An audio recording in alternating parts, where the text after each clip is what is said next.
Uber Eats has waiting. No, that's absurd. Hey, remember when you used to be what was it, Pepper Lady? Pepper Lady? Wasn't it Cinnamon Sisters? Basil Babes. Saffron Squad? Nutmeg Maidens? Paprika? No, Nutmeg Maiden. I just said that. Was it Spice Girls? Doesn't sound right. Was it Saffron Squad?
New Orleans. This is Sean and RJ on 105.3 The Fan.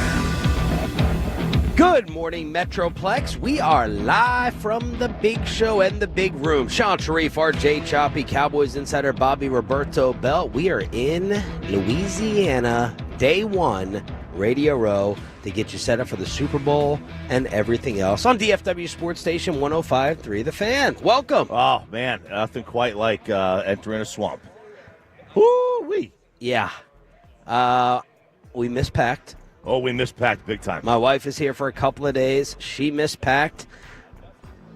As RJ said, imagine being here in the damn summertime. Bobby, the best part of his email last night, and we shouldn't start off like this. Why? Because it's Yes. negative. It sounds spoiled. We're lucky to be here. We're lucky It sounds to be here. spoiled. I don't want any hints from you or clues or direction on likability. But wait till you start talking about Nico and defending that here. I'm not defending it. I'm not defending it. Don't be one of these jackasses that consume news media and they're too stupid to realize what's being said or angles or context. We'll get into it at 6:20. But Bobby's email said, yes, we realize that New Orleans is Jacksonville with Old Bay sprinkled on it. Man, it's It's swampy. it is swampy, man. It's Woo-wee. swampy. Because I when I left the house yesterday, I had on a long sleeve shirt and sweatpants. Yeah. And I stepped out to the car. I was like, you know what? It is. I am pot committed. It is hot here, and I am too hot. I am misdressed. Please, New Orleans. 'Cause I remember they had like a foot of snow a week ago or 2 weeks ago. Yeah. I was like, please, be a little cooler. But nope, it was warmer. We were perspiring. Yes. On the walk yesterday. So let's get the travel and the partying out of the way. Last night already ended up with 3 different plans, as apparently the midday show beat us out here somehow. That's never happened. So KMC was out here first. They're walking back from dinner.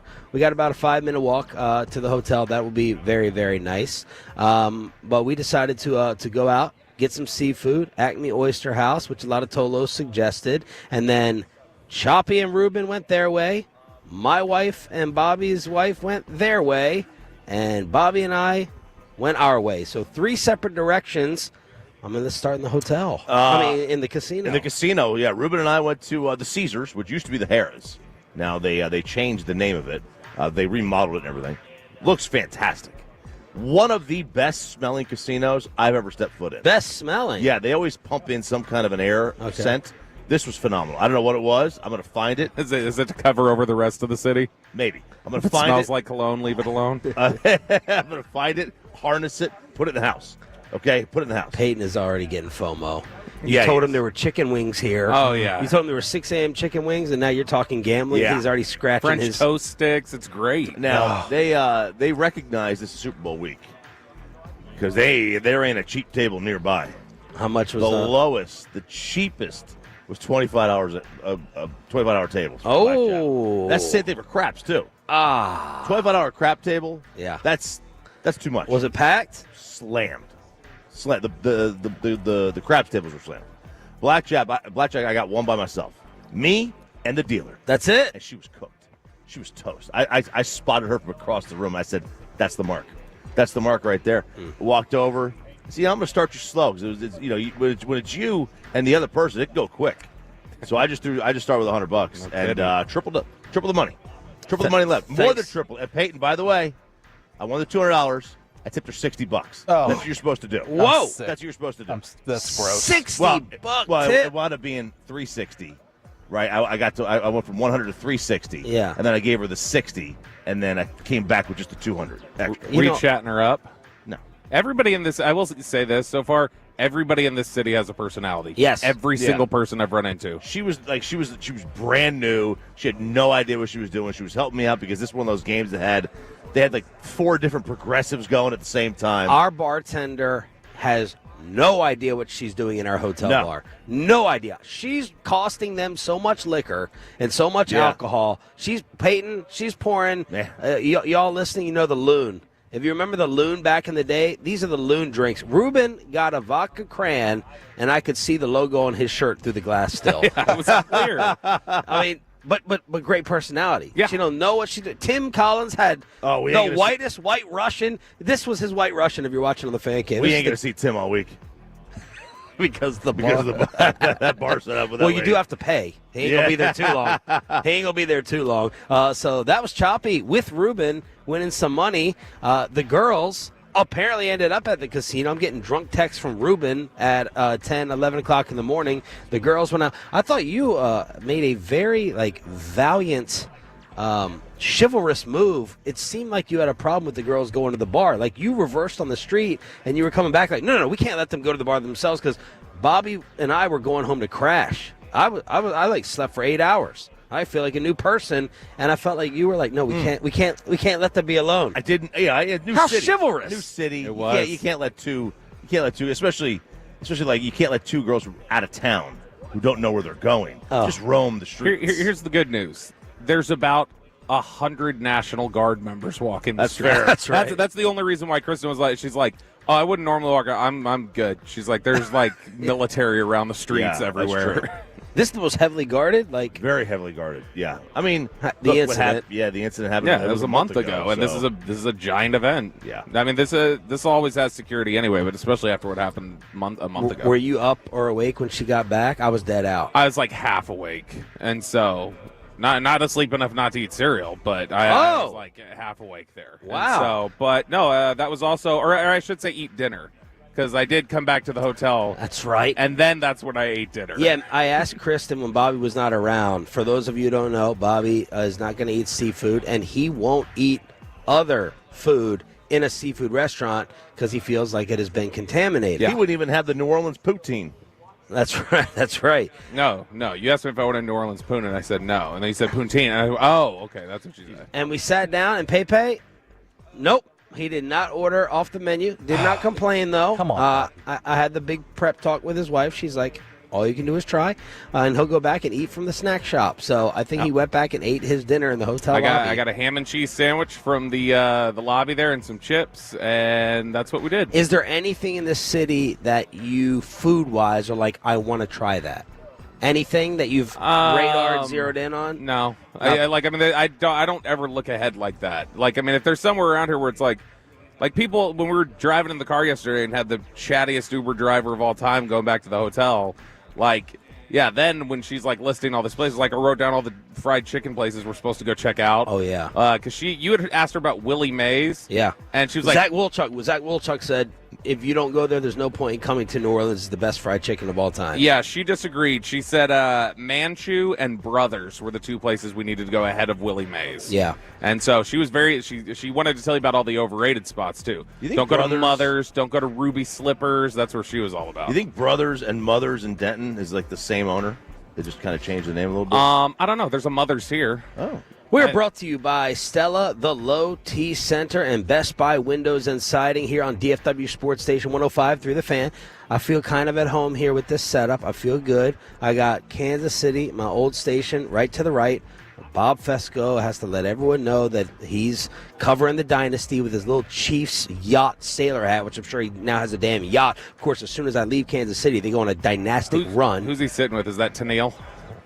I don't know any of the other guys. Oh, Apparently, on, one Chop. of these is one of Choppy's minions that he's never met. That does the producer work for him on his BetQL show. It's BetMGM now, Sean. We don't call it BetQL anymore. It's BetMGM. I'm as of sorry. yesterday. I'm sorry. All right, Press so, release went out. I don't know if you saw it. so there's Kansas City here. There's DC there. Mike Florio is right here to the left. He'll be joining us at 8 o'clock this morning. Just for you, Bobby, there's Andrew and is it Maggie and Perloff? Maggie and Perloff over there. Maggie and Perloff. LeVar Arrington is over there with Brady Quinn on the Fox Sports set. Yeah, I love Sean and RJ. Holy cow. And New Orleans.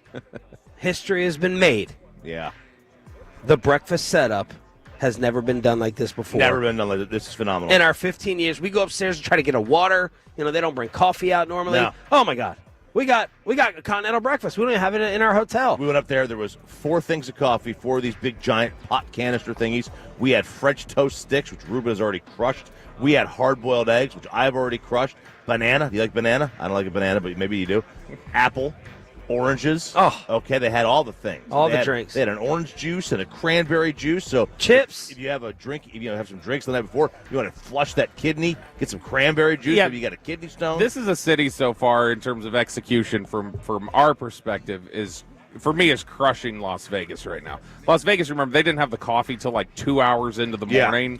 And then you had to like walk out of the room and go up an escalator. And the walk was hell. I don't think Vegas was prepared for the amount of people that were going to be there at 4 a.m. I swear, It's crazy that no one would ever be in Vegas at 4 a.m. I know, from right? my hotel room door to this seat here on Radio Row is closer than I think the entrance to the Las Vegas Convention Center to our seat at Radio Row in Las Vegas. That was such a walk. I mean, look, it's a phenomenal. They do it right. When New Orleans generally does it right. It's giant in here, they too. generally This do is it a right. massive The setup. problem with New Orleans is New Orleans. Yeah. You get here and you realize why Lewis and Clark kept going. You know, I gotta agree. I looked at RJ. I said, I don't remember it looking like this when we were flying over the swamp.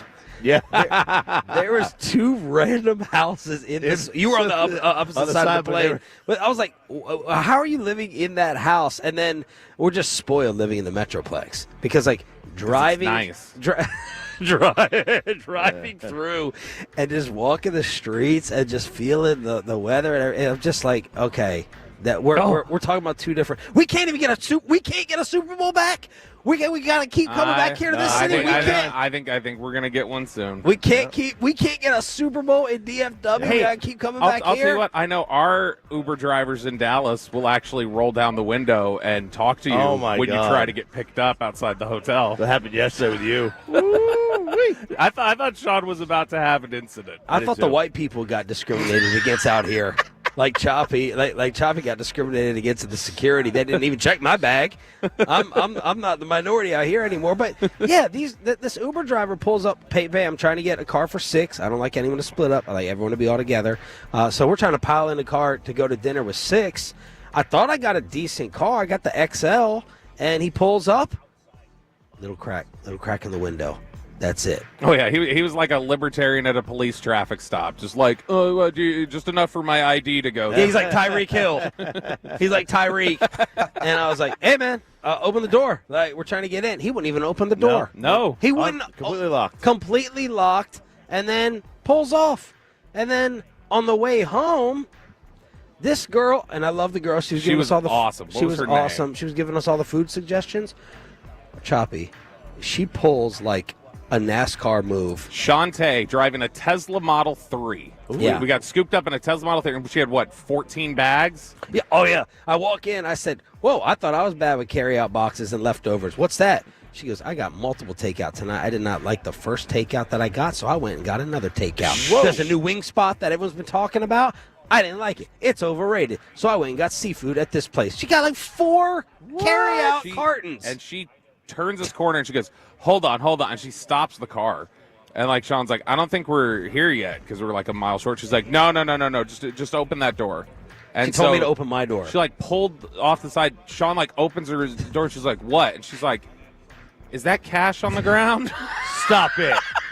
Stop it. I said, you are making Was me. it? And she's like, lean out. Look at that. Look at that. And he's like, it's a white piece of paper. She goes, oh, my bad. Close the door. She drives off. Bro, she made me open my door because she thought she spotted $1 on the street corner. She goes, I've been making money all the time. I picked up $200 the other day. I said, and I mean, I loved her, In so a I did it. Tesla Model 3. amazing. Pick up With that seafood, $1. you don't get You don't get seafood to go. you don't get seafood to go. That means you're Unless- rich.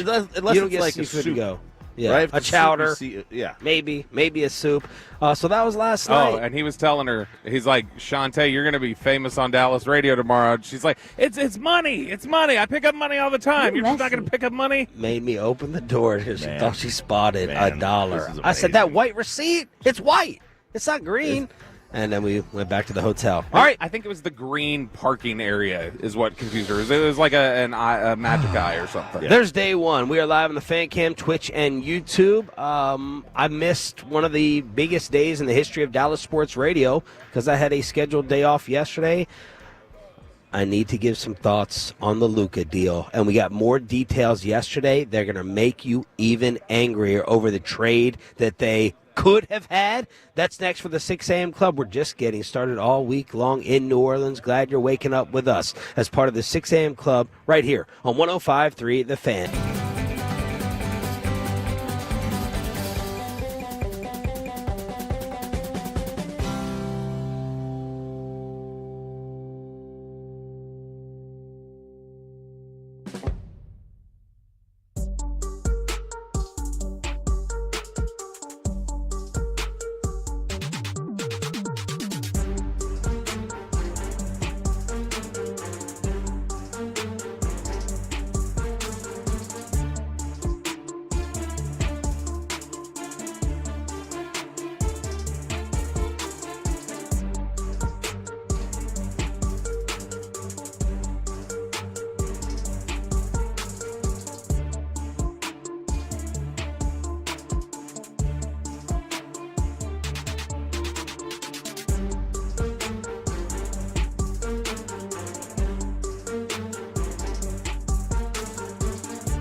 Uber Eats has low fee products? I got to remember that. Well, you know, they say in order to remember something, you have to forget something else.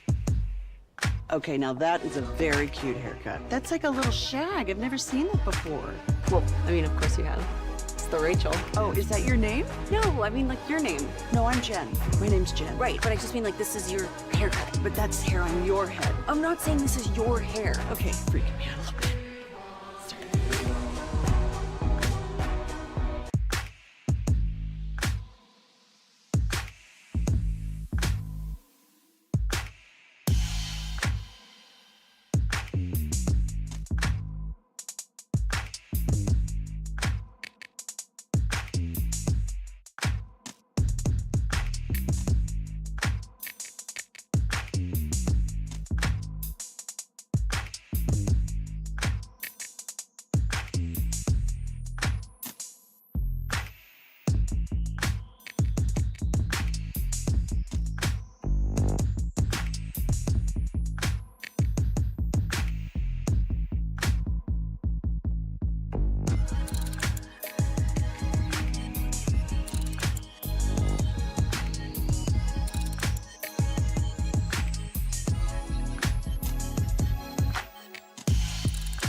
And it's back to Sean and RJ right here on 105.3 The Fan segment here, brought to you by Cars for Kids. Donate today at carsforkids.org, and also brought to you by the personal injury lawyers, Frankel and Frankel. If you've been injured in a car or truck wreck, call Frankel first, 214 or 817-333-3333. With Frankel and Frankel, there is never an out-of-pocket cost. They only get paid when you win. Frankel and Frankel, the go-to car and truck attorneys in Dallas.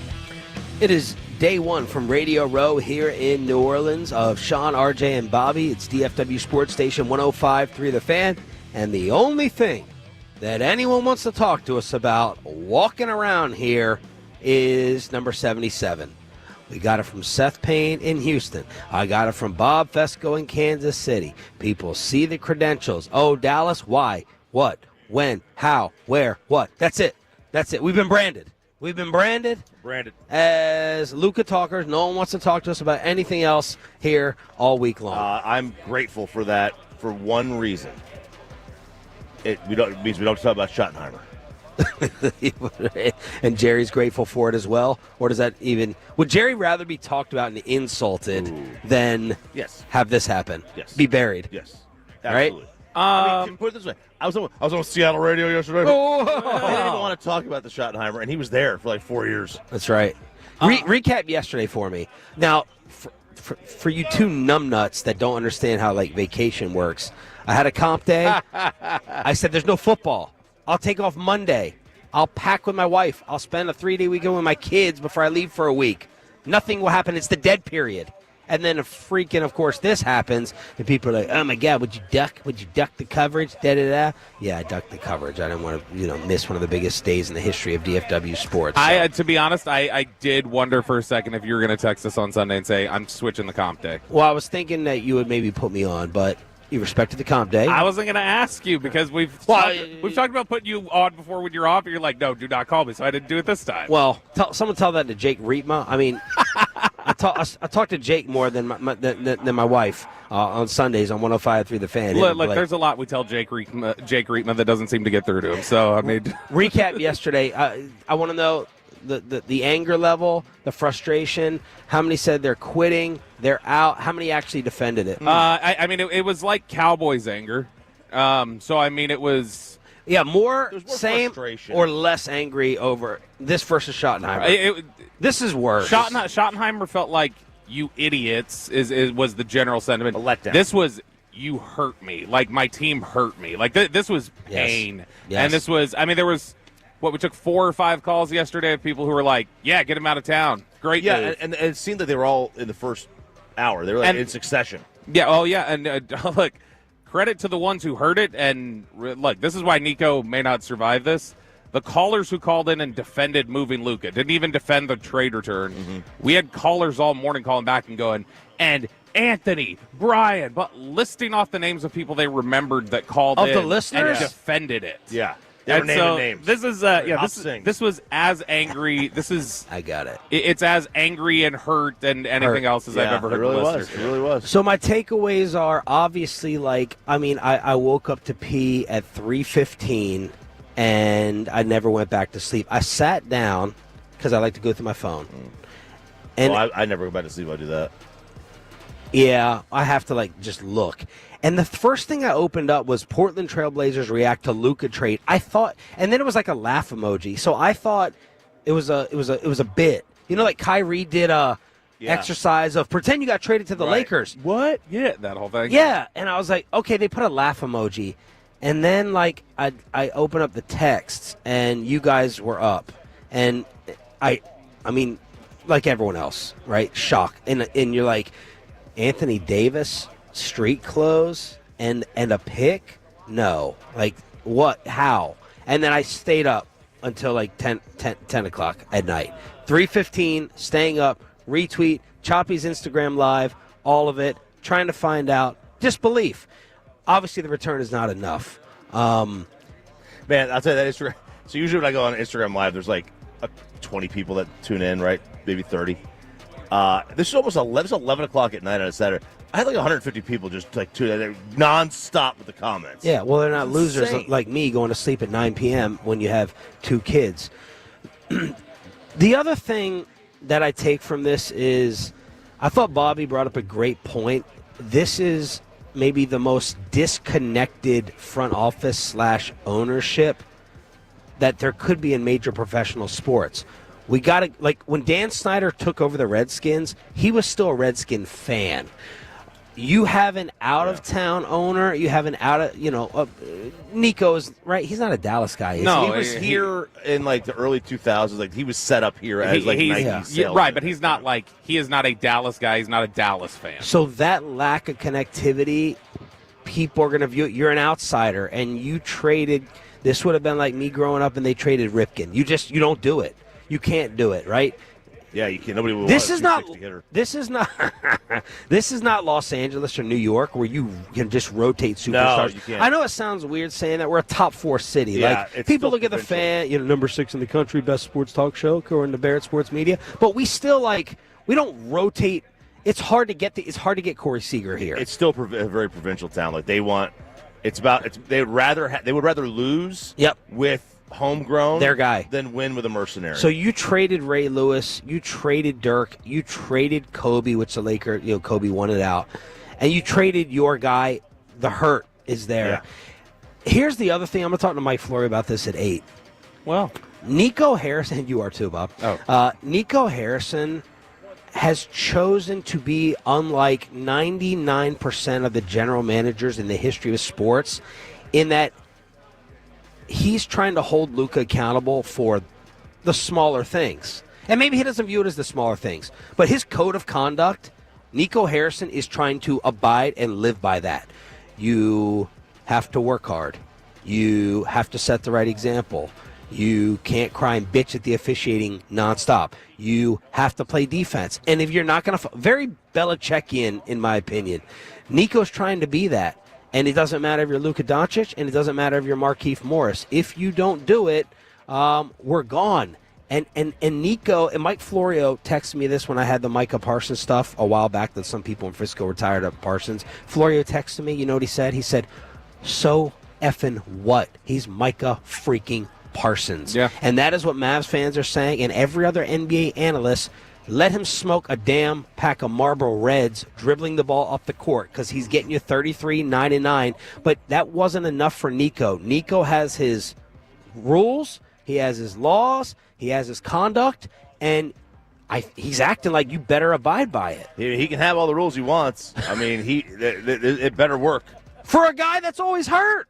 Yeah. You didn't trade for AC Green's. AC Green. You didn't trade for his consecutive game streak. It seems like Nico Harrison had a crush on Anthony Davis. Yeah, that was it. We all love certain people, Sure. right? We all are like, oh, I know, I just like him more than anyone else. I'm just telling you, that's my guy. And Anthony Davis was Nico's guy. No, that's how it was. It was he wanted Anthony Davis. Simple as that. Because, this is the wrong time to do this with Luka in terms of the age. After thinking about it a couple days, after you get over the stunning compensation, lack thereof, the thing that hurts the most is you flushed your 10-year window. Yeah. That's if they were both 32, okay, it would still hurt, but you would have gone. You gave away the prime of an international global superstar. You broke the two rules. Never trade young for old, and never trade the best player in the deal. And those are the two rules of NBA trades, and they did them. And if you wanted to... you had a shot for a decade. Yeah, you could be in the mix with this guy. If you were looking at Luka and say, look, I don't want a Joel Embiid situation, fine. Joel Embiid is one more contract beyond where Luka is. So he's 30.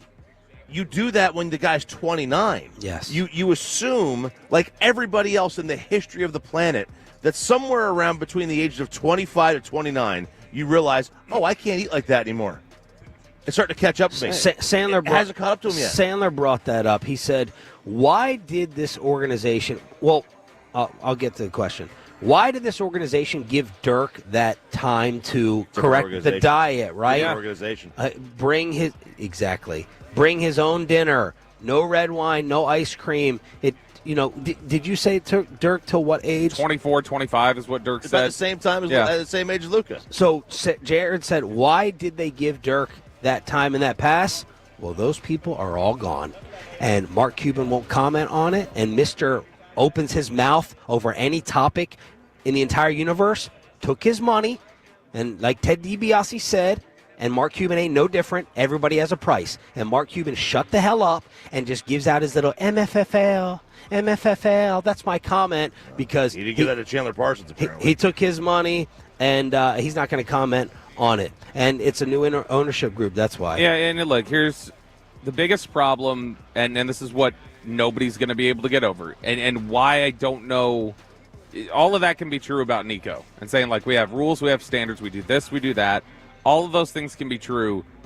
There's no explanation, nothing you can say that justifies executing that particular deal. Yeah. The quote I can't get over, the one that keeps ringing in my mind, is that one of the Forbes NBA writer who reached out to an executive and said, what would you have given up if you knew Luka was available? And he said everything. We would have given them everything for Luka. You plan, again, at 25 years old. He's eating the way he's eating, and he still puts up 30 a night. Now, if it starts to, obviously it started to impact him a little bit with the injuries. First of all, you have to prove that those injuries are because of that. Yeah. Okay. I mean, it's 4 to the left calf in 3 years, right? Okay, that could be just a left calf issue. It may not be a health. May not. I mean, he could maybe eat like I would say Tony this. Little. I would say and he this. still might not. If they have the sports scientists and trainers and stuff that they hire, I'm sure they have a pretty good idea of its conditioning. They ran the whole staff out. Yeah. They replaced Casey Smith is a legendary name in the world of sports medicine and training, and they were not happy. No one could get through to him. No, and that may be an indictment on them. None of them could get through to him, so they're like, screw it. We're going to do a different training staff. And then Luca's like, no, I'm going to be like Tom Brady, and I'm going to have my own personal training staff. So Blake Elliott had reported over the weekend that there was a fight over that. There was a power struggle. Luca's people were not getting the job done, and the Mavs wanted him to train with their people. But what this all boils down to is Nico reacting and holding Luka to a standard that Bill Parcells has had to decide with Lawrence Taylor, that Phil Jackson has had to decide with Shaquille O'Neal, that any great diva superstar in the history of athletics has had to get that decision made from their head coach. And Parcells dealt with it, and Phil dealt with it, and name whoever else you want. They all deal with it. You have to. You deal with it for the talent, and Nico Harrison decided not to. If you want to get in bed with superstars, you've got to deal with it. And, again, there is a time. Which you think he would know, right? I know he's a new GM, but this guy has dealt with the best and most famous basketball players his entire life with Nike. Yeah, and look, I mean, you want to take this hardline stance about condition and all that stuff. I have no problem with that. Not at that age. Listen, sports science has proven you don't hit your prime until you're 26. 26 to 31 is your athletic prime. And you're giving up a guy who hasn't even gotten there yet. He screwed us. He screwed our job for the next decade. No, he screwed his job. We'll be fine. Will we? Yeah. We had this guy was going to be an MVP candidate for the next 7 to 8 years if he was healthy. I'm always real with y'all. I think about it selfishly. He effed us bad. Yeah. Real bad, because what are you going to do when Anthony Davis and Kyrie Irving are done? He screwed us for 7 to 8 years, and Mavs season ticket. Imagine being a Mavs season ticket holder. Oh, my goodness. All right. The biggest question, though, right? The biggest question is, why did they only get that return? Why didn't they talk to anyone else? We have some possible answers provided next on Sean and RJ 105.3 The Fan. We also have a Luke Bryan ticket giveaway during the Expressway. We're live in NOLA. The reason they didn't call anyone else but the Lakers after this. This is GimmeTheVin.com. Now's the time to sell your car, truck, or exotic. Gimme the Vin is...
true that you've got to forget something else to remember that Uber Eats has groceries?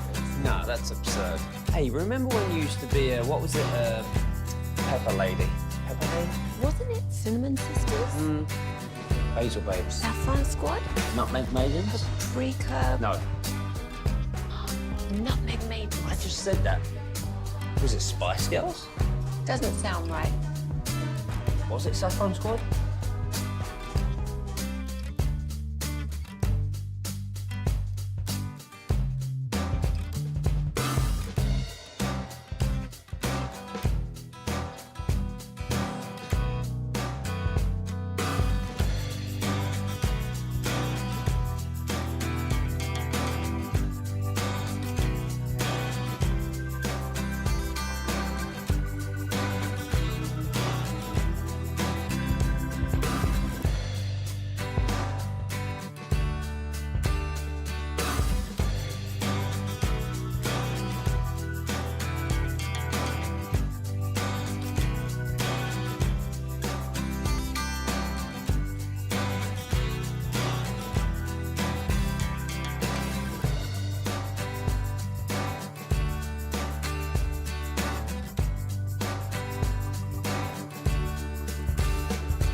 Grateful that you are our teammates right here on The Fan. And it's back to Sean and RJ right here on 105.3 The Fan segment here, brought to you by Classic Chevrolet. If you're in the market to upgrade your vehicle, get to Classic Chevrolet in Grapevine today, the back-to-back #1 Chevy dealership in the world. More new Chevys than anyone else, all priced to sell. Visit ClassicChevrolet.com. This is Texas. This is Classic Chevrolet. Together, let's drive, relax, enjoy the difference based on new Chevrolet registrations 2023 and 2024. Good morning, Metroplex. Shout out to the... Wee! Just kidding, Nico. That was me. You missed that all-time moment. Man. Jim Rome. That may have been Indianapolis, or was it New Orleans? It may have been here, man. So, it was... do you know the story? No. Chris Arnold. Knower of everyone. At the top of every hour did the ooh-wee. Mm-hmm. and he pissed off, like Jim Rome. He broke Jim Rome. Yeah. Because it's going over Jim Rome's show, and Jim was getting furious and ticked off. And all of Radio Row, I mean, Chris just, he turned it up. It was a little embarrassing. Did Dawson have to vouch for him? Like, Jim, he's cool. It's me, Dawson, your fill-in host from back in the day. I don't remember. I feel like we kind of like turned our heads away. But then when we found out that it ticked Jim off, like we tried to be jerks about it and defend Chris. Yeah. You know? Yeah, I mean, and Jim would walk in here 10 feet in front of everybody else that he's with in this party. Like 10 feet. That's the first time I ever heard that about Jim Rome. I know, right? Yeah, just completely like. No, he didn't walk with his crew. He's out in front. Yeah. He's like, they're his chaperones, like on a date. The clowns. Walk behind me, clowns. The clowns. But that's like, But Chris was disrupting everyone's radio broadcast and going over the great Jim Rome airwaves, and Jim was so ticked Two off. Live Stews used to do that years ago. The OE? No, they did. They did something else. Stew, like that super loud thing. Yeah. And like it just annoyed everybody. And then Chris, because it's so much more high pitched, took it to such a different level. That's CA. I'm glad. I am in favor of anything that pisses off Jim Rome. Yeah. Because he's awful. We have a Luke Bryan ticket giveaway during the 720 Expressway. We are live in New Orleans for show number 1 here at Radio Row, brought to you by the Low T Center, Stella, and Best Buy Windows and Siding. So, why? Why did Nico Harrison do less work than the Dallas Cowboys hiring their next head coach? There is an amazing article from Tim McMahon, who Choppy booked yesterday on this show, and Ramona Shelbourne, who said our show was too early for her, but she's good for KMC. She will be on KMC today, Ramona Shelbourne, ESPN. Man, they wrote a marvelous article. And Choppy, I thought you put it best in the email, saying that Nico Harrison chose friendship over business. Yeah, that's what it was. I mean, he chose his friend in Rob Pelinka. He allowed friendship to get in the way. Yeah, Rob Pelinka, who is a guy that he has known for decades. Yep. They came up together. You could have gotten a nice young player. Well, just to set the background, right? Because this was all about trust. Nico is like, I can only do this deal with someone I blindly trust. They were like shoe executives running around there, both recruiting Kobe Bryant. They both Kobe. Was Rob an agent? Yeah, like a player agent. Rob was Kobe's agent. Yeah, Rob Pelinka went from being an agent to a general manager, and he and Nico became really close through Kobe. And they went through the rape trial stuff, and they went through all the allegations, and they went through all the trade, all the drama. They forged this relationship, and the Lakers as an organization felt burned by the Chris Paul deal. The Lakers said, look what has happened to us when we let news get out publicly, when we let it be known that we're putting someone on the block, when we let it be known, right? Because all of a sudden, look what Jimmy Butler's doing. Miami, right? Jimmy Butler. They tried to trade him to Golden State. And he's like, well, I don't want to sign. I'm not going to commit to an extension. I might sign an extension, but I'm not going to commit to one. Yeah. Which is his right to do, but it screws up the heat. It screws up the heat. So they forged this relationship. They got this blind trust. And on a January morning in Dallas, January 7th, they went to the lobby of the Crescent, and they got coffee. And they were sitting there hashing out this deal. And the Lakers did not want public opinion. They did not want Luca to come out. They did not want AD to come out and hijack anything. I'm not saying it's right. I still think it's inexcusable. You didn't call different teams. We just finally have an answer to it. It was the distrust of a superstar and the rest of the league altering the trade and their relationship that it sounded like Nico Harrison allowed to play way too much of a factor in, and it had to be done. And then you did this. Not only you did this deal, you did it with the Lakers. You did it with the. Nico doesn't care about that. This is far worse than like the Giants losing Saquon to the Eagles. Like the Giants weren't in contention. The Giants weren't close. The Mavericks were right there. You just went to the NBA Finals, and you gave them to the Lakers. They don't care. They don't care about that. It's in the West. Like how? So you have to now compete with this in any other sport. I'm sorry for. I just have to rant and rave because I was out yesterday. You at least trade him to the other conference. You know what I mean? the Lakers are giving us AD? Yeah, but AD's like nearing the end. You're going to have to go through this dude for the next 10 years. You're what right. are you doing? It's not Saquon going to the Eagles. It's the Cowboys trading Micah to the Eagles. Like, where it's like, we're going to willingly hand them Micah, and we're going to get back a bad return, and then we're going to stand up there and go like, it's for the best. You guys just trust us. Nobody would trust that here. Nobody. No, it's such a short-term look viewpoint at it. It's like, are the Mavs? Nico almost operated like he's under pressure to win today. Like he has to win today. Well, he said, I look at the future as 4 years, not 10. Okay, well. And he said to Jason Kidd, you and I may both be buried by then. Let me ask you this. Who over the last 4 years, the previous 4 years, has done more with the talent around them? Luca or Anthony Davis? Luca. Yeah. Luca's gone to West Finals and the NBA Finals. Anthony Davis barely gets out of the first round, and he's got some guy named the King. Have you heard of this guy? LeBron? He's a player, right? All right. He's still in the league. So it just throws it off. Nico sat there and was like, he could have gone and got shopped around. No, he didn't. He wanted trust. He could have done this. No, he let his friendship kind of dictate this and let him. Yes. He let his friendship. Yes. Talk him down. Yes. And this is. Anything else recapping their relationship that needs to be thrown in there from this piece before we play the audio? No, I mean, other than you're just talking down the deal or whatever. No, that this is just they're very close and had these talks. Okay, this is someone named Kirk Goldsberry. All right, he went on the Ringer. I think he's a reporter insider for the New York Times, something like that.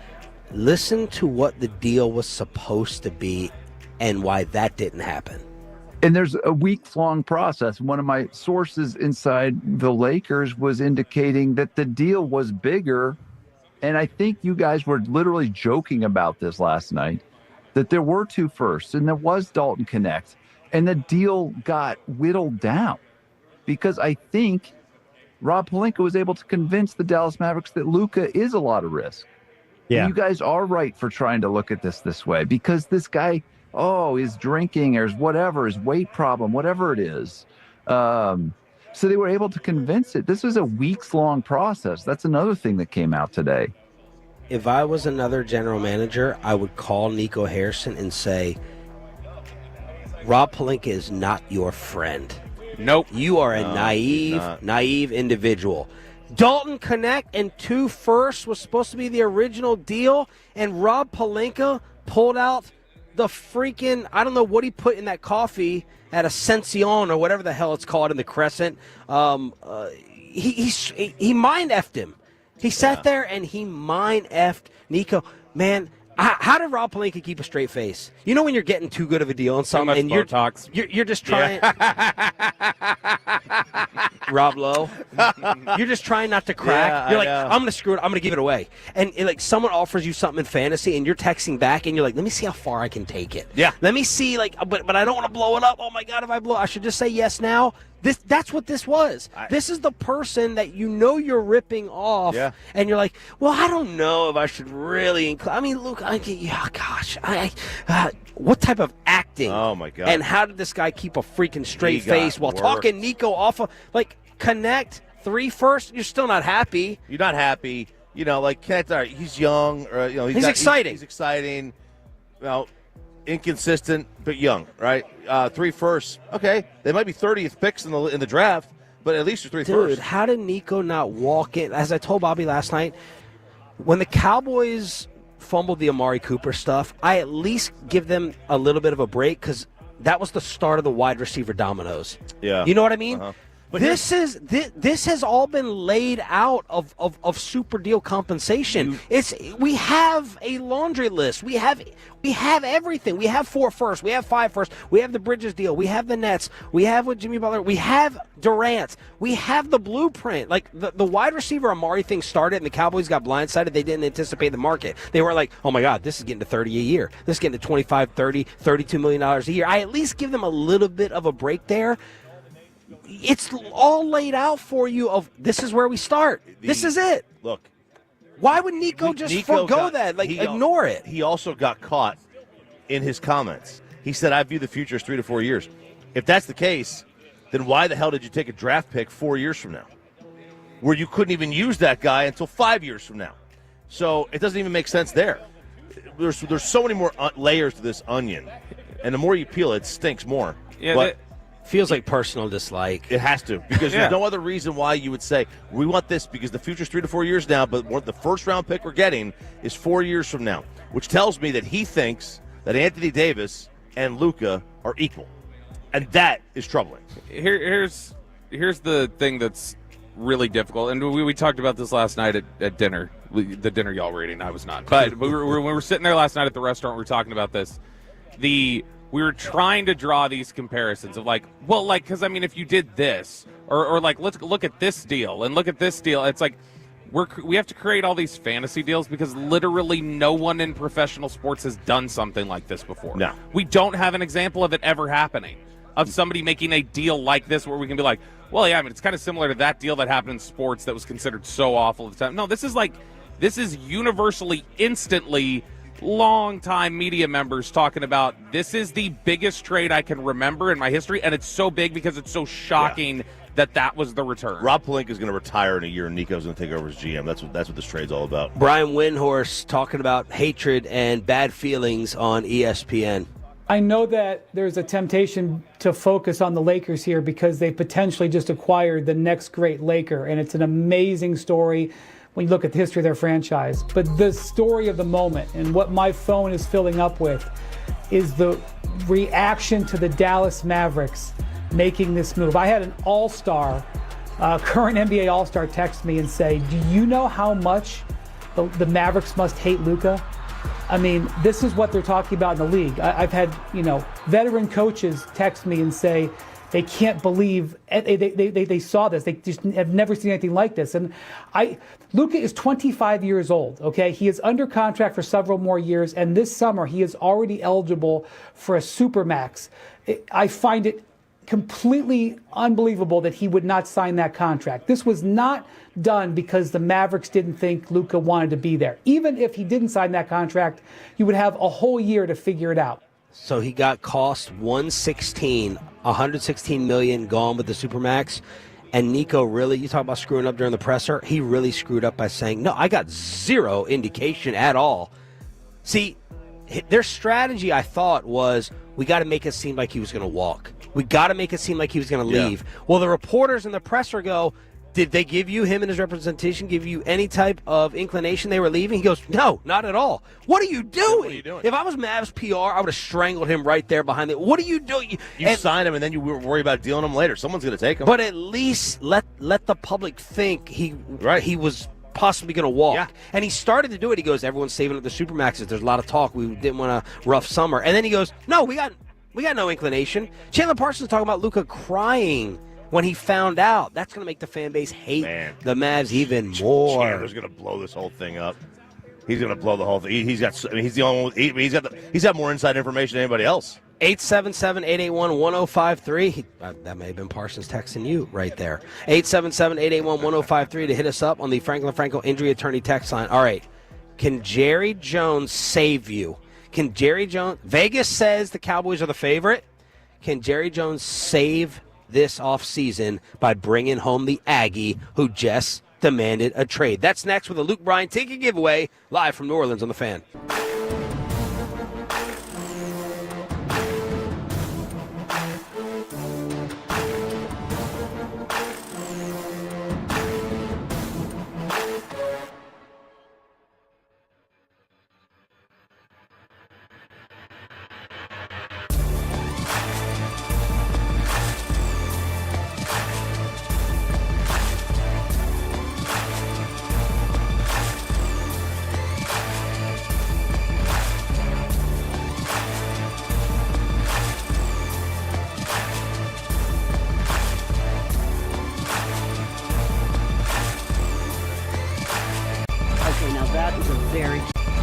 That is a very cute haircut. That's like a little shag. I've never seen it before. Well, I mean, of course you have. It's the Rachel. Oh, is that your name? No, I mean, like your name. No, I'm Jen. My name's Jen. Right, but I just mean like this is your haircut. But that's hair on your head. I'm not saying this is your hair. Okay, freak me out a little bit.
trip doing something. I did. He's just here holding wireless mics. Ruben doesn't have his headset on. Are we back? Yeah. We back? Oh, hey, everybody. We're talking for about live. 20 seconds. It's all right. I was screaming, yelling. Everyone in the building heard me, but it's all right. Sorry, Peyton. I won't. Everyone in the building, you and Jake. Yeah, me and Jake. I won't go get coffee anymore. We are live here with Corey Major sitting down live on the Fan Cam, Twitch, and YouTube on DFW Sports Station 105.3 The Fan. Sean Sharif, RJ Choppy, Bobby Bell. Good morning, Corey. How are you? Dude, I'm doing great. This is great. What'd you guys get into yesterday? I ended up. How did you get here before us? What do you mean? How did I get like? I think you guys landed and ate dinner before we went out for dinner somehow. Oh, really? I think so. No. We landed way before them. Did we? Oh, yeah. We landed before them. They got out before us. We left Dallas at 3:15, and then we got here an hour and 20 minutes late. Dude, that flight's awesome. What an amazing flight. You're up and down just like that. That was great. Well, you don't want to go up and down. That's not good.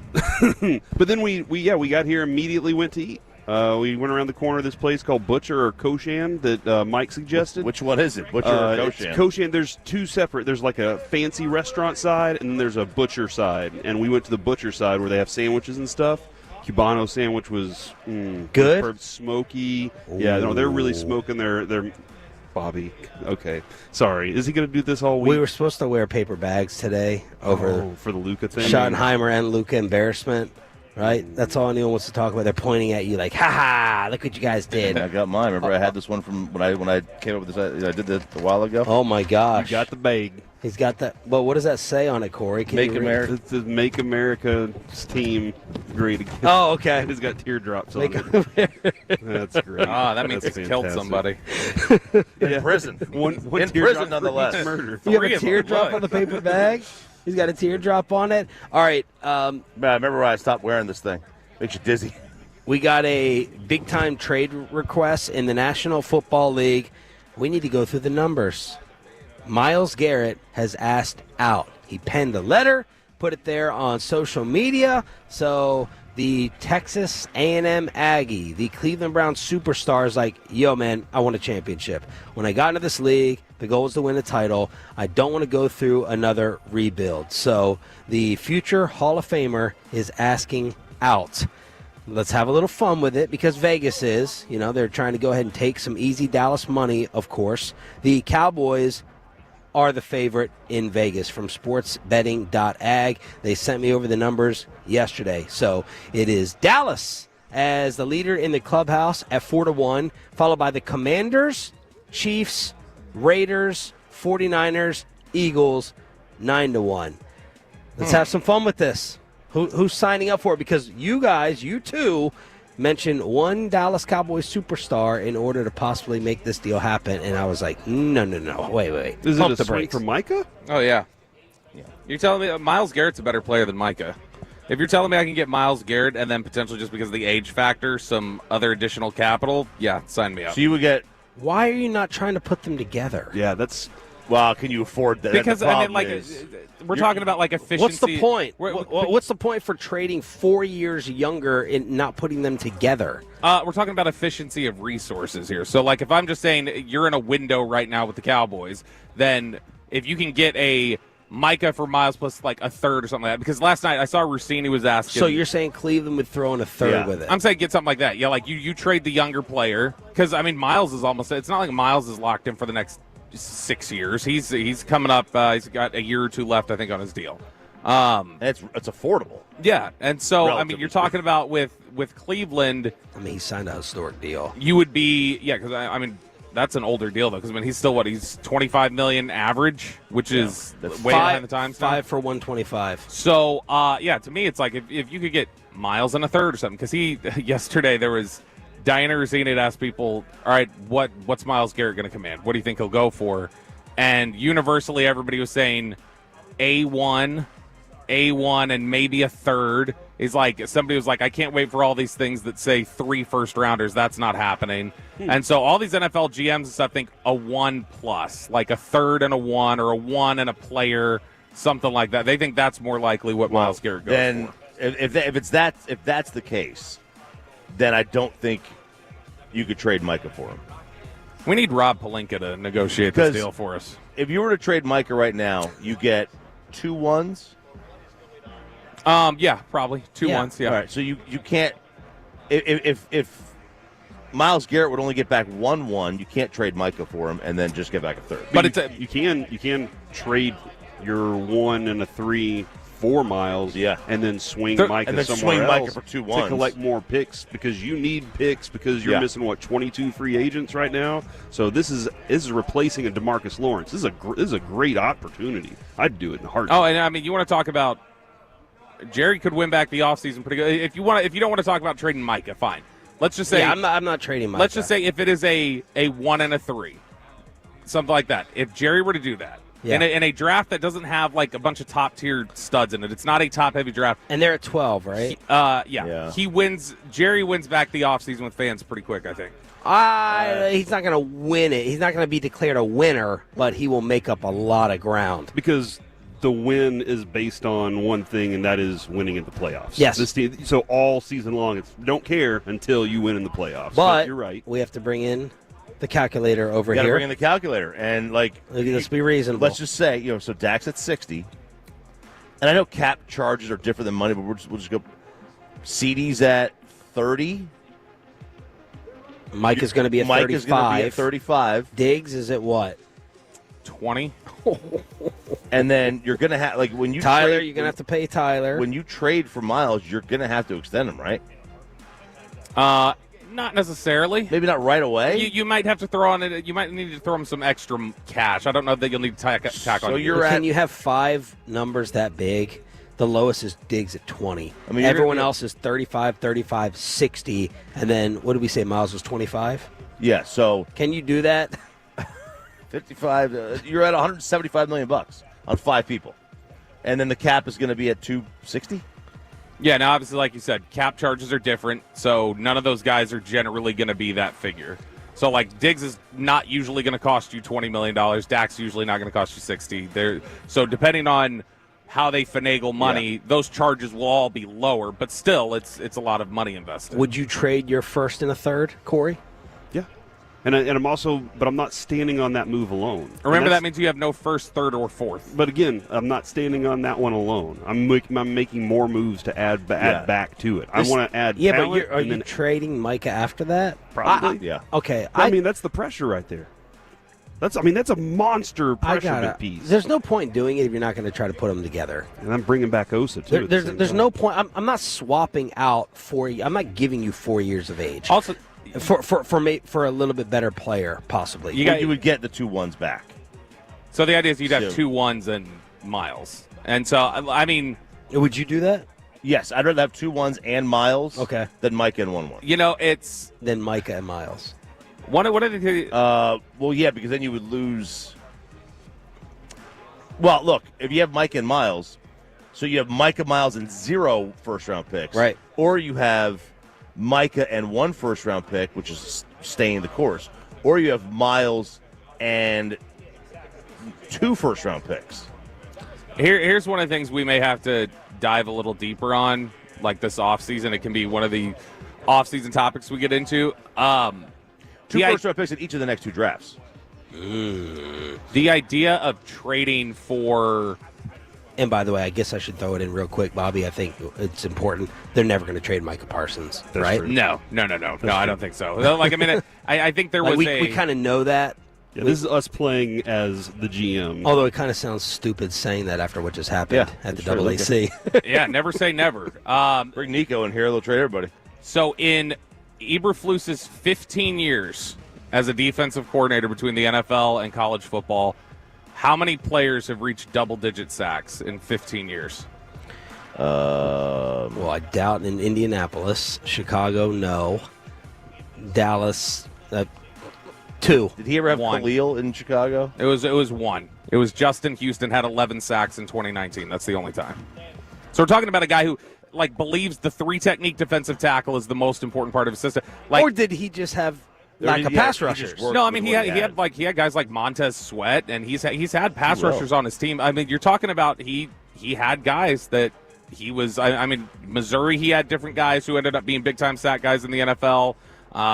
Indianapolis, I mean, he did have higher picks that they selected with edge rushers that just didn't work out there. But I mean, you're talking about a guy who his whole emphasis is the 3-technique.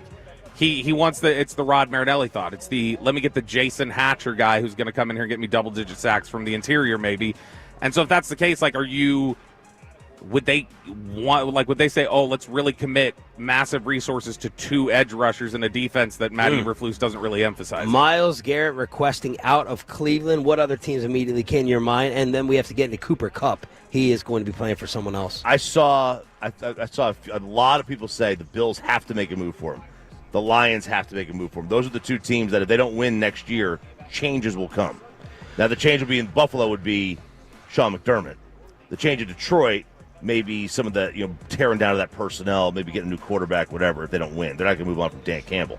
But those are 2 teams probably with the most pressure in the league on them going into next season. It's going to be Philadelphia. And we're all going to say, I mean, what the hell's happening That was right now? honestly the first team that came to mind. Yeah. Like, that seems like something Howie Roseman would do. He's like, just go, well, all right, we'll get him. There's somebody out there available like that. Go get him. Like, I could see them doing something like that. I'm trying to see who had a lot of trouble rushing the passer this year as a defense. Like, I don't think Detroit has to do that because they're getting Hutchinson back. They don't know what Hutchinson's going to be. I mean, that injury, you okay, Corey? You have a fake leg. I mean, he's got a rod in his leg now. I mean, that's like that. What are the chances that thing takes? What'd you just do? I just hit my knee on the tape. This is an interesting setup we got over here. I've never had this is a real desk that we have in front of us this year, so that's different. But some of the guys some of the teams that are contenders that finish near the back of the league in sacks, Cincinnati, San Francisco, Detroit, obviously they're not after trading the to Aiden Cincinnati, Hutchinson though. thing. I wouldn't think so. that'd be like giving Luca to the Lakers. Yeah. Miami, who has made a big trade for an edge rusher before with Bradley Chubb. And then, Falcons. Falcons are close. They've got, talent that's kind of in the middle. Cooper Kupp let it out. He said, I don't agree with the decision and always believed it was going to begin and end in L.A., but the Rams are looking to move him. I'm out. I love the guy. I can't trust his health.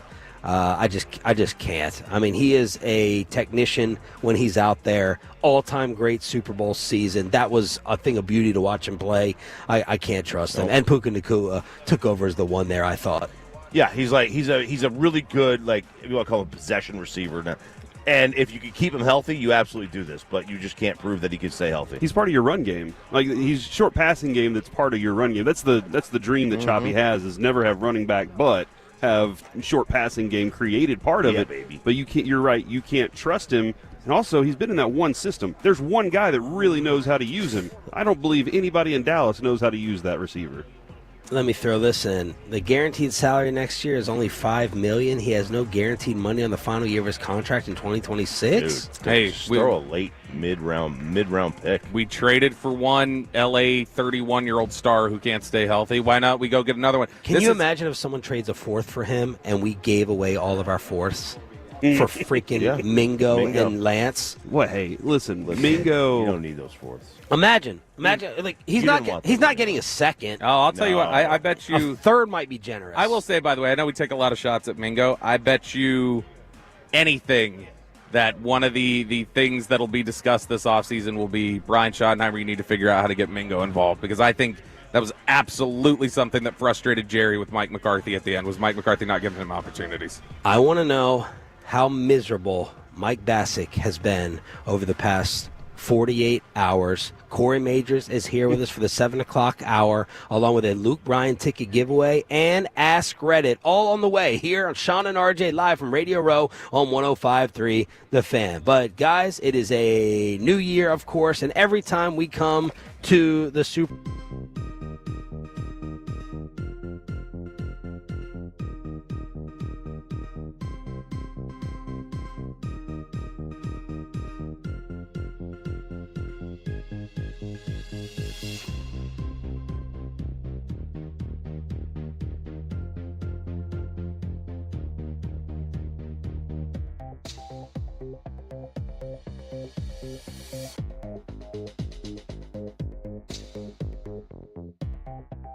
Do you think it's true that you've got to forget something else to remember that Uber Eats has groceries? No, that's absurd.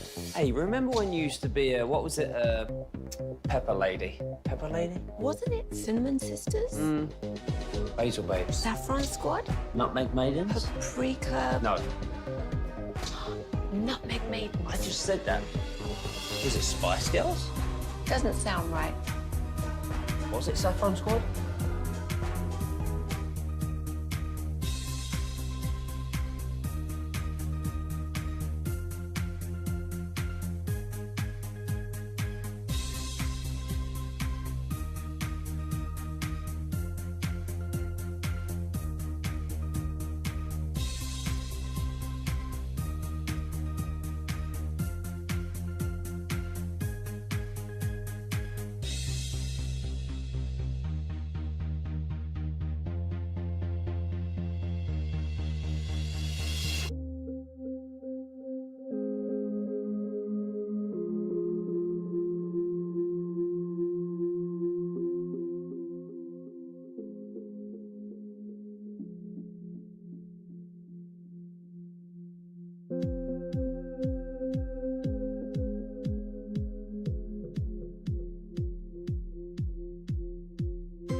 Uber Eats has lower fee products? I gotta remember that. Well, you know, they say in order to remember something, you have to forget something else. Okay, now that is a very cute haircut. That's like a little shag. I've never seen it before. Well, I mean, of course you have. It's the Rachel. Oh, is that your name? No, I mean like your name. No, I'm Jen. My name's Jen. Right, but I just mean like this is your haircut. But that's hair on your head. I'm not saying this is your hair. Okay.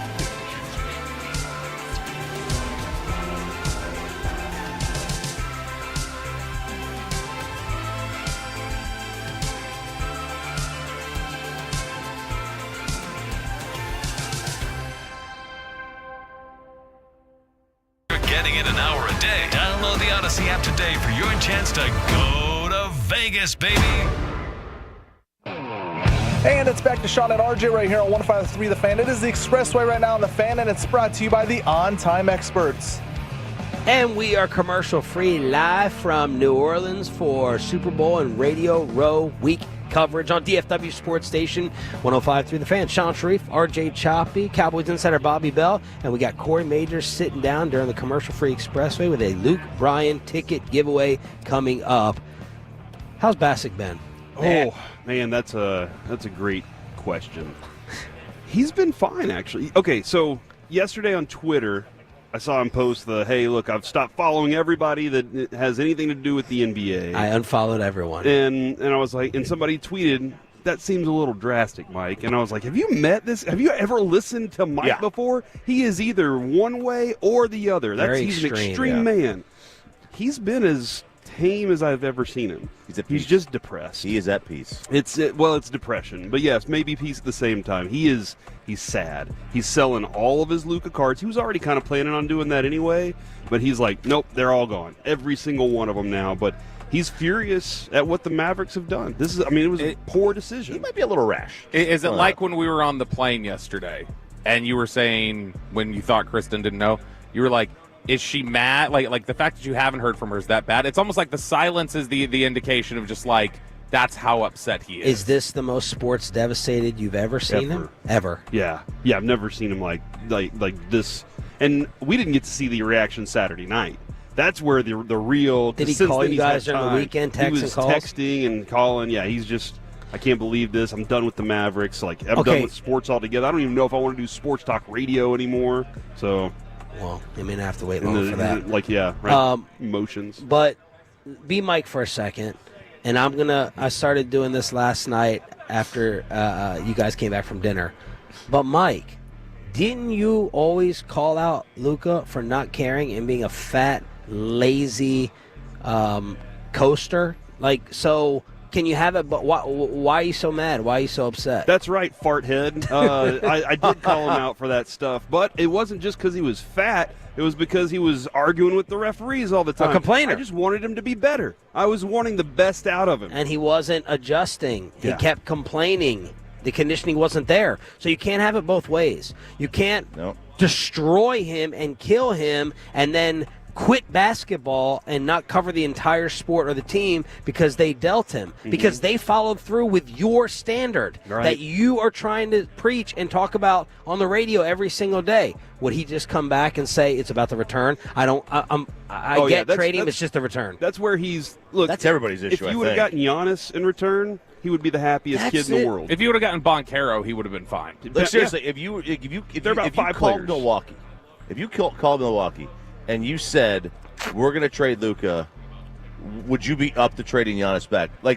Now, they might not do it, but there would be a serious discussion within their organization. Sean and I were talking about this yesterday. They would have done it, because I think Giannis is getting ready to I got to see what happens with Milwaukee, but it felt like he was getting ready to ask Do you want him around that much beer in Milwaukee? That's the question. Now, if you were we were trying to come up with this yesterday, Sean and I were talking about this.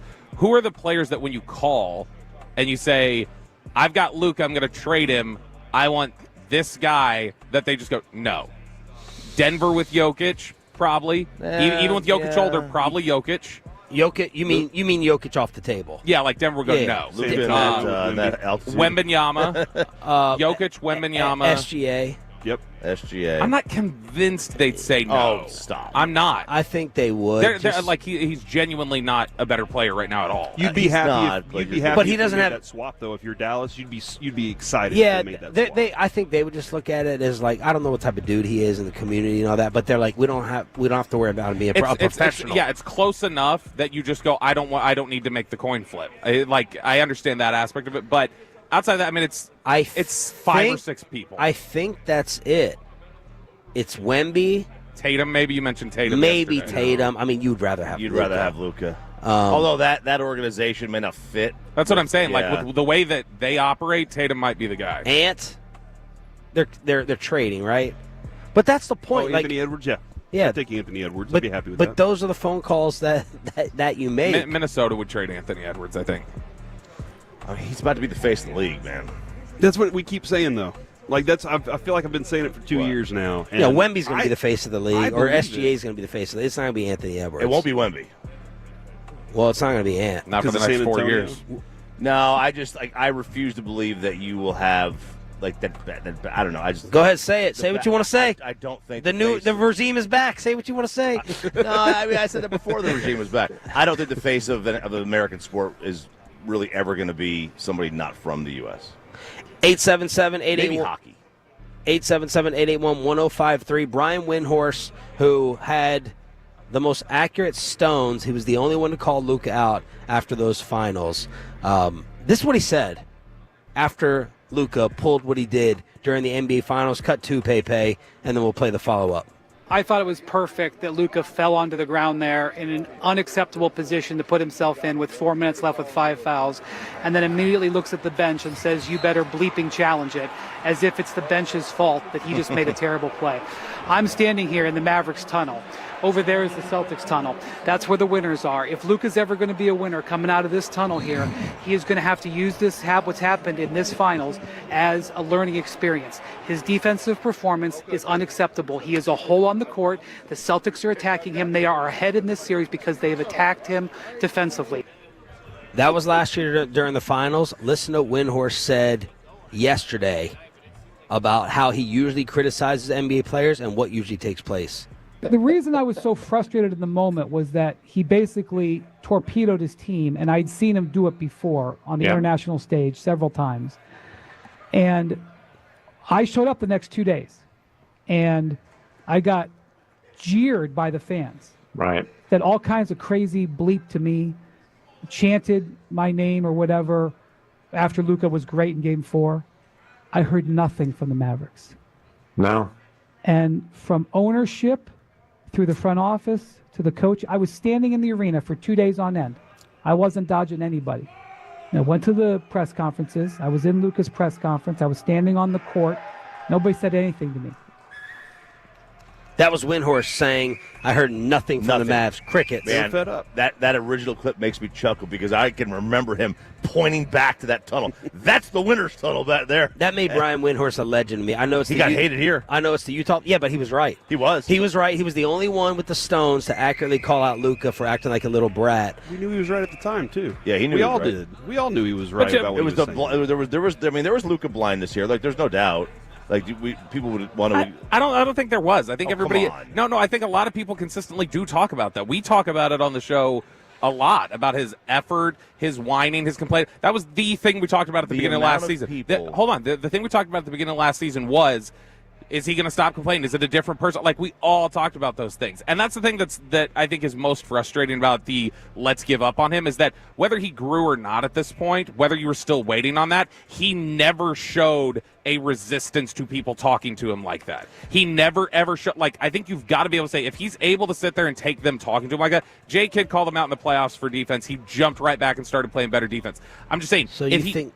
I'm not saying he didn't grow from it. I'm saying he still had his ton. Is it good enough for, that he didn't bite your head off? Is that good enough versus actually doing what they ask you to do? I'm saying that's enough evidence that you can extrapolate out and say that as he grows older, somebody who's not going to just immediately reject it will probably be able to be worked over eventually. He's been a dad for a year. He's been married for like 6 months or whatever. We're going to say he's the exact person that he's supposed to be for the rest of his life right now. Right. Yeah. It's ridiculous. That's why it's just too early. That's why This is the same stuff, and everybody brought up the Nico Harrison thing yesterday. They started bringing up how he screwed up the Steph Curry deal with Nike in 2013 by calling him Seth in a meeting and giving him the Kevin Durant pitch and totally disrespecting him. And there are just these things over the course of time that go like he's got a superiority issue, I think, with people beneath him that you are my subordinate, and I think he just has less patience. You can look at every CEO in the history of their career, and they had a screw up along the way. Like the Seth Curry. Literally, you can look at every single sports executive in the history of sports, and they haven't done something. I have to say something. Find me one, Chop. I have to say something. I got to call out the inconsistencies of Dallas Fort Worth and the media. Nico Harrison was a fantastic general manager 3 weeks ago. Up until Saturday. Yeah, I don't want to hear it. I don't want to hear it. I'll fight anyone and argue with it. I was wrong and underestimated the Gafford PJ Washington deal. That deal helped put them in the finals. We didn't want them to make a major blockbuster because we felt they were good enough and they were deep enough. Whether it was desperate or not, and I don't give him major credit, his name is on the move for Kyrie. Okay? So, this guy has been the GM. He was not a dumbass 2 weeks ago. And you have to admit that, too. So, yeah. I don't want to hear everyone say he doesn't know what he's doing. He's clueless. We felt they were in the NBA Finals, and we felt if they came back healthy, no one would want to face them in the postseason. So, did he all of a sudden turn into a moron? No, he made a bad deal. Which is okay. You're allowed to screw. It's okay. It happens. Or it's not going to be okay. The problem is that this is going to cost him his job because if it doesn't work, here's the thing, he's gained so much power in the organization now because of all those moves that he's made that have been good.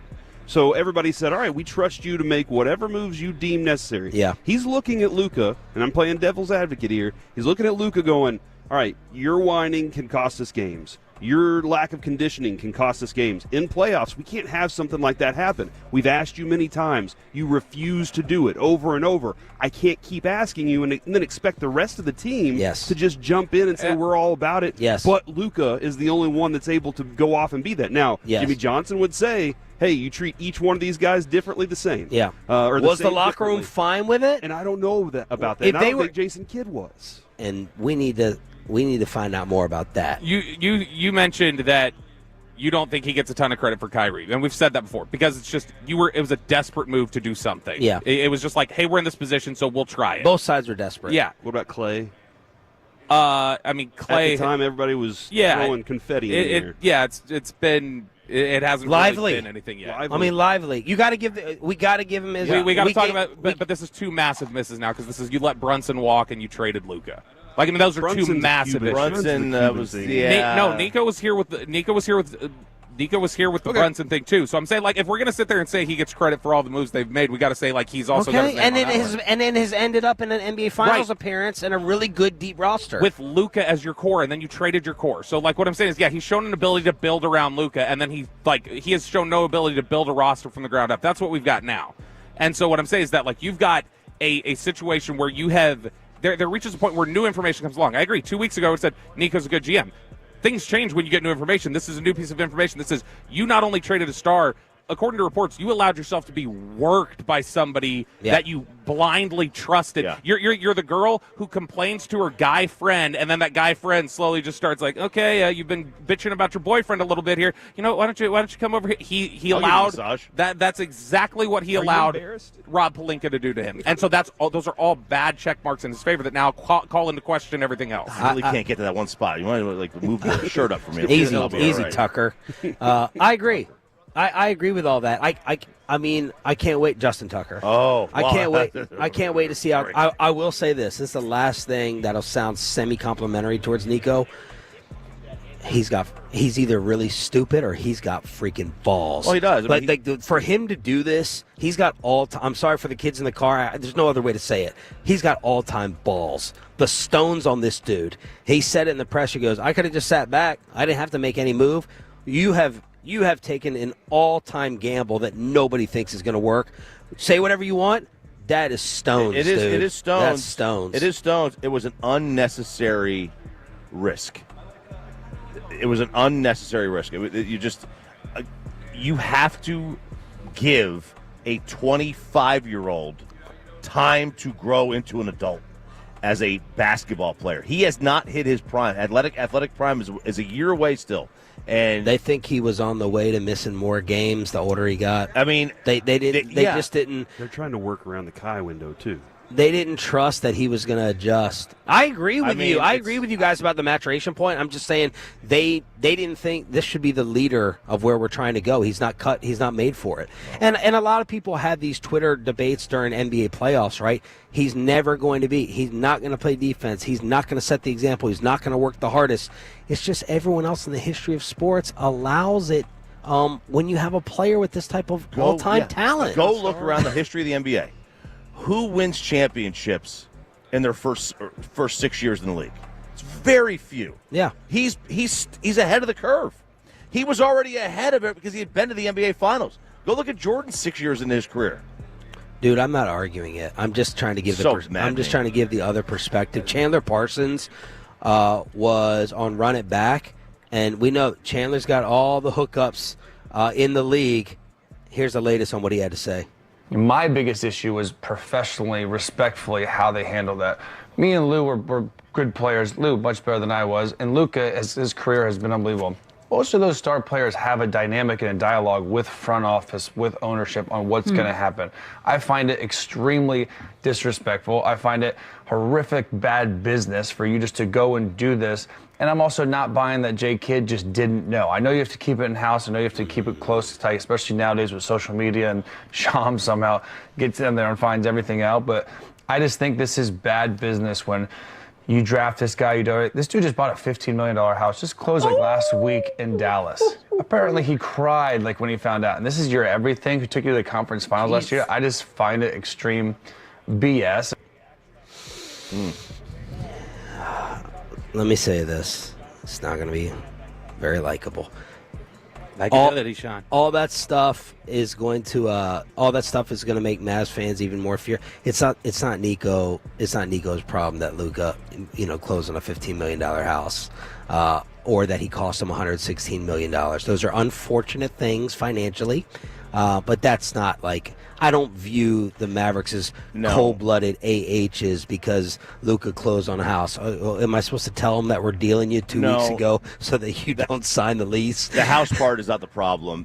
Costing him the money, I mean, that might resonate around the league. Well, what I think is going to resonate is you had Dirk 2.0.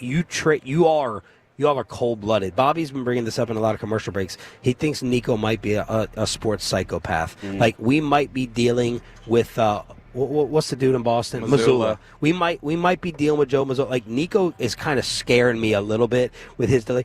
The fact that you traded Luka Doncic, that makes me think you all have zero loyalty. It's not about the Supermax thing, although you should have signed him and then dealt. It's yo, man, you guys are Belichick. This was a Belichick-type move. And I don't even know if Bill would have done it with Tom. But Nico, he might be scary. Bill would have gotten more draft capital back. That's what and then Bill screwed up done. The draft picks. Yeah, he would have then taken a long snapper in the second round. But, I mean, again, just look at it from, like you mentioned there, it's also how you're portraying yourself to other players around the league. Okay, you're the team that takes $116 million out of guys' pockets. You're the team that doesn't tell Kyrie Irving what's going on or the coach what's going on. Got it. You're the team that when you're negotiating and trying to pitch Klay Thompson on leaving his career-long home, basically his home period, you're not even telling him it's bad business. 22 games into your career here, you're not going to have Luka Doncic here anymore. That's the problem. Who else around the league do we associate the player that fast with their city? We used to do it with Westbrook and Durant in OKC. And Damian Lillard and up in Portland was Dame, Giannis. Yeah. Current players? Yeah, current. Giannis, I think of Milwaukee pretty instantly. Yeah. I'm just trying to think of someone you're that's with the city. And that is what you brought up the word hurt. That's the biggest thing from the fan base is you ripped a piece of our city away. You this is a city that's one of ours. Struggled forever to get superstars to land here. Yeah, just even say yes. You could argue you dealt your recruiter. Mm-hmm. Yeah, I mean, you still have Kyrie. He's still that, but that's a selling point. That's a superstar selling point. Dude, I'm going to get so wide open. I'm going to earn another contract from another team because of that guy. We had all these discussions. Could Luka draw people? Could Luka draw people? Like, you could have Derek Lively say, dude, you want to catch lobs from this guy? Klay Thompson say, oh, I'm going to have more wide open 3-point looks. Even just through proxy of practicing with him and those tails. Fantex is ripping it with good luck getting a free agent to sign here. This shows that you don't want to spend the money. The other general manager in the league, I mean, how upset are they going to be that they didn't even get a chance to bad faith negotiations here? This is not good. Don't you have Ramona Shelbourne today? We do have Ramona Shelbourne, I think at 11:20 today. I'm jealous of that. She wrote a phenomenal column, and in part of that, some of the league reaction. One Western Conference exec, I hate saying this word, it's really hard for me, unfathomable. That was decent. That was good. Eastern Conference exec, I'm stunned. Executives from around the league were both furious and jealous that the glitzy, star-driven Lakers have been the only team given an opportunity to bid. And we haven't even gotten into the conspiracy theory stuff. And I'm not a conspiracy theorist, but it's hard to fight these. They're pretty good. It's really hard to fight, collusion here, man. Adam Silver, he's not going to because it's the Lakers. You should call and be like, why didn't you call anyone else? Why didn't you? It looks really bad. This is not going to have non-Laker fans running to turn on the NBA because of the appearance of this. You thought Pau Gasol was bad? How much worse is this than the Gasol deal? When it felt like Jerry West gave the Lakers Kobe's running mate. Yeah, that's bad. The closest I can remember instantly, the one that came to mind was when Jeter traded Stanton to the Yankees. And everybody was like, that feels like a favor. That wasn't balanced at all. Yeah. But again, Choppy pointed this out, we're talking off the air, that was salary dump, financial, any deal you can find like this in the history of the world. Whether it's that same thing, Gretzky, Babe Ruth, it's all it's usually tied to we need money. This is the richest ownership, one of the richest ownerships in professional sports. It's the fourth richest in sports. There's no excuse or context that makes what they did okay. For the return. Yeah, for the return. We can have a discussion about dealing it. Yeah. We can have a discussion. I still wouldn't do it, but the return will forever. You can't change it, right? I think you said it. You could win 3 titles in a row. You could win the title this year. It can't change the return. Brian Schottenheimer could be awesome. It doesn't justify the lack of homework that you did. Yeah, you can, if you win the title this year, that's great. And as Tim McMahon said, Windhorst has always said that you don't have to apologize for championships. They mean you don't have to apologize anymore. Yep. But if you win this title, you have to sit there and sweat for the next 10 years that the Lakers don't win more than one. Because what happens if they win this title this year and then they miss the playoffs 2 years from now? The other part that's just going to be, it's going to set your fuse off is whenever Luka comes to Dallas or whenever he plays against the Mavericks, every shot he makes, he's looking at the bench and laughing. Every shot he makes, he's pointing at the fans and laughing. What's Kevin's gambling site? That's Underdog. That is Underdog. You will find me on the over. You will find me on the over that day. They could set the over at 45.5. I will bet the over, and I'll put a lot on it. Corey Majors sitting down with us during Bobby is so mad. It's just so stupid. It's just so it really is. I keep hearing Maggie and Perloff. It's like commercial-free expressway. Let's hook you up for turning it on, leaving it on, then ask Reddit. All right, Tolos, that's right. Right now, call number 10 at 877-881-1053 wins a pair of tickets to see Luke Bryan at the Dos Equis Pavilion in Dallas on Friday, June 20th. That's call number 10 at 877-881-1053. Mike Florio just sent the text message. I'm here. Wow. I don't see Mike yet, but he's going to sit down with us in about 15 minutes. Even he was talking about the Luca deal. So we'll talk about Myles Garrett and the leftover shockwaves of Brian Schottenheimer with Mike Florio, ProFootballTalk.com in 15 minutes. Let's ask Reddit. Do you have a question, Kelly? Yeah, I have a lot of questions. Number 1, how dare you? Frankel Injury Attorneys fan text 877-881-1053, 877-881-1053. We are doing Ask Reddit like we do every Tuesday. He just texted me. Where are you? Mike! He's right over there. Florio! Oh, he's shaking hands with somebody important in a green jacket. Michael! He's scream father of mine. There you go, father of mine. Sell a book. All right, we're doing Ask Reddit here on 105.3 The Fan, and the great news is we have Corey Majors with us, so we don't have to throw it to Peyton at all right. in this segment. I'm just kidding. He'll be able to hold us off until Peyton's done giving away Luke Bryan tickets. You know what? We're going to lead off here with Corey Majors on Ask Reddit. Corey, do you shower in the morning or when you go to sleep, and why? When I'm dirty. When I feel dirty, I take a shower. It's a good answer. So sometimes I'll take one in the morning if I got up and went to the gym, which I usually do because I get up, listen to you guys while I'm at the gym, and then go take a shower. But otherwise, I'll shower. I usually shower right after I'm at the gym. So when I leave the show, most days I go to the gym, get home, wash up, and that's it because I don't want to get into bed all stinky. I want to ask you this question because this has been a debate of ours on the air before. Do you shower after loving every time? No. Choppy will let it sit on him for over 24 hours. Let it marinate. Yeah. I walk around letting the whole world know. Y'all just out here dry aging your crotches. Jeez. Yeah.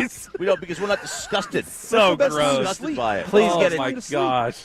Please, we got a little bit of time. Yeah. You don't want to jump in this segment, Florio. Trust me. You don't want no part of this. Right after you're done is the best time to sleep anyway. Right. So Guess, you just... And guess what? I don't wash my beard after either. Yeah. Chop, do you shower in the morning or when you go to sleep? And by the way, I like the when I feel dirty and say that's why I was I thought I was going to be late. In fact, I was late getting downstairs last night from the hotel because we'd walked around to get our credentials stuff. I was like, I need to shower. Like, I feel that gross. Here. And so here you're just going to be sticky. That's Yeah. just the way So it is. muggy? Yes, that's muggy. New Orleans, baby. Shower at night. I don't have the energy and the effort level in the morning to go ahead and shower. Shower at night before bed. My current world. And not every time after. Yeah, the current world is I shower when I get home from the gym, which is like around 12-ish. But perfect world, like if I had a normal job, I would shower in the morning before work. Same as you. When I always have the best of intentions, like I'll set my alarm 20 minutes earlier and I'll shower in the morning. And then every time it's like, no, that didn't work out. I got to shower at night. Peyton, you shower at night or in the morning? At night, 100%. I can shower in the morning, but I still shower at night. You know, it has to be right before I go to sleep, too. I can't sleep when I'm not clean.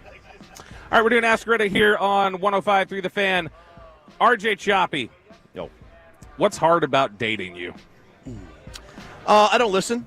And when I do, it's fake. And I'm not actually listening either. He didn't even listen to the 7 o'clock return. I genuinely love Choppy's complete self-awareness and the willingness to just say it on these sort of things. But you're not listening is spacing out. Yeah, it's not like you're defying. Right. I just don't. You're very subservient. I'm very. I also fart a lot, and I don't think clothes, if they touch the ground, that they're necessarily dirty. My wife, and I think, pick the skin on the bottom of my feet, and I flick them against the blinds, and I want to hear them go. That's disgusting. My wife is loving RJ's sense of humor so far on this trip. What did you say as soon as you got off the plane about you did what at least 38 times? Oh, I think I broke wind in that seat at least 38 times. And the lady next to me, I always like sitting around either old people or children on an airplane because you can always blame a release on them. You can't control your bowels once you're over like 60 years old. She loves art. I will never talk like this, so I think this is like a release for her here in Choppy. Yeah, I hate it. I won't do that either. So, Sean, what's hard about dating you? Work schedule. Work schedule and work attention. Like, she has had to hear about Luka Doncic for 48 straight hours. But that's the way it's got to be, right? NFL Sunday, it's going to be 12 to 10. I'm not watching one game. I'm not just watching the Cowboys. That's it. Now, I won't go as hard with the Saturday schedule. That's why I got Choppy. But work schedule, man, the work's got to go. The calls with Bobby, all the separate side calls. She knows how important the work schedule is, but a lot of people probably would have an issue and problem with it. Corey, what you got? I'm terrible with a calendar. I'm not very organized, so she keeps Adrian keeps my calendar. So whatever I need, she tells me when I'm supposed to do stuff.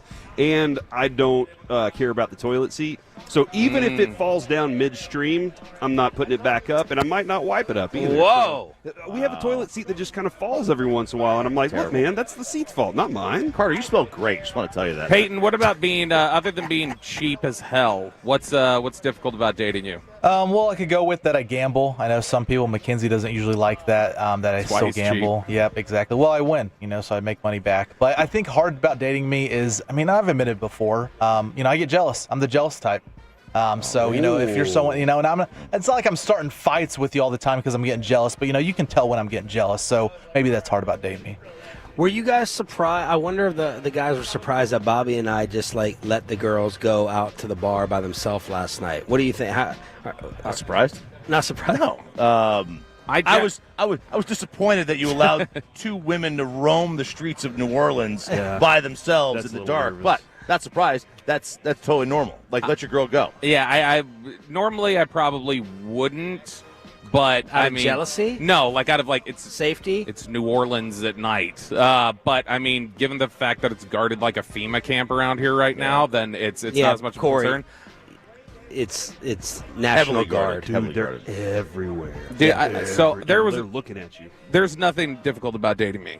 As Kristen will tell you how great it is to date me. I hear, you know what? No, it is honestly the schedule. It's the way I throw myself into work is probably the biggest thing. But I'm going to let you guys answer this Ask Reddit. What do you think is probably the most difficult thing about dating me? Your neck beard. You're the rudest. Oh, I noticed this in the mirror yesterday. I was like, oh, crap. You're the rudest couple walker I've ever seen in my entire. No, I'm not making fun of his walk technique, even though that is funny. It's how far ahead of Kristen he leaves her in any situation. No, if we're in groups, I do. He dusts her. He leaves her.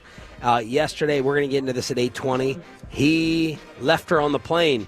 He sat in his own first-class seat and made her sit in the back. There's Corey. so much context to this that he's not. It's really not a lot of context. It's really not. The bottom line is you chose to sit up front and let her sit in the back by herself. This is going to say everybody who's... The worst thing that ever happened to you is letting my wife come on this trip and be around your wife for the next 48 hours. My wife is going to reprogram your wife. This is if I were you, I would book a swamp trip for my wife and I would shove her over so that a gator ate her up before she reprograms your wife. I hate even saying this on the air because of how it's going to sound, but we were walking off the plane yesterday and Sean was giving her hell for something. She's like, well, just when he says something, I just say yes, sir. Oh, my. And she said it with a straight face. I said, damn. And I told Amanda, I said, you need to listen like that, too. And I can't repeat it. All right, there it is. Commercial-free expressway. Corey Majors, thank you so much. Yeah. Fantastic. I'll see you again, fellas. The KMC Masterpiece with Ramona Shelbourne, the guest that I wanted so badly today.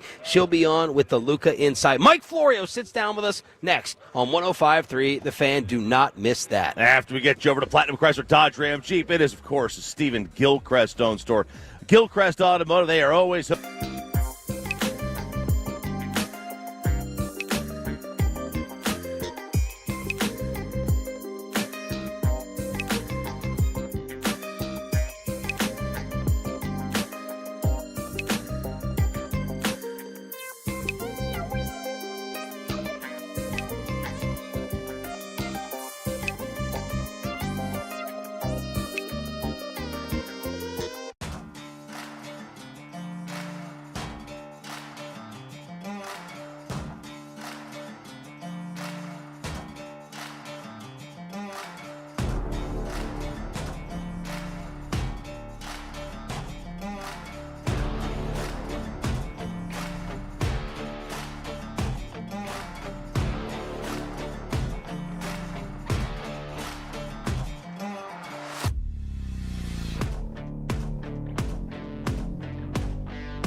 Do you think it's true that you've got to forget something else to remember that Uber Eats has groceries? No, that's absurd. Hey, remember when you used to be a, what was it, Pepper Lady? Pepper Lady? Wasn't it Cinnamon Sisters? Basil Babes. Saffron Squad? Nutmeg Maidens? Paprika? No. Nutmeg Maidens? I just said that. Was it Spice Girls? Doesn't sound right. Was it Saffron Squad?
Hello, baby. KRLD-FM and HD1, Dallas-Fort Worth. An Odyssey sports station. Driven by our D&M Leasing Studios. Live from Radio Row in New Orleans. This is Sean and RJ on 105.3 The Fan. And our first mega guest right now, sitting down on the Fan Camp Twitch and YouTube. It's all brought to you by Stella, the Low-T Center, and Best Buy Windows and Siding, is our boy, the great Mike Florio, ProFootballTalk.com, Football Night in America. You've been here since when? Sunday. You go out? Came through Dallas. Flew through Dallas. Oh, that's right. That airport needs a little upgrade. Great city. DFW or DFW? What terminal? B? Yeah, that's next. DFW or it was DFW? Yeah. What's your least favorite airport? Least favorite airport? It used to be LaGuardia until they completely transformed it. Pittsburgh is in the process of being upgraded. 30 years ago, it was awesome, and now it's amazing how places can just show their wear, especially when you compare to nicer, like Kansas City was horrible. Kansas City looked like some weird hellscape vision of the 70s of what the future would look like, but they replaced it recently. So I haven't been in a bad one lately. I don't think Houston's really all that great. Kansas City's weird. You've got you'll do security and walk to it's like very right narrow. Security in the gate. It's like right there after security. Why are you still living in West Virginia? Why does it bother you? It does. It bothers you know what there's a lot of in West Virginia? Hills? Smiles and glory holes. That's right. I wanted to get it in before I forgot. You've been waiting to I need to make a T-shirt. Although the problem is, whenever we say it on our show, we will inevitably, no matter how Which many times show? You ain't saying that on NBC. On PFT Live. Okay. You know, the show that's right there. Yeah. See there, the That big big set? one. The Yeah, big yeah. set that, looms over yours. The big giant with look at the big thing above, like it's the crown on the cathedral. I can't with Pro Football Talk. You familiar with that? I can't that believe brand? from where you came. Anyway, I can't either. Glory. Anyway, when we mention it, no matter how many times we've explained the story, I will get emails from people who are aghast. Do you realize what that means? Why would you use that word? It's like, well, let me tell you a little story about why we use that word. It goes all the way back to July of 2012. It really is wild that the amount of people who don't know the reference, like that, what it really truly is, they just default to the disgusting Give us practice. Give us your Schottenheimer reaction.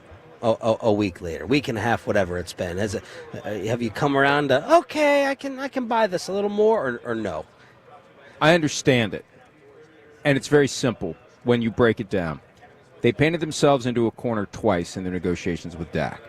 First, when they let his rookie contract play out, they tagged him once, they tagged him the second time, and then they woke up one day and realized, holy crap, he can walk away after the year of the second tag. We better turn this into a contract. And Dak Prescott and his representatives did exactly what Jerry would have done in the same situation, squeeze every ounce of leverage out of it. So he's got a 4-year, $160 million deal that was designed to get renegotiated after 3 years. The third year came and went. I think they toyed with the idea of playing it out.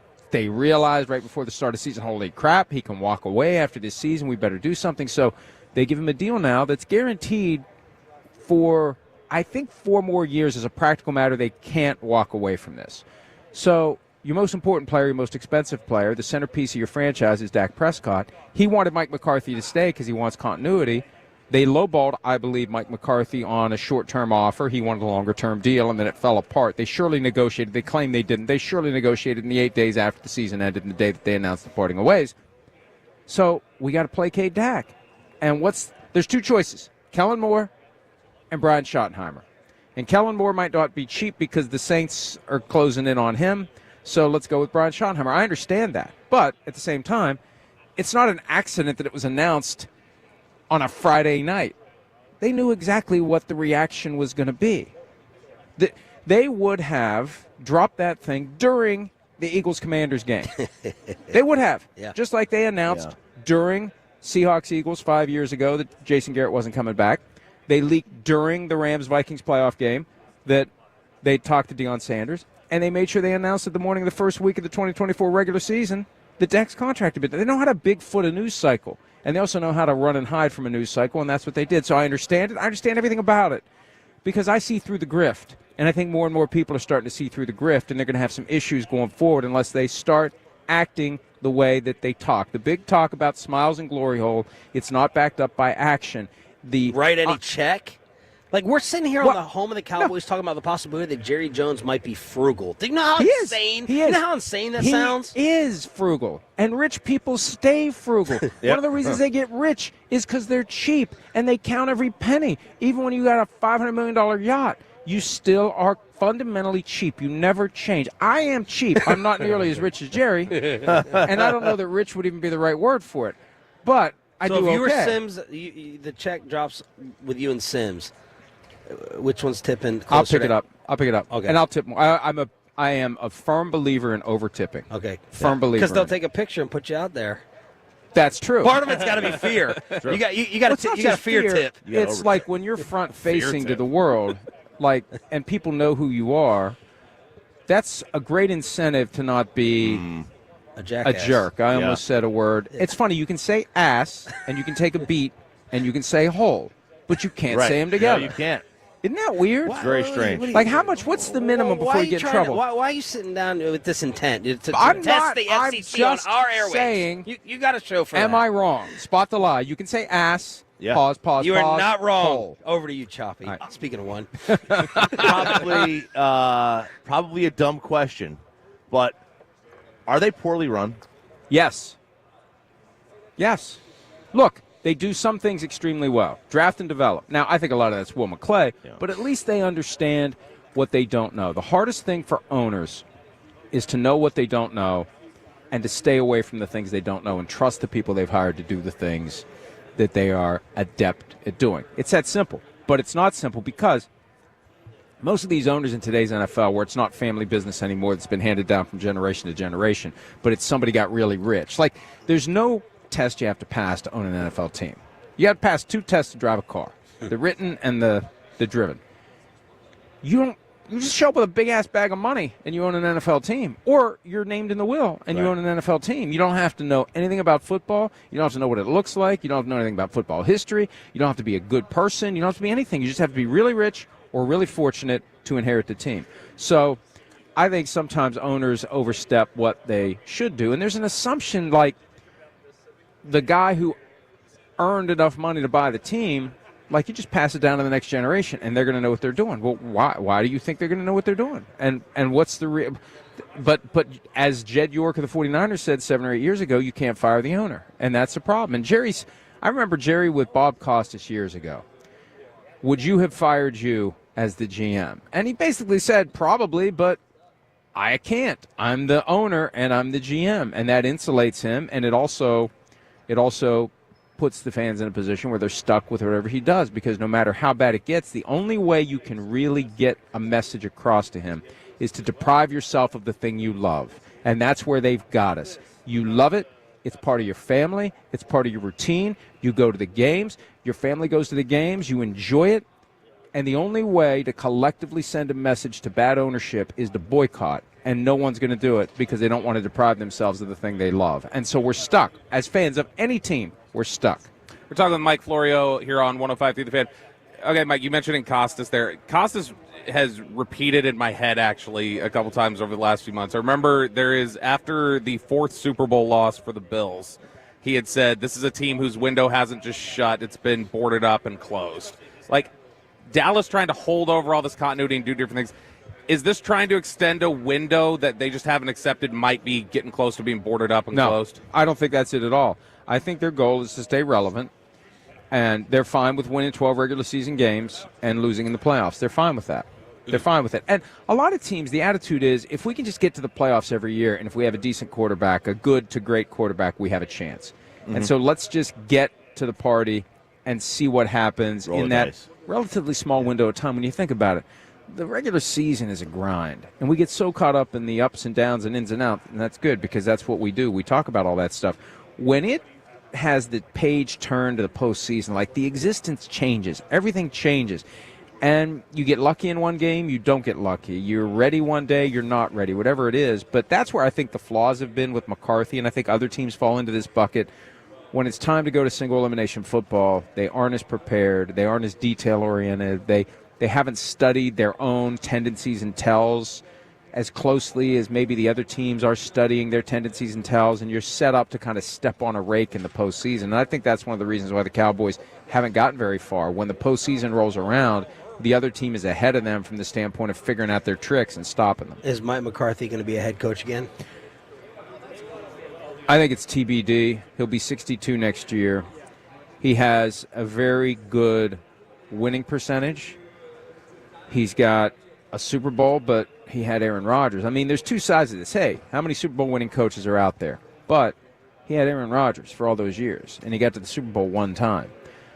It all depends on how many good jobs there are and who else is available. I think he'll be in the mix, but it won't be as easy as it was when he landed with the Cowboys. I want to talk to you about Luka Doncic because months and months ago when I had Micah Parsons, some, discomfort with him inside the Ford Center at the Star in Frisco, I reported that. You sent me a text and you basically said, so effing what? He's Micah Parsons. The Dallas Mavericks, it made me think of you with this topic. The Dallas Mavericks are basically, they got rid of Luka Doncic apparently because of these types of things that Bill Parcells got through with Lawrence Taylor, and name any freaking superstar in the history of sports. Is there a parallel there? And what do you think about this seismic sports move that I even saw you write about? We have to look at it through the lens of the people who will be making the decisions about Micah Parsons' future.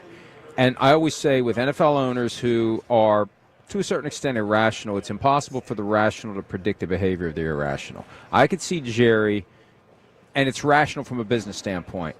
Look at what the Mavericks did. Look at how they attracted all this attention.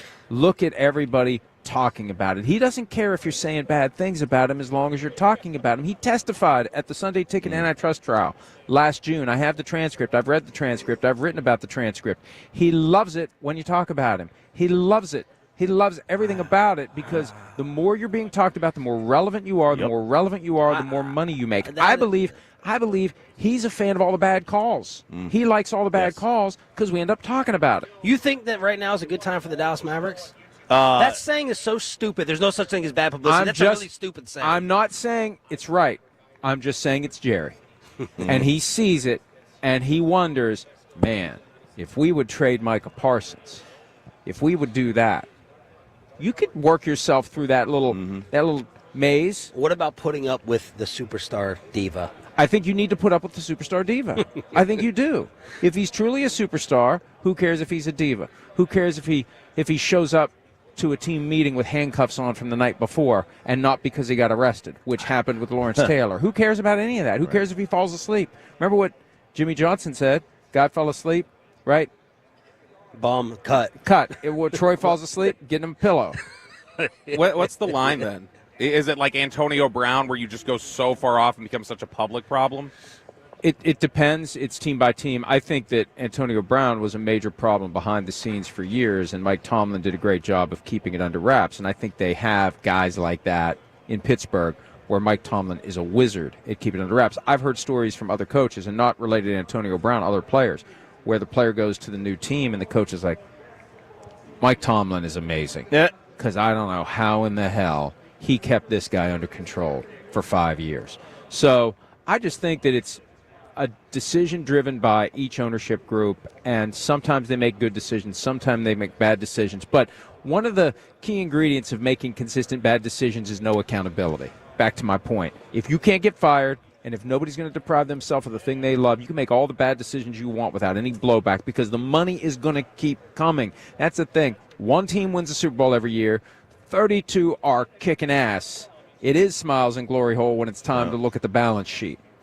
If this happened in the NFL with the Luka trade, where the GM traded him and it cost him $117 million and they only went to one team, how would that impact other general managers wanting to deal with that GM or players wanting to go play there? Well, because people are accusing them of collusion in this, conspiracy theories everywhere. Hey, the Rams-Lions trade, the Stafford trade, that was collusion. That was an inside job. That was Brad Holmes leaving the Rams for the Lions, and the Rams looking for a way to offload Jared Goff where it wouldn't be obvious that they were tying a first-round pick around his neck to get somebody to take him.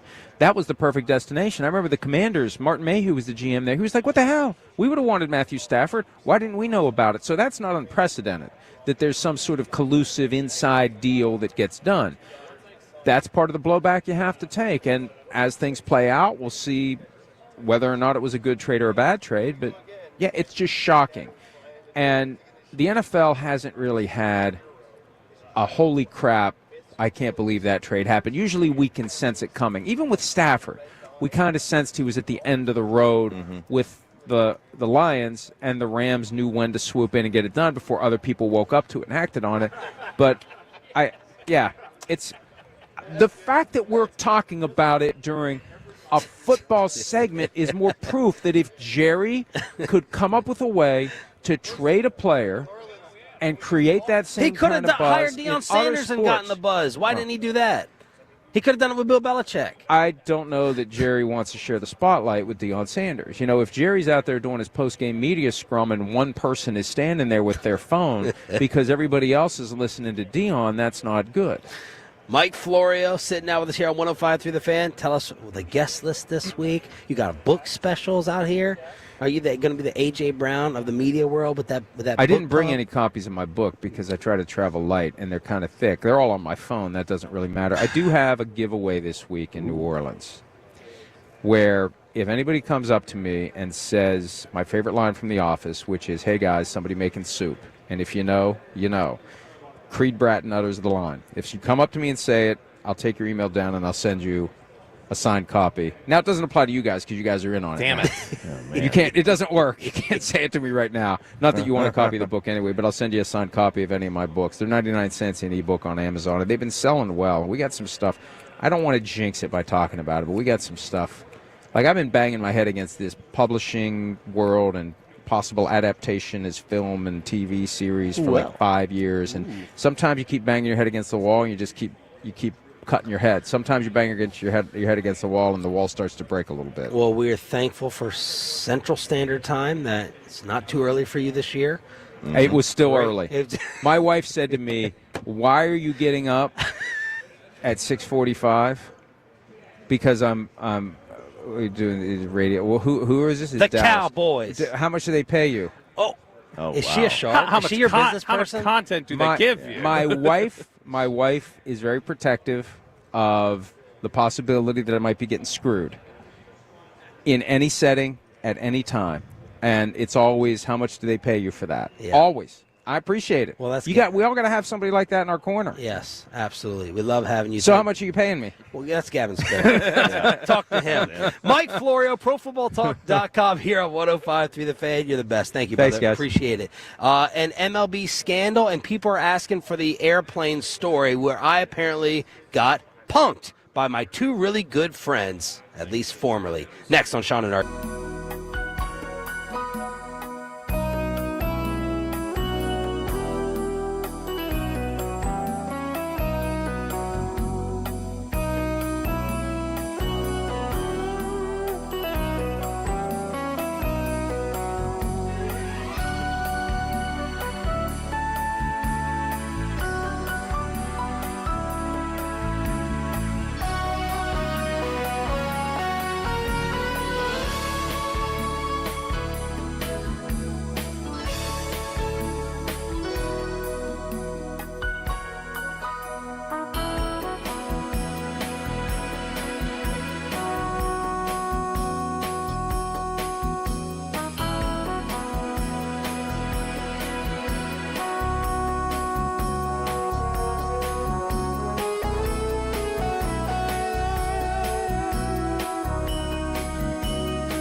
Uber Eats has low fee products? I gotta remember that. Well, you know, they say in order to remember something, you have to forget something else. Okay, now that is a very cute haircut. That's like a little shag. I've never seen it before. Well, I mean, of course you have. It's the Rachel. Oh, is that your name? No, I mean, like, your name. No, I'm Jen.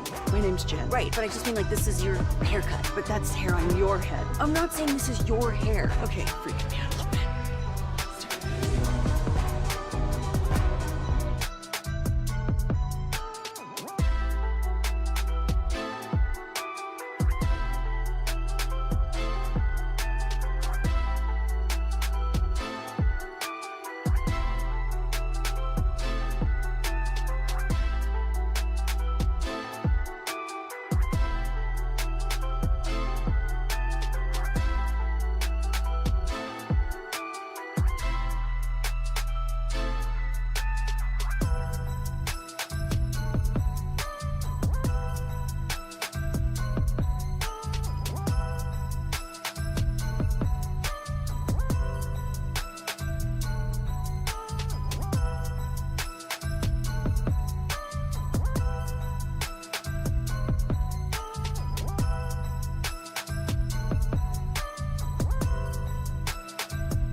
Kansas City peeps next to me. Mike Florio, my boy from Chicago.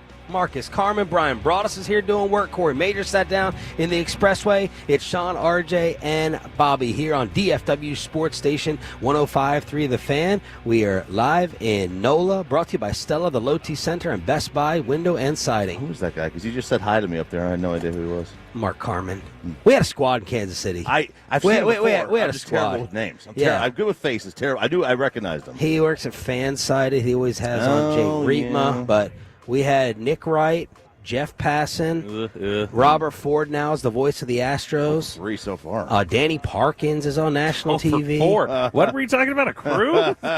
I mean, it's schmoozers. That's that. It's schmoozers. And I'm sitting here with you too. Lowest common denominator broadcasters right there, Sean. Wow, listen to you. You've been here for a sip of coffee, and now you're judging everyone else. Chop. They called that station LCD Sound System. And what was your previous station? I'll tell you. NFL Network, thank you. I've noticed 2 things here. 2 things. One, there are 2 kinds of escalator riders. There's the people who walk up the escalator and the people who ride. I'm a walker. Oh. And you walk up and down? Absolutely. You walked down, tried to rush back. We were late. I know. You tried to rush back. I would never walk down there. I knew we were going to be late. I knew RJ was not monitoring, or Ruben somehow. Shocking. I walk up and I walk down, and I'll sidestep people. But the other one is that So you just went upstairs for a coffee run. Walk up, walk down. But you didn't wait. There were no wasted movements. None. It's a full 5 minutes. Oh no! I mean, 7 minutes. Back at 3. Well, you just walked back here when we came on. So you weren't back in. I was looking up. I was looking around because I do have some. He was talking to his buddy Carmen. The other thing is that the police uniforms in Louisiana, they look like they're ready to seize on Leningrad. I mean, that's how they're dressed. It's like full. It's like look at the history. It's like wartime outfits here. I appreciate the look. All right, Roberto, a lot of Tolos are asking for the plane story and the plane update. Yeah, well, I mean, I think this first begins with, I'll let Choppy start us off here. So Sunday night, you texted me. Yeah, so I check into the flight, and I had recently been upgraded to Advantage Platinum. And what does that mean? I don't know. I get like a third free. It means bag. he gets little hangout spots that he walks off at the airport without inviting us. Notice you didn't have to pay for bags when you checked them? I did notice that. Thank you. Yeah. Well, the company would have paid for right. it. But I don't also you get like higher status on the upgrade list. Oh. All right. I also I don't have to pay for the seats in coach that have like more leg room. They usually they're like $40 or $50. They're free for me. Wow. So that's a big perk. Big perk. That's a dream for you. Oh, it's fantastic. Nothing gives me more joy than that. Yeah.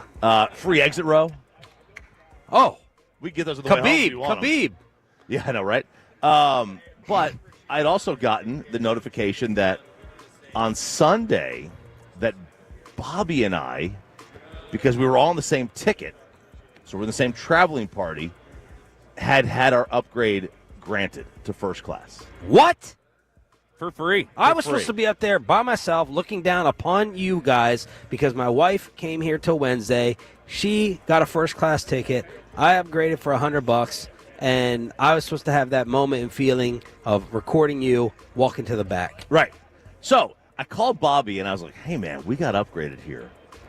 What do we do? For free? For free. I said, we've got to play a trick on Sean. Because he's looking forward to just taunting us as we walk to the back. So, should we, wait and get on the plane later and then have him go ha-ha and us just get in the seats? Or should we tell him, because we had just done the story a couple of days ago about the people seat squatting in first class, about, hey, we're going to seat squat, steal a drink, and then get kicked out. And that would make a great video, too. Yep. So what should we do? So that brings us together. And so we decided that we were going to slide into our seats, and we were going to lay the groundwork a little bit before. So we were going to tell you, this is such garbage. You get to sit in first class. You know what? What if we just slid in there? I think that we saw on the seating chart, which I screwed up. I had earlier told you at the Tex-Mex restaurant that you couldn't see the map. Yep. But that didn't seem to deter you when 20 minutes later I said we looked on the map and saw the seats were open. And so what we did was we just kept saying, there's 2 seats that we're going to just slide in. And you thought we were joking. Yeah. And then we walked on the plane. Because on the air, Choppy said last week when we did the story, he wouldn't have the guts to do it either. Yeah. Yes. So we were walking on the plane, and Choppy and I were just like, just take it, slide in, take a seat. Should we do it? Should we do it? Just go. Don't tell anybody. Just act like you're supposed to be here. And so we did, and we get in our seats, which we had. They were ticketed seats, but you didn't know that. I did not. And so you were looking back and going like, You can't do this. You got it. Okay, you need to get up. You need to go. I'm like, I'm not going. You need to stop drawing attention to it. Knock it off. And Chop was just trying to. And Bobby sold it. I was like, well, you got to get free drinks now. You got to get alcohol. And Bobby said, I don't want to cause any further attention. I don't want to call any attention to it. And he didn't order a drink. And so, he sold it more like that. Yeah. And he starts going like, boy, when your wife sees that you've slid up here to first class, she's going to be furious. That was the thing. So I was like, crap. So I texted Kristen. In fact, I'll pull it up right now. I texted Kristen while we were sitting on the flight, and I had said to her, after you had expected that we were supposed to be running around there, I said, act freaked out, I'm sitting here. Sean really thinks we just stole first-class seats. Just make your eyes wide or something. Yeah. She goes, LOL, okay. I said, Sean thinks you're going to freak out when you see us. He thinks we're going to get thrown off the plane. You need to, really sell it. And so she's like, okay. And then this is where she was innocent for the most part. I had told her to do this. She volunteered, do I text them? So she wanted to text you on the side and go like, what are they doing? So she leaned into, probably because I was including her and she felt like, I get to jump in on the bit. So that was the most I was going to include her on the flight because I was going to be in first class and she was going to be back in row 21D. But again, I think this has been misrepresented a little because you've now tried to flip this around as this is an awful thing. Yeah, the main story here, I wasn't freaked out or scared you guys were going to get thrown off. I was happy for you guys. I think you could sense that. Yeah, you're happy. You were a little like, oh my gosh, look, they're smoking outside the school. But I wasn't like that. Yeah. I was more concerned that Bobby was a rude you-know-what by making his wife sit by herself in the back of the plane. Yeah. And he had zero hesitation and zero regret or feeling about it. Like, I know my wife would have killed me.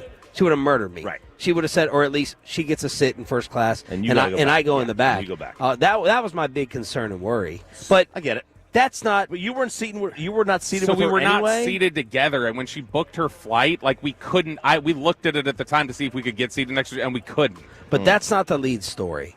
The lead story ends up being, as I put the video out there and sent it to Carter for 105 through the fan and all the social medias, look, oh my God, they're pulling it off. Look at this. Are you kidding me? They're actually sitting here in first class. They're going to get away with it.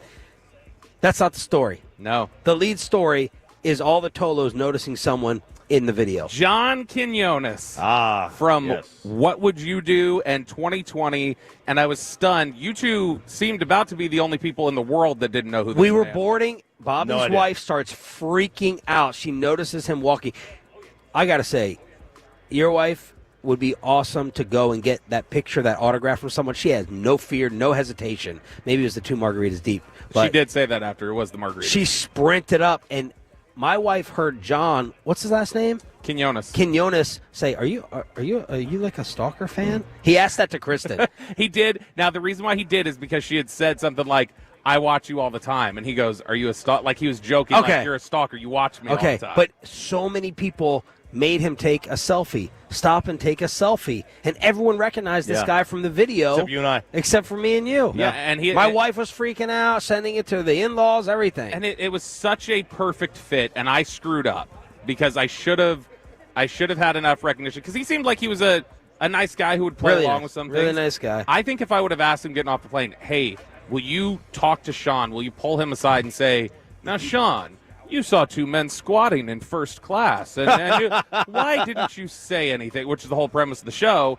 Then I think he would have done it, and I was really upset because that's what I did with you. I just walked up to you and said that, but afterwards I was like, I should have had John do that. And I think he would have because he seemed very, very pleasant and very amenable. So my wife, I do this strategy. By the way, I was very scared when I found out that he was famous because rule number 1 about air travel, never, ever, Babe Loffenberg says this, never be on a plane if you're not the most famous person on the plane. Does Babe say that? because if the plane goes down, they're going to tell the most famous person and not you. Oh, never be on that plane. Yeah.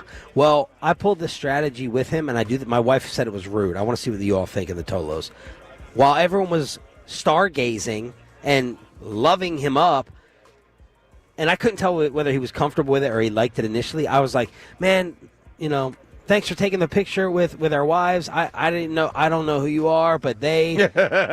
Okay. So I did that to make it to disarm it a little bit. Mm-hmm. You know what I mean? Like I wanted him to feel more comfortable. Like, okay, this isn't someone trying to get something out of me. This isn't. Yeah. My wife thought it was rude, so I felt like that would. To tell him I don't know who I didn't know who you were. Oh. But I only did that so he didn't feel like rushed and overcome with the stalker like Bobby's wife. Yeah. And I felt like I could it opens up and initiates conversation later. Like I think it's fine. I'm not kissing up to him like a paparazzi fan. No, I think it's totally fine. Because I sat next to him. I was the one sitting next to him on the plane. I told him, man, I'm like, sit next to him. But he already knew that they were stalkers. Yeah. So me, I'm not trying to get anything from you.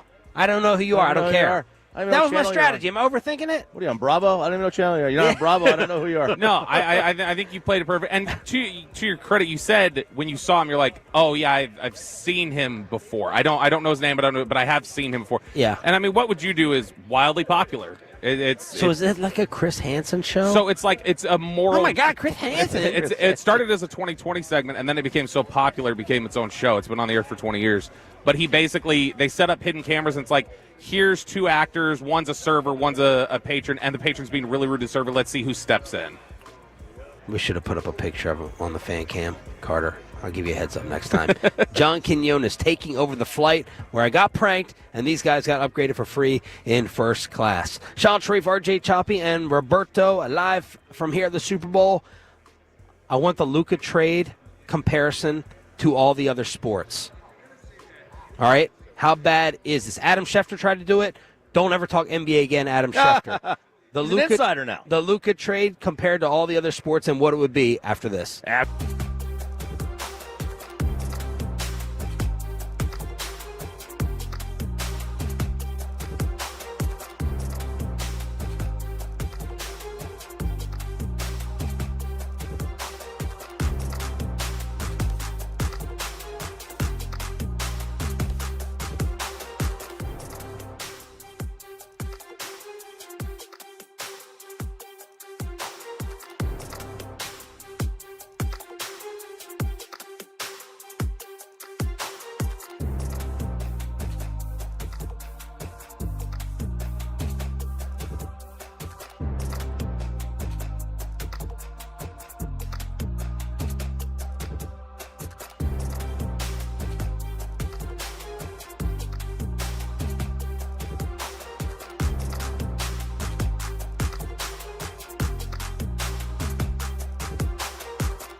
something else to remember that Uber Eats has groceries. No, that's absurd. Hey, remember when you used to be what was it, Pepper Lady? Pepper Lady? Wasn't it Cinnamon Sisters?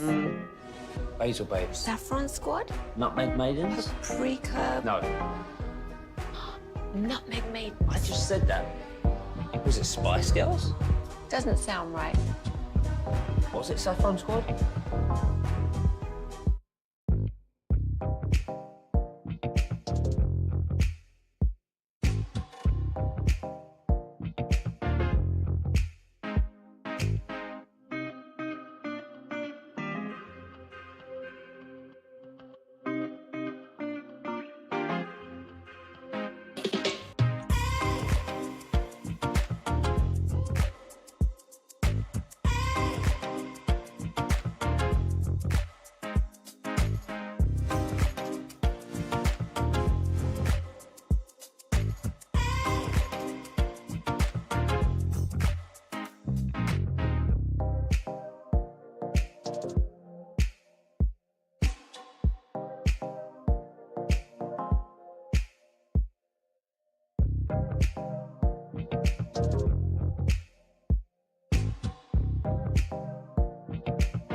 It's all part of an Odyssey National contest. And if you listen daily already, just make sure you're getting it an hour a day. Download the Odyssey app today for your chance to go to Vegas, baby.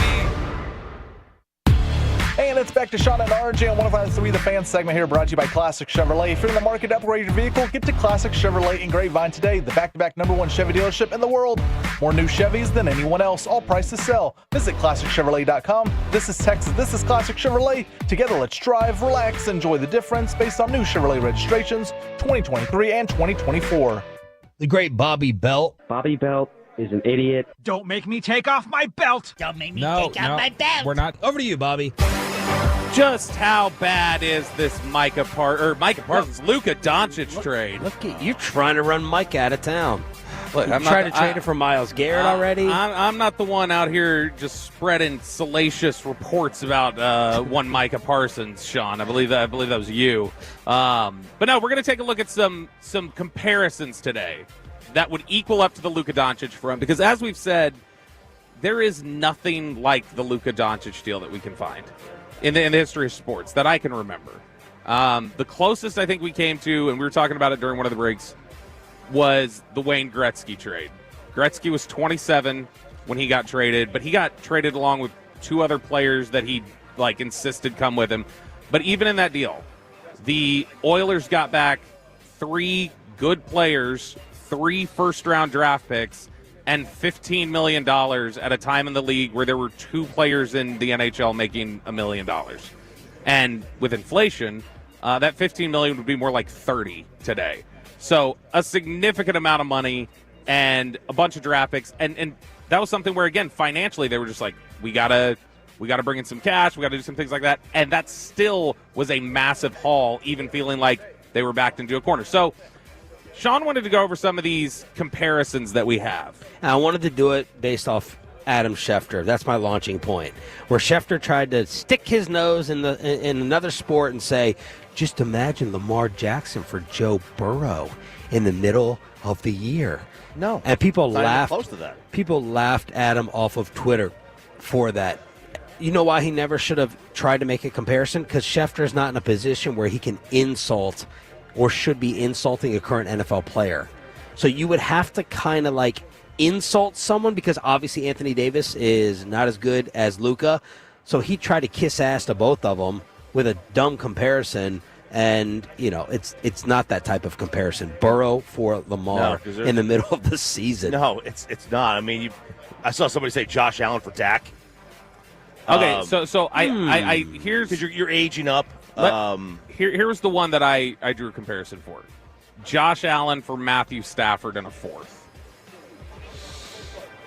Okay. Stafford, a guy who's won a Super Bowl and is still like, oh man, he's got all these traits that are still so incredible. I think Anthony. I think it's a decent one. Anthony. By the way, let me just say this. I know I got to be the unpopular one. They both got to be top 10 players. We have because we have totally disrespect, and I don't. I feel bad for Anthony. I don't like Anthony Davis as a competitor. I think he's soft. I said the Lakers years ago should have tried to trade him. The street clothes thing is totally fair. I can't stand how injured he is. But Anthony Davis as a player has been totally disrespected in DFW. It's ridiculous. He can give you 30, 20 any given night. The maddening thing about him is that he doesn't do it more often. This guy arguably is the best defensive player in the league, and again, he's a Hall of Famer. He's not a easy charity basketball Hall of Famer. Like this guy's got Hall of Fame numbers. He is a Hall of Fame level talent and player. He just is hurt way too often. But any given night, look at the way he's probably playing his best basketball of his career recently with the Lakers, and he can give you 30 and 20. And the amount of people not referencing that is really low. I'm not defending the trade. I'm just saying we got to keep that in mind. He's better than Matthew Stafford at this point. Okay, then let's go with this one. This one I think will be a good. I'll jump to this one first. This was one we got yesterday, I think, from the 214. Jamar Chase for Mike Evans in a fourth. I love that one. I'm having a hard time coming up with a better one than that.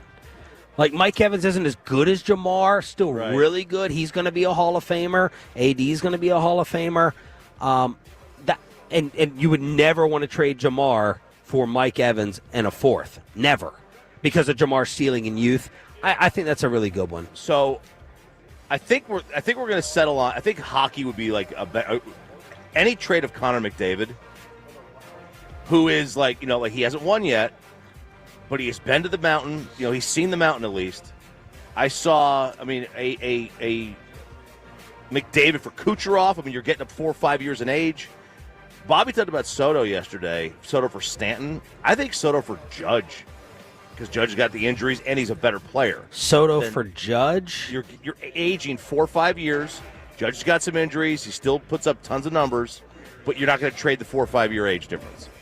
I think Judge is better than AD, respectively.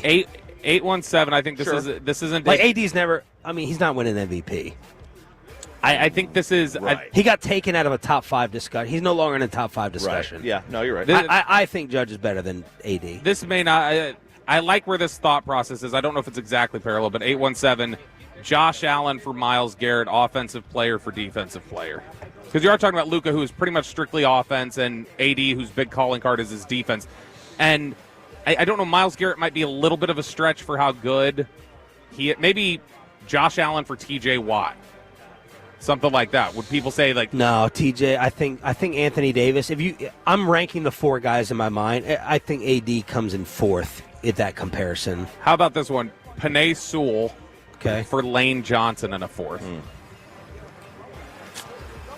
Is Lane Johnson as good as AD right now? Lane Johnson was the second team All-Pro this year. That's a pretty good one. That's a pretty decent one. Scenes for DeGrom. Oh no. If Pittsburgh did that, right? That'd be worse than this. Oh, way worse because you're at the end of his rope. Yeah. How about Saquon Barkley for Derrick Henry in a 4th? I mean, that's more similar. Someone asked. Derrick Henry's 4 years older. Someone asked me who's more bitter. Who should be more bitter, the Giants or the Mavericks? It's not even close. Yeah, it's not close. The Mavericks is much more painful. It's not. The Giants weren't in any position to win. They already had Saquon to see. Like, they weren't doing anything. They weren't even close. The freaking Mavericks forgot that they were just in the finals. And the other thing is, you lost to a historically great team numbers-wise. There's a chance the Celtics don't make it back. There's a chance that, and there's a chance the Mavericks don't make it back, but that was injuries. Like, don't make the major decisions based upon an all-time team that you faced and lost to.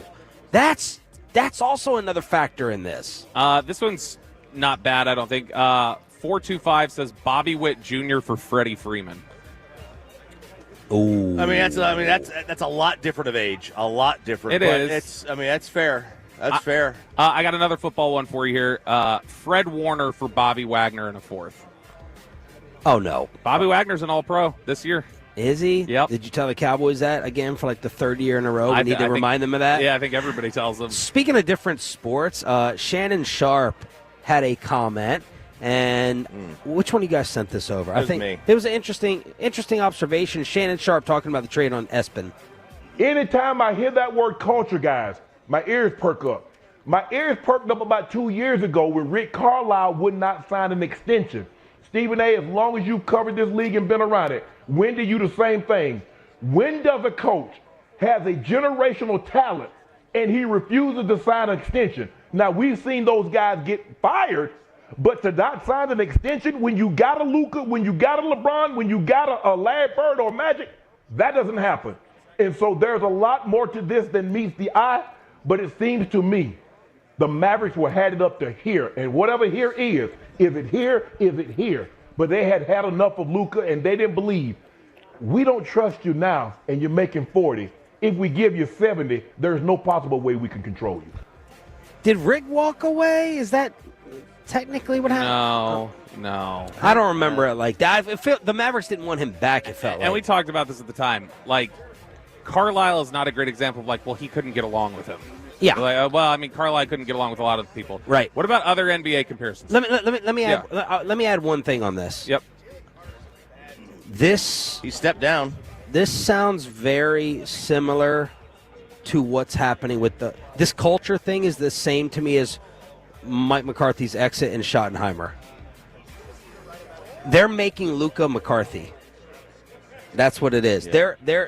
There's a parallel here. We got culture issues with two of the four teams in town. The Dallas Cowboys told us that, and the Dallas Mavericks told us that. Luka is McCarthy in this situation. Yeah, he did step down. Remember, that was the Vegas Bob article. Remember that article that came out about the organization? Yeah. He still had time left. They were not going to fire him. He was being pressed. Yeah, he was absolutely. That's fine. There was issues between him and Luka. There was tension. Yeah, and the Vegas Bob thing, and that was the same. Remember, that was the same offseason where Donnie stepped down too. I think it's a fascinating question, though. Would Rick, if the rest of the league knew about this, what would Carlisle have told his GM to do? That's a good question. I'm dying to know that. I want McMahon to text Rick that.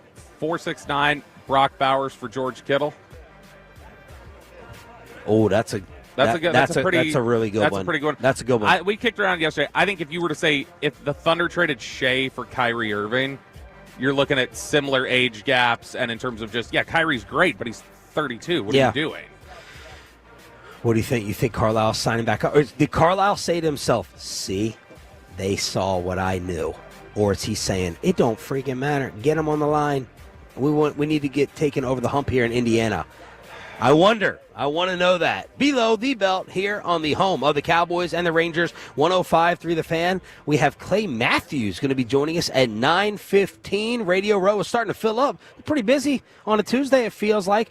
Why are people picking the Mavericks to be the best or second best in the Western Conference? What sense does that make? Next on Sean and RJ, 105.3 The Fan.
Uber Eats has low fee products? I gotta remember that. Well, you know, they say in order to remember something, you have to forget something else.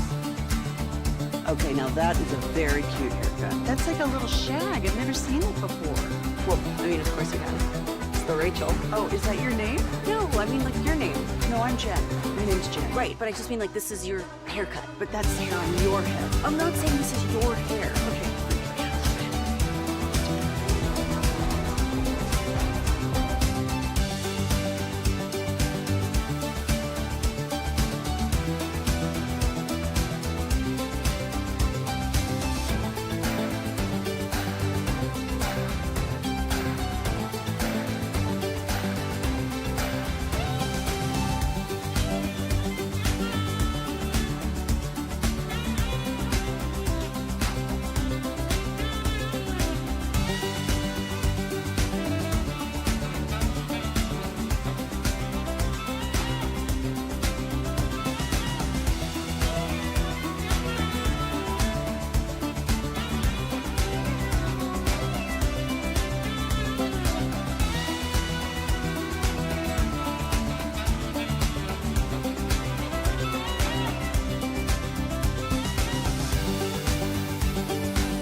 Driven by our D&M Leasing Studios, live from Radio Row in New Orleans. This is Sean and RJ on 105.3 The Fan.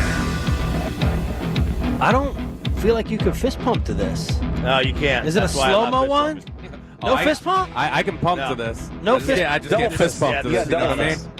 Especially with some alcoholic courage right there. Yeah, I got some Stella, which you were sipping on at the airport yesterday before we left. Yeah, I wasn't even trying to do a product placement. Fridge is loaded. Fridge is loaded. Is it? Yes, it is. Oh, I've already demanded from Tim, like, you need to give me your key card for when we head back so I can get my case. By the way, I want my case of Stella. How pathetic was that American Airlines first class service? So you want to sound diva-ish? I don't think they didn't give us our free drink. You said there was going to be a drink waiting for us. There is. Hot towels. Yes. First class. Warm the peanuts. And we got one round of service. One round. And it was about 45 minutes in of an hour flight, 40 minutes in. I think. What the heck? I think the girl that was the flight attendant in first, I don't know that she had done first before because generally you're there. I mean, you are there before they even leave the gate. After the plane is the doors closed, yeah, they come right at you. And I think this may have been her maiden voyage. It was disappointing. Very disappointing. You were disappointed by a lot about that trip. I was. We were in first class. Yeah. You had to pay for it. Yeah, it's true. They just were like, your wife wait, is a traitor. Bobby and RJ? Clay Matthews is going to be joining us at 9:15. She does what she's told. What? She does what she's told, Sean. Well, just let me do the show. We'll crosstalk with KMC at 9:40. All right, I don't know where to start with this. How are people picking the Dallas Mavericks to be the best or the second best team in the Western Conference? What? Is this trolling? Is this just trying to make headlines? I don't know who to start with first. Do you want to start with Barkley? You want to start with Stephen A? Or you want to get to Kendrick Perkins? Which one? Let's do the Barkley. This is Charles putting the Mavericks as the second best team in the conference after the Luka deal. OKC, they're my favorite to win this thing. But, man, the Dallas Mavericks, they might have just became the second best team in the Western Conference because the jury is still out. I think Denver needs to make a trade because they need to get some bench help. The Rockets are so young. I'm not going to take the Rockets beating the Mavs in a 7-game series. Charles forgets what he says. And I love Barkley. He created the all-time great nickname Street Clothes. Yeah. Yep. Him and Shaq on TNT do nothing but call out Anthony Davis, deservedly so, for disappearing in big moments. Charles, for years, has said this is supposed to be Anthony Davis's team. He doesn't take the mantle from LeBron. He doesn't take the torch. They've called him out. They've destroyed him, justifiably so. And now they're the second best team in the Western Conference. I knew Charles. I wish I had tweeted. I knew Charles was going to love this. I knew he was going to love the deal from Mac. I think he's a little contrarian. I think he's contrarian. He loves to be opposite guy with this type of stuff. Whenever a big name gets moved, look for Barkley to always like the team who has the lesser names in return. He's a big depth guy. Well, he's also a defense guy, and and that's like the Mavericks. Well, he never played it. Well, the Mavericks are a more traditional team today than they were a week ago. More traditional? You mean older? Yes. Like an older Old 90s school, team. Yes, no doubt. And that's what he values. So I can see why he would think this is the right move to make. I don't think it's crazy that the Mavs are not. I mean, I think the Mavs have a legitimate chance to make a run. This year, it's still a dumb move. It's still a dumb move because you're giving up a 10-year window. And you have to prove to me that if Luka came back, that they weren't going to do the same thing this year anyway. Yeah. Like, if Luka was there and they were all healthy for the NBA playoffs, I'd probably think, the Mavs are in the West Finals again. I still think they can get there with this roster. I think this roster's – they're a nightmare to deal with defensively. I always, whenever anybody says anything so contrarian like this, that part of my brain that doesn't allow like anything just on the up and up to exist starts ticking, and I start going like, all right, did he know Nico? Like, was he What's the tie? Was he tied to him at Nike? Does he really like Nico for some reason? Well, what about, you think that's bad? Do you think that's why he went, like, was that why he was so hard after Luka the last couple of years? Was he doing Nico a solid? Like, hey, I know what they say about him. You think that's crazy? Listen to this from Stephen A. Smith. I got Dallas as the number 1 seed in the Western Conference right now. And I'm going to tell you why. Because Oklahoma City has looked fantastic. And then we saw Chet Holmgren go down and then ultimately Hartenstein go down, right? If you're looking at Oklahoma City, as great as they have been, what has been their Achilles heel? Recently, the Dallas Mavericks had lost 5 of 7 games. The 2 games they won was against Oklahoma City. Who did they bounce out in the playoffs last year? Oklahoma City. So the Dallas Mavericks seem to be an Achilles heel for OKC. Look, number 1. Charles says 2. Where do you think they're? And Stephen, well, let's clarify something. Let's try to get this straight. Is he saying they're the biggest threat in the West? Because to say they're the 1 seed literally is idiotic. They're 14 back. Oh, that they're is not that going is to be the 1 seed. Okay, so he's got them as like the number 1 championship threat in the West. Probably, yeah. Okay. I don't think it's crazy to say they're better today than they were a week ago. Like they are set up. Here, they're built in a very good way. They're a more complete team for right this now. year. If you want to make the argument that they have a better team, you can. What you've given up is a nuclear weapon. Oh, sure. What you've given up is tie game against Gobert at the end. What you've given up is he could drop 50. You gave away a nuclear weapon. You gave away Clay's effectiveness. Clay, we read the numbers last week. Clay's effectiveness is off the charts with Luca on the floor. You gave away Kyrie being able to be a 2. Yeah. You gave away lively dunks, alley-oops. You gave all that away. Like, okay, if you want to, on paper, argue they're a tougher team, but you gave away the playoff. You gave away a wild card. You gave away the best player in the league, or arguably the best player in the series. In the series, yeah, he was always the best player. You can always make the case that he was the best player on the floor in whatever series, every game that they played. They don't have that anymore. That's tough to deal with in the NBA. Man, They're a very balanced team. They're a well-built, well-constructed team. It's a short-term window. And that's what Nico's banking on because he has to win a championship here. This move is a colossal failure without a title. And he's got about a 2.5 to 3 year window to do it. All right, so let's see how crazy they are. You were about to go through the exercise. Let's pick the West then. Are you going to put them up there with OKC because of the kryptonite they've been for them this year without Luca? Are you not trusting the Memphis bounce back? Are you not trusting the Houston youth? It's Denver for me. Denver. That's the tough Denver's the one to think about? Yeah. The Mavericks better than the Lakers? Yeah, right now. Yes. We don't know. When's Luka come back? We don't know how they're going to mesh together. And we don't know how this team's going to mesh together either. And the Lakers have no bigs. Mark Spears, by the way, said the anticipation the target right now is Luka being back next Tuesday or Wednesday. And AD is supposed to. I think it's a similar return timeline. Yeah. I would pick, in a playoff series right now, I'd pick the Mavs over Thunder. I would not. I don't know about Denver. Denver's a tough one. But, I mean, I think this is still. Like, we freak out about the trade not because of what they are today, but because of what they're going to be. Yes. And that's the reason to freak out about the trade. All right, so there it is. 1 seed, 2 seed. Whatever they put on the cue cards. Whatever they put on the cue cards. All right, we got Crosstalk with a KMC masterpiece at 9:40. Mike Bassett is listening so intently to our basketball discussion. I know he's blown away by it. He's supposed to ignore basketball content. Don't listen, Mike. Yeah. Hey, check his phone. That better not be an NBA article. MLB trade rumor, baby. We haven't even hit spring training. We're talking about the trade deadline. Clay Matthews joins us next as Eric Chiafalo showing up. Is G-Bag? Braun has been here for 2 hours. G-Bag showing up, putting in this early work. Clay Matthews joins us next on 105.3 The Fan.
It's true that you've got to forget something else to remember that Uber Eats has groceries. No, that's absurd. Hey, remember when you used to be pepper lady? Pepper lady? Wasn't it Cinnamon Sisters? Hazel babes. Saffron Squad? Nutmeg maidens? Pre-curb? No. Nutmeg Maidens. I just said that. Was it Spice Girls? Doesn't sound right. Was it Saffron Squad?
And it's back to Sean and RJ right here on 105.3 The Fan segment here, brought to you by Cars for Kids. Donate today at carsforkids.org, and also brought to you by the personal injury lawyers Franco and Franco. If you've been injured in a car or truck wreck, call Franco first, 214 or 817-333-3333. With Franco and Franco, there is never an out-of-pocket cost. They only get paid when you win. Franco and Franco, the go-to car and truck wreck attorneys in Dallas.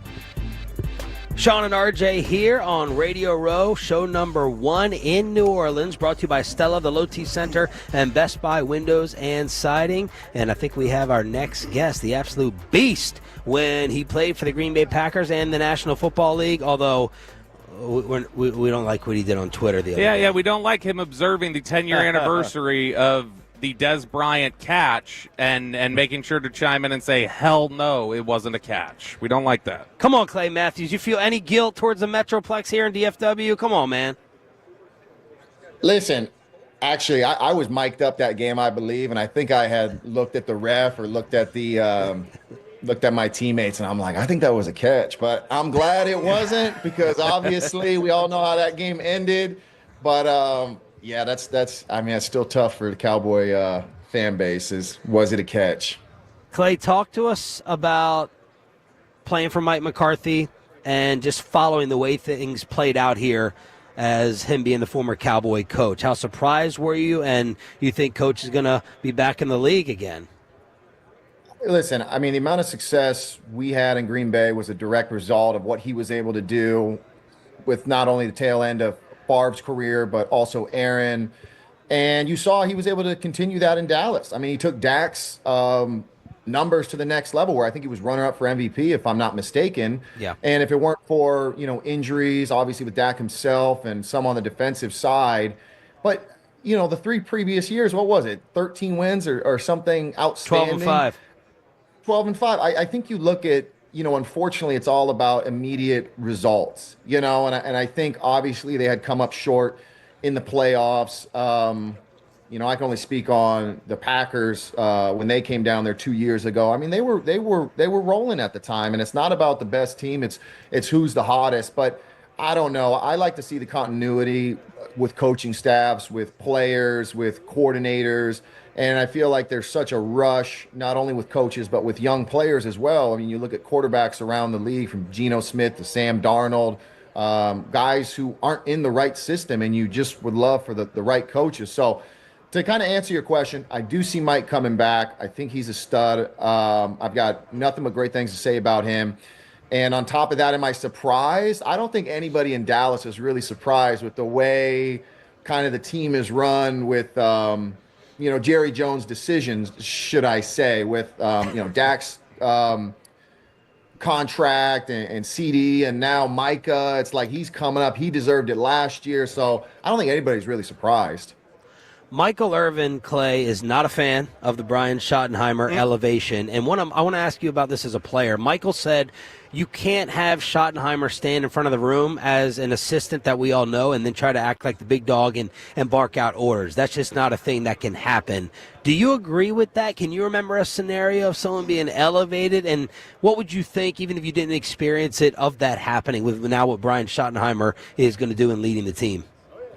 Well, I think while I agree in some respects that, you look at Dan Quinn, who obviously leaves, Dallas and goes to Washington and kind of rebuilds that culture and has immediate success. So while I don't think that's necessarily true, but, at the same time, when you move on from a coach, usually it's a shift in whether the future of the team, the belief, whether it's your quarterback, whether it's your defensive or offensive scheme. So I think most are perplexed why you move on from Mike, but you're sticking with the same scheme. If that wasn't good enough for Mike to stay there, then, and we're keeping the same coordinator here, what is going to change in the long run? We're talking with Clay Matthews here on 105 through the Fan. All right, Clay, you just used the word a few seconds ago, culture, and that's a word that got used over and over again in the Brian Schottenheimer introductory press conference. It's something that got talked about a lot the last couple of years that Mike McCarthy was here. In your experience, it feels like such a vague, undefined term, I think, a lot of times to fans. What does good culture look like? Does that just mean discipline? Does that mean camaraderie? What does that mean?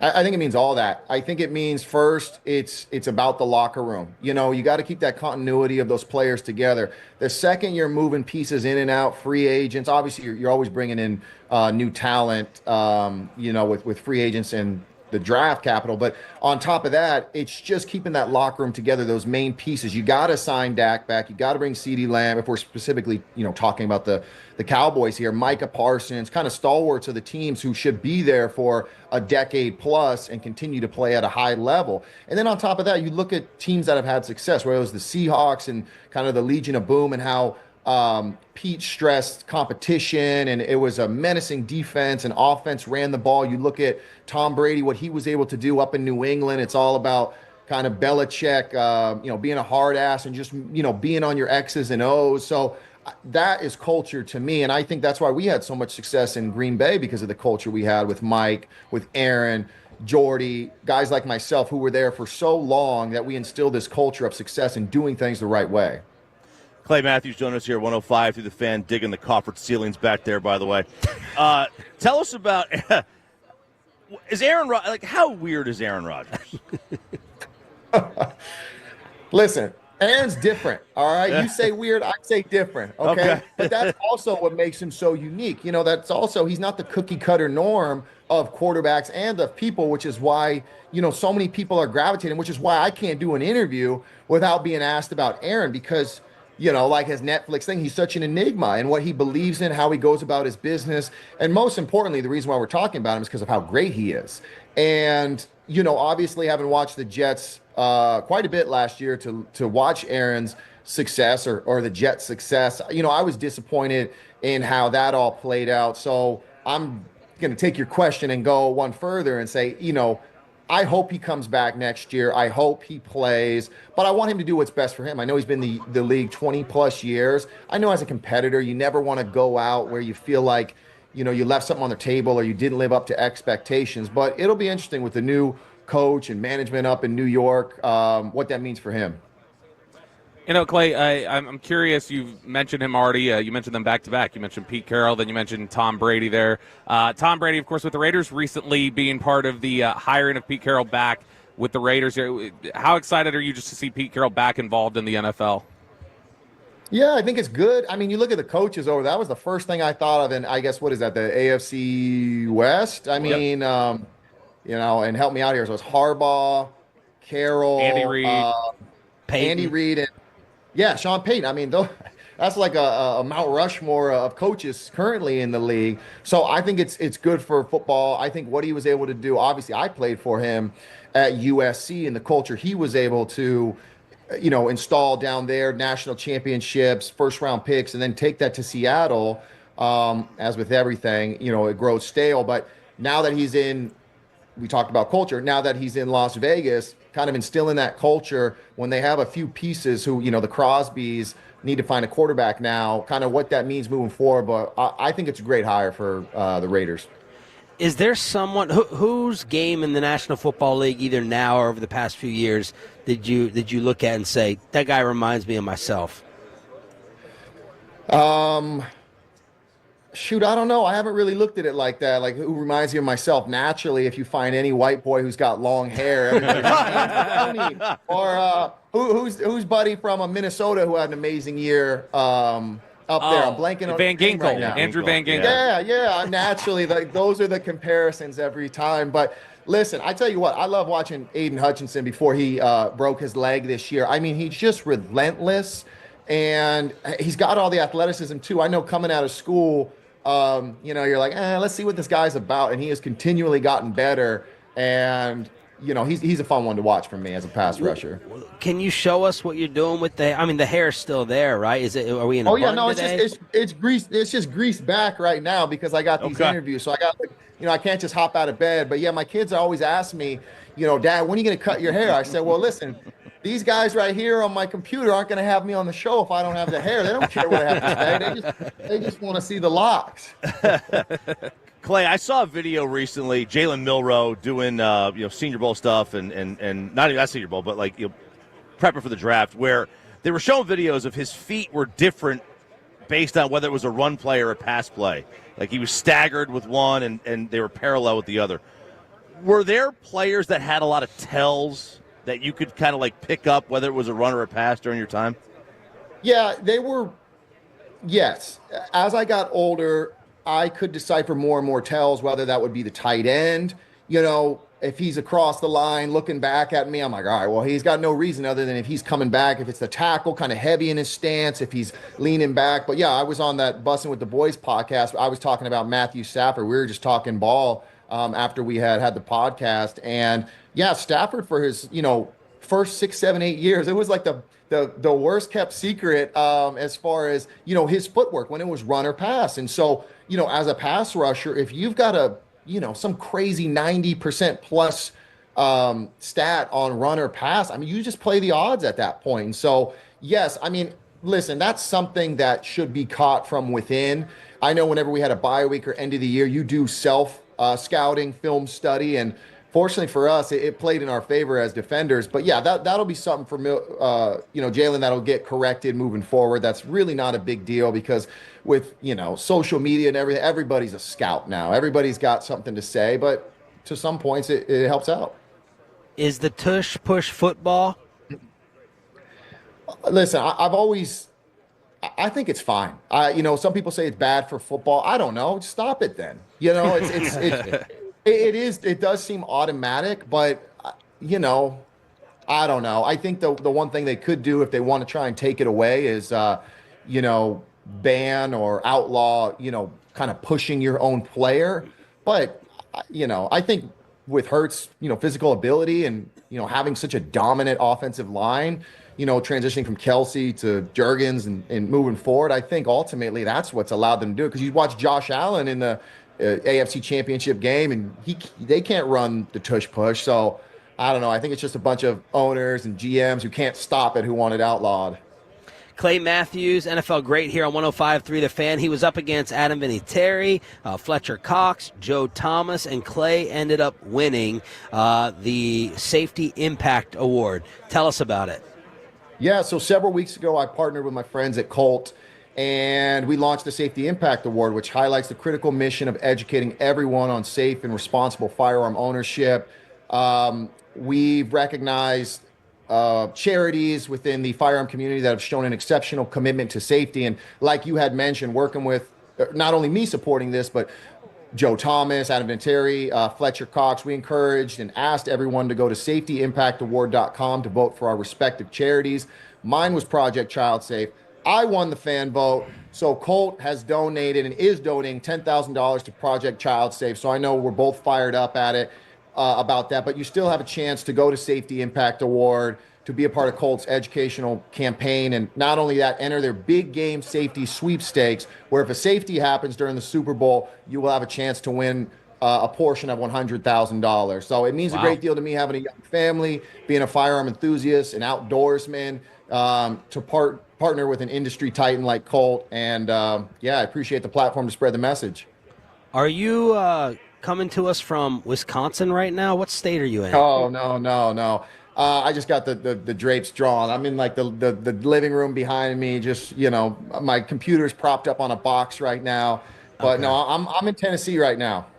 Oh, I was like, yeah. Well, I was an LA boy, but I joined the mass exodus in 2020. So I kind of raised my family. I had to make some decisions. Do I go this way or do I go that way? It sounds like you might belong kind of in our neck of the woods here. You might want to keep moving. Spot in Dallas. Keep moving on down a little bit, Clay.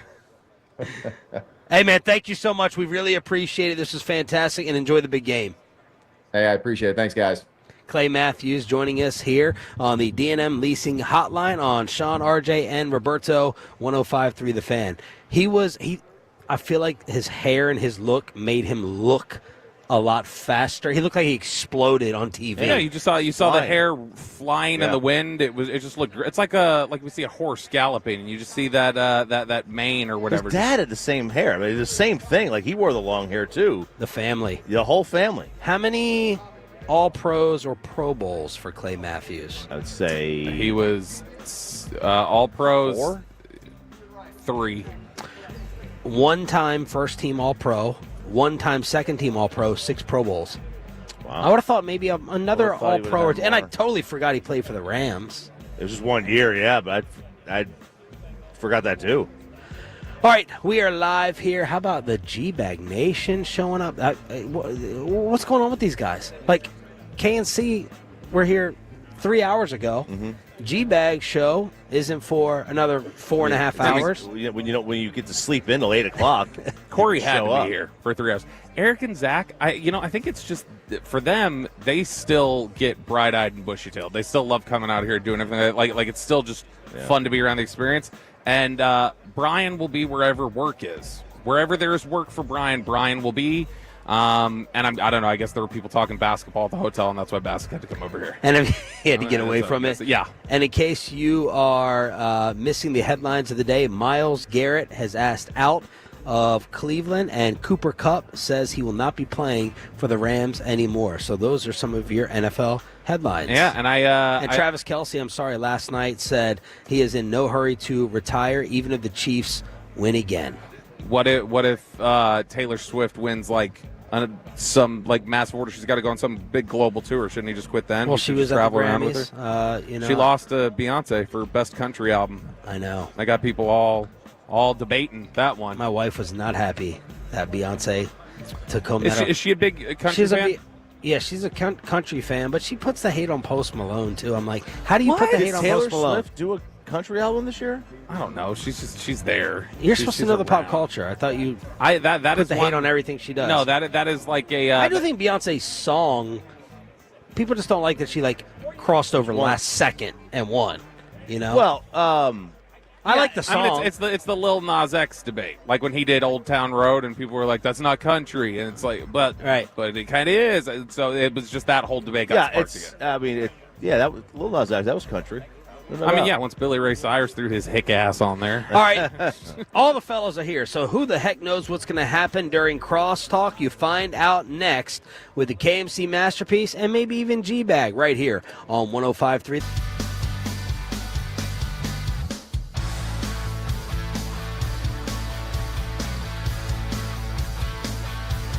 Uber Eats has low fee products? I gotta remember that. Well, they say in order to remember something, you have to forget something else. Okay, now that is a very cute haircut. That's like a little shag. I've never seen it before. Well, of course you have. It's the Rachel. Oh, is that your name? No, I mean your name. No, I'm Jen. My name's Jen. Right, but I just mean this is your haircut. But that's hair on your head. I'm not saying this is your hair. Okay, freaking me out a little bit.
got to forget something else to remember that Uber Eats has groceries. No, that's absurd. Hey, remember when you used to be a, what was it, Pepper Lady? Pepper Lady? What? Cinnamon Sisters?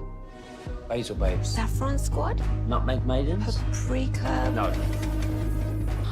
Nutmeg Maidens. I just said that.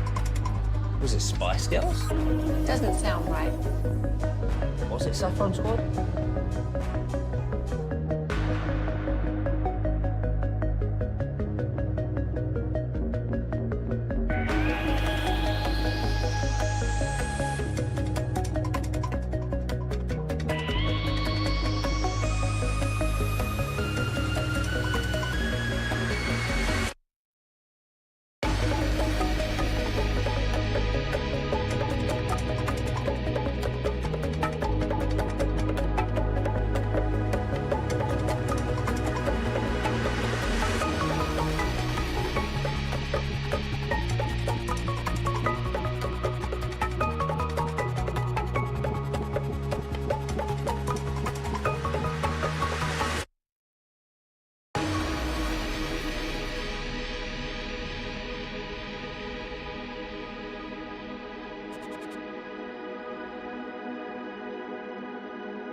Bobble. I got matched by these two. I thought I was going to be the only one in first class. They got upgraded for free, but John Quinones, do you guys immediately know who that is? I don't know who that is. I saw the picture, and I had to look at the comments because I was like, I don't know who that is. Do you know who no that clue. is? Did you? I've seen him. See, Bobby? They were way more excited about Scott Murray walking around. Hell yeah, I love Scott Murray. Scott Murray's a Metroplex icon. He's a legend. I tried to shout him out last year. He didn't appear to love it. Well, he was in the middle of an interview, and I think we just went, Scott Murray! His co-host was one of my professors at Richland College. Whoa! And she's amazing. She was the first female reporter covering the Cowboys back in the 80s. And she's awesome. So I'm going to find her and grab her and probably get Scott Murray over with him. So was Scott Murray as big as Dale? Probably not as big Bigger? as Dale, but He was better. Yeah, he was a classy Dale. He was like a decent person. Yeah. Yes. He actually said things that he believed on air. It was nice. Yeah, and he didn't have a dumb little cursive signature. Oh my God! You know what I don't understand. Wow, sounds like a couple of guys who were never Why are invited they to still his paying 4th these of July broads party. when I'm That's what it sounds like to me. Oh! You think some of the things you believe you're going to be invited to Dale's party these years? John, I don't think so. Speaking of which, Kurt Schilling's over there. No, Dale is going to be I doing definitely it. think you should do the right wing roundtable with Choppy. I'm getting up right from this to go try to get Schilling. You should In go fact, now. I kind of want Bobby to just go book him right now. Corey's on wireless. Go ahead and go get him. And try to do it. That's right. What's coming up on the? Oh man, no. He looks busy right now. Yeah, he looks he's busy talking right to now. 610 though. So what's coming up on the show? Oh man, we have Ramona Shelbourne joining us at 11:20 Correct. today, and I think is it 10:20? We have the CEO of Cosm. Whoa! If you haven't been to Cosm yet, this place is awesome. So we'll have him on around 10:20. Kevin, I'm very proud of you that you went out to dinner yesterday. Yeah. You followed through with it, 1 for 1. Did you do your usual restaurant research? I usually rely on you. Because we pivoted at the last second. We were going to go to that place that you guys went to, but I thought the menu would be a little bit too adventurous, like for some of our party. Was it Koshan? Yeah, I believe that's how you say it. Yeah. Okay. What did you order? What did you get? I got the Monday night special, which was fried pork chops, red beans, and rice, and then I got a order of Gulf fried shrimp. How was it? It's great. It was awesome. I've been there before, like 5 years ago with my wife, so it's very casual. They have a lot of different sandwiches there. Are Koshan and the Butcher the same thing? Yes. Oh, it's okay. just, it's almost like, I don't know, I'm trying to think of a place in Dallas, Fort Worth that might have that, where they have kind of more a fancy restaurant, but right next to it, kind of the casual part of it. Papa's so, Bros. What did you get? I got their something board sandwich. I can't remember. What did it have on it? It started with a B. It had like their Beef. Boar's head? No. What if Kevin went? Bologna. Boar's head. No, it wasn't. How do you not know? Free cheese. You just were there. You were just there. Because essentially it was the pork and Swiss and green Cuban sandwich. Was it a No, Cuban? no. It started with a B. That was Hold what I on, I'll had. look it up. He also had a ham and cheese pretzel. Boucher. That was okay. Bruschetta. But the sandwich was freaking amazing. Oh yeah. I just wish I knew. I would I'm like gonna to eat it look for it up. lunch today. I'm gonna look it up. I'm gonna look it up. stunned that as picky as you are, you can tolerate Swiss. Swiss cheese is delicious. I would be certain you'd be terrified of Swiss cheese is delicious. Bobby actually held true last night and did not eat anything at our dinner place. Yeah, we because had of the seafood problem. We had Louisiana poutine, and he didn't eat any of it. And he went back and just ate a ham and cheese in the lobby. Yep. So Kevin, I think you're being outtaken here as pickiest one. Buckboard bacon melt. Yes, that's it.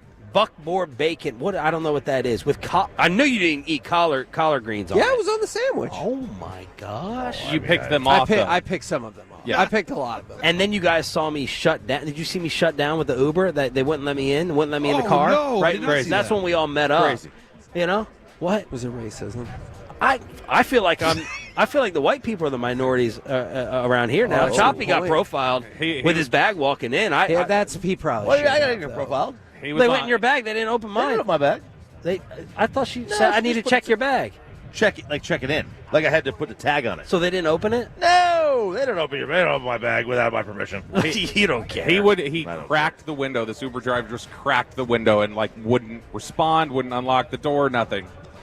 Yeah, he wouldn't let me in. Why? Because he's on the no drive. We were list. doing 6 deep. Yeah.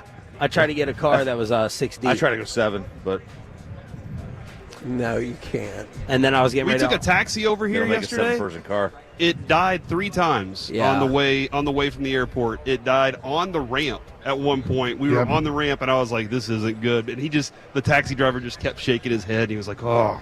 He'd have to turn off the car, then turn it on again. What? In the middle of the highway. Yeah.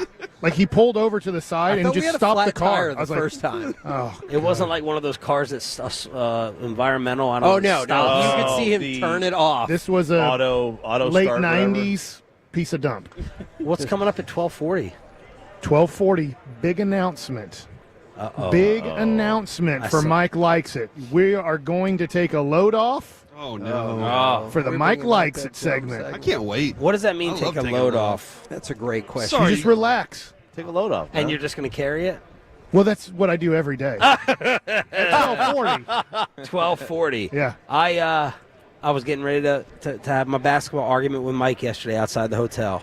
I was getting ready to go there because I didn't want him to bail on a playoff team that Stephen A. Smith and Charles Barkley said is the best or second. Kendrick Perkins. And Kendrick Perkins. The best or second best in the Western Conference. Do you think Kendrick Perkins was excited that we got rid of a white player? Oh. Whoa, jeez. I'm sorry. Are we supposed to pretend that 2 years ago Kendrick Perkins said, don't vote for a white person for MVP? Hey, did you know we found this out? We were talking about this at dinner last night. Did he say don't vote for a white person? Oh, no. I'm sorry. He didn't. I'm sorry. Let me try that again. Oh, God. You know who Jokic has these things in common with? Steve Nash and Dirk. What do they all have in common?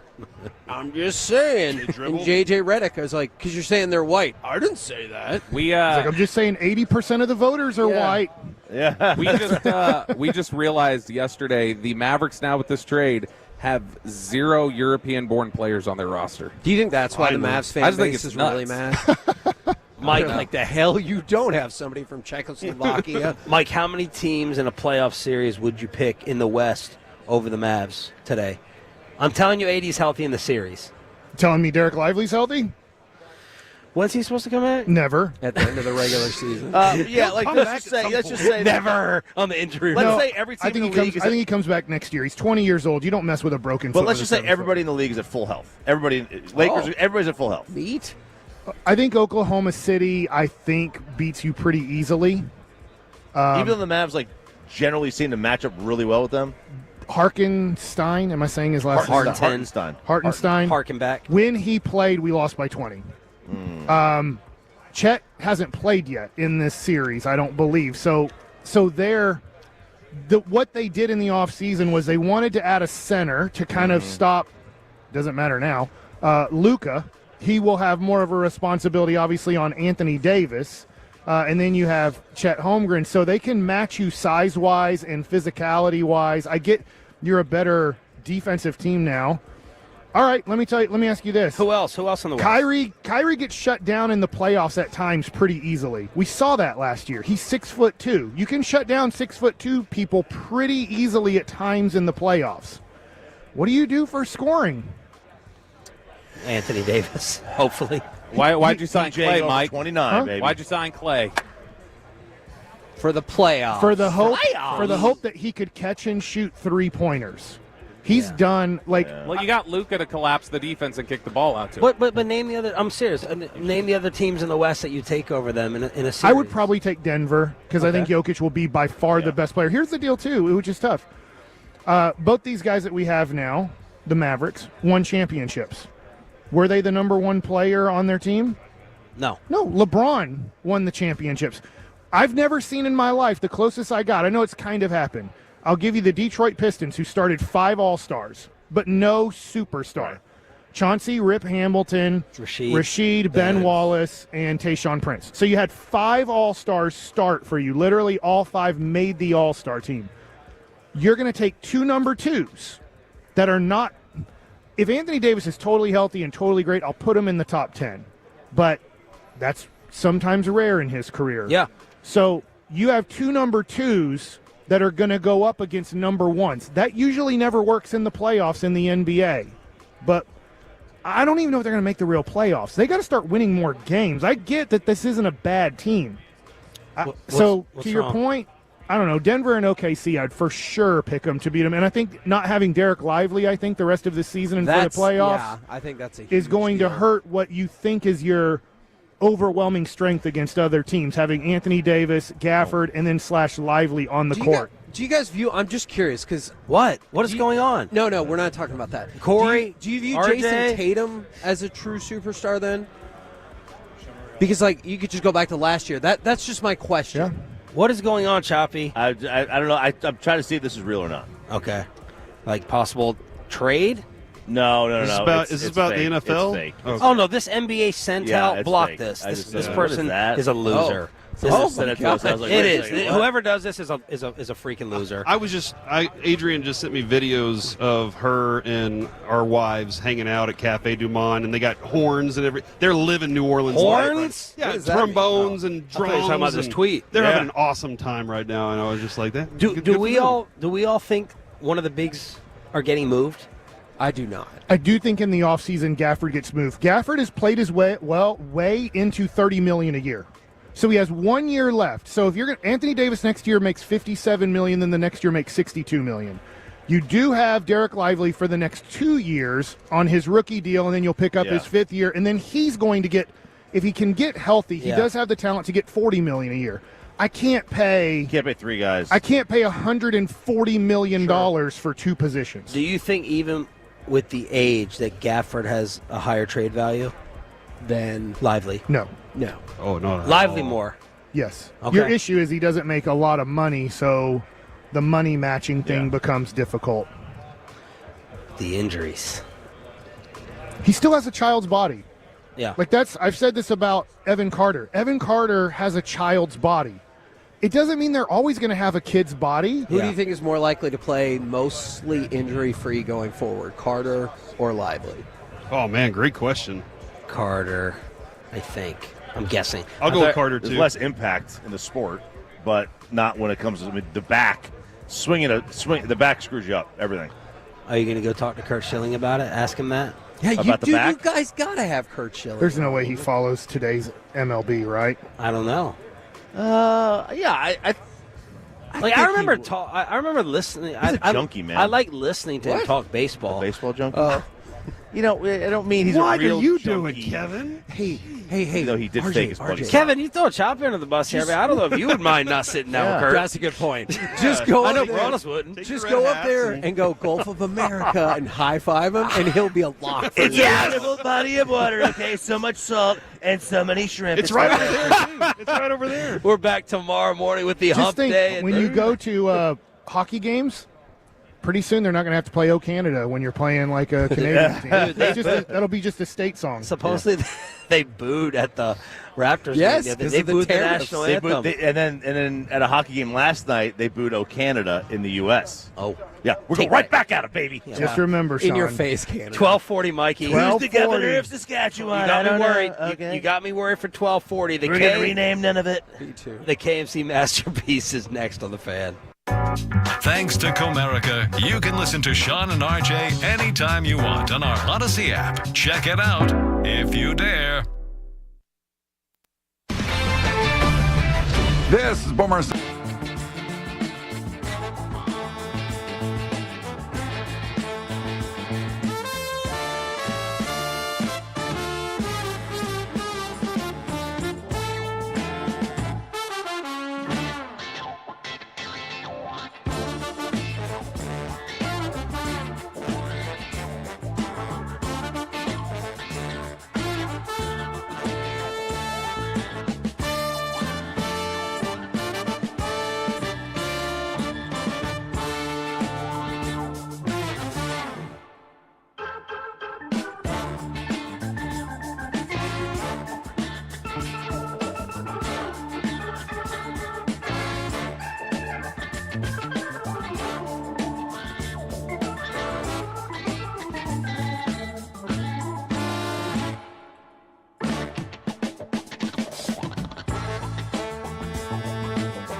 $1.81. Okay, so that's with bacon, cheese, lettuce, tomato, grilled onions, ketchup, and hold the pickles.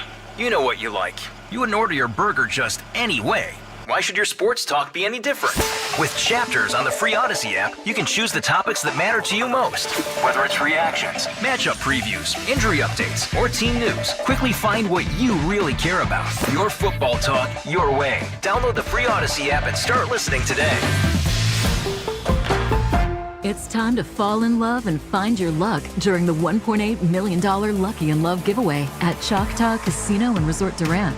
This is your chance to win a share of $1.8 million in cash. Play with your Choctaw Rewards Club card starting January 26th to earn entries into drawings for your share of the cash every Saturday in February and March. Don't miss your chance to get lucky. It's the $1.8 million Lucky in Love giveaway. Get away to it all at Choctaw Casino and Resort Durant. Hi, this is Pete Thompson from the Consumer Team. If your home's furnace is not working, call the On-Time Experts. They'll be at your home same day or the service charge is free.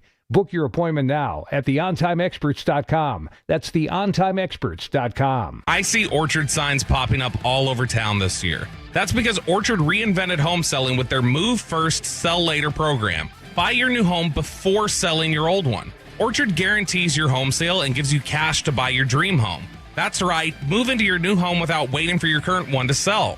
Orchard even handles upgrades at no out-of-pocket cost to you. Skip the stress, buy before you sell with Orchard. Get your free home valuation at orchard.com. That's orchard.com. This is your skipper, Bruce Bochy. Rangers coverage like nobody else, right here on The Fan. KRLD-FM and HD1, Dallas-Fort Worth, an Odyssey sports station.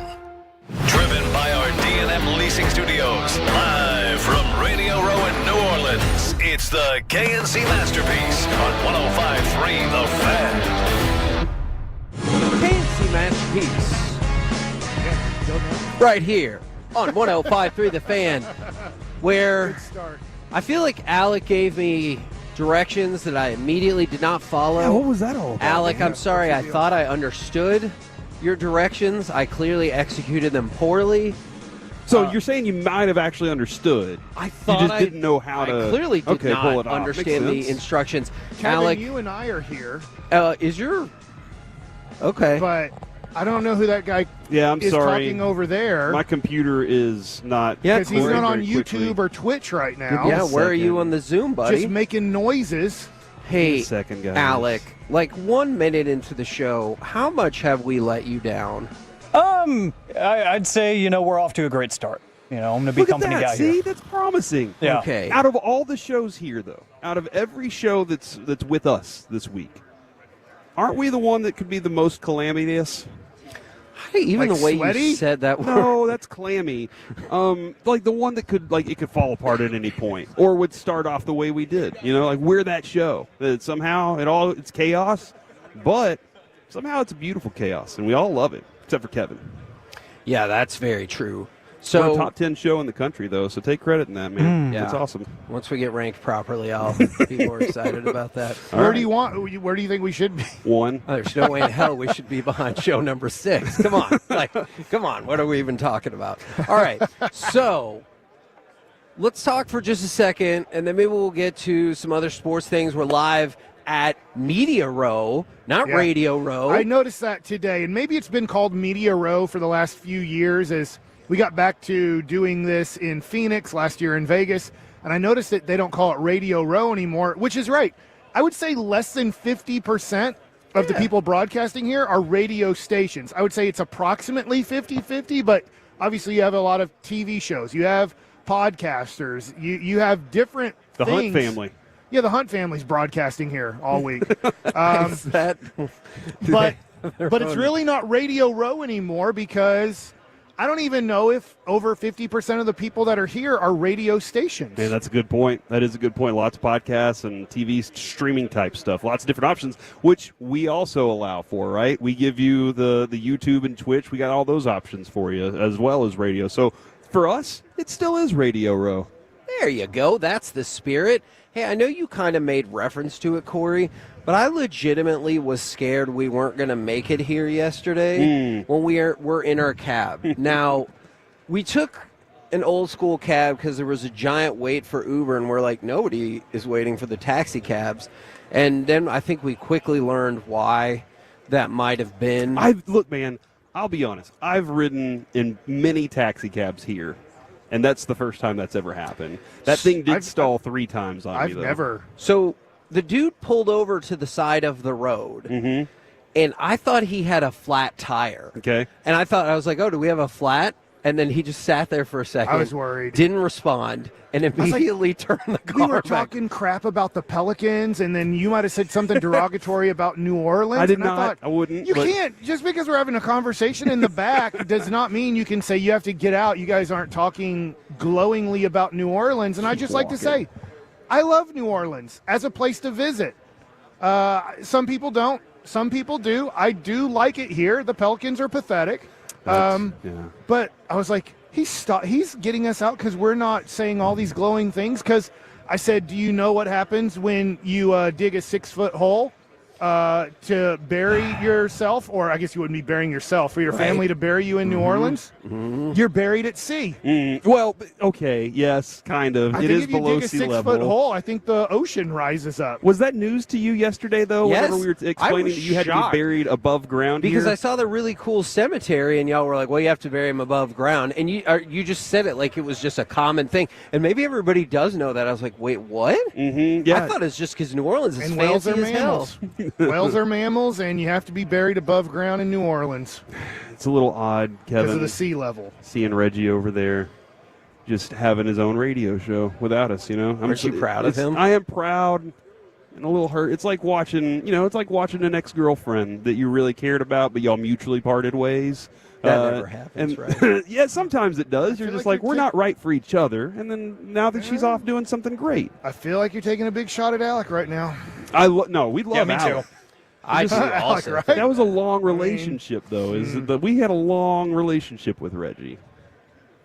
What are you hoping to accomplish? Yeah, I with don't know this? what you want to do. Go do Houston radio then. All right. You want to talk about the Astros? Go over there. Oh, hey, take your headset off and just yell Reggie No, really loud. they'll get mad right here. Just The wanna- Kansas City people will be like, "You're not even supposed to be here, Dallas." They're on a break. Yeah. Don't worry, we never will be. Yeah, for actual Super Bowl purposes. Stop it.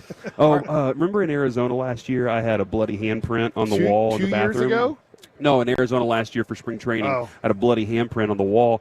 This year, there is blood underneath my sink. So I don't know why I keep landing in these hotel rooms that have blood in them, but I'll show you when y'all want to come up there. It just seems like if you were cleaning a hotel room, one of the first things I would probably look for is blood. Yeah. Assuming you don't break out the black light. And that's probably not a Don't great do that. idea. You don't want Yeah. to do that. My hotel room has the same water pressure that I have at my house, which the city of Dallas is like, yeah, you only have to have 30, whatever it's called, PSI? like water pressure. What is it called? PSI? Maybe PSI. Dinwiddie knows all about that. But I was like, my shower's not working. But I found out y'all showers are good. So I just got a room that I need to switch. But yeah, so if I stay in this room and I smell really bad by Wednesday or Thursday, there's nothing I can do. I don't really have like water for a shower. I just have like drips. You could take a horse bath. I have no clue how they do that. Did you say horse? Horse. I'm sorry, what? Well, if you guys are doing whatever horse you bath? want in the first 5-7 minutes of the show, why can't I? All right, man. All right. Let's talk about. Well, actually, I have a question for you.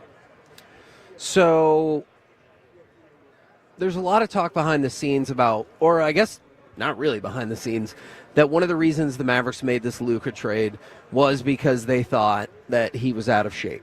So this is seriously my question. Do you think there's any chance this trade could be a wake-up call for Luca? Because I thought about just a couple of different players that jumped to mind who were really, really awesome to start their career and then just didn't really do anything. Now, I know it's not quite the same because Luca is more prolific on the All-NBA first team than any player we've ever seen at this age. But that's just kind of what sprung off my curiosity. If he'll see this and be like, oh, damn, I was like the franchise, and they were like, we're done. I will say no. He got sent to the LA Lakers. If they would have sent him to the Washington Wizards, okay, maybe a little bit different. Like, you're going to now the worst team in basketball, a poorly run franchise that looks like they can never win. So maybe if that was the case, he's going to the Lakers. Yeah. Like, everybody besides us Dallas people are pumped up about this in the NBA. They're like, awesome, this guy is going there. So I don't think he's going to change at all. He gets to play with his hero. Mm-hmm. So I see no change.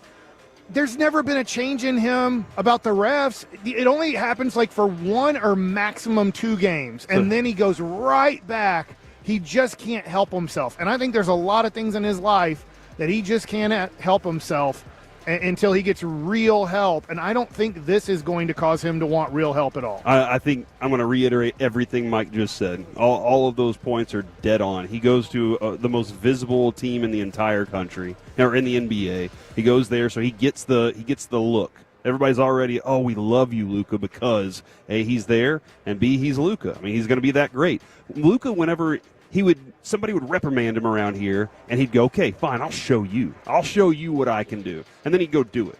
And then he was like, everybody loves me again. I can slack off a little bit more again. And that's, so Kevin, with the part of saying this was rock bottom, it wasn't a rock bottom for him. This isn't one of those things where he's going to learn a true lesson. I would love for it to, but I don't think this is a rock bottom because it's just a lateral shift. I agree with that. The only thing that could change in his world now is, I remember asking a year or so ago, my buddy who was an agent, he still is an agent, he's not with the agency that Max Christie was a part of. I said, man, do you think Luka is going to leave if the Mavericks had made the conference finals, but, it didn't look great, right? Things didn't look great for the Mavs. And I was like, he said, no. He goes, Luka runs that organization.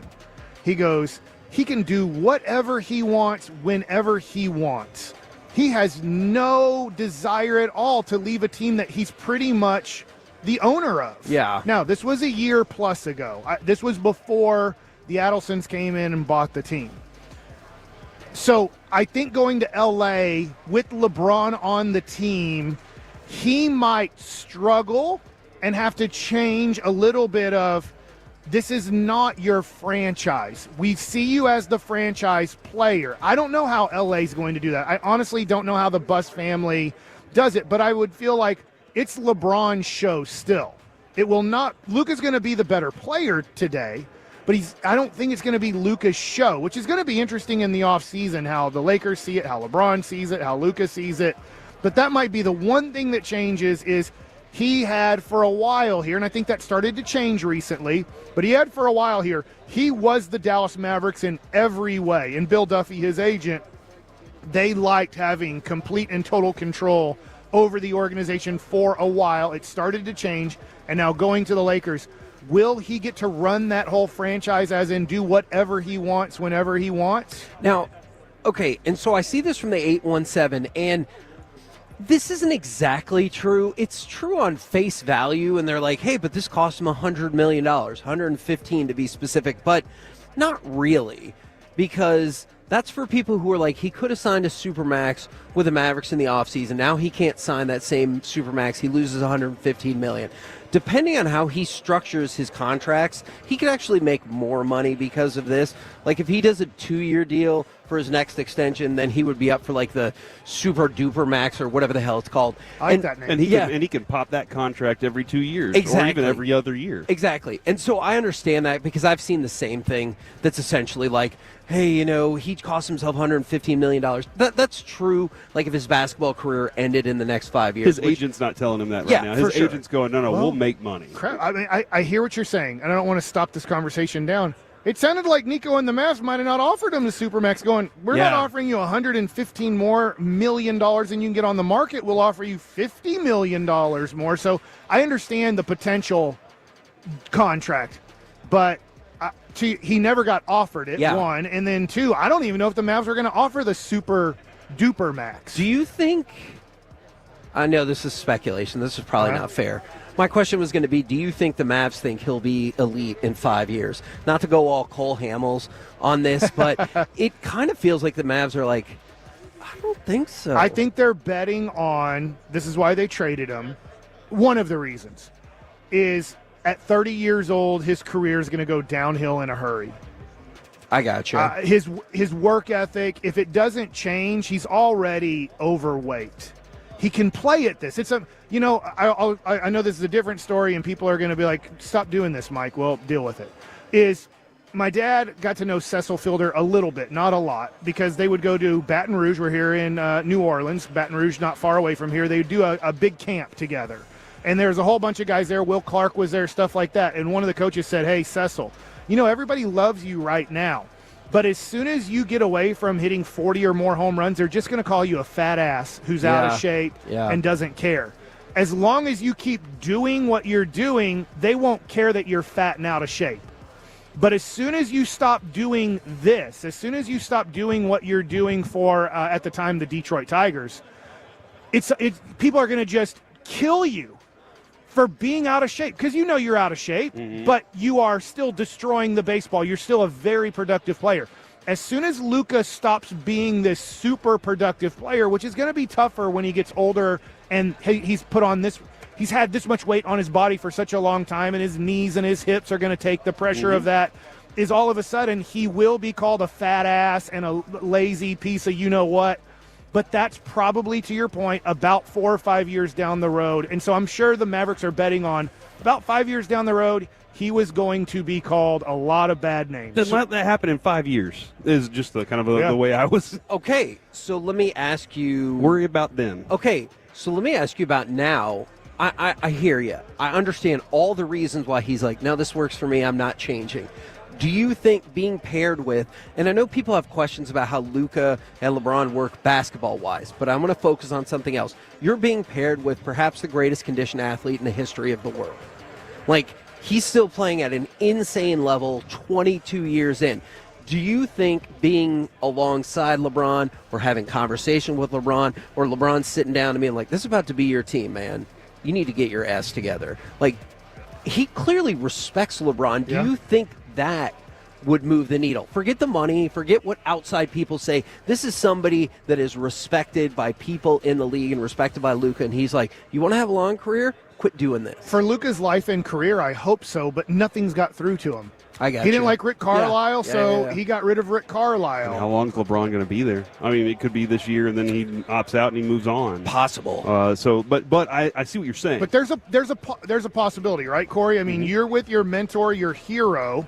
Maybe it will change him. I'm not betting on it, but I still think he's going to put up 30-point triple-doubles all the time. Yeah. Yeah. And by the way, we might talk about this another time. If we're talking about conspiracy theories from the 972, this is the conspiracy theory I most want to be true. What if the NBA makes it right by rigging the draft lottery for us so we get Cooper Flag? I'll take Cooper Flag. Now, we would have to obviously miss even the play-in for that to happen. But no, if you lose in the play-in, you still get to be in the. Yeah, that's right. Because the Hawks, that's last right. year were the 10 seed and lost and got the first pick. So that's the conspiracy theory I want to choose to be true. Because then, if you're like, you got Anthony Davis, a first-round pick, and Cooper Flag, I'm like, yeah, okay. I'll take Cooper Flag. Yeah, He's a good basketballer. I can live with that. We're the KNC Masterpiece right here on 105.3 The Fan. Coming up next, questions that will answer who wins the Super Bowl. Plus, hey, the Stars made a really big trade this weekend too, and it's much better than the Mavs trade. All of that next right here on The Fan.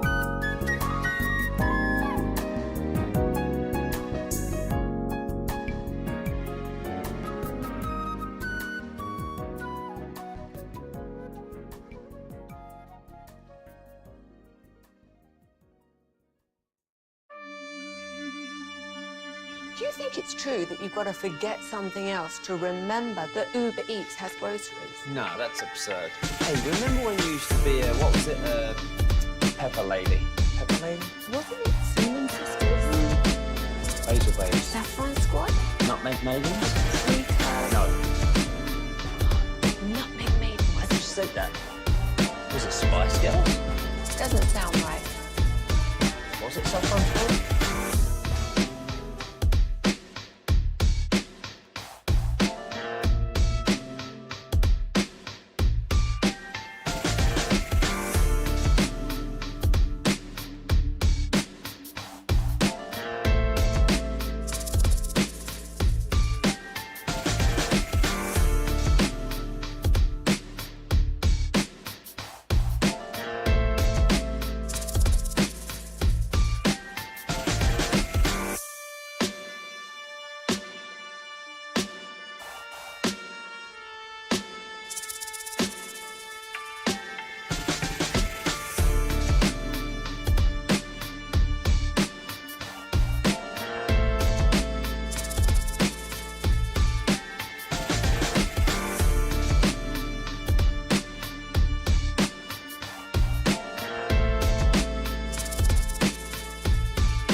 Uber Eats has low fee products? I got to remember that. Well, they say in order to remember. He showed up.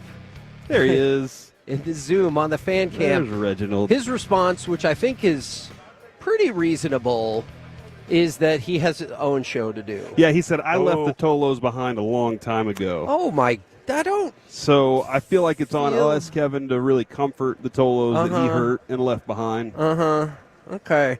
Well, so we're. Got a better job. We're already. What do you want him to do?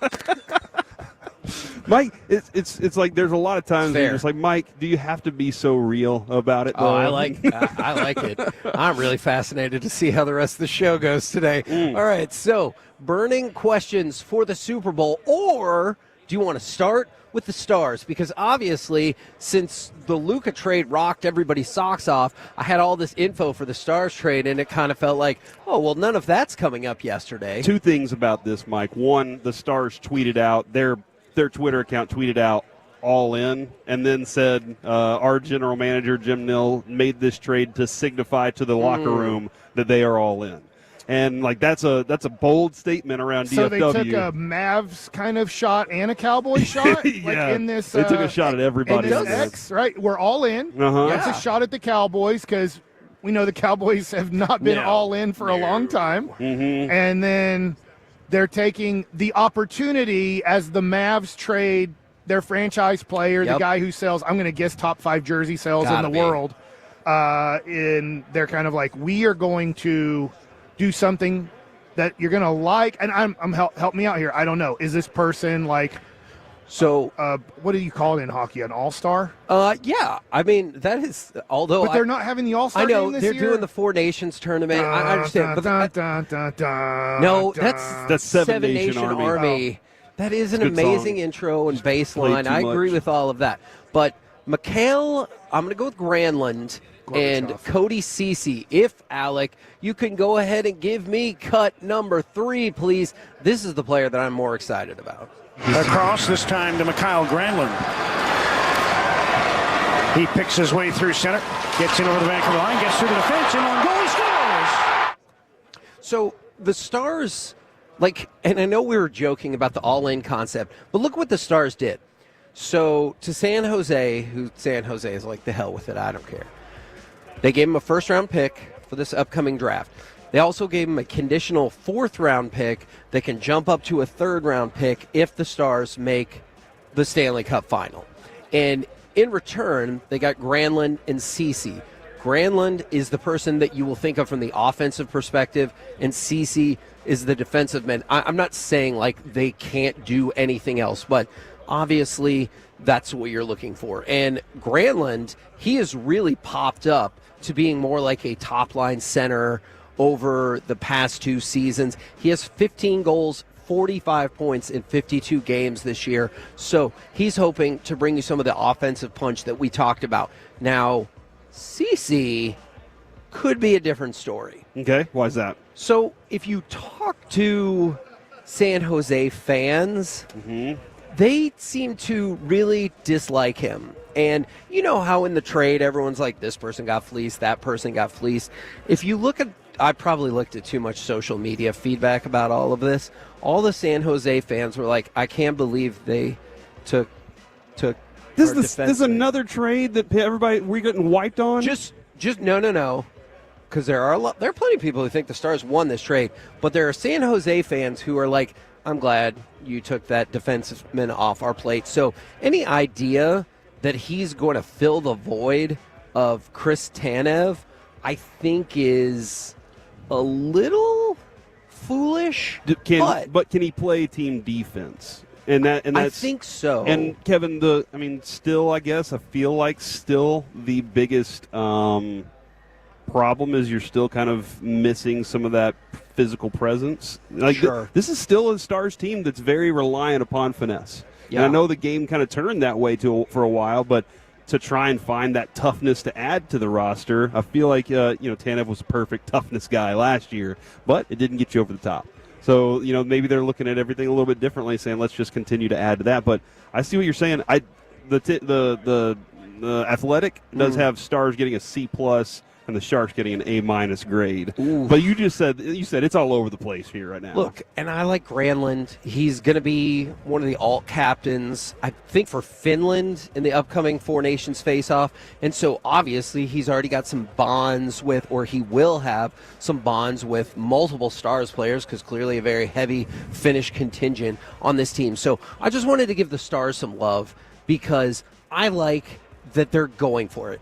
I get the trade grade. Like, if you think San Jose did a better job on the trade than the Stars, I get what you're saying. But the Stars are like, hey, we're right there. We could use a smidge more scoring, and we're still looking for another blue line pairing that we really, really like. So let's add a player, and let's see what we can make happen there. And they decided, I'm going to sacrifice some draft capital for it. And Sean Gentile, that's great what you just said there, because he pointed out, are you an actual Stanley Cup contender? If the answer is yes, not going all out this season, especially after 2 consecutive Western Conference finals, would be baffling. It'd be foolish. It'd be wrong, if not now, when. And so the Stars said, this is the now. We're going to do it. And just for the record, the Stars still have plenty of money available if they want to make a move. Because remember, Sagan and Lundqvist are eligible to go long-term injured relief, which will provide you with more cap space if you want the Stars to do more. I'm not making any promises, guarantees, but I still have a feeling that the Stars are going to try to do a little something extra. So just wanted to make sure the Stars got some love on Radio Row, Media Row. However, we are here for the Super Bowl. Gentlemen, would you like to talk about some freaking football already? Yeah, man. I'm looking There's only around one here. Game left. I've seen some football players. Well, this year. Well, this season. Yeah. There's plenty of football left. Yeah, because they're starting the Renegades. They're starting here soon. Are we talking Renegades? Yeah. There's no way that's around the segment I There's have for no you here. way. Season preview for the Renegades. All right. Not really. No, that's not going to happen. Sorry, Carter. We'll let him talk college football, though, right?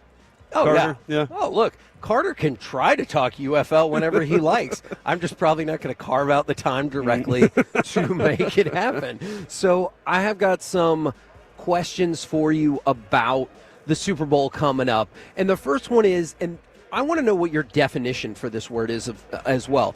Can the Chiefs contain Saquon Barkley? Like, I know what the actual definition of contain is, but from a football sense, what do you think containing Saquon looks like on Sunday? Under 110 yards. Okay. Running.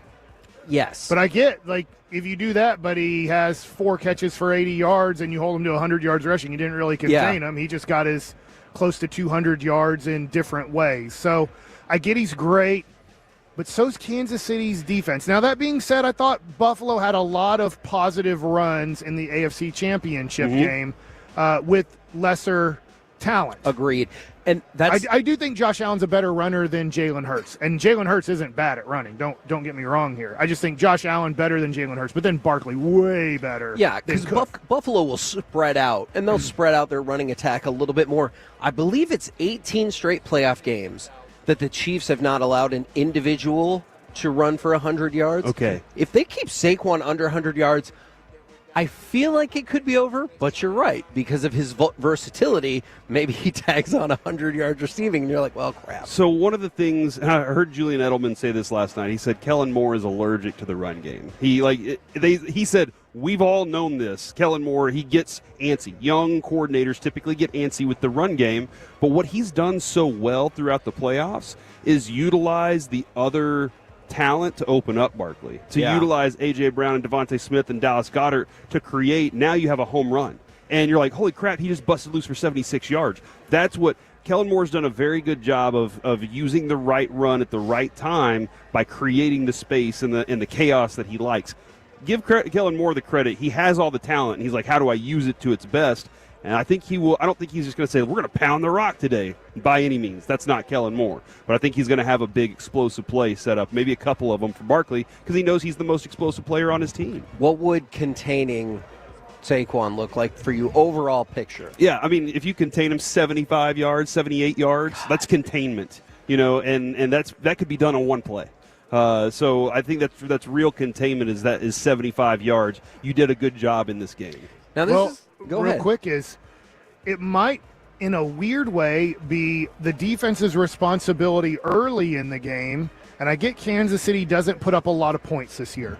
But if you were to get up, let's just say 13-3 midway through the second quarter, did you, the Kellen Moore situation, and then down by 10 to Kansas City, does that, in a way, stop Saquon as the game progresses because they're down by 10, getting close to halftime? Maybe as a runner, I just wouldn't think as a receiver it would slow him down. Because they're still going to find ways to give him touches, no matter, like, get the ball in his hands. So you're putting it on Hurts then, which but maybe he can. Maybe, but it doesn't have to be necessarily on Hurts when you're passing out of the backfield to Barkley. Does that make sense? Like, a short pass turns into a big as play. Opposed to we're going deep to Devontae. Like right? Cooper Kupp's entire career was short passes. Like that can happen. Hey, we made this space for you to get wide open so you can bust loose for a 30-yarder. Do you want to just wave the Hunt family? The Hunt family's over there. I'm asking a serious question. We're at Radio Row. If you're listening and didn't know we were here, deal with it. Is CNBC? Is that the news one? Is that that news? That's like the financial one. Like that? Mike said, it's not just Radio Row anymore. It's Media Row. That's big. Media Midway. So is he just going to talk about the finances? I guess. Is that, like the business of the NFL. Yeah. I mean, look, here's what I'm saying, Corey. Clark Hunt and is going tariffs. to interview. Probably going to talk about tariffs. Well, yeah, actually, maybe. The CNBC. All right. Gracie Hunt is just hanging out. If you want to ask her if she wants to be on the show, we can make that happen. Okay. Tim, don't look at Tim. Tim said we could be aggressive. Just and walk go over for and it. say, hey, you don't have to be Gracie, rude about it. What is she going to talk about with us? Because she's going to talk about I'm Taylor sorry, Swift. you have nothing to talk to Does Gracie she live? Hunt about? Does she live in Dallas or does she live in Kansas See, City? there's your first question. Do you live in Dallas or Kansas? I have no clue. Yeah, and then if she lives in Dallas, you say what street? No, Sorry, not, guys. Not that. Streets are long. It's being You reported. just don't ask for the number. It's being reported that P.J. Washington will be out tonight for personal reasons.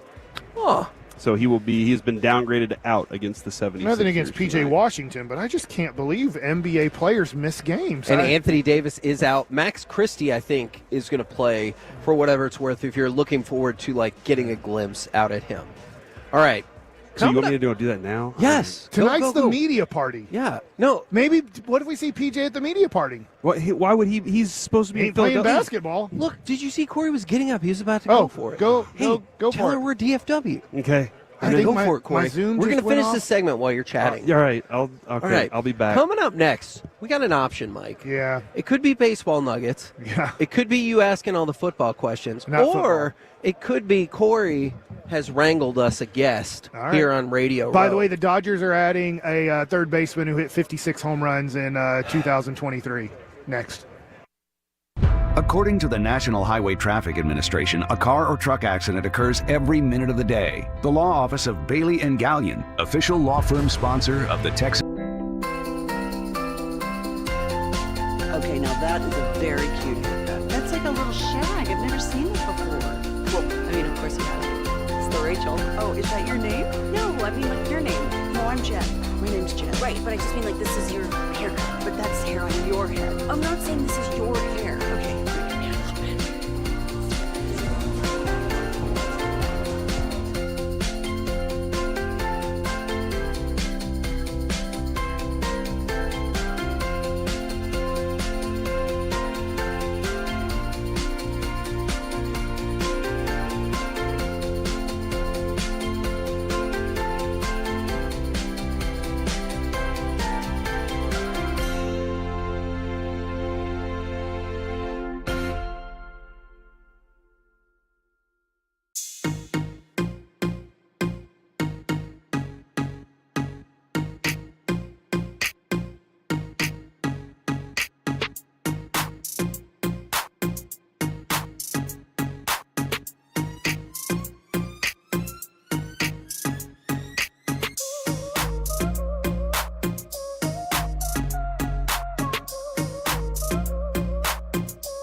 see you this morning. Thank you so much for having me. I'm excited to chat with you guys. I don't think I told her that our name is the KNC Masterpiece either. That's true. So clearly, and we don't like Philadelphia, so we're on your side. All right, you're part of Chiefs Kingdom, so we're friends already. Okay, I want to warn you about that friends thing, though, because was it last year or 2 years ago that we had your dad on? And oh, no.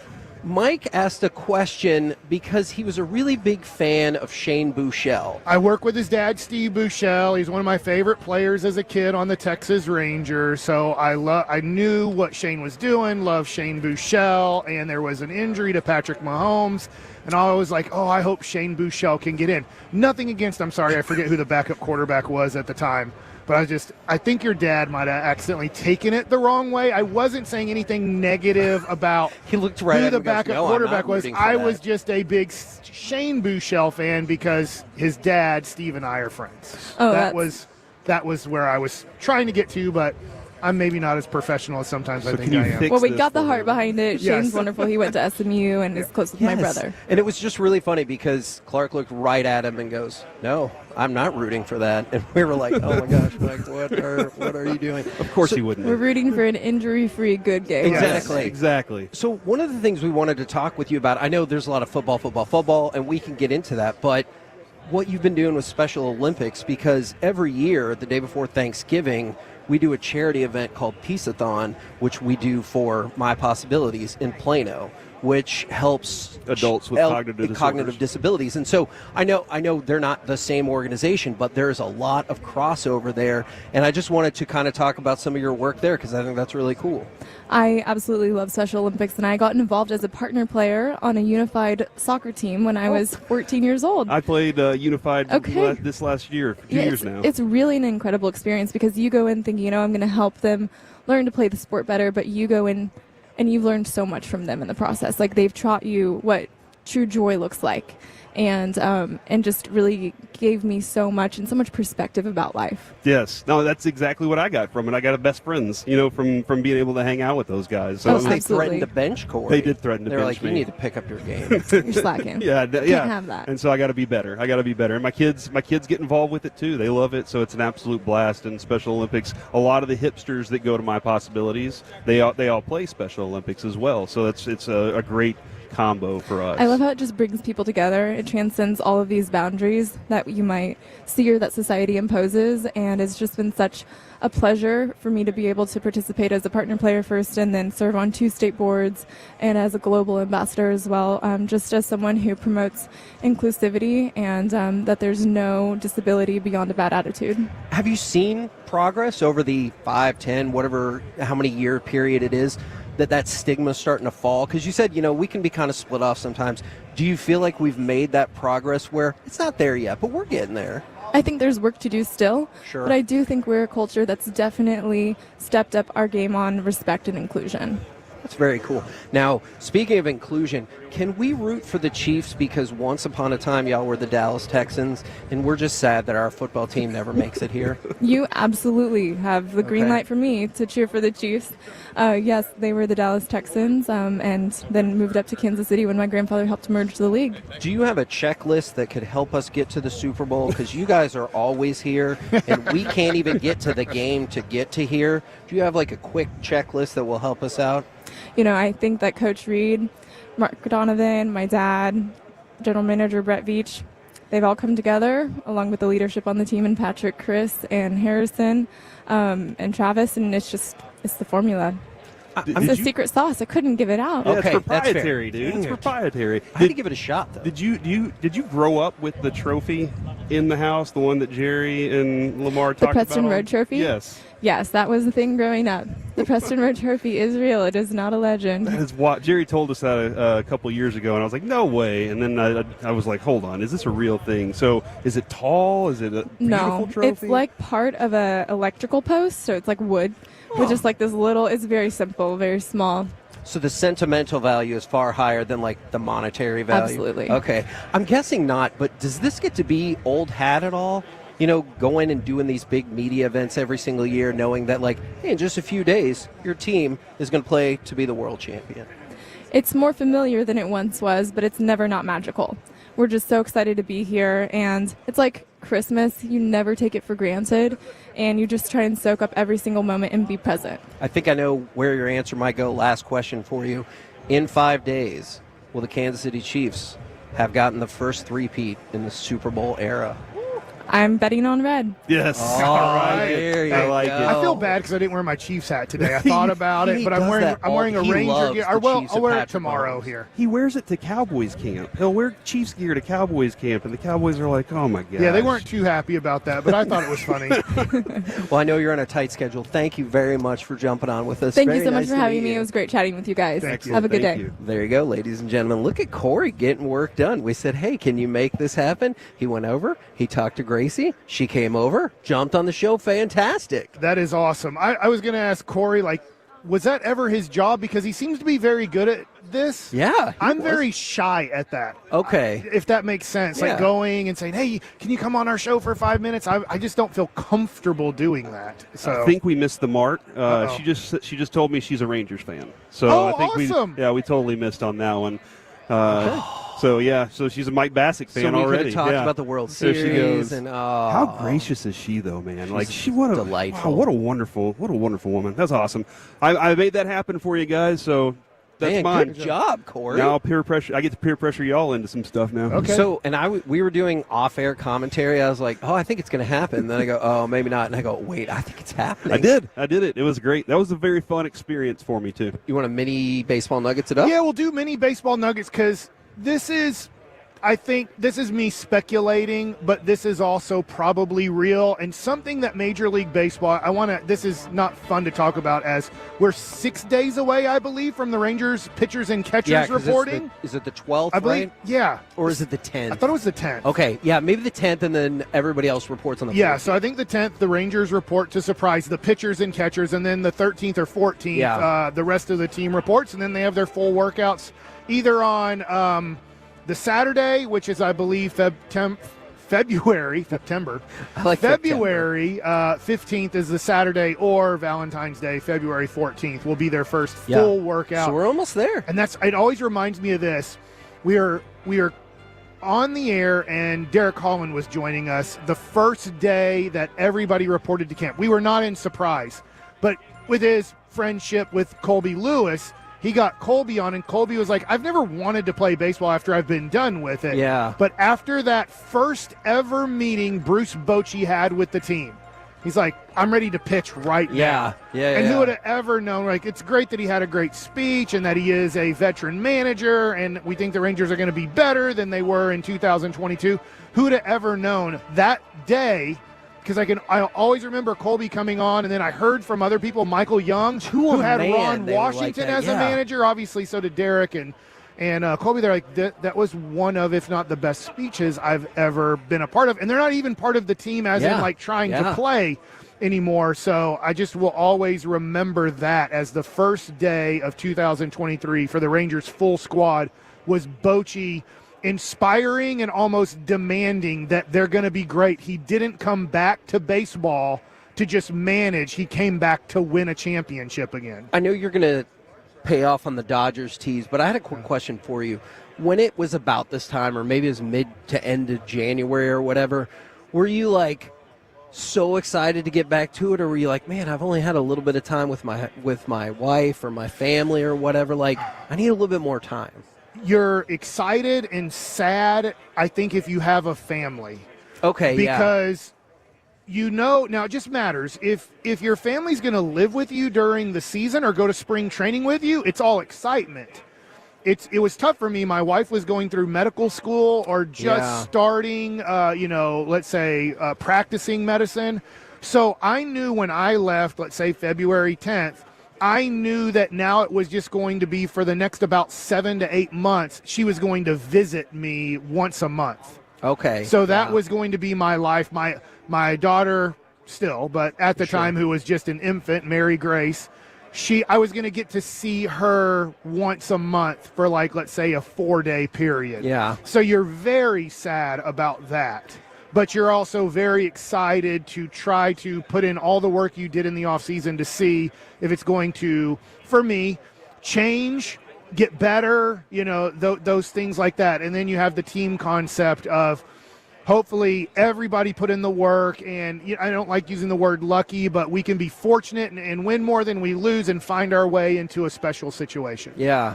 So now I get to... I guess about the Dodgers now. Now I get to the tees. And we'll get to talk a lot of spring training, next week as everything gets to start. And in a couple weeks, we'll be in surprise. This is a little bit old, and this is just me going, this really stinks. Next year, there will be a new 25-year-old who is coming from Japan who is supposed to be a stud. If I say his name wrong, I'm sorry. I didn't look up pronunciations of it, but it's Mu Nakata? Nailed it. Murakami. Okay. Last name Murakami. All right. This superstar slugger, Murakami, who 2 years ago hit 56 home runs in the Japanese league. Is it breaking? It's more than Tom Selleck. Legendary Sadahara O, and I guess if you listen to the Beastie Boys, that might be the only time you ever heard the word Sadahara O, but he's the Babe Ruth somewhat of Japanese baseball. I just referenced the movie Mr. Baseball. Yeah. He comes up in that. So Sadahara O, his record was broken 2 years ago by Murakami, if I'm saying his last name right, who hit 56 home runs. And that dude is just now 25? He is coming to the major league supposedly in 2026. Now, he's just turning 25 years old. He's waited for the free agency. And so he can open up the Yamamoto way and, give me all the money. Yes. Right? Okay. Now, the issue is everybody's like, name the third baseman for the Dodgers right now. They do not have a permanent long-term third baseman. So every Japanese player, and they have that market, I can't remember, I'm sorry off the top of my head. The Dodgers are making so much money. Yeah. I get it. You're paying $70 million Yeah. to, and I know they're not doing that because of deferred money to Shohei. You're paying Yamamoto all this. You just got Sasaki for cheap, but you just got Sasaki. Well, they're making so much money. They've become the official team of Japan, a whole country that we're here at the Super Bowl. Their Super Bowl is baseball. Yeah. That's football to them is whatever, who cares? Yeah. Baseball is the everything sport there in Japan. So their everything sport that all of their, let's say, entertainment for sports, or most of it, the majority of it goes to baseball. It all goes to watching Dodger games when they're not watching their professional teams play in Japan. So this really stinks, but most likely the Dodgers are adding a 56 home run a season guy from Japan in 2026 to be their third baseman. Well, I'm going to choose to ignore that that's probably going to happen for a year. Is that fair, Mike? Yeah. I'll just choose. Hey, he'll still be in Japan this upcoming year. I'm sure the Rangers will try to get him, and then he'll sign with the Dodgers. We're the KNC Masterpiece right here on 105 through the Fan. All right, I know we were moving really fast in that segment, doing a lot of different stuff. I would like to go back to the questions that could decide the Super Bowl, because we only got 1.5 of them. I would like to dive back into football, because we are in New Orleans after all. I love it. Let's do that next, right here on the Fan. You've made us number one in DFW. Don't care what they say. Thank you for laughing and enjoying.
was it? Pepper Lady. Pepper Lady. Wasn't it Cinnamon Sisters?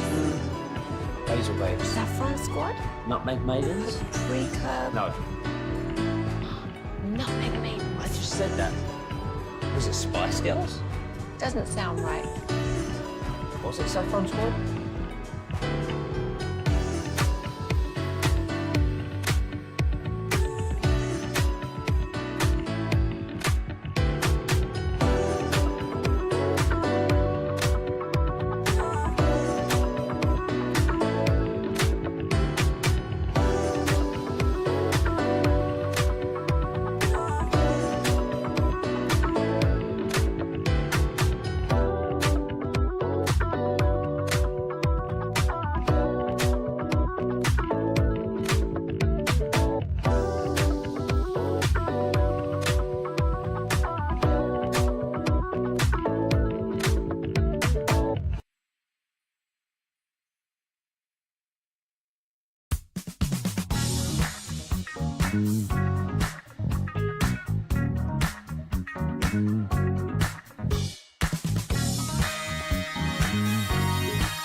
Uber Eats has Lola V products? I gotta remember that. Well, you know, they say in order to remember something, you have to forget something else.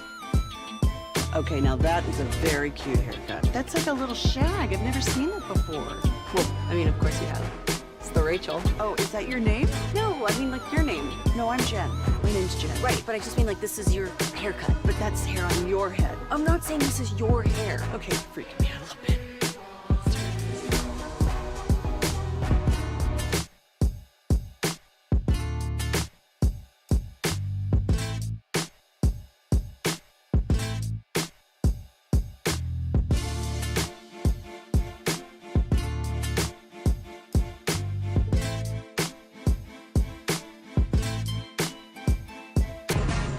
I'm so bad at this. It's all right. We have music and everything. Man, Alec. Start I'm over, dude. so Just start bad over. at this. Yeah, dump it all. I worked so hard on that. You're doing great. Alec, are we going to do the same thing again at noon? Because they say third time's the charm. Yes. This time. I'm just really excited because Eric Chiafalo's joining the Makes show. sense. What's up, boys? What's up, man? We just got Gracie Hunt, who may only be on our show in CNBC today. So good job by Corey for making that happen. Nice. I assume she went to SMU the way that she talked about Shane going to SMU. I I'm believe, crazy. I believe that is correct. Yeah, she is based out of Dallas. That was actually, Mike, because you said, hey, start there. When I walked up and asked her, I was like, she goes, what would you like to talk about? And I said, are you from DFW? And she said, I'm based in Dallas. And I said, that's where we'll start then. And so you gave me the right answer to the questions. You know what? Since you're on a question roll, before we get to more football questions with like Eric, paper towel roll. What question would you like to ask Mr. Chiafalo first? Chiafalo, Mike. Do you own jeans or slacks? Are you questioning my sweatpants attire right now? I just Did noticed you wear that color you've because you're al- like, that could be slacks? You've always It's like they give you that they're weird brownish. Yeah, that weird feeling that maybe this person is having enough self-respect to wear some nice pants here in a work environment. But no, and it's a little sweatier than I was anticipating, just like the humidity Outside. factor. New Orleans, baby. Yeah, You're it just is- going to be sticky all week. It's Get a little ready. sticky. The pits are real, so I got a mobile. I do have in my bag deodorant. Did you guys do the deodorant in the bag thing for the reapply? I didn't think about that. I'm sorry, it's at the hotel. I just wear very breathable shirts. There you go. Get some linen, maybe. Yeah, you rock that way. No jeans for me personally. I do have like a nicer pair of like crossover kind of pants that I brought for the media party. So if we don't just go right from Radio Row tonight. What are crossover pants? I don't know exactly. Like they're definitely not jeans, but they're not. I can't go as far as to say they're slacks. They're like Colby's sweatpant jeans. You know, they looked like jeans, but they were actually sweatpants. Yes, they look like jeans. They're comfortable. You know, the flexion's good if you need to get Okay. like if you got to squat down for any reason, Squatting's you don't important. have to fear for the tear or anything like that. So durability factor. I all like that. your shirt though. That's a cool Stella Art Stella, baby. is. Artois. Did you guys get yours? I thought we yes. were all going to be matching today. Yes. I thought literally we were all going to be matching. My today. apologies, I forgot. But that's amazing beer. You know what? Such a good beer. One of the best I've ever Where's had. it from? This one right Because here. why This is it specific one. spelled Art-O Artois. is, but it's said Artois? I feel like I should know that. I'm sorry. Isn't that like a French thing? I do not. It is brewed Hey. in Stella Artois, St. Louis, Missouri. Oh, okay. Like I said, it's a French thing. Yeah, Now, where Nellie's from. let's keep asking questions. Do you think going into the Super Bowl, both of these kickers are up to the task? Or do you think one of them will be a big deciding factor in the narrative of who wins or loses this game? I do think that the environment that you're in, being in a dome, Yeah. that's going to help you. For sure. That's always, you never know how the pressure is going to set in on somebody. And I think we've seen Butker get through a lot of this stuff relatively unscathed. Yep. So I would have more confidence in him. But Elliott's been pretty good. But when you get Except him in, for 50 yards. right, Yeah. the distance factor and the outdoor factor, I think being inside makes that a little less of a concern. Yep. But dude, I think this is going to be a close enough game to where that's the kind of stuff that's going to matter. And Mike, didn't you just point out the other day? You were like, it's never easy for the Chiefs in the Super Bowl. It's always a tough I forgot. game. I was watching like ESPN or something, and they're just going over all of their Super Bowls. And the only one that wasn't close was when they got blown out 31-6 at Tampa against Tampa. And that obviously had to do a lot with their offensive line just being completely destroyed going into the game. But they've won all this other Super Bowls, but they're always close. They come down to either overtime or a last-second field goal. Like, they are not winning these Super Bowls easily. It kind of feels like early Patriots because they won all three of their first chunk of Super Bowls by 3 points. Yeah, just nail biters, and that's sort of their identity. Whatever the game calls for, they're prepared for. If this is a slugfest, that's a great way to put it. Like 20-17 game, they know how to play that. If it's 2 years ago Super Bowl and it's 38-35, they understand how to play that way as well. But it is interesting that you don't see them like the great teams where they're blowing teams out left and right. That you don't see that. Are they the all-terrain tires of football? Yeah. I would say like Michelin, right? Yeah. Because you have your Michelin star for restaurants and your Michelin tire. But those are not related, correct? I think they No, are. I think they are. Yeah. I think they are. Okay. You've never had dinner at a tire shop? Yeah, once. I'll tell you that story off air. That's an off air. That show tires. Yeah. That was that one. All right. Type in if you know if the Michelin tires are the same people who rate restaurants. They're not. Listen, I'm sorry. It feels I just hopped unlikely. in on this, but they're not. Okay. Somebody was telling me that Eric would let me borrow his deodorant, and so we could be Dio Bros. And I was like, wow, that's a great idea. So, okay. But I hopped in on the last part of the conversation just to confirm.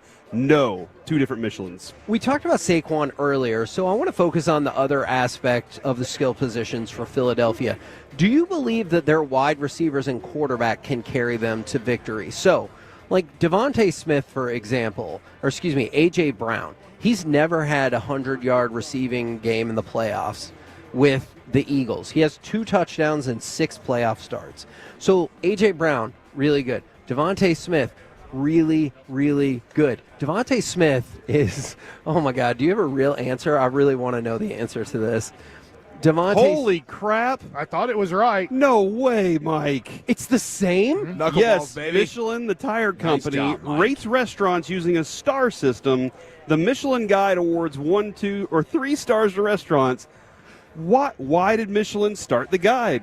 The Michelin brothers, Andre and Ed Wood, started the Michelin Guide in 1990 to encourage travel and tourism. So they were like, hey, go use your tires, you dummies. When I was in Italy, I saw like the Michelin Man guy, and I thought, so I just recently learned this. And I was like, I'm pretty sure I can prove this because I'm pretty sure I saw the Michelin Man outside of a Michelin star restaurant, like just the logo. What a varied company.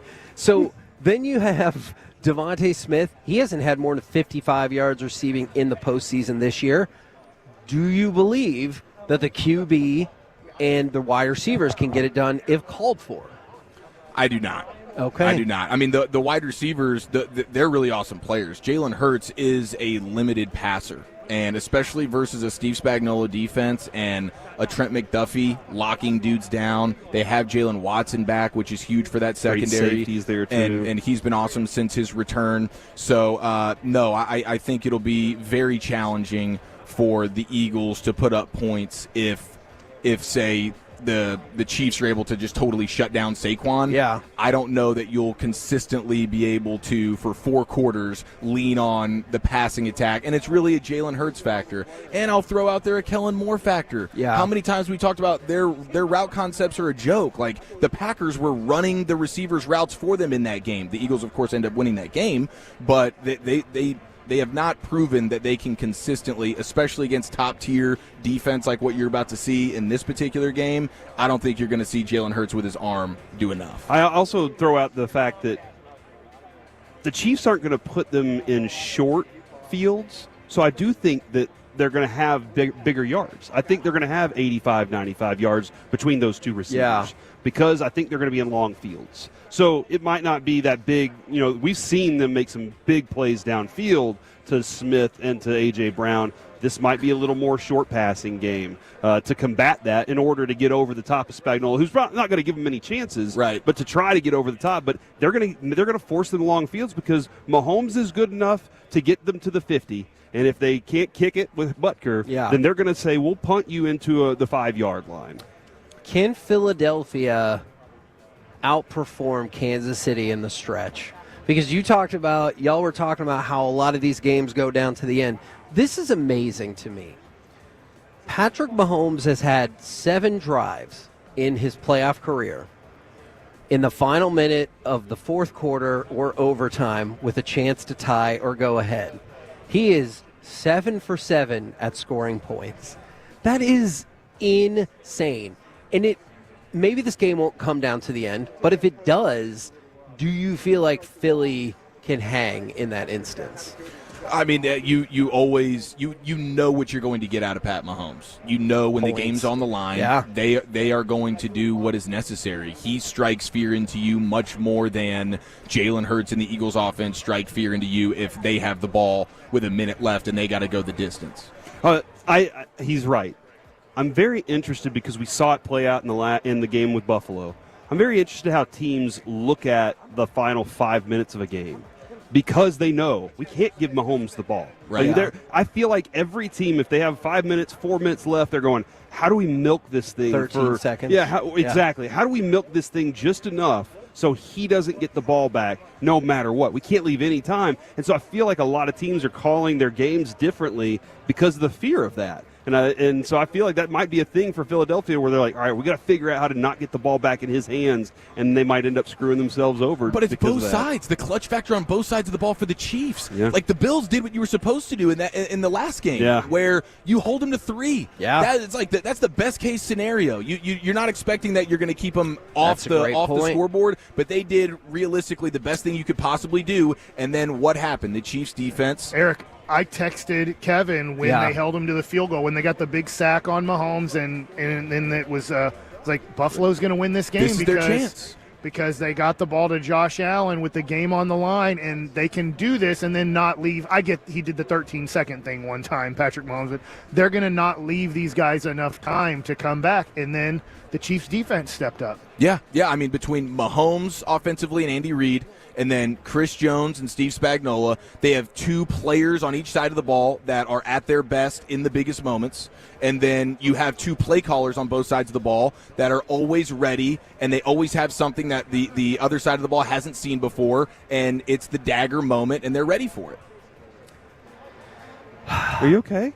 No, yeah. Does that frustrate you? No, it doesn't. It doesn't frustrate me. I see some texts where like, yeah, but Philly can get out to a big lead, and I'm like, well, that's a whole different thing, because guess what? Having a big lead against Kansas City in the Super Bowl means pretty much nothing with Patrick Mahomes in tow. But we'll probably have to get to that another day. Can you imagine if that does happen, though, and then Patrick Mahomes is down by 14? Like it's 24-10 at halftime, and they end up winning the game 41-38 or something. That will crystallize what I think is the most unbelievable run in football in the history of the NFL. Eric, thank you very much for jumping on with us. Coming up next, thank you guys. We're going to have another packed segment. We're going to do a mini AM on the FM Plus. Senior ESPN writer and NBA insider Ramona Shelburne next, right here, live from New Orleans in Media Row on 105.3.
Do you think it's true that you've got to forget something else to remember that Uber Eats has roasted? No, that's absurd. Hey, remember when you used to be what was it, Pepper Lady? Pepper Lady?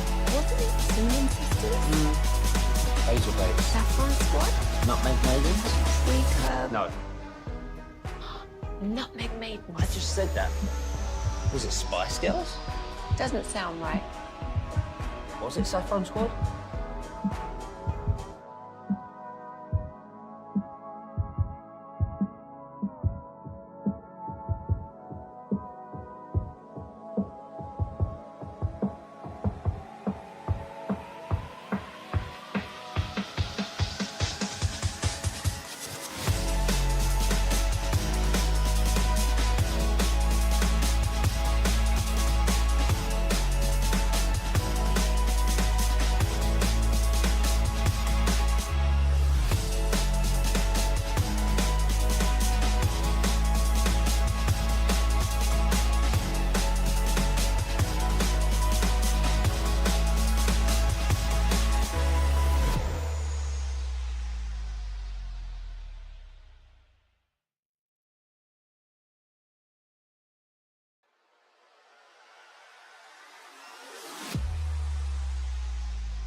This morning.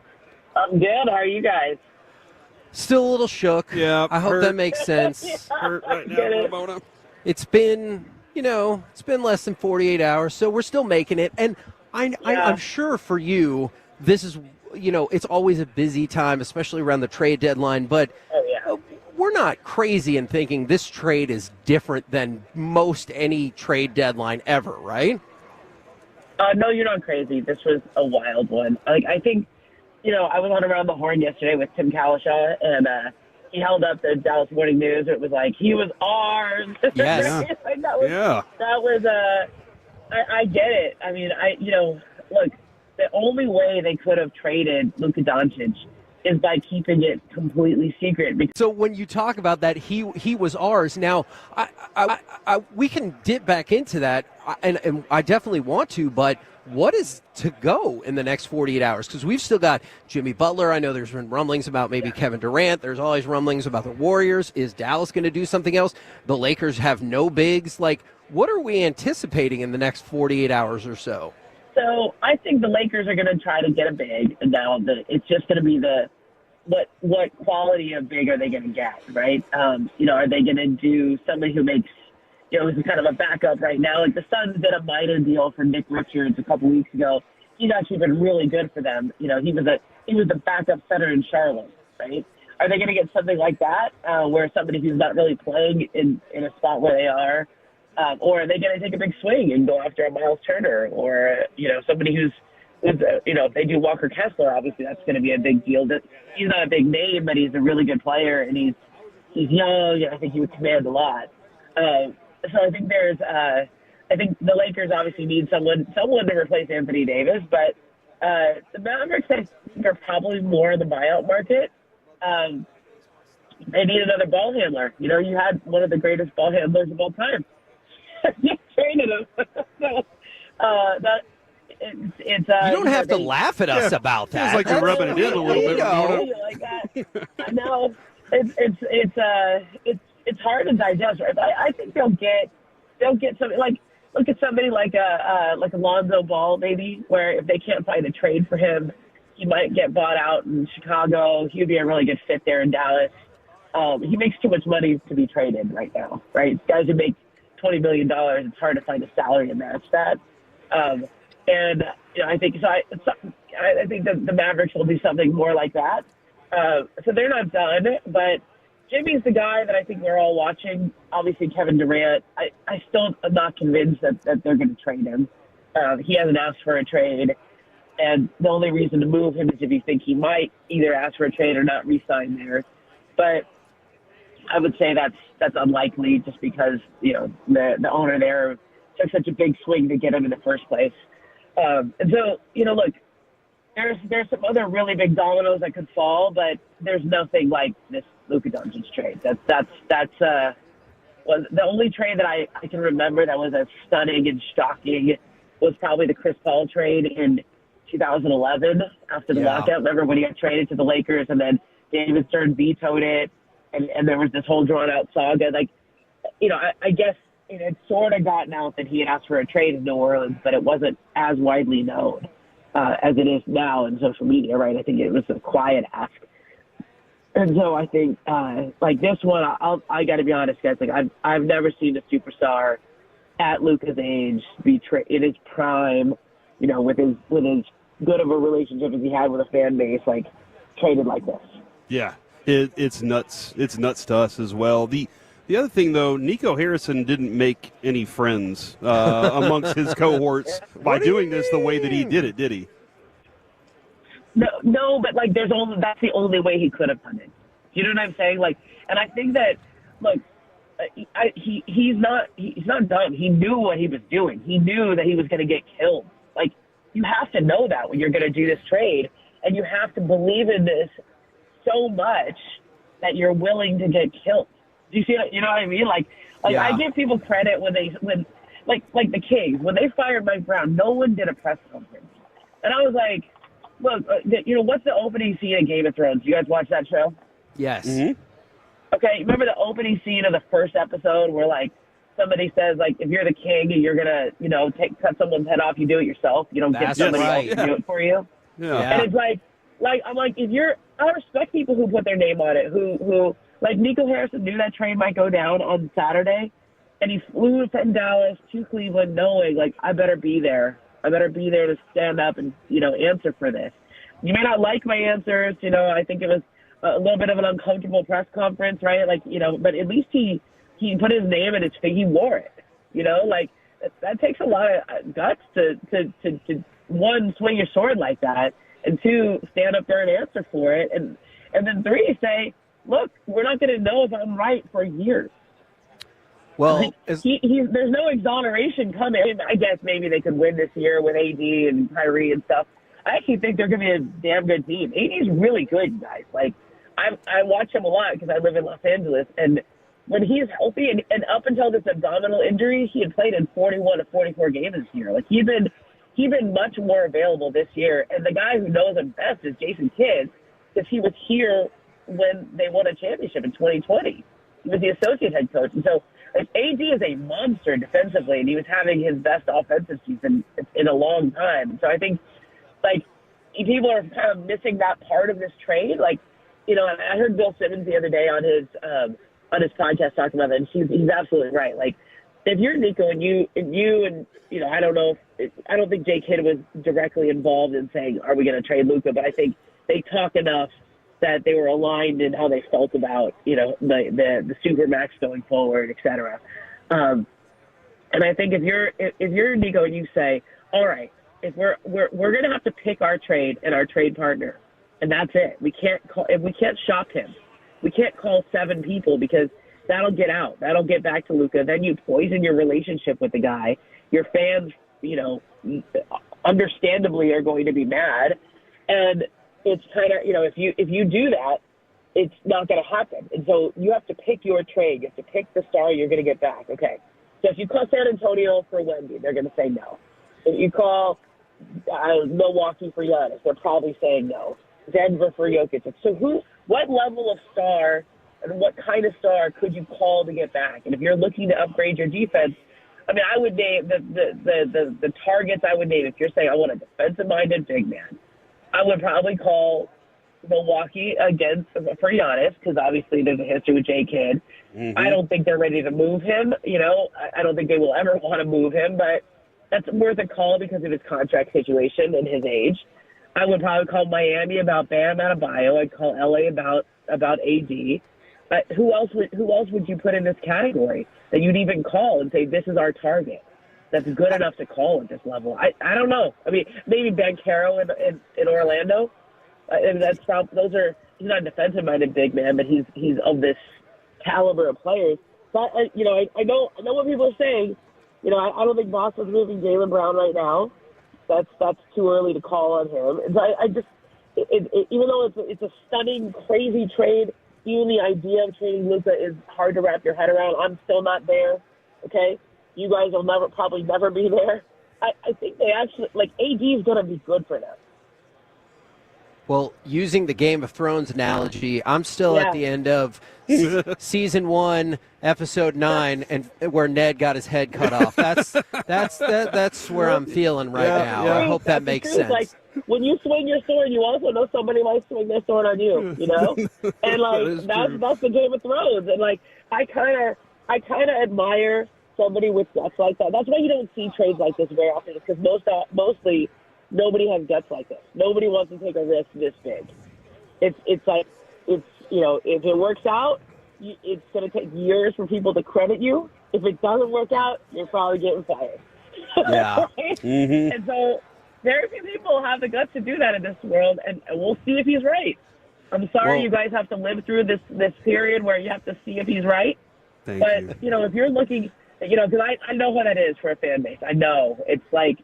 That's like I was here in Los Angeles when the Dodgers traded Mike Piazza. Remember when Fox bought the Dodgers, and they traded away all of their popular, good young players, and everybody in LA was just really upset, and we just got so mad at the ownership. Well, how could you trade Mike Piazza? He was the guy, right? And it's I get it. I lived through that as a kid, you know. I just feel like all the little kids wearing 77 jerseys. I was there last year at the finals. Everybody's wearing 77 jerseys.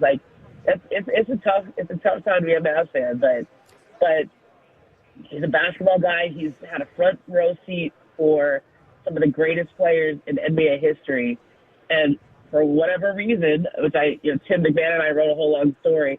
They don't believe in the long-term viability of Luka. They just clearly they don't think he's the same as those guys. Well, Ramona, thank you so much for the time and all the information. We really appreciate it. And, Ramona, you can enjoy your $540 million baseball team this year. You know what, though? Here's what I'll say about the Dodgers. Look, those guys, the Guggenheim guys, they made their money in insurance. What does insurance do? They defer money. money. Like, they pay, you put a little in the pot for now, and you pay it off later over time. Like, you let the market grow it. Like, it's actually, like, if you can learn from that business model, it's pretty interesting. Like, I feel like I feel like they got ahead of something, and now everyone's going to do it. Oh, we're jealous of the business model, for sure. Yeah, for sure. Yeah. I'm jealous. Thank you very much. Thanks, guys. There you go, Ramona Shelburne right here on 105.3 The Fan. And I think coming up at noon... She's very flippant about our emotions, Kevin. But I think she gets it. No, she does. But I think at noon I do kind of want to dive into like the basketball aspects of AD and Max Christie. And you just brought it up. I know Anthony Davis is out. Is it tonight? Yeah, he's out tonight. But he could be back. Game. Who are they playing? He could be back for Boston or Houston. So that's what he's saying right now. Okay. That's exciting. Which is kind of the same schedule that Luca was on for his return, and apparently the Lakers presser is happening. And Luca said he's going to take the high road, but he also said it's a huge motivation that people are talking about his weight. Well, and like supposedly people have been flooding us with reactions to that. It's like he might have been rolling his eyes when Nico got brought up. Another person said he looks crushingly sad at this press conference. So there's a lot of stuff He doesn't hate where he is. He just hates the way that it happened. Yeah. Like, and I totally get that. Maybe he hasn't had lunch yet. God. I know I feel better after eating part of that think sandwich. about how upset we are when we're hungry. Yeah, dude, after school, Lucy is terrible until she gets a snack. So this is like a Snickers commercial, and they just give him a Snickers, and he's like, you know what? We're going to win a damn championship. He's a little bitty Joe Pesci running around punching everybody. All right, so Arguing with refs. Thank you very much to Ramona Shelburne. Unfortunately, we did have to cut off even our mini AM on the FM. We Sorry, will figure Alex. out another time Always next year. to get. I mean, or tomorrow. Coming up next, Maybe there's on it next year. it's time for Gridiron Gravy. Another big-time player folks think the Cowboys will somehow trade for is on the market. We'll do that next right here.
Has lower fee products? I got to remember that. Well, you know, they say in order to remember something, you have to forget something else.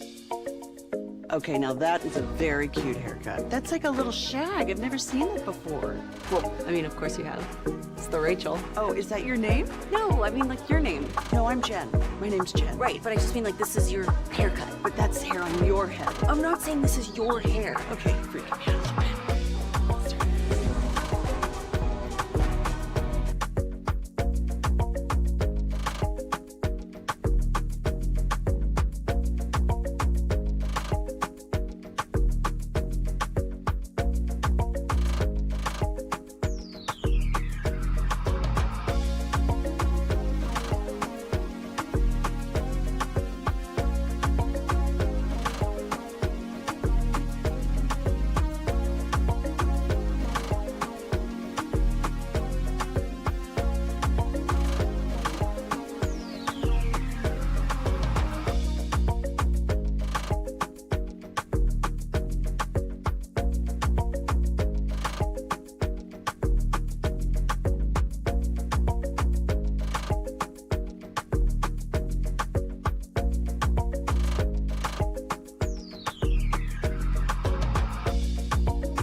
Radio Row in New Orleans, courtesy of Stella Artois. You already saw Eric rocking that shirt. I know some of us have got hats out here as well. Thank you to them.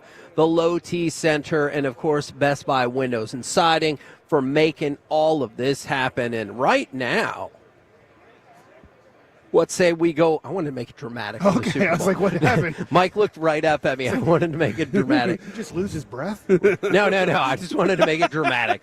Right now, let's go around the entire NFL and dip into some gridiron gravy. Here we go! Next year, Dak Prescott. That's what you're going to be hearing for Super Bowl Sunday. Is he going to be a commentator? Comeback player of the year. Okay. MVP. Okay. They're going to call him Mr. All In. Well, we played.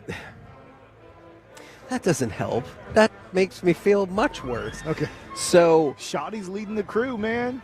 I love. You know what? I like the confidence that you have in this team. I choose to believe that is not sarcasm. So, Cooper Kupp went ahead and said, "Hey, the Rams are looking to trade me, and they're looking to trade me immediately." Ooh. And he said, "I don't agree with this decision, and I always believed I was going to begin and end in L.A." Corey, I got a trade for you. Okay. If you're losing a Cooper, get back a Cooper. Cooper Rush. DB Cooper. For Cooper Kupp. Cooper Rush. I'll take that. Yeah. Like, that's a great trade. Cowboys, Yeah, that's a Cowboys great keep trade. a Cooper. Rams keep a Cooper, and we're good to go. Problem is, Cooper Rush is the one we use whenever our quarterback gets hurt. Luckily, he's not getting hurt anymore. And he's not under contract. I Who heard, do we use I when- heard what Dak's supposed to do is squeeze Ed Warder's shoulder because he's so strong. But who do we use whenever Cooper Kupp gets hurt? Because that's like he is perennially hurt. Well, That's just what he happens. For the record, Cooper Kupp. Oh, yeah. That's a great question. And unless he redoes his Shane salary, you're on the hook for $20 million and I think $18.75 million the next year. So for people who are curious, I'll just kind of go back to the same way I feel about Myles Garrett. Probably not going to happen. Yeah, probably not. For the Cowboys, it'll happen to somebody. Yeah, and listen, man, he is a guy who his history is I'm a running back receiver. I am used as a running back. They give me touches, as a part of their run game. And Sean McVay knows how to use him. And Mike, you've been very adamant about your love for Sean McVay. I don't know the Cowboys would know exactly how to use him. Like, I just don't. Schottenheimer, I guess I got to give him a clean slate, but my history with the Cowboys has been, y'all know how to use functional pieces like that. Here's what I don't know. I'm sorry for not knowing this. Maybe you guys know better than I do.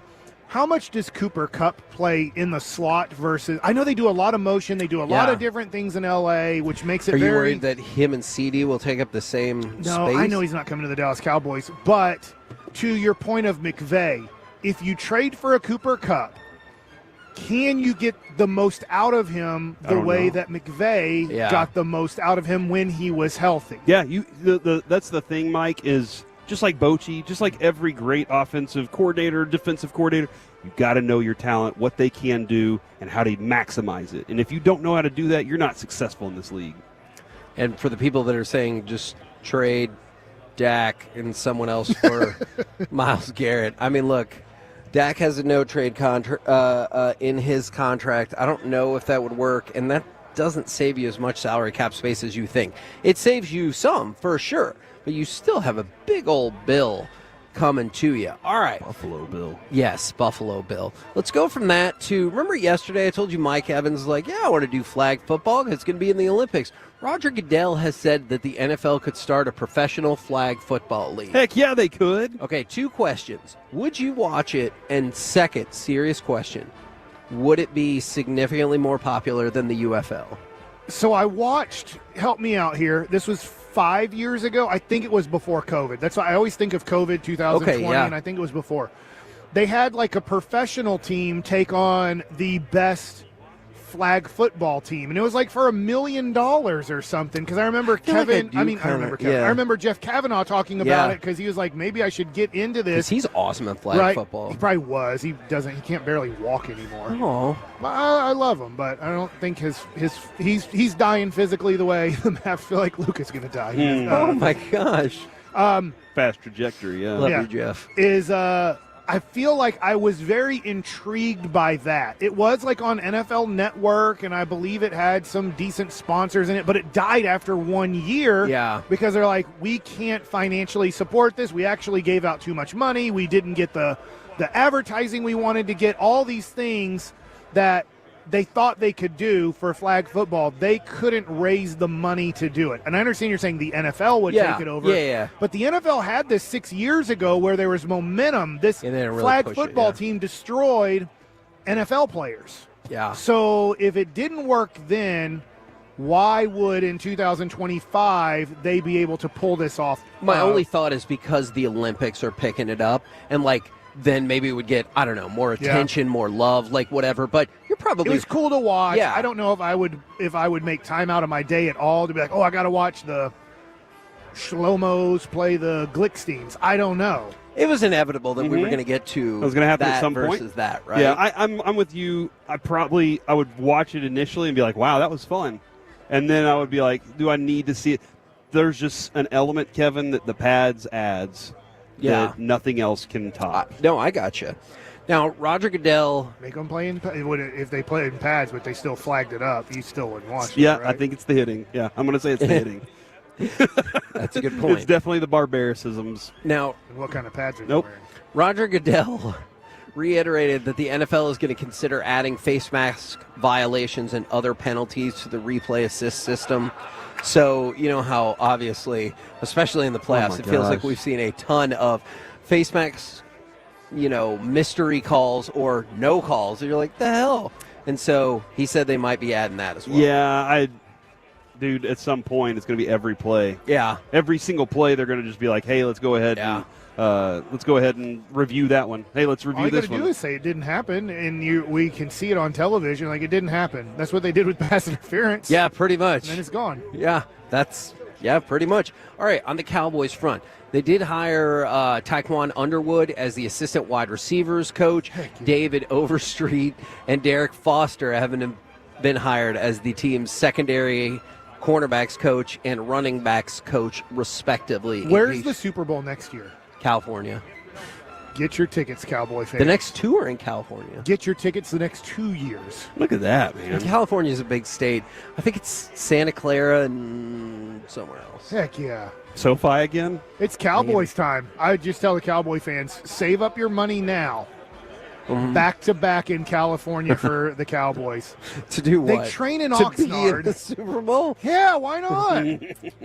Because of all of the problems that we've talked about since the season ended. So what? Okay. They're the Cowboys. It's time. Okay. It's time. Okay. It is time. Mike's right about that. It is Send time. it all in. Just say it's time. Okay. That was what the Rangers did. They went to the World Series 2 years in a row. That's a good point. Do you feel like the Cowboys have the same? My favorite slogan in the history of sports was when Banny came here, and I do love Jeff Bannister, was never, ever quit.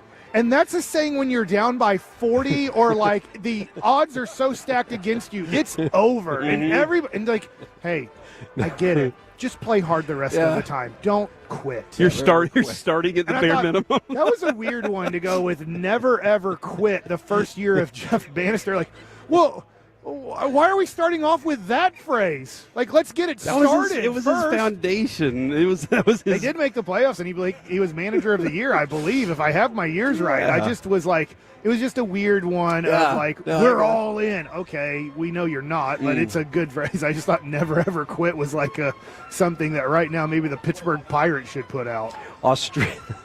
Australia is going to start hosting NFL games in 2026. Lane Johnson said, I'm definitely not retiring after the Super Bowl. And did you see that Jalen Hurts gave custom Beats headphones to his teammates before the Super Bowl? When you say custom, did he customize them for each person? Instead of just putting their name on it, did it say something like... Ooh, I thought it was Eagles custom. Oh, okay, that's still pretty cool. But last night, check that. Last night on the media night, all the players and 10 of the players and coaches came out, and it was Andy Reid and Nick Sirianni.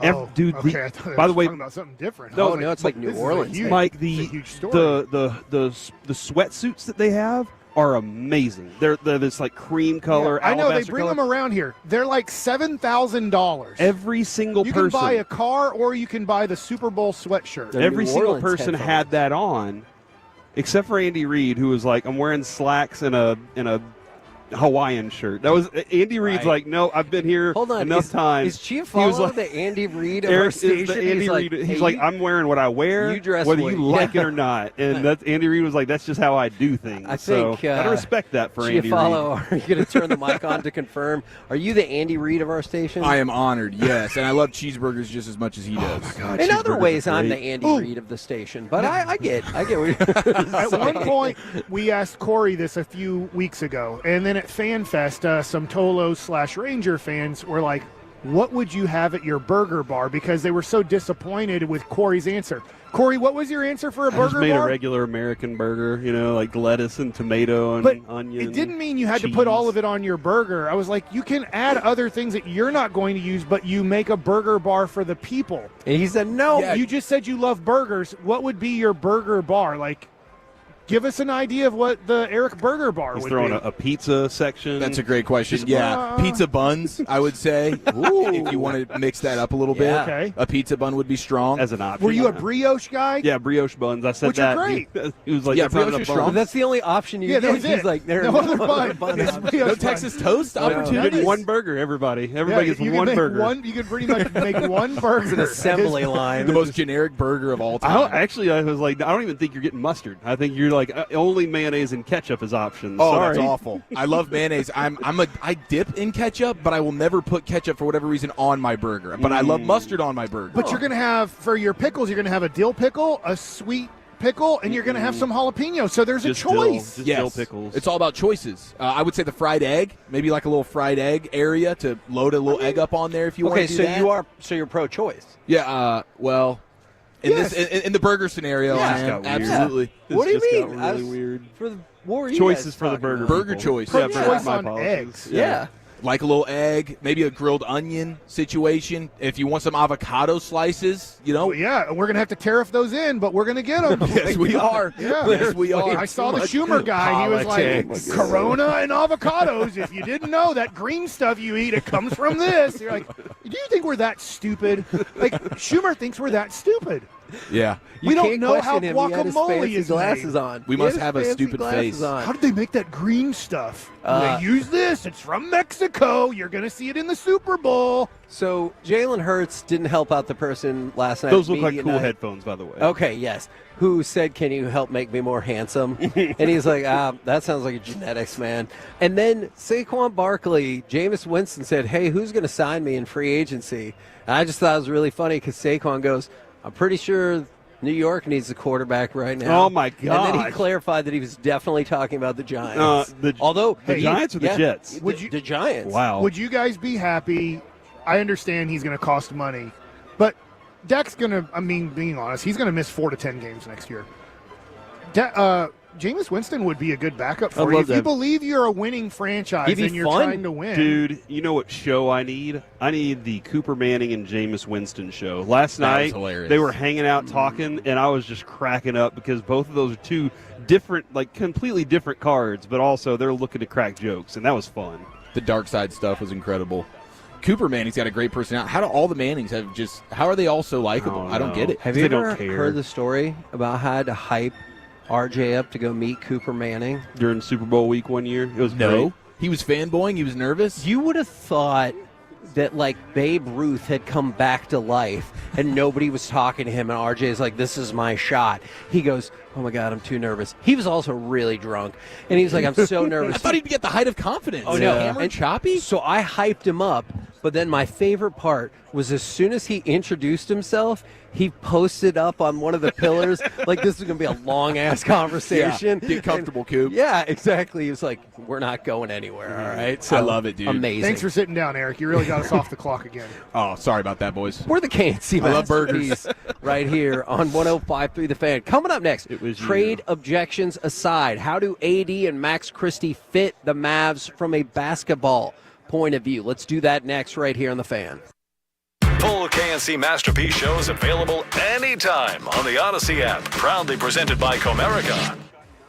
Texas sports fans, I got good news for you. Underdog is available to play in your state. The best app for your big game party is actually on your phone, and it's called Underdog. And if you're like, that's great, what does the logo look like? It looks like a dog silhouette with a cape on it. Underdog is the best place to cash in on all your takes during the big game. Which players are going to go off? Which ones are ice cold? Make your entries in just a few taps. With their pick'em game, you can win up to 1,000 times your money by just choosing higher or lower on player stats, yards, touchdowns, interceptions, and more. But they've got all your favorite leagues.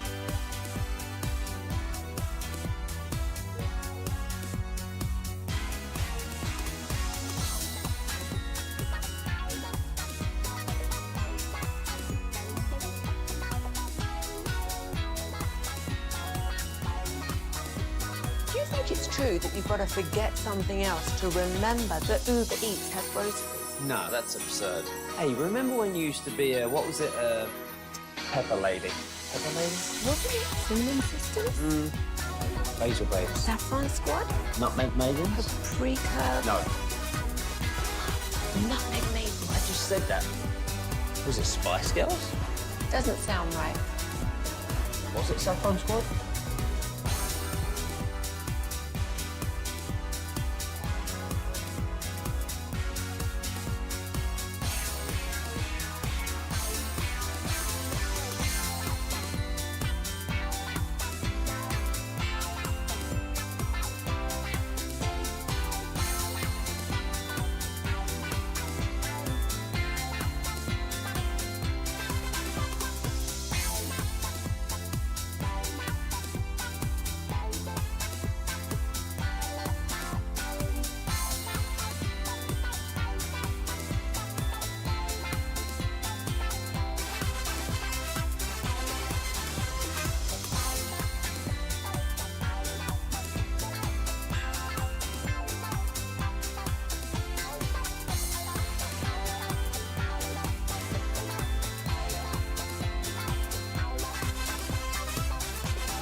Uber Eats has low fee products? I gotta remember that. Well, you know, they say in order to remember something, you have to forget something else.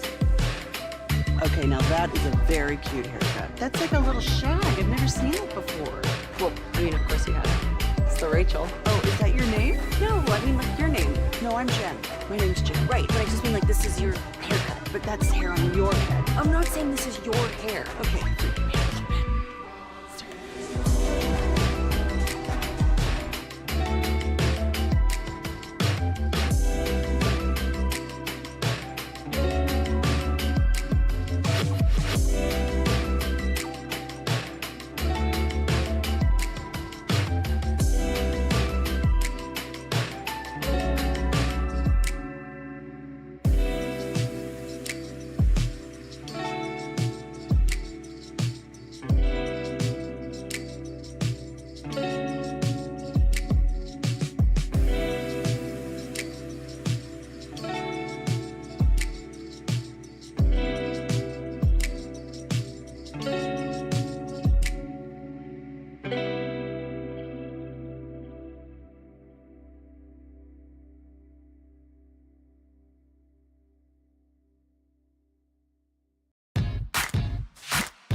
And it's I hate saying that because they were my favorite team, but I don't feel a connection, and I don't really like the way the sport's played anymore. So what I'm curious about with Anthony Davis is, I know he's like, hey, play the four, play the four, play the four.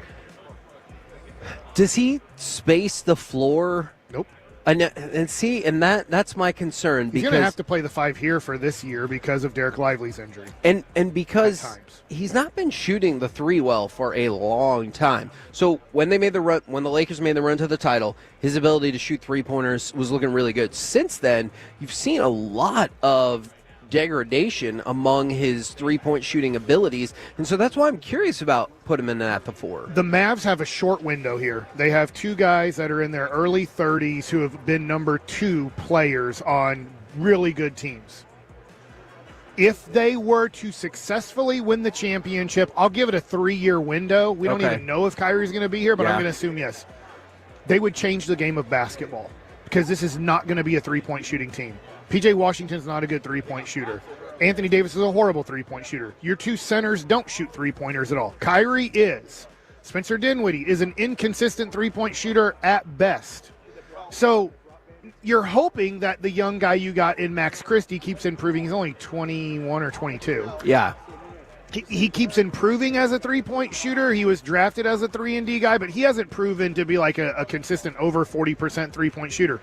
So if you win, it will be by driving to the basket, making shots around the basket, and playing unbelievably great defense. Yeah. That's your formula now. It's not about shooting the 3. It's not about being, a high-volume 3-point shooting team. You're going to be one of the lowest volume 3-point shooting teams in the NBA. So this championship would come by not shooting 3s very much and making a lot of 2s and then playing unbelievably great defense.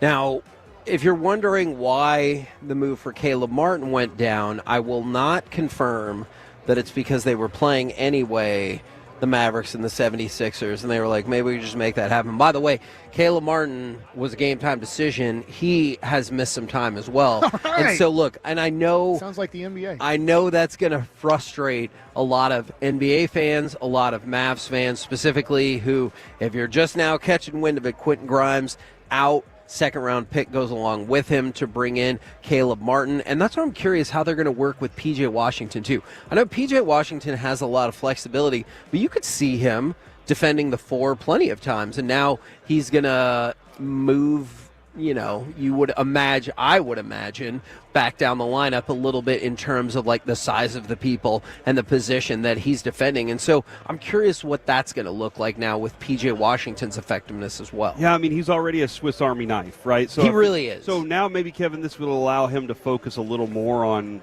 smaller, just being the bigger guy to the smaller guards rather than having to be that power forward type guy. And maybe that beat up his body a little too much, and this kind of allows for more of that. And he's going to have to take on more offensive responsibilities now with Luka gone, so you got to find a balance there. Here's my question, since you're asking about the future, as my buddy Ryan Drees is calling me, probably saying he's disliked Luka for a long time. So Ryan Drees... Oh, he probably thinks this is a great trade. Just know, brother, I'm on the radio right now. I'll talk to you later about what you do the for NBA. a living? Yeah. I'm asking you guys this question. I have my answer, but I'll let you guys answer this. If this is about defense, what's your starting lineup when this team is healthy without Derek Lively? We know Lively's out until probably, let's just be optimistic, he's out till mid-April. Yeah. All right. So Gafford Davis. Okay.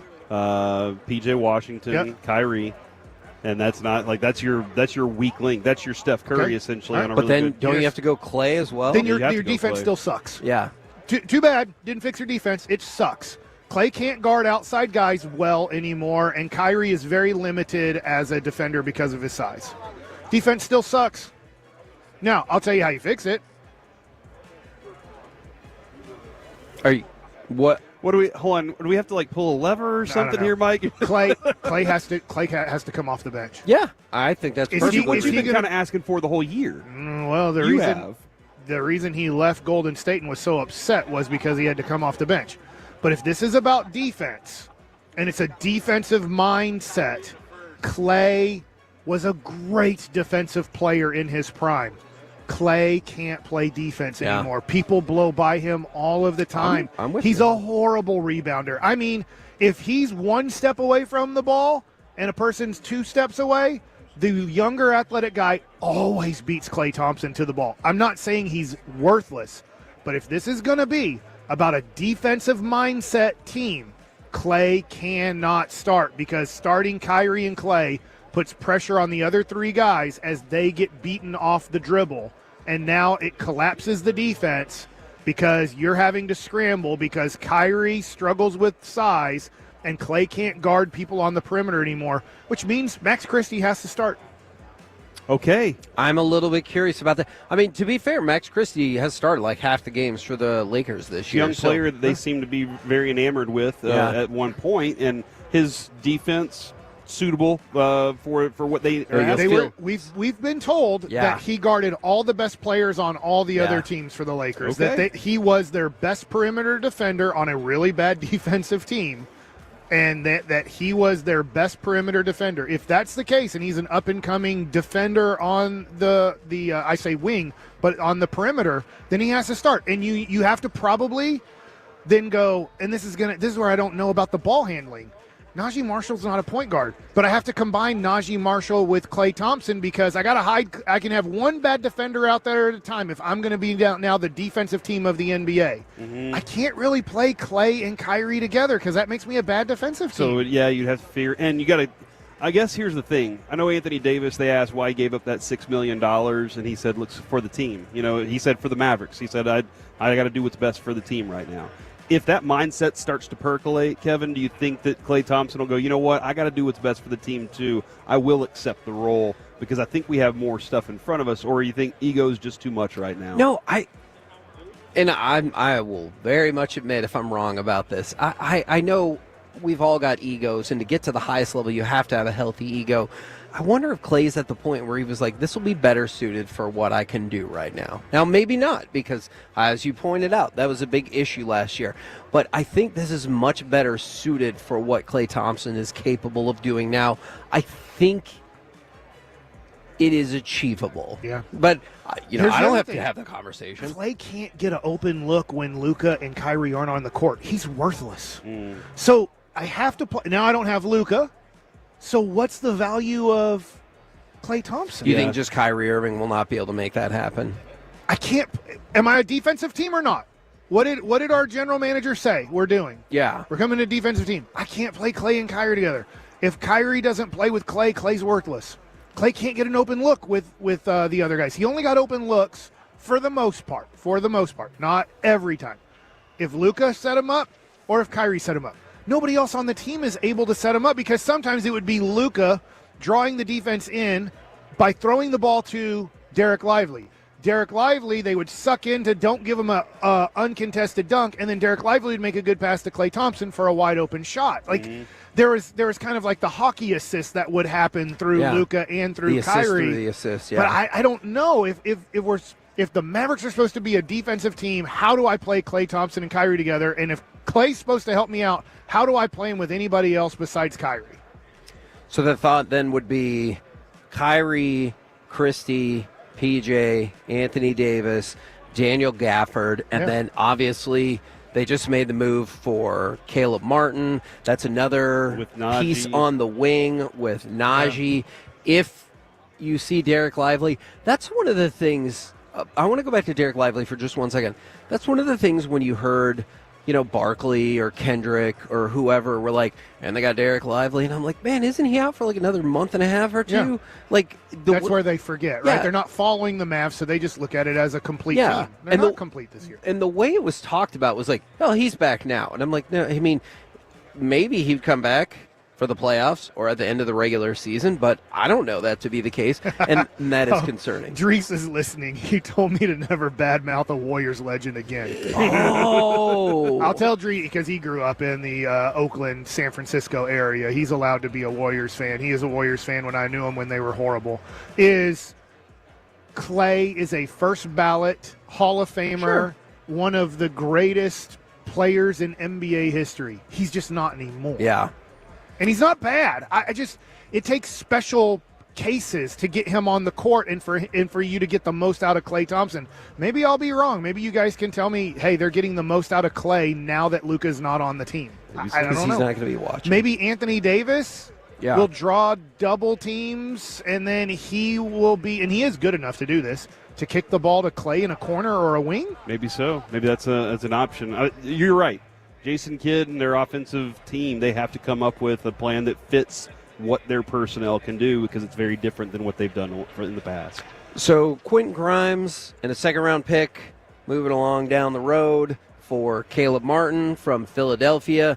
Caleb Martin, I believe, has been out 3 weeks now, and so he's back to the point where they think he's going to play. I'm just sure that a lot of Mavericks fans are like, oh, great, so we picked up another week. Player. I kind of Quentin Grimes I might have liked better, to be honest. Oh, interesting. And you gave up the second-round pick as well. I know that they believe he's better. He's averaging 9 points, 2 assists, and 4 rebounds this year. Caleb Martin? I'm looking at his numbers. Okay, yes. Then He's averaging 9.1 points, 4.4 rebounds, 2.2 assists, 1.1 steal, and 1.4 turnovers. So that's who you got. I'm not saying he's bad. He's but I don't know what the difference between him and Quentin Grimes is. Dude, can you imagine this tweet from Grant F. said he went from dancing at the Mavs shoot-around about an hour ago to not knowing he was already in his new home. Like, can you imagine you're sitting there? Grimes. Yeah, and maybe that's it. Maybe all the dancing and He was goofing there. off. Maybe that was the thing. Mike's been talking about it. Punt the ball from half court before the game starts to get your warm-ups in. Okay, I mean, maybe. We're the KNC Masterpiece right here on 105.3 The Fan. We're live from Media Row in New Orleans. Coming up next, does the Luka trade give the Rangers an opportunity to take over more of the Metroplex? That and Mike Likes It next right here on The Fan. Commercial-free KNC? Delicious! Spend your lunchtime commercial-free. Afternoons beginning at 12:20 on 105.3 The Fan and the Odyssey app. Presented by Comerica. Hey there, folks. I want to tell you about our friends Mark and Scott Frankel at Frankel & Frankel. Look, if you or perhaps even somebody that you know has been injured in a car or truck wreck, I want you to go with the Frankels. These are the people that have been helping folks out in the DFW for more than 25 years. How are they going to help? Well, they're going to do everything in their power to ease your burden, guide you through the legal process, answer any questions that you might have, fight tirelessly for your rights. The Frankels like to say, from the first phone call to the check being deposited, they make it easy. Plus, there's never an out-of-pocket cost. The Frankels only get paid when you win. And let me remind you right here, they've been helping people out in the DFW for more than 25 years, and they still feel very confident to make that claim. So unfortunately, if you or a loved one get injured in that car truck wreck, I want you to go to the Frankels. You can hit them up at frankelfirm.com or pick up the phone, call the Frankels at 817 or 214-333-3333. That's Frankel & Frankel, Principal Office, Dallas, Texas. Thanks for calling Discover. This is Nia. Hi, Nia. It's Jennifer. Did you know that Discover automatically doubles all the cash back you've earned at the end of your first year? Yeah, I work here. Okay. I was just double checking. Get it?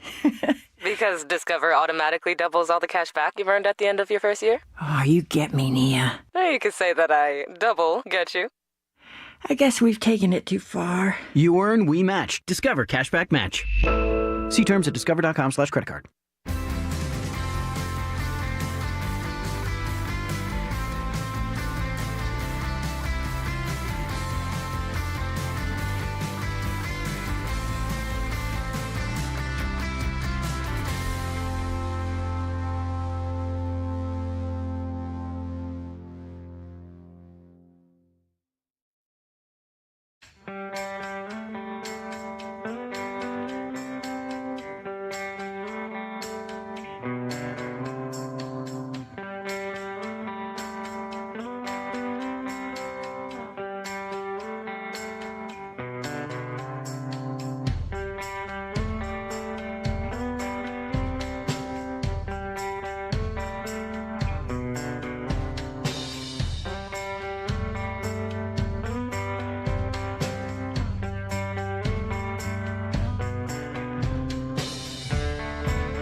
remember that Uber Eats has groceries. No, that's absurd. Hey, remember when you used to be what was it, Pepper Lady? What were the Singing Sisters? Hazel Brothers. Sapphire Squad? Nutmeg Mavens? Pre-Curl? No. You said that. Was it Spice Girls? Doesn't sound right. Was it Saffron Squad?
Get out of their timeshare. Give us a call, and I'll send you our timeshare exit information kit free with the straight facts about your timeshare and all of your options for cancellation. Call for your free info kit. 800-384-7878. 800-384-7878. 800-384-7878. This segment of The Fan is brought to you by Tolbert Garage Door. Hey, Tolos, it's Colby, owner of Tolbert Garage Door, DFW's #1 garage door company. Fast, friendly, and affordable. Call us today for your free estimate at 469-909-0956 or visit TolbertGarageDoor.com. Happy birthday, Berkey's, taking care of DFW homeowners since 1975. Today, Berkey serves over 40,000 customers a year and has over 200 employees. Celebrate Berkey's 50 years of service and get huge savings. Save $19.75 on a brand new Generac generator or complete duct cleaning service, only $19.75 per system. How about an American water heater installed with warranty for only $19.75? Schedule online at berkeys.com today. TECL 30739. The Expressway on 105.3 The Fan is presented by the On Time Experts. The 1-0. Swinging a drive, well-hit ball deep out into right center field. This one might leave the yard, and it does! Home run number 1 on the season for Evan Carter, and he's put the Rangers back out in front, 3-2. Seems a little early. KNC masterpiece right here on 105.3 The Fan. All right, that was not like from today's game or yesterday's game. You asked about Derek Lively and Evan Carter. Looks like he hit a home run today. Advantage Evan Carter. So I wanted to do something here that like uses Luca as a springboard for just a second, but it's about something else totally different. All right.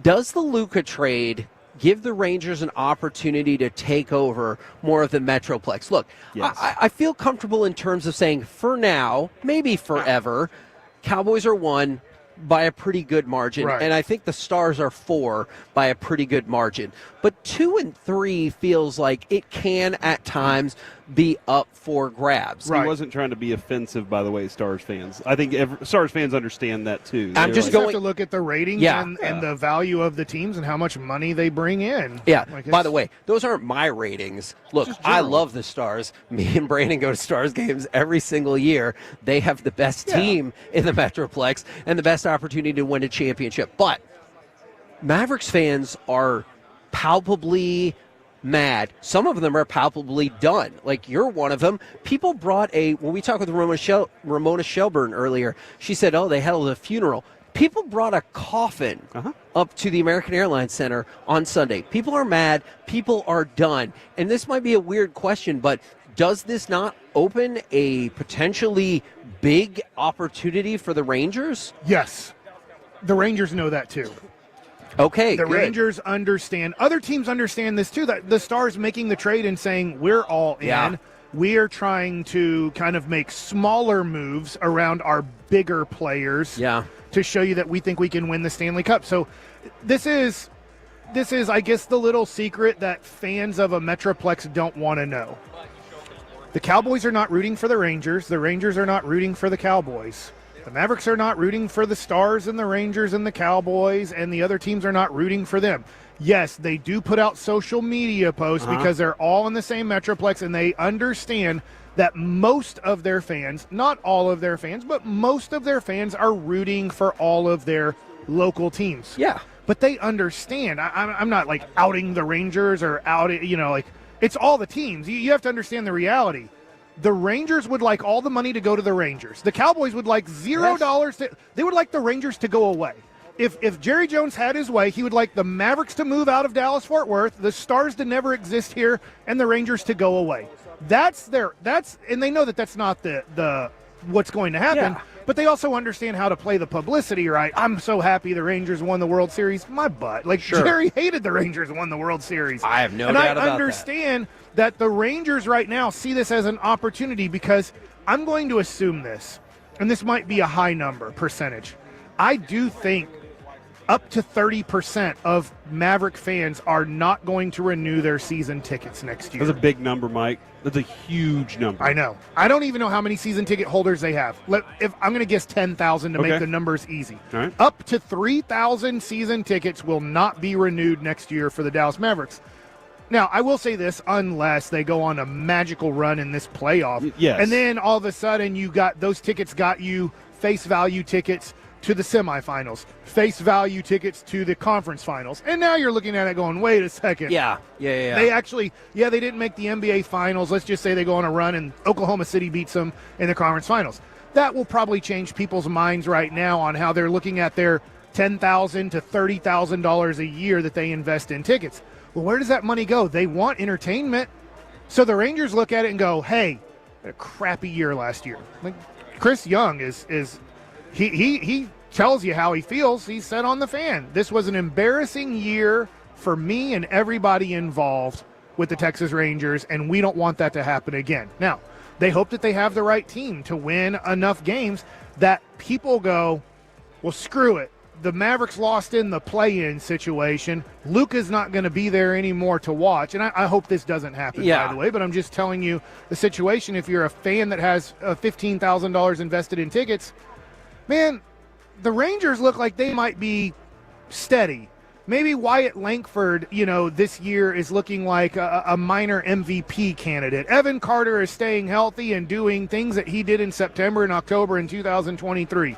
Man, those guys are going to be around for a while. Josh Young still has, after this year, 3 more years left with the Texas Rangers.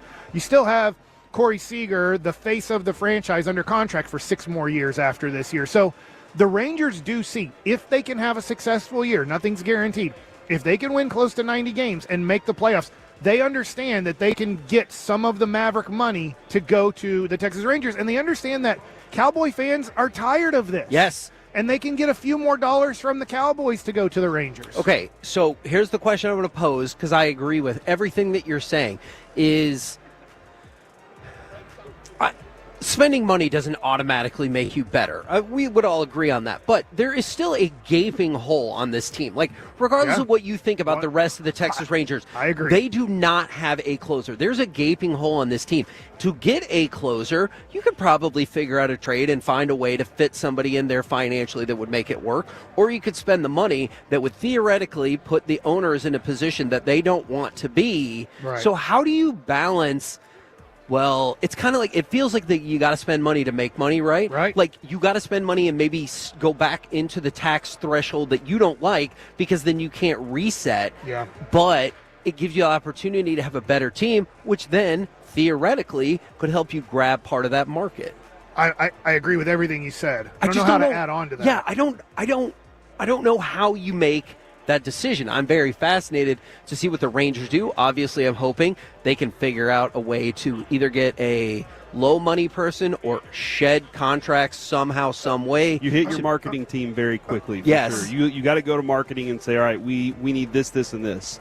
So we got to start getting our face out there before season even starts. That's one of the keys. Okay, I agree. And then your roster is like, that's where you get the most marketing, the most excitement about your team, is by making sure your roster, if you make a move and add something to it, people go, okay, this is exciting. Just like Jacob deGrom. They added Jacob deGrom. Everybody started thinking, hey, we might be a year away. Their ticket sales did go up. We might be able to do this. That makes sense. In those 48 hours that you got Jacob deGrom, yeah, all of a sudden people start calling up and going, I'm going to get a 10-game package. I got to see. Now, ended up being great overall as a Ranger fan. They won the World Series. It didn't end up being great if you were a Jacob deGrom fan and wanting him to pitch in 2023. You really haven't seen him pitch much at all. He's had the month of April in 2023 and the month of September in 2024. It's the only time he's ever pitched for you. So this will be hopefully the first time, if you're a Ranger season ticket holder or you go to a lot of games, that you're going to get to see on a consistent basis, approximately every 5th game, Jacob deGrom to pitch for you. But to your point, usually ticket sales don't happen because you're mad at the Mavericks right now and you're not going to buy any more tickets this year to the Mavericks, or you're not going to reinvest in the Mavericks the next season, or you're mad at the Cowboys. What happens is you make a big splash right now in the offseason, and the only other splash that they – I won't talk about the offseason. The only other splash they can make is April is going to be so important to the Texas Rangers. Yeah. Come out hot. Because if the Mavericks are struggling, I think the Stars are going to be doing well. But if the Mavericks are struggling and nobody – guess what? Guess what the Cowboys are going to do in late February and mid-March? Sign absolutely nobody anybody cares about. Sure. They're going to sign backup, say, Clinton Dix will probably get signed again. Hell yeah. So they're going to do nothing. So there's going to be discontent with the Cowboys in March because they're going to do nothing in free agency. Then you're going to have, if the Mavericks are struggling, people are going to go, F it, I'm out. Now, can the Rangers, without getting those ticket sales then, can they get off to something like a 12-5 start where then people are like, they're back. Yeah. That was a bad year. They're actually a good team. They had a bad year with injuries. But if they get off to, let's say, an 8-10 start, that's going to be tough for the Rangers to capitalize on people wanting to put their entertainment dollars into something else besides Mavericks. And then, the Cowboys, like you said, they're always going to have zillions of dollars. They never have to worry about any of that. Kevin, Jake Berger also, yes. and Jock Peterson, those two guys, are energy guys. Those guys are talkers. The rest of this team is not talkers. Like they're all guys that are like Corey Seager, every single one of them. So those guys need to stand up too. Now they need to stand up and start talking for the team a little bit. And Mike, like you've always been saying about the Bulls back whenever Jordan was there, did they usurp the Bears? We've always asked that question. Did they usurp the Bears during that time? Yes, they did. And winning helps. And I don't want to make it sound like, people didn't care about the Bears. Like, they definitely did. Right. But the number one story, if everything is equal, it was the Bulls. It absolutely was the Bulls. Yeah, and if you watch the Netflix thing, The Last Dance, yes, like you saw that they were 5,000 people at Bulls games, maybe. Yeah. Even Jordan's rookie year, yes, it started quickly happening. A lot of tickets started quickly getting sold, and then the sellout started happening quickly after he showed, after, 10 games or so, like, oh my gosh, I have to see this young guy play. This got tweeted out a few seconds ago. P.J. Washington welcoming a new baby into the world. Yes. Oh, we already discussed that. He's not okay. going to be at the Super Bowl party? No, that. Sorry. No, and that's why he's out. Because obviously the thought was, look, and we'll get back to Grimes in just a second, but the thought was P.J. Washington's not playing for a personal matter. The personal matter being we're about to trade him, right? Like that's people were that's the terrified concern. Of it. Yeah. Yes, but seeing that's awesome. I love it. So congratulations to P.J. Washington. Because you know how P.J. is, right? Yes, I do know how P.J. is. Can I just ask another player I've been curious about? I know he's been rumblings about the Cubs or the Braves. What about, do you go back and kick the tires again on David Robertson? He has plenty of closing experience. I know He went on foul territory. This is interesting because being around the team, at the end of the year, there was kind of, David Robertson didn't know if he wanted to play baseball anymore. He has the 10-year pension. He's made enough money. He never has to work the rest of his life. He has a young family. And so there was like, maybe Robertson's just going to retire. But he went on foul territory, I'm going to say about a month ago. And foul territory has been clutch for content this month. It's honestly probably the best baseball podcast they got a great producer there is for national. For a national. If you're looking for Rangers, there's different. But if you're looking for the national thing, I believe it was on foul territory. I could be wrong. He said he wants to pitch. He's ready to go. Remember, we talked to him in spring training. He doesn't really need to train before the season. Yeah, he's like, I'm fine. He does farm work. He lives on his ranch. That's right. He stays in good shape like in other ways, and then he picks up a baseball in spring training. He's like, I'm only pitching like 20 to 30 pitches every third day approximately. He still throws hard. I can get myself ready. So if I were the Rangers, the problem is he was good for you last year, right? Yes. He made, was it $8 million? I was literally just looking that up. You can't pay him that. Yeah. So you're going to say, we need you back. You were really good for us last year. We're actually going to elevate your role back to closer, which you were doing for the Yankees back in the day. This is sad. Was it more money than I thought? No, it was $5. Oh. And there was a $7 million mutual option, but then there was a buyout and stuff, and that mutual option didn't work out because you're like, oh, $7 million. We have theoretically $5.5 to $6 million. We could have figured the rest of that out, but you're right. He declined it for a reason. Okay. Yeah. So I look at it. I'd love to bring him back. Would I love him as the closer? I'm going to be honest. No. Yeah. But I would want to bring him back. But he has experience at least. I would want to bring him back in the 7th, 8th inning role he had. Yeah. But I think if you brought him back, he would probably be your leading candidate to be your closer. And that's why I brought it up. I'm not saying it's the best idea, but at least he has experience at closer as opposed to a lot of I think he has close to 200 saves in his career. And so at least I could see that as like potentially a viable. I wanted to go back to the Mavs for just one second if I can.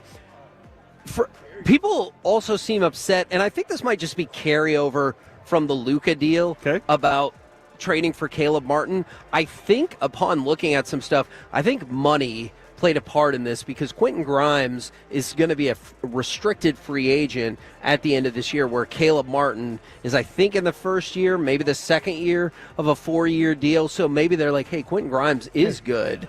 Am I stupid because I said this stuff on San Francisco radio yesterday morning? Are the Adelsons concerned about future payroll? There's a quote from Tim Cato's story that I would like to read to y'all. Okay. This is going to be a bad quote, isn't it? Alex sent this to me moments ago. No. And this was from Tim Cato's story. Here's the quote.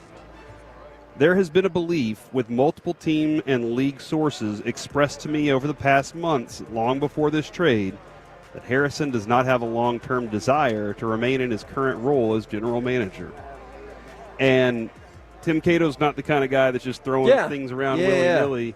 But he's saying that it sounds like from other people that it sounds like Nico doesn't love the job. Now, listen, that kind of move, that's weird to me, but that is a quote from Tim Cato's So he story. thinks Caleb Martin potentially could more immediately help the team. Because, look, he made reference to that Sunday. He's like, this is a win-now group. Gotta move, yeah. That's the only thing I can really think of there. All right, so back to you on the rest of the conversation. Okay. I just thought that was pertinent.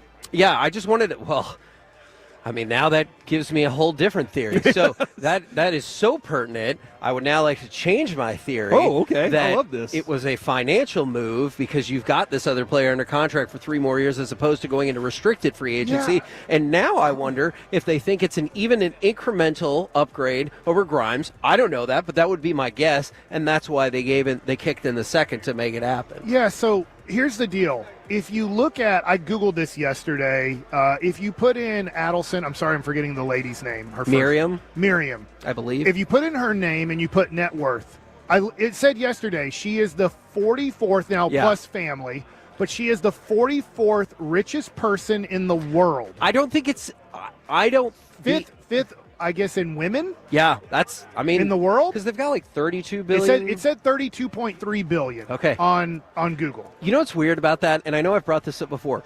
32 billion versus 32.3 billion. You're like, oh, either way. Not much, that's yeah. $300 million. Yeah, but for billions. But that's still. So you're saying it's still Plano. Yeah, no, makes sense. It's still Plano. So I just wanted to throw that out there. I don't think it is money. Especially now, based on what Corey said, I think it's because he's like, hey, you didn't know. When I said short term, I meant short term. Let's go win a damn championship. Yeah, some people are looking at that and as, hey, that's him intentionally trying to run this into the ground. I don't know if it's running into the ground. I don't view it that more way. than like you guys are saying, the window's smaller than we thought. And it could colossally fail. I do want to say this. I 100% believe Nico is making moves that he believes get you there. He's not trying to lose. He's done a good job. This is just he's getting a lot of blame for this because you're like you if you're going to trade Luca, like I think all three said, we're okay with trading Luca if you feel like it's best for now and the future, especially I guess more in the future. But you have to get the value out of Luca because when you have that person and you say, he's not our future guy, we don't believe he can lead us to a championship. Even though we got really close last year, we don't believe it. Okay, that's fine. But you have to get so much value out of that person so it gives you chances to make mistakes and still get it right. Yeah. Like Oklahoma City had some really crappy picks. Yeah. Colson or who I forget the guy I thought was remember we had a huge Oh no, our fight was about who was our fight about? Yeah, Skinny McGee. Skinny McGee was a horrible pick. You're an Oklahoma City fan. Who was the crap pick? Pokashevsky. Yeah, there you go. They had some really horse-ass picks. But when you accumulate a whole bunch of picks, you can totally flop and totally miss on a pick. Now, I'm not saying Philadelphia 76ers, it's led to anything special. It hasn't.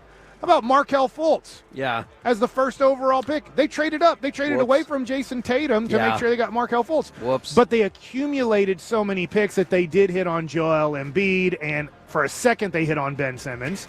And Quentin Grimes in a second-round pick, if you're catching up, was the trade for Caleb Martin. And just ironically enough, the Mavs and the 76ers are playing tonight. By the way, net worth for Jerry Jones, this is according to Google. Okay. So I'm going off. Sure. It's not going to be perfect. Yeah. It says Jerry Jones, $16.7 billion. So multiply that times 2. Wow. That's how much the Mavericks ownership is worth. Well, the KNC masterpiece. Jerry can't sniff Miriam. I agree. Right now, look, and I get that this is complicated. It's technically time for Mike Likes It. Yes. So I will just say this. There was a big tease. I put it on Twitter. I cannot talk about it. I've been told I can't talk about it. So if you're listening for the big payoff, I'm sorry. I'm going to respect my bosses and not talk about it. Hopefully I can at some point. Okay. So. Agreed.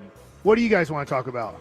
Oh, man. I mean, I got stuff if you want that to. That is a good question. Talk about something different. I mean, honestly, Mike, I really want to talk more baseball. I'm just trying to figure out what angle is the best and most fun angle at the moment for baseball as we get prepared for it. Because I know when we head to spring, we're a month away from spring training, and we're heading there in Less 2 than weeks a or month. so. Yeah. I'm getting excited. I'm starting to get very excited about that. In fact, we'll be there for games. I can't believe we usually didn't play our first spring training game till like March 1st. Yeah, that window. And now they getting start longer. like February 23rd is like the first game. Yeah. So I'm very excited about baseball season, but I am also excited to watch Anthony Davis on the court with the Mavs. So that's where my two hearts are at the moment. And then looking around here, seeing all the chaos going here at Radio Row. You want Media Row? Media Midway. Oh, I like that better. Do you want to talk? You want to talk baseball, right? Let's do it. Okay. Here's the topic I'm going to pitch to you. We talked about the prospects, but where does the Rangers minor league system rank in the MLB? Ooh, I like this question. So I've got some research to back this up, and I would love to kick it around with you guys. So 15. I'll go just right in the middle. So you think kind of in the middle. Okay. What say you? I'll say 12. Okay. So we can go a couple of different directions. If we go with the Athletic, you can probably guess they get a more favorable rating because that's Keith Law. Okay. And Keith Law loves Sebastian Walcott and thinks he kicks ass and is the leading candidate to be the number one prospect in all of baseball next year. He has the Rangers at number 13. ESPN, and the ESPN does the thing again that I think is fascinating is they quantify your farm system monetarily when they're like, these players would be worth this much in the market. We've talked about that before. Yeah, so that's an interesting approach. ESPN does it a little bit differently, and they have the Rangers at number 16. So they are, to y'all's point, pretty much right in the middle of the pack. Okay. ESPN brings up, they all have the same 3 top prospects in terms of Walcott, Rocker, and Rosario. Like, they're in different places, different orders and everything. But those are the top 3 prospects for the Rangers. It is interesting. I'm going to look this up real quick to talk baseball, but I just don't have it in front of me. If I look up Jack Leiter's minor league numbers, do you want me to tell you where he is on the list? If he wouldn't have pitched in the major leagues this year, I think he'd be in the top 100. Well, isn't that weird? I have an answer for you. It is reality, but is it? That if he wouldn't have pitched in the major leagues, I think he might have made the top 100. Is it, though? It wasn't good? Mike? I thought he had good numbers in the minor leagues. So, this is not my value judgment. This is value judgment of ESPN. Yeah. Okay? I want to make that clear. Because I also thought that Jack Leiter qualified, and that would not be a part of it. ESPN went beyond their top 100, and they're like, hey, do you want to know our top 200 prospects? Because, like Corey, you can't get enough baseball. So, prospect number 150 is Winston Santos, and Winston Santos he was listed as an example of a prospect most likely to eventually be able to throw 200 innings. So, not imminent or anything like that, but take a look at that. And then you move down the list, go a little bit further. Number 168 on the list is Jack Leiter. So that's based off of how he didn't pitch well in the major leagues. I think that's fair. Because, listen, in AAA Round Rock, and that's not an easy place to pitch. Yeah. 6-4, 3.51 ERA. That doesn't sound that special, but it doesn't sound bad either, right? But now I give you some of this. 77 innings, only 62 hits, 35 walks, and 110 strikeouts. Wow. So he had more strikeouts than hits and walks combined. Yeah. So there was a lot of good. I'm not trying to tell you Jack Leiter is going to be a future ace. I don't think the Rangers think he's going to be a future ace. I do know that the Rangers still value him at he's going to be 25 this year.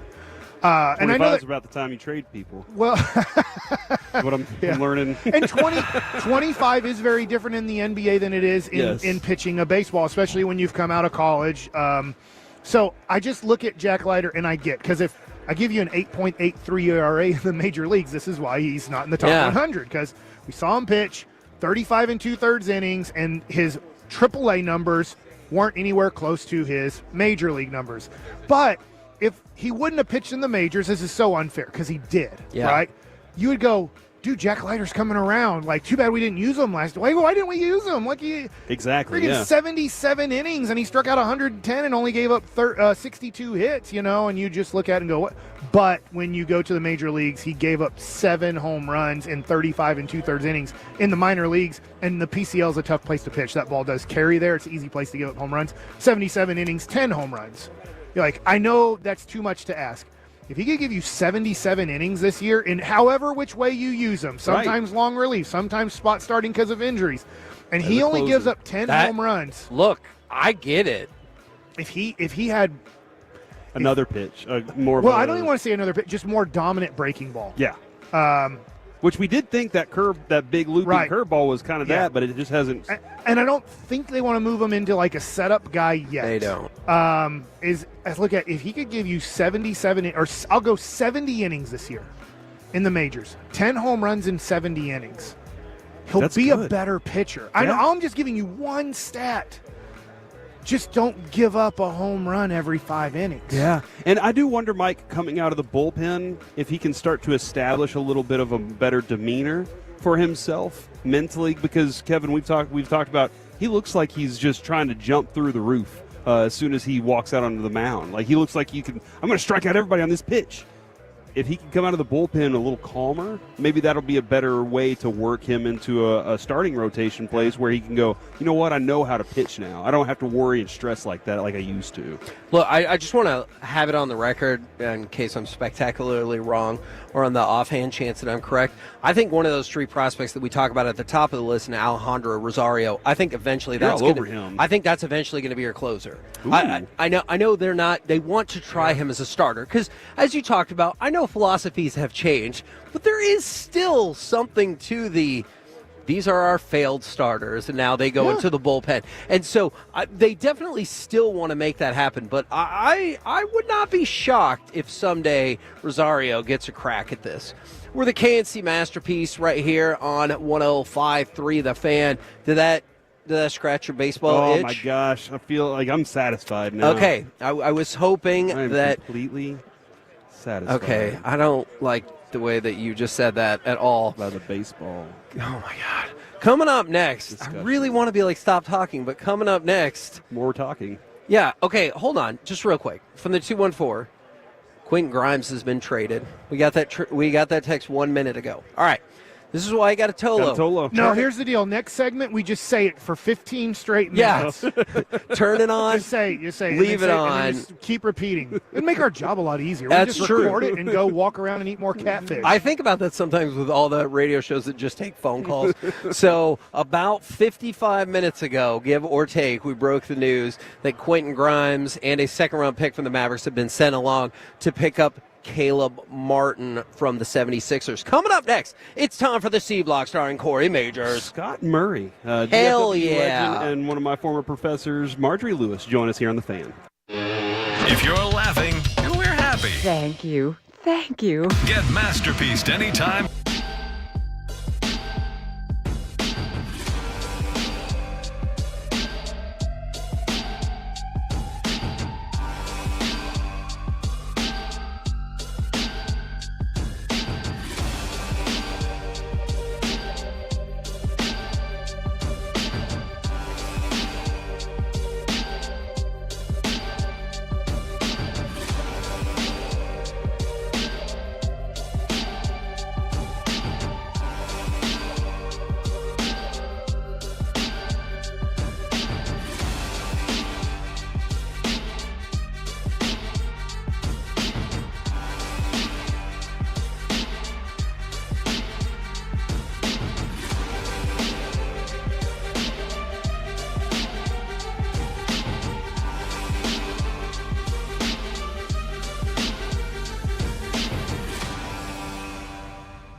Uber Eats has Lola V products? I gotta remember that. Well, you know, they say in order to remember something, you have to forget something else. Okay, now that is a very cute haircut. That's like a little shag. I've never seen it before. Well, I mean, of course you have. It's the Rachel. Oh, is that your name? No, I mean, like, your name. No, I'm Jen. My name's Jen. Right, but I just mean, like, this is your haircut. But that's hair on your head. I'm not saying this is your hair. Okay, freak me out a little bit.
I'll check them out. Go to mycomputercareer.edu and take the free career evaluation. mycomputercareer.edu. Financial aid is available for qualified students, including the GI Bill.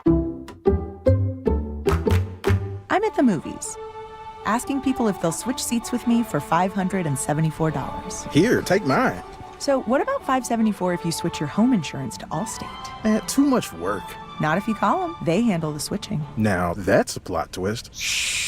Check Allstate first, and you could save hundreds on quality home insurance today. You're in good hands with Allstate. Not available in every state. Based on the national average annual savings for new home insurance customers surveyed in 2023 who switched to Allstate and reported savings. Savings vary. This is Rangers manager Bruce Bochy. Turn it on and leave it on. Your home of the Rangers. 105.3 The Fan. KRLD-FM and HD1, Dallas, Fort Worth, and Odyssey Sports Station. Driven by our D&M Leasing Studios. Live from Radio Row in New Orleans. It's the KNC Masterpiece on 105.3 The Fan. KNC Masterpiece right here on 105.3 The Fan. We're live on the Media Row in New Orleans. Thank you very much to our presenting sponsor, Stella Artois, for making it happen. I feel like I'm going to go really New Orleans and try to say it like that from here on out. And right now, ladies and gentlemen, it is time for what a lot of people are going to be thrilled for this C block. All right, thank you very much, Kevin. This is the C block where we have all sorts of chaos and fun at the same time. But last year, I saw that one of my instructors, one of my professors from Richland College was here on Facebook, and I went, oh, I know exactly where that is. And I stood up and I ran over to that area, and they were gone. And I was like, oh, no. Well, this year I made sure to get out in front of it, and I said I need to make sure that she comes by and says hello and tells all the listeners how great of a student I was and why we have this show. There's no way. But joining us right now, we do have Marjorie Lewis, Scott Murray, and Marnie Schneider, who are their show is Journey Through Sports and Life. Now, Scott Murray is an icon in DFW area. Everybody knows Scott Murray. Is that correct? Does everybody know Scott Murray? Well, maybe a few people do. And Kevin, your thoughts on that? Yeah, they do know who you are. And I just want to say, we were told last night when we got back to the hotel, because, obviously everybody's out here and they're like, oh, this person. And then when somebody from our morning show goes, yeah, do you guys know Scott Murray? And we both go, Scott Murray's here? And you would have thought like none of those other people in the entire world existed. And I'm going to tell a personal story real quick, if that is okay. Uh-oh. Yeah. I hope you like the story, Scott, because you're heavily featured in it. So when I was a kid, and people have been listening to the show for a really long time, when I was a kid, our dad wasn't around, so I was in Big Brothers and Big Sisters. Mm-hmm. And somehow, some way, I think they were like, hey, you like sports, we're going to pick you. They matched me up, and I did a segment with you where I got to go on the court with the Dallas Mavericks, and no one in the universe has a more treasured Jim Jackson autograph than I do, because that is who, I got, all the guys said hi and stuff, but I got to really talk with Jim Jackson, and he autographed something for me, and I still have it framed to this day, and I think it's the coolest thing in the world, monetary value aside. And then you guys really did me right, because you had me take a bunch of three-pointers. I made none of them. But when my segment aired, 100%, I got the slow-mo basketball spinning, and it went right into the basket. And people were like, oh, did you really make that three-pointer? I think I might have lied. I was a kid, and I was like, you saw it on TV? That can't be fake. But I just wanted to say, and I'm sure you got the opportunity to do this a lot, I just wanted to shake your hand again, man. That meant a lot to me when I was a kid. So that was more than 30 years ago, or probably right about 30 years ago.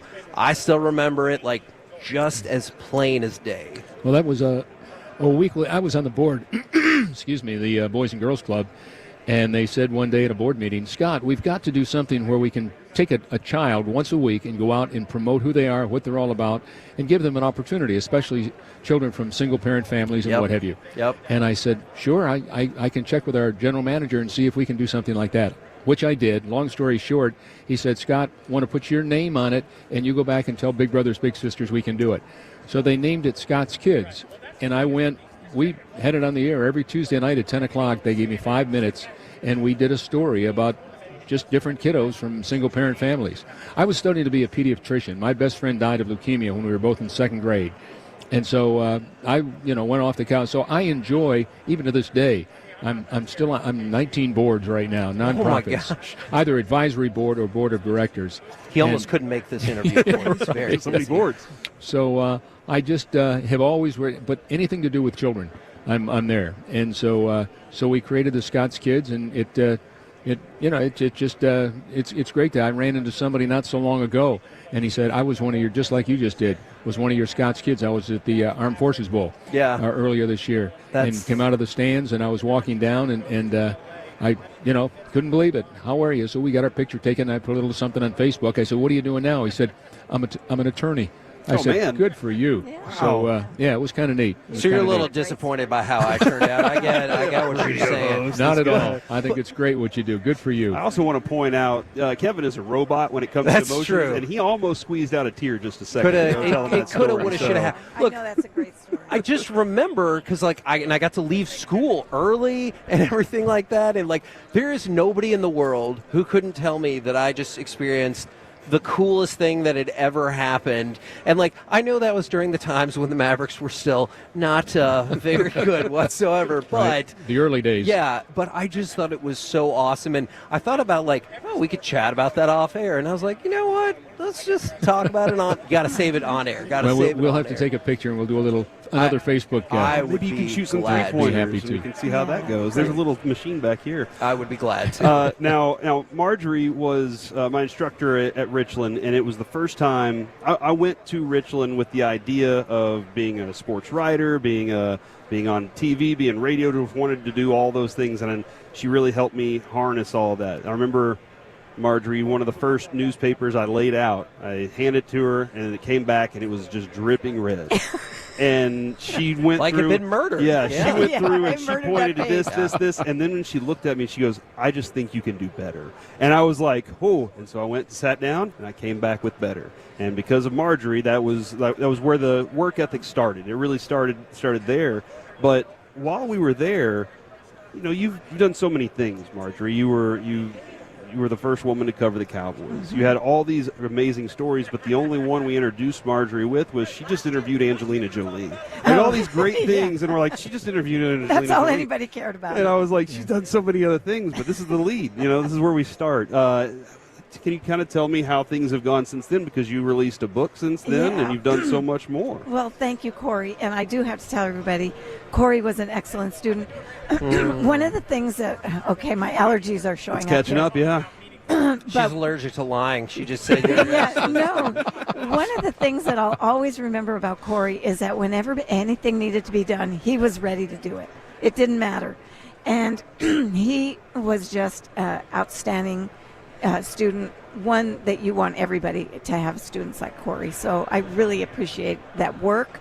He made things move, and I seriously, whenever you needed anything, Corey was right there. And so with my career, like you said, I covered the Cowboys. After that, and what's interesting is I thought when I covered the Cowboys, that was like the highlight of my journalism career. But I've learned since then that it become the foundation of my career. And I've been very fortunate.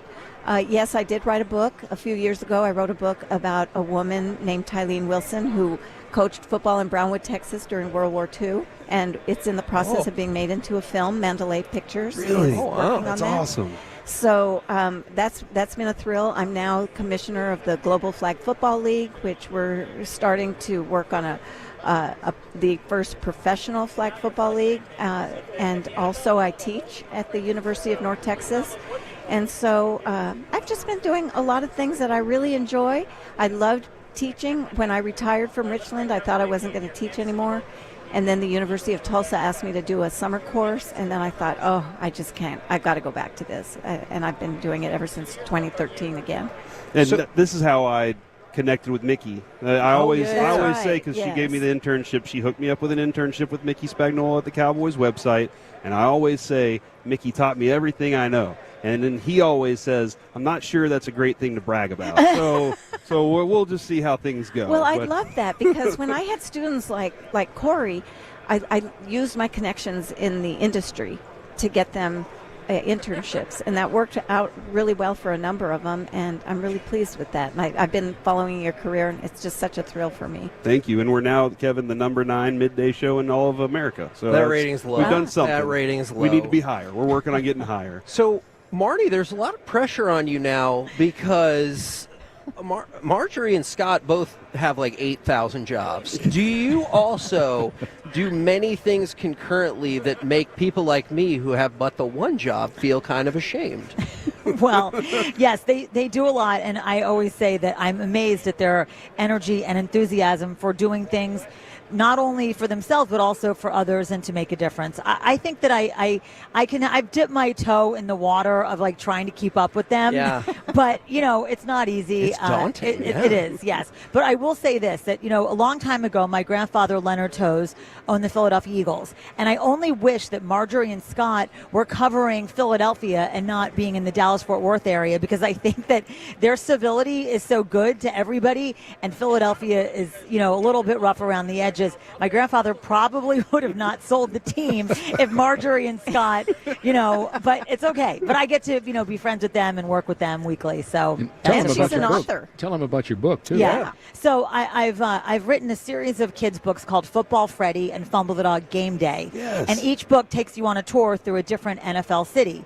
So Freddie and Fumble, who really is my dog, is a little chihuahua, and then a different friend in each town. You get to travel around, see all the sights, and then make your way to the stadium to cheer on the home team. So what's kind of fun about this particular event, happening on Sunday, is that I have a book about Kansas City. Oh, cool. And a book about Philadelphia. So I've written 11 books so far, 11 different cities. But Has that all correlated to those teams went to the Super Bowl? Because I need to know that. It's not. In fact, Scott was with me last week at the Ronald McDonald House. Scott and Timmy Newsom came, and we did a story time because I have a Football Freddy and Fumble the Dog Game Day in Dallas-Fort Worth. And Scott and Timmy showed up. Marjorie could have, but she was doing 4 other things at the same time. And so we did a story time there, and definitely find ways to get kids reading, which is something I know we all are very passionate about. And also the most important thing are being fans, in particular sports fans. And Kevin, let me jump in here. She's being real mild, but her dad, or her grandfather, Leonard Tost, was one of the founders of the Ronald McDonald House. Really? Yeah. Yes. I'll tell you this. I need to do my more daughter, with my life. My daughter was born with some brain injuries, and we had to go up to Cleveland Clinic to go get our best opportunities. And quite honestly, it's worked. We finally got the right medicine for her, and she's rocking along. We wouldn't have been able to do it. We wouldn't have been able to go up to Cleveland Clinic if I couldn't stay at the Ronald McDonald Foundation House. To be able to stay at one of those houses was such a big deal for me because we couldn't afford that. And they welcomed us, and there were so many other families there that were kind of in the same boat. So thank you. Thank you. I get very emotional shows. hearing about that. Yeah, we'd like to do our shows at future Super Bowls, maybe even have one at a local Ronald McDonald House. It's man. Such an important thing that it's her an grandfather incredible place. I had a golf tournament in the Dallas-Fort Worth area for 27 years, the Scott Murray Charity Classic, and we raised close to $3 million for the Ronald McDonald House. All the money went to the Ronald McDonald House. It was incredible. Can y'all do me a favor? The journey through sports and life. I know y'all have many stories. I learned so many new things from you as you were like, oh yeah, I was there with Tony Dorsett when he had his baby and we sat on his curb and talked for hours. And I was just like, these stories are amazing. What can I get from the journey through sports and life? Well, the same kind of thing. Our show, it runs on DBTV, and we interview people for the whole duration of our hour show. So we'll have 45 minutes on the air to 50 minutes, and we bring in one guest, and it's like a talkumentary. They tell us their life stories. We got one story from Drew Pearson about, how did he start playing football? It was because his older brother played, and his father gave his older brother a steak dinner before games, and Drew wanted the steak. I want a steak. Just little stories that you don't know. When Jim Jeffcoat's mother made him go outside in the backyard and tackle a bag of potatoes, he learned how to tackle with a sack of potatoes. We find such great little stories that you don't hear normally, and that's what we do on our show. And then Jim Jeffcoat's son is in Plano West, tackling everything he can. Right. That was like that. We covered him while he was in high school. Him and Rex Burkhead. What a great time we got to have while we were doing that. Kevin, did you have something else? I wanted to say thanks for using the platform that all of y'all have to help out people who have no such platform. I just always think that's really cool when people hey, I have an opportunity, let me help out other people with it. I think it's amazing every single time.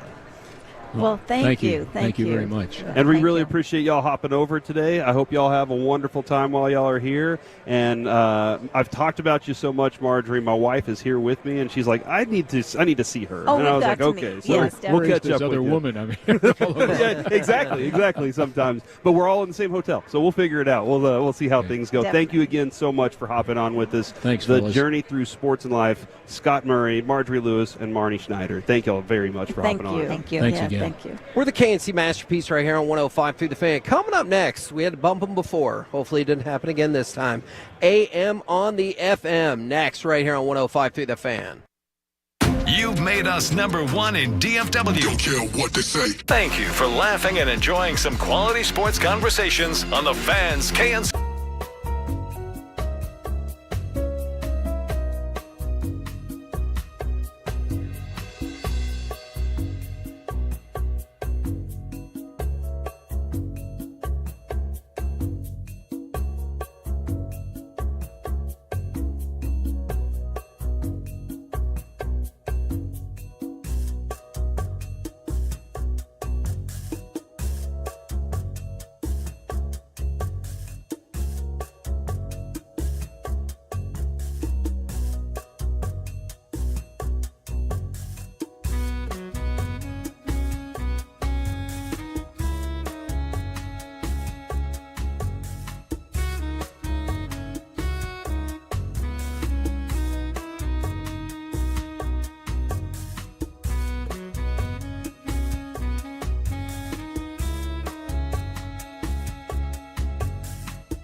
Uber Eats as well as No, that's absurd. Hey, remember when you used to be what was it? Pepper Lady. Cinnamon Sisters, Hazel Babes. Saffron Squad, Nutmeg Maiden. Pre-Curd. No. I just said that. Was it Spice Girls? Doesn't sound right. Was it Saffron Squad?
On 105.3 The Fan. Want to thank Stella Artois once again. And I'm going to say it fancy like that because we're in New Orleans every single time, or until they ask me to stop doing that.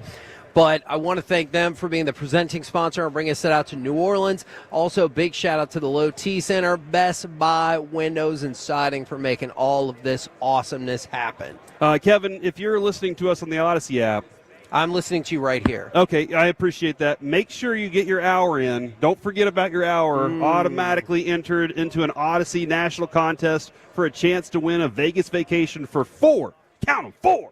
Airfare, hotel, and $5,000 each, Kevin. That's $20,000 that you can do whatever you want with it. You don't have to just gamble. You can do other things, too, but I'd gamble it. Hold on. When you say I can do whatever I want with it, if I'm the person who wins, can what I want to do with it be not give it to my other friends? Maybe. It's your. Hey, man, Okay. that's up to you, bro. Okay. Download the app, and if you don't already have it, download it. Make sure you get your hour in, and that's going to give you an entry for a chance to win this amazing prize. All right. Excellent. Excellent. Now, just as amazing, potentially, it's time for this. What does this button do? Please, please, do not push the button. You have no idea what it... Alec, you be quiet. Alec, that was awful. 1 for Alec, 0 for Peyton. Don't you dare touch that dial. I've got 4 friends. I just don't know if I trust them with money. So me personally, I'd keep that money if you win that national contest. It's time for AM on the FM. And yes, we did have to shift things around thanks to Ramona Shelburne for joining us on loan from ESPN. That one took a little while to get figured out because she was up all night writing a story that happened to be about your Dallas Mavericks. So that can get in the way sometimes, you know. And by the way, for the person who texted in and said, please will you tell Scott Murray that I have a beautiful picture of him from my grandmother with a beautiful smile autograph from Channel 5. I told him. He thought it was delightful. We did something good today then. That makes me feel good. Look, if nothing else, I hope people liked that last segment. It meant a lot to me. I can tell it meant a lot to Corey. So, yeah, thanks, guys. Me personally, I think you've done a lot of good things today, including Mike. I hung out and talked to people. Mike. That's what I'm talking about. See? Dude. That's good. The good vibes. Look at that. Let the good times roll out there in New Orleans. But we got the question of the day coming up here in just a second. Plus, how I tried to escape reality that Luca is not on my team last night, and I still couldn't escape it. You're going to hear that here in just a second. But I was thinking about the question of the day actually when I woke up this morning because, you know, you guys were texting last night about like food options and stuff, and I jokingly said, yeah, I'm cool with whatever. So I started thinking about like, This is a sports-based trip that you're going on, so I was thinking about my sports bucket list.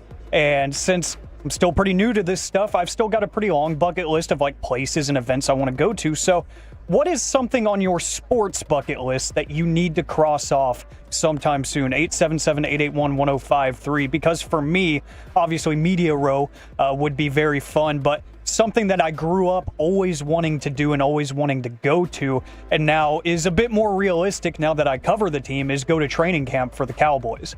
That was just like, that was a dream of mine. I know that it's not what it used to be in terms of the actual practices and whatever. It's a lot more relaxed, but growing up, I wanted to cover the Cowboys. So I said, I will go to Oxnard. That was always my thing growing up, and one of the main reasons I get into this is because I'm like, that would be really cool to go out there once a year and cover the team and, you know, meet the new players, talk to the current players and whatever. Like, that still hasn't happened for me, so it's still, you know, really cool. It's a really cool concept to me. And I know important people are listening right now, so if we want to make that happen sometime soon, that would be awesome. But, you know, I don't make those decisions. So, but I was thinking about that this morning. I was like, Media Row, that would be easy to say because y'all are out there right now. Training camp for the Cowboys has been something. Spring training for the Rangers, too, would be amazing as well. That seems really fun. But, like, any of these training camps that are away from DFW, I would love to go to one of those and say I finally did it. So the one for me, I would absolutely love to go to Wimbledon.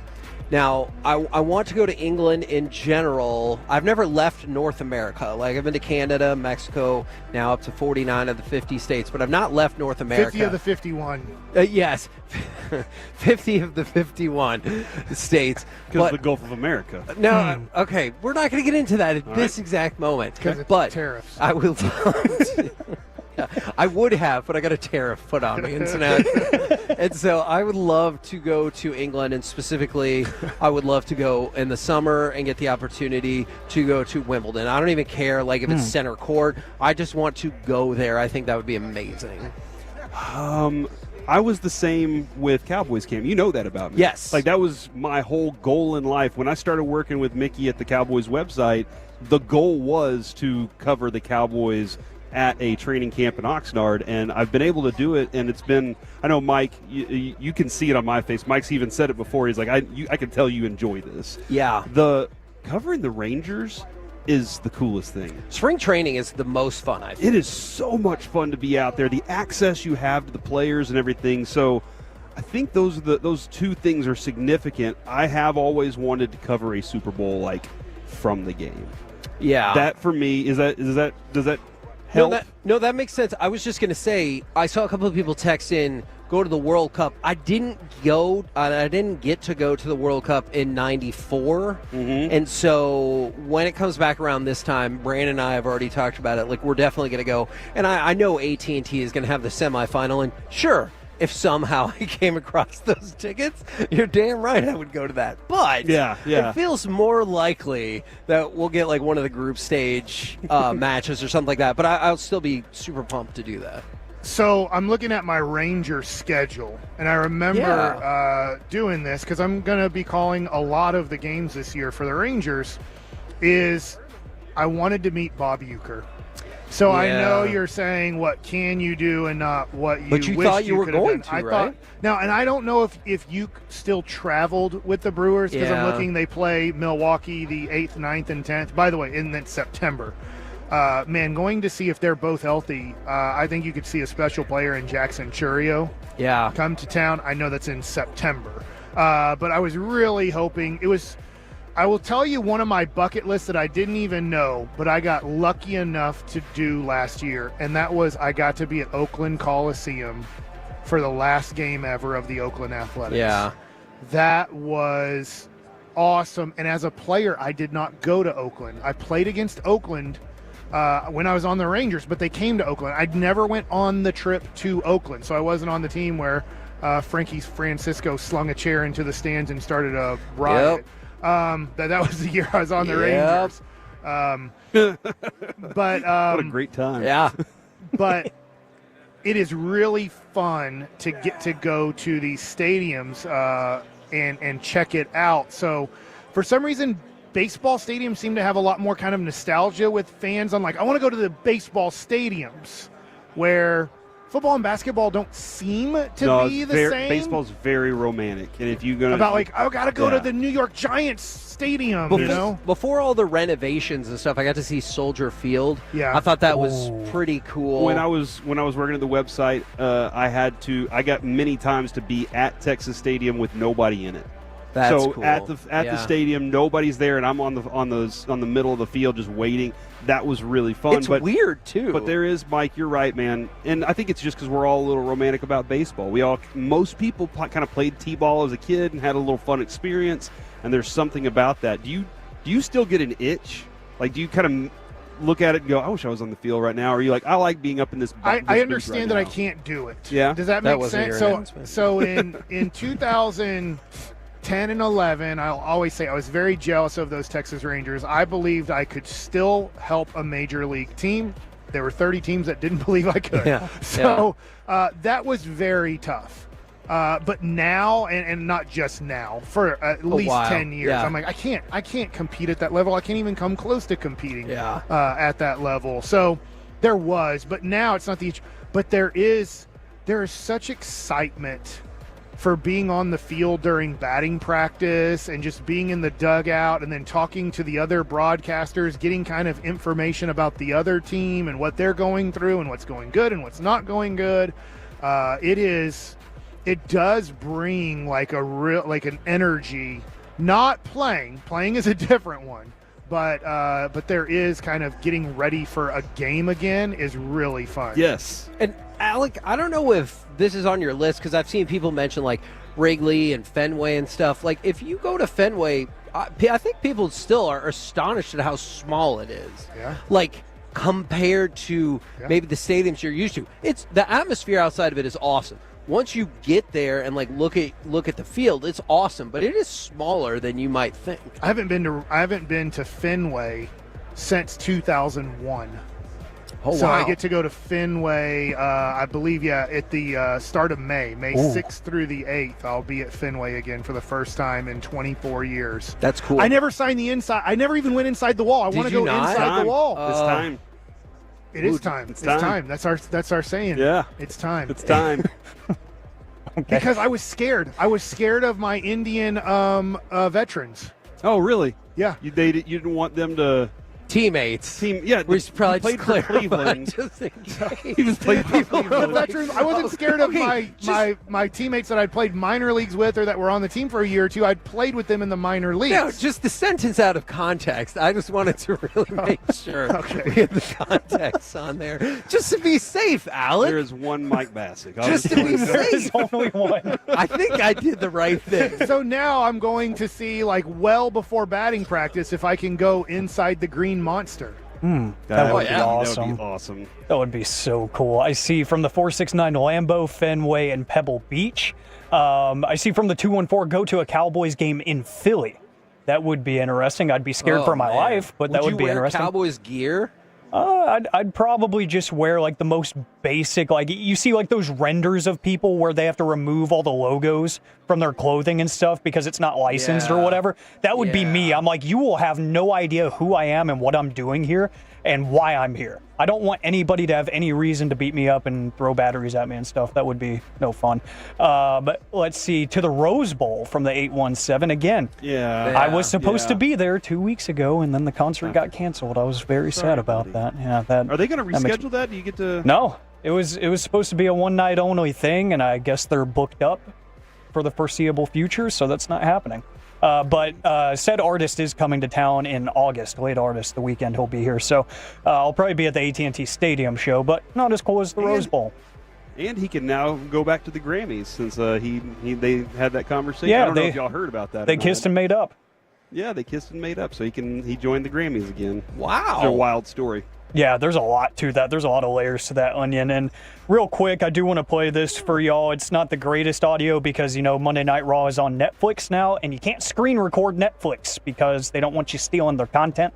So I didn't even think about that. Yeah, that's how a lot of people on Twitter would get their clips of viral wrestling moments and put them out there. They would just record it on their phone and then tweet it. You can't do that. When you do it on Netflix, it blacks out the video and the sound. So, it just knows it has a restriction on there. So, I have somebody who recorded a little bit of this. They missed a little bit of it. But I was watching Monday Night Raw as one does. I was just trying to take my mind off of the fact that Luka Doncic is no longer ours, even though he will be forever.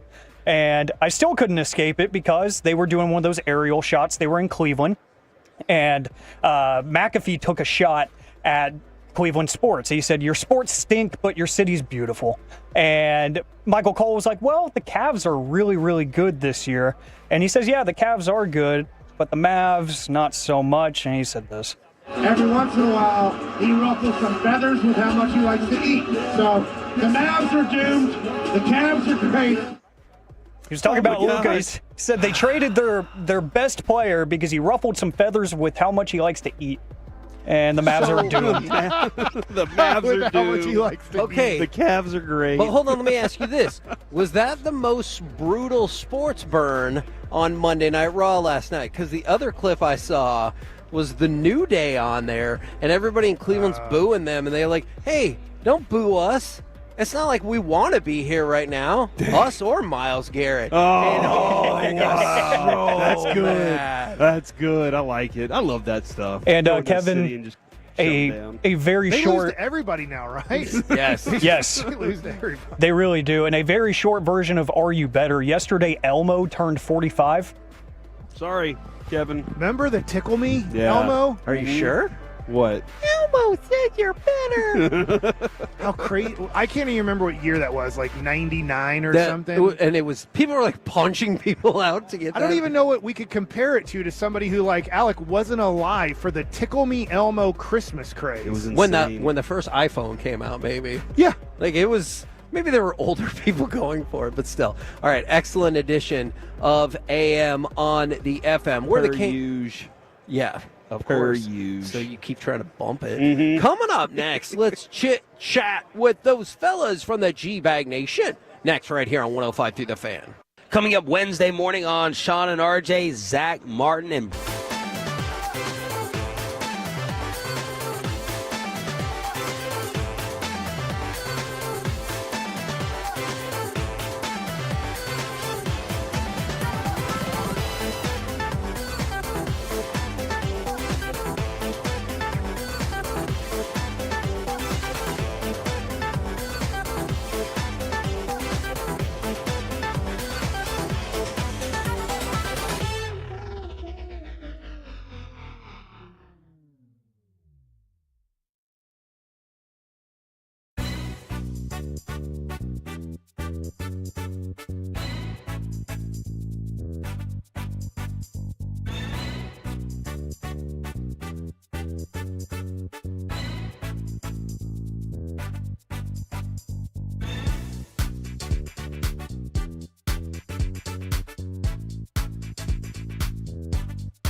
Uber Eats has low fee products? I gotta remember that. Well, you know, they say in order to remember something, you have to forget something else.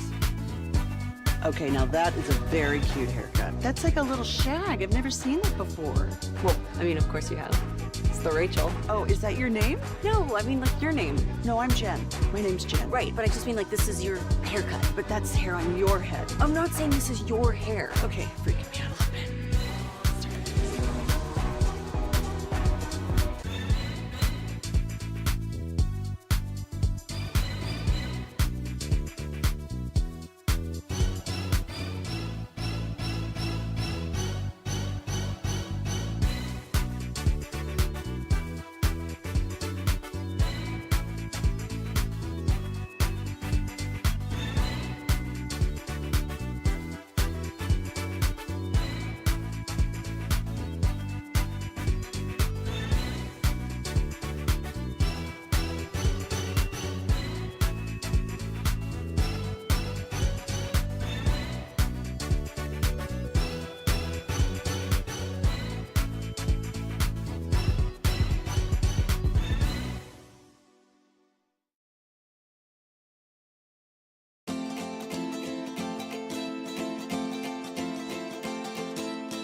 forget something else to remember that Uber Eats has groceries? No, that's absurd. Hey, remember when you used to be a, what was it, Pepper Lady? Wasn't it Cinnamon Sisters? Those are babes. Saffron Squad? Nutmeg Maidens? Freaker? No. Nutmeg Maid. I just said that. Was it Spice Girls? Doesn't sound right. Was it Saffron Squad?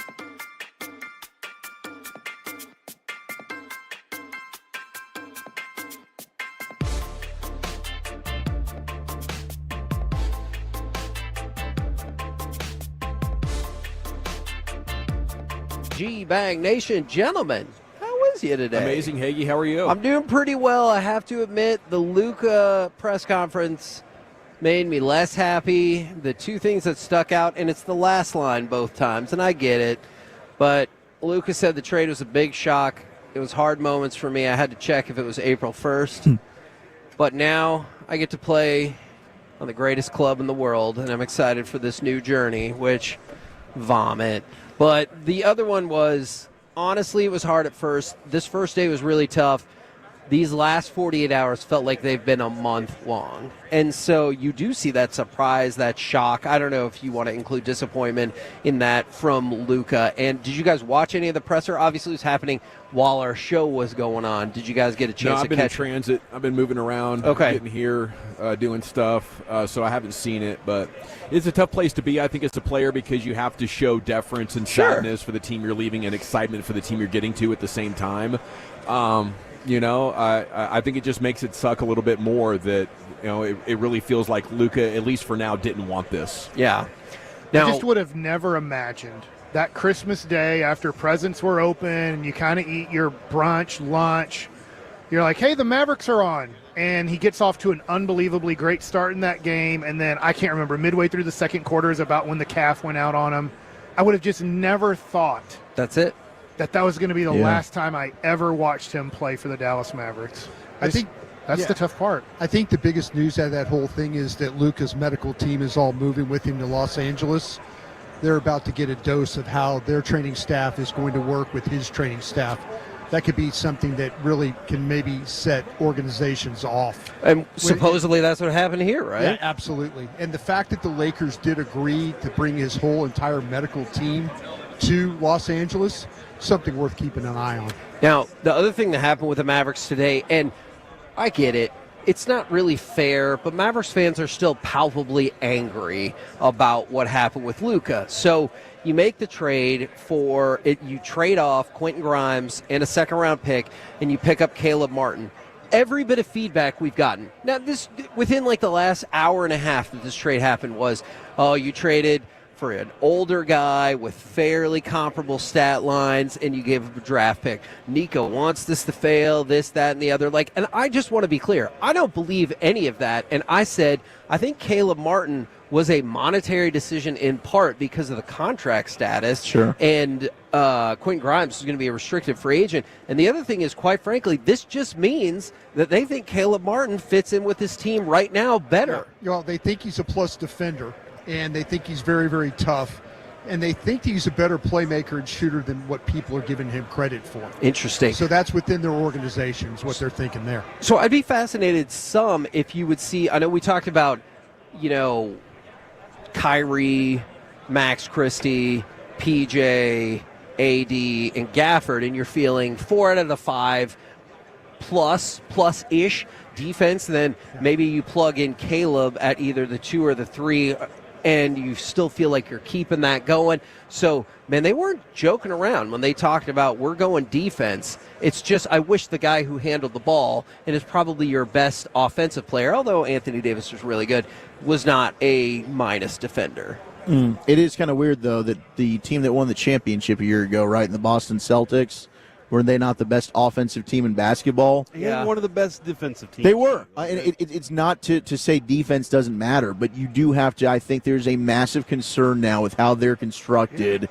If you run into an Oklahoma City Thunder situation and Kyrie struggles in the postseason, who else is now going to step up for you offensively? This is going to be, I don't think it's going to work. I hope it does. I don't think it's going to work. If the Mavericks can win a championship in the next 2 years with this team, the NBA has to reevaluate how they do this, because the Mavericks' goal is now to win 102-98. Let's realistically look at this. Their shooting sucks. How do you play Klay Thompson? If you're a defensive team, Klay used to be one of the best. He's a first ballot Hall of Famer. He's not a good defender anymore. He's arguably one of the worst in the NBA. He just is slow-footed at this point, so he can't really keep anybody in front of him. He only works off of catch and shoots pretty much, or like the hockey assist where you get it to the big guy, they collapse, the big guy throws it to Klay, he gets a wide-open shot that way. So I'm like, how do you play Klay Thompson if you're wanting to be the best defensive team in the NBA?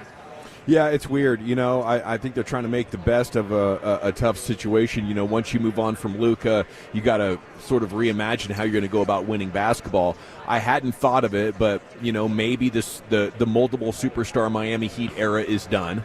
And some people don't think the Celtics had a superstar at all last year. Yeah. I don't necessarily agree with that. So great defense, great rebounding, great rim protection. Like, what could that possibly get you as an upside? I totally understand it. I still think you need more than one elite creator, and that's all they have right now. So I could see, leaning into defense and rebounding because everything has been so switchable, and you can crush teams on the glass. You can crush teams on points in the paint more than you could back in the 80s just because how the game has evolved.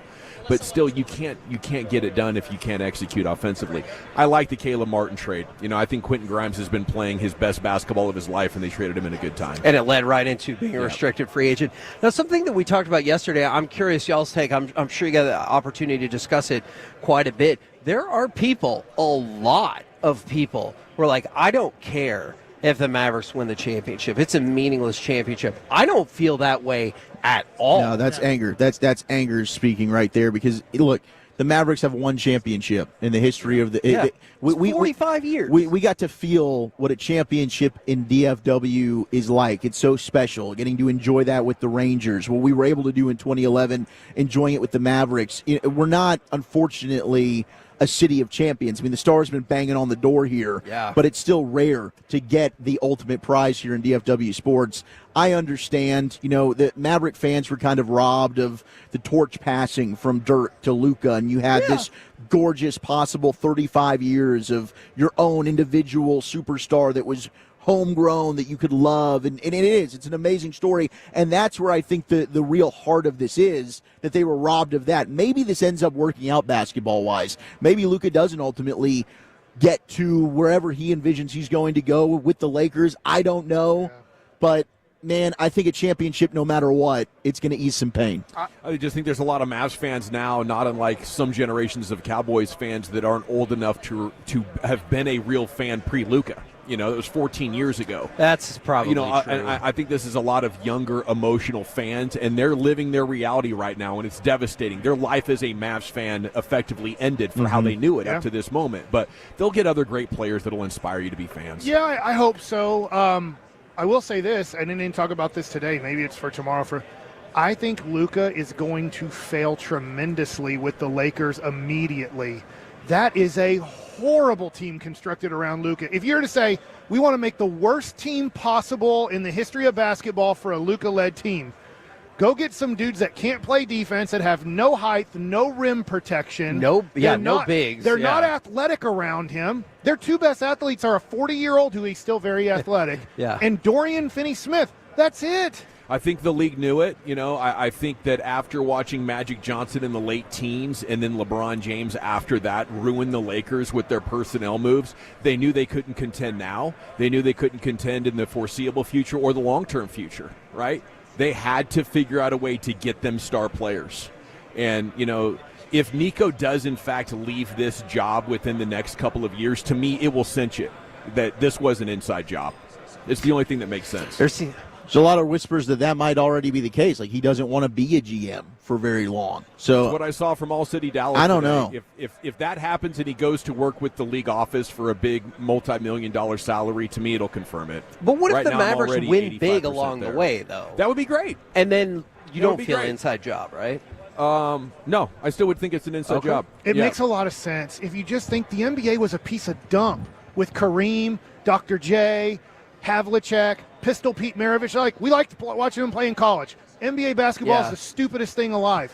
And then Magic Johnson and Larry Bird, I will say luckily, got to the Celtics and the Lakers, and then all of a sudden in the mid-'80s, the United States of America that didn't care about NBA basketball thought it was unbelievable. Then Michael was unbelievable, and those guys had to work their ass off just to make $1 million every game. I don't care if your knee's blown out. Figure it the F out. Kevin McHale played a whole season with a broken foot. He played with Derek Lively's foot. It wasn't smart. I'm not saying to do it, but they're like, we have to, or our league dies again. What do you guys got coming up on the program today? Pure Gold as always. Heggie, thanks for asking. Day one for the rest of us here. We joined Broadus on Radio Row. Brought to you by Stella Artois in the Low T Center. And Mark Schlereth is going to join us at 4:40 for our weekly football conversation. Looking forward to that. Awesome. Roll home with the G-Bag Nation. We have been the KC Masterpiece. Make your way back with us tomorrow, 10 a.m. to 2 p.m. live from New Orleans. Media Row on 105.2 The Fan. Say Brada should drink all this Stella today, Kevin. Ooh, Artois. Cheers.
0, baby. Let's rock. Our coverage brought to you by Stella Artois and the Low T Center. I saw you boys doing a confessional video a moment ago. Those are brought to you by our friends at Best Buy Windows and Siding General at your service. It's great to be back at the Big Easy. Been a while for me personally. Lucius Alexander is back in the Pin Cup Master Control there, 75 fits you, doing his best to keep the Gators down. You know he'll go 5 flawless unless they get him. Okay. You have Brian Broaddus, former Cowboy scout, NFL executive in his natural environment here around football people. Always a sight to behold. The Wolchuk and Chia follower here. Carter Freeman coordinating your video. You can watch us at 105.3thefan.com, Twitch, and YouTube. The Office Ace Tim Collins is here producing remotely. You have DJ Pridemore as well. Okay, DJ the DJ is in the house. So we're rolling deep here in New Orleans. How you guys doing? Kind of said goodbye after we got in last night. Talked with the family. Almost cashed in a poker tournament, a little Omaha high-low action. Nice. Going on, accidentally jumped into that, so I had to ask the chat bot a good strategy. Omaha! And caught some cards, so that was fun. Ultimately fruitless. What'd you guys get into? We debauchery, man. What didn't we get into, man? Well, I do believe Wolchuk has a bit of a confession to make about something that he took advantage of last night. I did. But when we landed, we get to the hotel, we go back and forth. Should we go out? Should we go out? Should we go out? Boom, we go. We go to the Caesars hotel, which is probably like a 10, 15-minute walk maybe from the hotel. Not bad. Driving very in. convenient. Nice little walk. Is there a real casino in there? Oh, There yeah. is. Yeah, Oh, yeah. it's real. It's a whole deal. Dude, I thought, honestly, when I walked in, I was like, is Dawson already here yet? When is Dawson going to be here? This thing's in striking distance, and it's really nice. We got to play some sports wagers as well. You got a good sports book there. Nice little book. Well, that sounds fun. You guys get anything crazy? No, we didn't really. It was probably about an hour of being out, and then we called it quits. Now, how close are we here at this convention center to Mardi Gras and Bourbon Street and all that? Where's all that wildness happening? Debauchery? Yeah, it's right. It's actually a good little walk, probably about a 20, 25-minute walk from here. Okay. Is what you About a would mile. do. Yeah, it's about a mile. So depending on how you're probably better off, you're taking that straight path. But coming home, it's going to take a little longer because, of course, you're weaving around and you got to stop for a lucky dog and Yeah, you got to things figure out like where that. you are. Yeah, you got to exactly. And then, but it's real worth it. I think I would get involved if you were going to do it like you were thinking about tonight, more so than later in the week, because the fans are going to start pouring into this place. Well, tonight's the media party. Yeah. I'm looking forward to a taste of New Orleans. Oh no, Yes, and sir. you'll absolutely get that. This is the city that Andy Reid and I closed down the commissioners' party. We were the last two guys on the bus going back to the hotel. Big Red was sitting there. I got on the bus. They said, "Okay, bus is leaving at 11 something," and I'm hustling over there. My man, it was the last bus. Me and Andy Reid, the only two guys on the bus. He was like, "Man, did you get some of that food?" And I'm like, every station I went to, you could get, crawfish etouffee, you get that fried alligator, you get just everything a little bit of taste of the state of Louisiana. So it'll be a lot of fun for you tonight, Sean. Then you shut it down with the beignets. I know you. Oh guys yeah, just, you got the white powder stuff, not only all over your face and then on your clothes. most of it's just beignet powder. Most of it is beignet So powder. I could not resist when we got back to our room last night. I did DoorDash a shrimp po' boy. Nice. I did. Little midnight snack. And it was phenomenal. It really was. They do it right. I mean, I was like, I'd seen all these TikToks. How'd they have it dressed? Boys.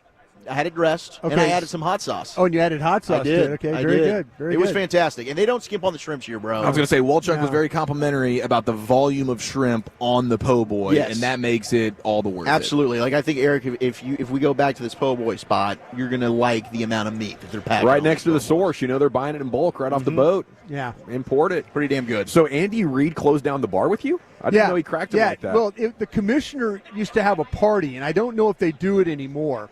Like all the who's who of the NFL, like the owners and sponsors and all that. How and did then you get there? you go, I'm just I mean, it was seriously, I was like He feeling hid very Andy Reid's fortunate. coat. Yeah, but they took us over in buses, and so we were hanging out and literally walked around to each room had a, hey, this restaurant's here and this restaurant's here and this, Yeah. And Big Red and I, we were just going out, and so They said, final bus. And Andy and I looked at each other and like, bro, we can make the final bus. We got to. Yeah. And Andy's far and away the one seed for the volume of eating. Yeah, no, Andy, it was all eating. There was really, Andy's not a drinker guy. So it was more about how much can we consume. Okay. Yeah. And then to tell the story the next day about, man, remember the red beans and rice we hit over here? Remember the charbroiled oysters we hit over here? And so that's the great thing. This city is so well known for its food and its culture and things. And so if you get the opportunity, I hope the media party tonight lets you see that. I've seen enough of it already. I love the accent. I think that's cool. Yeah, I love it. I mean, the weather is really nice. I guess a couple of weeks ago there was like a foot of snow on the ground. There was, but that's crazy. But right now it's probably mid-70s, a little humid. That feels nice after the winter weather that we've been in for in DFW. Yeah, I had to pack Swamp Ass capital. Wolchuk dealing with a rewipe situation every 60 minutes or so. There is a problem, and I for a change decided I'm not going to overpack. I brought basically one outfit per day. So, like, Bobby came over to us and said, like, hey, because we've been hanging out here all day at Radio Road. Do you want to go walk over to the store? We get some batteries. I'm like, no, man, I'm not trying to have another. I just took care of Swamp Pass round 1. Right. I don't need round 2. All of a sudden, the Gators are chopping. So, that's something I did not prepare for. Well, Bobby is always going to wear shorts no matter what. And a hoodie. He's going to have on. So, I was thinking, like, okay, is this like a place you kind of working environment? You wear shorts, that kind of thing? The hoodie's not a good one here. Like, but I went out in the hoodie last night. Bobby looks like wear the hoodie. Bobby looks like he's getting ready for softball practice. It's like, hey, you got your mitt, your glove, you got your mitt, your bat, and all. You're ready. Bobby's dressed for softball practice. He was like he's ready to creep on a softball practice. That's a story for another day. I do love New Orleans, though. I think there are some cities we go to that it's like, oh, geez, another Phoenix. Yeah. Like, what's there to do? But you come to like New York, or I think San Francisco was unique for all the restaurants they have there, all the walking around. Is that L.A., I think, next year? Oh, it's San Francisco. I think it's San number Francisco, 6. Yeah, they have a Bay Area setup over there right next to the Louisiana. And then Green Bay for the draft here. Did you get yourself a brat? Yeah. Oh, no, I did not make it. We've got a Lambeau Field set up in the back where they've got kind of, hey, we've got our current on Super Radio Bowl Row? On Radio Row, back in the right corner. Well, not that anybody's listening here. Maybe they will. Maybe they'll come by and check it out. I just got handed a pretzel from the media upstairs to me, Chief. You and I. Is that filthy? That looks good, man. I know. We could. Anybody wants some, help yourself right there. That's a good. I wasn't sure if that was Philadelphia, Elliott Shore Parks. I can smell him from here. He's just a couple. My man, tables Shore down. Parks is so snarky right now. Oh, I see. He's like, he's got that bleep grin on his face. Hey, Brian, going over to listen to the coaches talk for Philadelphia. And I wanted to go, hey, see your ass later. Yeah. But he is so snarky right Number now. one Eagles fan in the media. God, he just homers it up. He's got to be in heaven right now, and he's super annoying. Well, I mean, the feeling's mutual, if we're being honest. Not a lot of Cowboys news probably expected this week because the Super Bowl and all that. We will have Zach Rosenblatt coming up, joining us at 3:20. We'll talk with that NFL reporter. Got some position coaches, okay? So looks like they're ticking off boxes there, Brian. Yeah, with Derek Foster as being a coach, I even reached out. I mean, I'm trying to find I don't have, believe it or not, many sources on the New Orleans Saints staff. I did work with Jeff Ireland, tried his old number. I don't think I have Jeff Ireland's current number. So I was going to ask him about what was going on with Coach Foster. Was his mom a prostitute? Excuse me, that is rude and uncalled for. Just trying to test him, see how he reacts. You know what? I didn't realize he set scouts back 1,000 years on that. Wow, that was not good. But anyway, par for the course. I even asked Peyton. I asked Sean Peyton. I was like, "Hey, this coach that we just hired?" He's like, "No, man, never been with the dude." I'm like, "All right." So I'm having a hard time. You know me, I always take pride in trying to find out. Yeah. How does this coach? Is he a yeller screamer guy? Is he good with the players? Is he like vet? I'll keep working on it. Trust me. I've got a lot of lines in the water right now. Kellen Moore going to be a source for you? Man, I don't think Kellen really likes me too much. Yeah. I don't think he's a big fan of my hanging work. out with Garrett and Bisaccia a lot. Yeah, so if we were to put like a list of liked, not liked. Yeah. Which list is going to be longer? The list of guys that like me, I think that's longer, are better. The guys that hate me really hate me. Okay. So you really did something to take them off. Yeah, There's no, good meat on that bone. I literally, I did something really bad to these. You called them out for their idiocy Well, in team building. Yeah, Either that or I called them something in a meeting that they didn't like either. Okay, the Mavs traded Quentin Grimes and a 25-second to the 76ers for Caleb Martin. Shams had that report hour and a half or so ago. I do like the trade. I think Grimes is a nice player. He's stiff, though. And he lacks the size and the length to defend against top players on the perimeter. Martin's fluid. I think probably ideal length for a wing, as long as you're playing him at small forward, not power forward. Basketball IQ is better. His off the ball cuts to find a spot to spot up or to finish with a dunk. He's that kind of a court IQ guy. I don't think he's going to do much playmaking. I know the Mavs are defending his playmaking, but I think he fits, more into the Dorian Finney-Smith mold of being a 3-and-D type of player. But, high work ethic. I think Quentin Grimes, we actually did a piece about this 2 or 3 weeks ago. It might be the best time to trade him because he's just shooting in ways that he never has in his career. His three-point shooting has always been good, but it was his shooting off the dribble that's allowed him to shoot, I think, 4% higher than his career number from the floor. Mm-hmm. So his value high. You need more positional size. I think the criticisms of this are just piling on from the Luca trade. Mm-hmm. Like, if you would just have this in a vacuum, I think people would be more open-minded and curious about it instead of damning of it. They will tell you, and Dawson, you're absolutely right, and the Mavericks will tell you that they feel like that he is a better playmaker. Now, we'll see. We'll see. That's something that they're going to try and hang their hat on. I mean, you watch a lot of NBA, so you understand it as well. And they'll talk about the shooting. They think, hey, he's better at the playmaking. But the thing that they really are really hanging their hat on is how tough he is and how he plays defense. That's something that they're adamant about. And Grimes was a good defender. Yeah. So if this guy's better at that, then let's see. But you guys are right. They're going to need shooters here. But now with Martin and Max Christie, you're building an army of wing defender guys who can shoot the ball well. And it's frustrating you don't have the creator. They're going to test this model. Yeah. How much legs does it have? You look at the West, you could do it. You could absolutely see this team getting through. I mean, we've talked about how the Thunder and the T-Wolves themselves really only have one guy. But those guys are big. Kyrie is small. I've talked about how a smaller guy, once you get to the playoffs, will get exposed. I feel like that already happened last year in the playoffs and in the finals. Against the Thunder, it absolutely did. I mean, this is going to be a very difficult team in the Mavericks to score on. They are pretty locked down on paper. Nico has done a very good job. If his Vision's defense, it's going to be, without question, one of the best defensive teams in the league. Caleb Martin, I don't know that I guess he's under control for longer than what Quentin Grimes was. Yes. I'm a big Q-Dot fan. I think you're right in terms of now was the right time to cash in. I thought maybe you'd be able to get a player that wasn't such a linear move as I think Caleb Martin is. But I will say this, like 2 years ago, I think it was when the Heat were the 8th seed and they had go all the way to the finals to play Denver.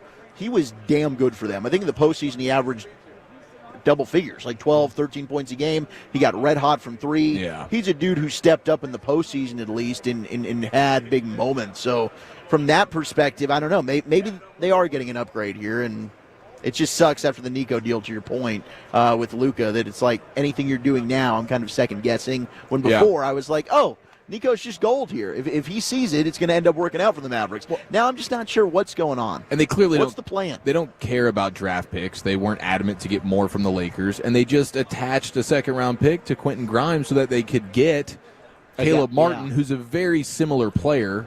So I don't mind like the player swap there. I just, especially for the control factor, relatively cheap for the next couple of years.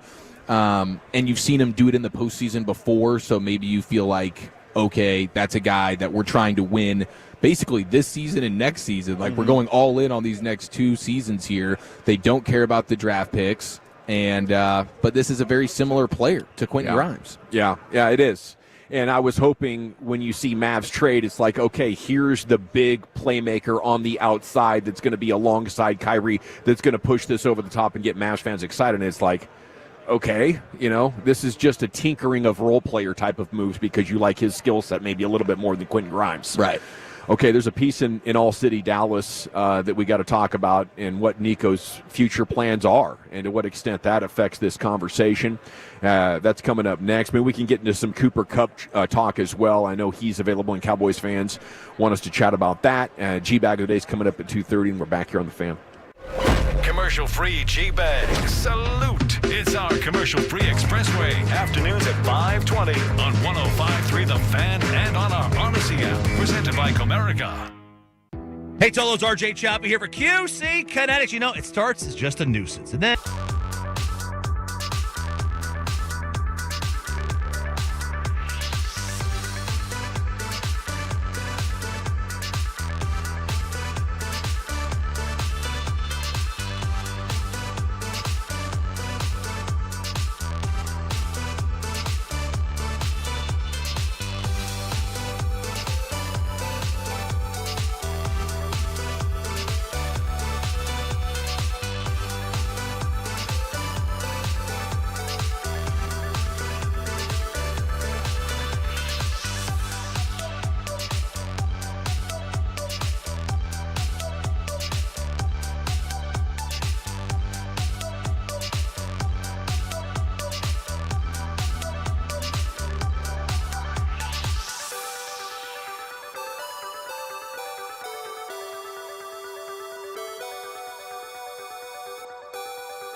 Uber Eats has lower fee products? I gotta remember that. Well, they say in order to remember something, you have to forget something else. Okay, now that is a very cute haircut. That's like a little shag. I've never seen it before. Well, of course you have. It's the Rachel. Oh, is that your name? No, like your name. No, I'm Jen.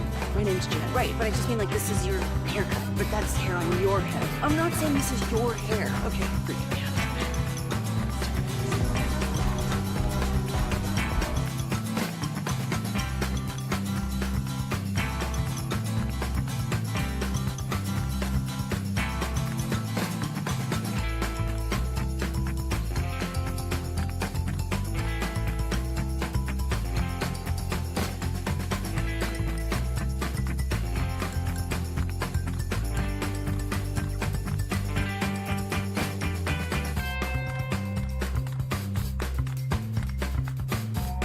Do you think it's true that you've got to forget something else to remember that Uber Eats has groceries? No, that's absurd. Hey, remember when you used to be Pepper Lady? Pepper Lady? Wasn't it Cinnamon Sisters? Razor Babes. Saffron Squad? Nutmeg Maidens? Pre-curd? No. Nutmeg Maidens. I just said that. Was it Spice Girls? Doesn't sound right. Was it Saffron Squad?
Radio Row in New Orleans is brought to you by the Frankels. Life's unpredictable. Accidents happen. If you or a loved one's injured in a car or truck wreck, call the Frankels. Get a free consultation, 214 or 817-333-3333. Jump online to frankelfirm.com. It's brought to you by Cars for Kids.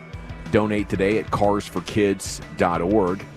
Okay, All City Dallas has this piece, and it's behind a paywall, so I couldn't see all of this, but Mike Palucci took out a snippet, posted it on Twitter. I think this angle is just fascinating. The quote, "There has been belief which multiple team and league sources expressed to me over the past months, long before this trade, that Nico Harrison does not have a long-term desire to remain in his current role as general manager." So, wow. Am I off? I think people that have listened to this show for a long time know I'll branch into conspiracy. I want to consider all angles, but I just think this makes it feel like it could be an inside job. The Lakers have gotten players for years. They're a very important piece of the league history and legacy. Jerry West in the 70s and Kareem Abdul-Jabbar and Wilt Chamberlain before that. Then, to get Shaq and Kobe Bryant in the same offseason, and obviously the history of Magic Johnson and Larry Bird. And then, at one point, David Stern had to step in and be like, no, we're not just going to give Chris Paul to the Lakers. That one was, just really bizarre and weird. I don't even know how all that happens. There's the Patrick Ewing thing with the frozen envelope and all that. I don't necessarily believe that conspiracy. I think that, for the most part, when it comes into conspiracy, I tend to lean towards there's too much money on the line. You have a great thing going. But, Bally's backed out of the TV deal. And the U.S. court said that's okay to do. Yep. We have the NBA, now in a rating situation as their biggest and brightest stars aren't winning championships in the right market. You have Shai Gilgeous-Alexander in Oklahoma City, no disrespect to OKC, not even a top 20 market. And the same thing said for Anthony Edwards. And Wemby, the next up-and-comer, is in San Antonio. So that's a lot to think through. Like, how much is our empire on the line? Like, what are we looking at here? Is this billions of dollars? Is this hundreds of millions of dollars? And then when you're talking about that level of money and knowing from human nature how undefeated greed is, and this isn't even greed, it's survival, to save what I'm suggesting, is TV ratings. So, I've always been suspicious of how the damn Lakers would always get players. I think this one is such a head scratcher that, if Nico Harrison would leave the Mavs in the next couple of years and then go on and work for the league office, or I don't know, maybe the Lakers, my goodness, could you imagine? I just think it was in the back of people's minds for a good 48 hours. Like, there's no way they would, right? This couldn't happen. Nico really just overvalued Anthony Davis. But look, the Lakers aren't in a position to win now. They're not in a position to win for the foreseeable future. Mike talked about it in Crosstalk, how bad that supporting cast is. I mean, that's worse than the one that Luca and Jalen Brunson took to the conference finals. They have no way out. Looking at the next decade, if you're talking to your sponsors, like, how are the Lakers going to be back in the mix here to win the championship? It ain't happening. LeBron wants to play 2 more years. His personnel moves, in acquiring Anthony Davis did get us one bubble championship, but that's it. We have gutted this roster for the last decade trying to get back to some sort of dominance, and it's just not happening. And now we're to the point that we don't have the resources to snap our fingers and make it happen. So what do you guys think? Am I crazy for going there mentally? No, I went there immediately when I saw that the deal was made. That was my initial reaction, was I can't, like, there's no justification that maybe there was a backdoor agreement with the Adelson family. Hey, you can go ahead and buy the Mavs, but at some point, we need you to send Luca to L.A. Luca needs to be a Laker. So here's a Pro Bowl, middle of the night dump here. We're sending Luca to the Lakers. I don't know. I'm buying a lot of the conspiracy stuff. The conspiracy angle from the ownership group. The ownership. Mandating that Nico do it. Absolutely. Yeah, I could see that too. Something just seems fishy here. There's a lot of fishiness. Now, we kind of got sold a different perspective on this, which does make sense. But it doesn't make sense, and that would be like, okay, Nico is really trying to establish like a Heat culture, a Maverick type of culture. And Luka's a guy that's not going to play ball with that, right? So eventually, once the team is sold, Nico, there's not as many people that are standing in his way of doing what he wants to do.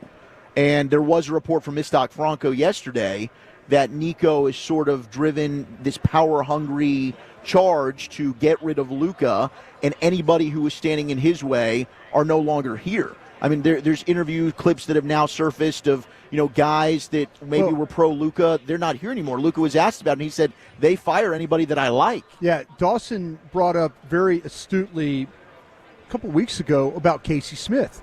Yeah, the trainer. And when you start to kind of dig in a little bit deeper on Casey Smith an ally to Luka. Right. Protecting Luka. When Luka is, when Luka wasn't feeling his best, or Casey was a guy, it's like, hey, he's hurt. We have to do this. It's okay. Don't worry about it. When people were kind of pushing for Casey to, well, wait a minute, we need him to play. Even if he wasn't playing or wasn't completely fit, Casey had his back. And Nico walked in and goes, why do I have my trainer helping Rick Carlisle call timeouts? Why is he, and he saw Casey Smith as kind of a guy that was a little bit of, again, a powerful guy. A little bit of a threat. A little bit of a threat. So what does he do? He moves on. Now, Luka then brings in his team, and we kind of starting to hear, well, Luka's team of medical staff, trainers, and all that were in kind of some conflict with the Mavs trainers. Well, what happened? One of the first things the Lakers announced today was they're accepting Luka's training staff. Yeah. And that, to me, appeared like to be some of the problem. Now, to answer your question, maybe the bigger picture about this whole thing, the league just signed a $76 billion deal, 11 years. The thing that they have to think about is Luka worldwide, Luka LA, even bigger. Worldwide. You have to think about that if the Lakers are a bad team, and you talk about relevance. We always talk about relevance with the Cowboys. Cowboys worldwide team, numbers dwindle. What happens to future TV packages? What happens to streaming deals? Yeah. It's one thing to like San Antonio to have Wemby and it be good. Yeah. But the Lakers, that's a whole different story right there. I mean, if the ratings continue to go down and you lose the $76 billion, all of a sudden all your future projections, your revenues. Maybe a reason why Cuban got out. Maybe it's time now to go back into the Pimp Cup in DFW where Lucius has your G-Bag of the day. Investigate Nico. Investigate Nico, bro. Yeah. Let's get it trending. Yeah, I think I'm with the ownership group sending Nico out there to go do the dirty work, and him being. I the could see fall that guy. because just a couple of days ago, Nico's talking about Luka's our best path to a championship, and that's a fact. That's not an opinion. And to so quickly move on wow. I could definitely see ownership group calling in that code red. Yeah, he said Luka was the best path to the championship, but he didn't say how. Didn't say how. Not say how. For the Lakers. He's just going to get me my guy, Anthony Davis, baby. Yeah. All right, this is day 2 for you right here, Mr. Broadus. Yeah. I title this, Broadus is like that kid Seth from Superbad. That's how I saved it on Friday. But you were talking about sleeping bags and sporting goods stores and Eric culture. I would have gone and bought a sleeping bag from like Dick's or one of those sporting goods stores and just said, here, listen, just get in that. If you get cold, Zip it up. Zip It's a it mummy up. bag. Yeah. I can't. I just can't be sick. Well, speaking of Dixon Sports, big L to Okay. all of us. We lost. I knew you were going to do something with that. Well, we lost. I was thinking of another sporting goods store, and I couldn't think of Uh-huh. another name, like And then what? Oshman's or something like that. Sports Authority Academy. I couldn't. Yeah, and Dick's immediately came into my mind. Pause. Hey, Pause. said it. You said it with your mouth. That was your mouth that said that. You tried to slow down, too. I felt you down. R.I.P. Yeah. Dick Button. Gosh. I was wondering why Brian was so fired up for that San Francisco Super Bowl next year. Sure corrected me quick on that one, didn't he? Disco Frisco. All right, let's see here what we got. Let's go. I'm gonna just go down the list, man. Jameis Winston is at the Super Bowl, covering the Super Bowl for Fox, job. right? Doing a great job. Okay. Killing it. Yeah. The only good thing last night. He did what? I said he was about the only good thing last night. Damn. The opening night deal was kind of a fizzle. Oh, damn. He was entertaining though. He is. He has a little charisma right there. Jameis Winston interviewing Devontae Smith at the Super Bowl. Listen to this. Jesse Holly sent me this, and I know why. I would have gone and bought a sleeping bag from That is not it, fam. Whoa. Here we go. I vote for that. We know we here for the Super Bowl. Hold on, here we go. Devonta, we know we here for the Super Bowl, baby. We know you born right down the street. There's so many stakes on this game, man, and I know you ready for it. I can look it in your eyes. But the question that we all want to know is, what's your favorite color? Pink. Pink. Oh my gosh, pink toes. Ooh, pink toes. Let me tell you something about pink toes, all right? Run away from the pink toes. All right, my wife's favorite color is pink toes. All right, she love them pink toenails. My wife's favorite color is pink toes. And he's saying run away. So is he trying to run away from his wife? No. It's just addicting, man. They'll convince you to do things that you don't want to do, you know? I went through the Jameis. I mean, he just absolutely crushed it last night. It was amazing. I saw that clip and was like, I had a feeling Lucius would pull that one. Yeah, man. Holly sent me that because he knows what your boy like. The pink toes. Your spirit animal. Pink toes. Yeah, pink toes, white toes, black toes even look great, you know, if they're done nice. The nudes look fantastic. Just stay away from those French tip. You don't like the French tip? That is creepy, man. Not on the toes? No, what about on that the fingers? Yeah, that's fine on the fingers. But on the toes, it looks creepy. What are you doing? A little weird. Yeah. Makes them look unclipped. It looks like a weapon down there. It really distorts things. You worried around your ears then? Is that what you're saying, Lucius? It looks crazy. What's that dinosaur that has those big old toes and be tapping them? I'm on it. Yeah. Isn't it a T-Rex? No. Man, no. He looks like a T-Rex, but he's smaller. Anyway, let's go to the Velociraptor. Velociraptor feet ass. All right. Dinosaur guy. The Velociraptor. Yeah. Let's go to Norfolk State basketball. I used to go up there and watch games. Shout out to Michael Vick. When I used to live up there, I used to go to watch games there at Norfolk State, football and basketball. When Norfolk State beat NC Central by a buzzer beater last night, I was watching this game. Shout out to Pedro. He sent this to me. Darden to inbound. Darden gets it to Meding at half court. They get it to Moore. Moore to win the game. It's good! This is Sparta!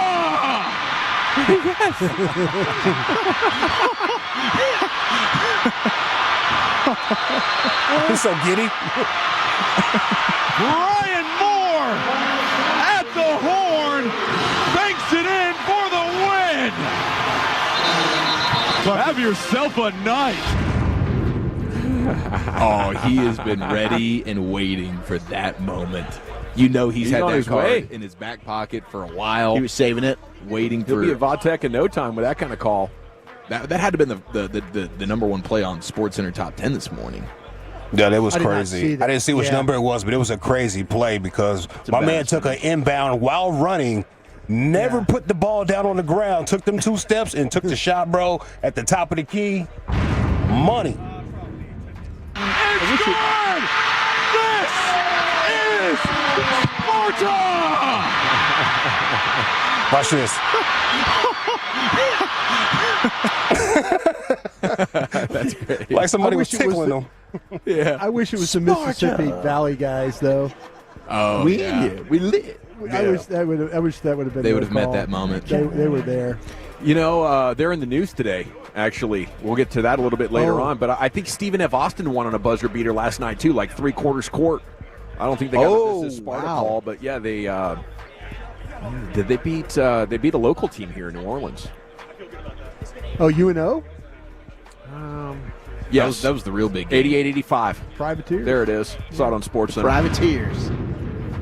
I used to go to Old Dominion games up there, but it wasn't for the sports, really. Oh, yeah. Some baddies. Talented bunch. Hey, the Monarchs, yeah, huh? you know what I'm talking about, bro. All I right, know exactly what you're talking about. All right, let's go to the fan after dark, where they had phone calls, taking phone calls from the Mavericks fans. Here's a Tolo right here that has a. Should change that name. Man, fads come and go. Yeah, they do. Okay. They do. All right. I think this is the worst trade I've ever seen in anything. I think Nico is a terrorist. I don't think he should be fired. I think he should be arrested. Gee. This is terrible. He single-handedly destroyed the Mavericks, and I don't understand how this was allowed to happen. Like, how was this allowed to happen? David Stern would never. How did he single-handedly just destroy our team? He destroyed our team, and nobody was allowed to know about it. He went behind the coach. He went behind the players. He betrayed the heart of our city. It's terrible. He's a terrorist. He's a terrorist. He's a terrorist. Wow. My gosh, it might be taking it a little far. Come on. Ben Harrison. Signing a law in today. Jeez. Yeah. He's at least a depressionist, though. Nico. Gonna stop the Mavericks. Great take, though. That guy would have won sound off last night. Like, let's just be real about that. Sir, this law is to prevent the Dallas Mavericks from making any continued I'm trade. not opposed to getting the Department of Homeland Security in on this one. Whatever we're going to do to block this trade. Is it the phone call on the Fatties? Is it Norfolk State with the dub? This is Sparta. Jameis Winston with Devontae Smith. Sparta. Or is it Broadus being the kid from Superbad? Wow, that's tough. Good job, Lucius. I'll go with the basketball call, Chief. Jameis. Brian. Sorry, Lucius. No, Brian, for sure. I've never heard anything like that. What? No, you're right. Wolchuk. It's just on your mind like that, bro? Yeah. Broadus. I'm going to tie this thing up. What do we got? I'm now rescinding my vote and voting for Brian. Oh, no. I am too. Doing it for Dick Button, boys and By a girls. score of 4-1. Legacy lives And on. still, your G-Bag of the Day champion. It's Brian talking about his favorite sporting goods store. Dicks. Chuck Wagon's coming up next, buddy. Where are you taking us? We've got a Luca protest, egg prices, and the best hard count in NFL history. If Broadus wants to feel like a real champion, though, he's going to go to advancedhair.com and he's going to get a fresh headache.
Trailblazers, Malibus, Equinox, and more.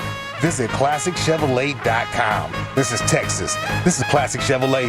Together, let's drive, relax, and enjoy the difference. Based on new Chevrolet registrations 2023 and 2024. Thank you very much, Lucius. It is the G-Bag Nation live in New Orleans Radio Row, brought to you by Stella Artois and Low T Center. The news is flowing in. Miro had knee surgery. He's month to month. All right, so let's get there to the playoffs and get Miro back. Yeah, hopefully. But month to month, it's kind of ambiguous. Very hockey. Yeah, I know Leah Simakopoulos said it seems like his return this year is very much on the table, either regular season or postseason. I'd be stunned if you see him again in the regular season. Just kind of parsing through this, but I'm going to reach out. I'll reach out to Leah, see if she has any more information on exactly the type of surgery and if she can follow up. All right, we are in New Orleans. Let's get chucked up. It's time for a chuck wagon. All aboard. Let's get on that wagon, shall we? And, the Luca stuff, the Mavs news, it never stops, and we now have a lot of season ticket holders who have been reaching out and are unhappy. I know my uncle, who has been a season ticket holder of 20-plus years, was like, I'm done. I'm never attending another Maverick game ever again. And I did the O.J. Mayo years, but not this. Yeah, but as soon as you take Luca away, bro. It's gone. Now, Abby Jones had a post about fans are getting $2,000 worth of refunds for those that want it. Now, I think for the remaining home games? For the remaining home games. Brad Townsend then reached out to the Mavs and said in response to the reports that the franchise has offered refunds of up to $2,000 to fans who have canceled season tickets. Quote, we value every season ticket member relationship, and reps are available to take calls from members with any concerns or questions. I have seen Abby has since deleted the tweet. I don't think maybe she didn't expect that to gain as much traction as it did, and it was like a couple of her friends that are season ticket holders. That's kind of the way that they've gone about this and what they've heard. So I don't know if this is an across-the-board thing. It might be just depending on your status as a season ticket holder, the Mavericks are willing to accommodate you. But there's probably going to be more information that comes out. Sean Sharif on Radio Row here. Yeah, that's. I bet what it is, it's a case-by-case situation. They don't want that out as a blanket policy because then everybody's going to call for $2,000. Yeah. But yeah, it's a tough situation to be in. I heard they were going to offer Luca jerseys.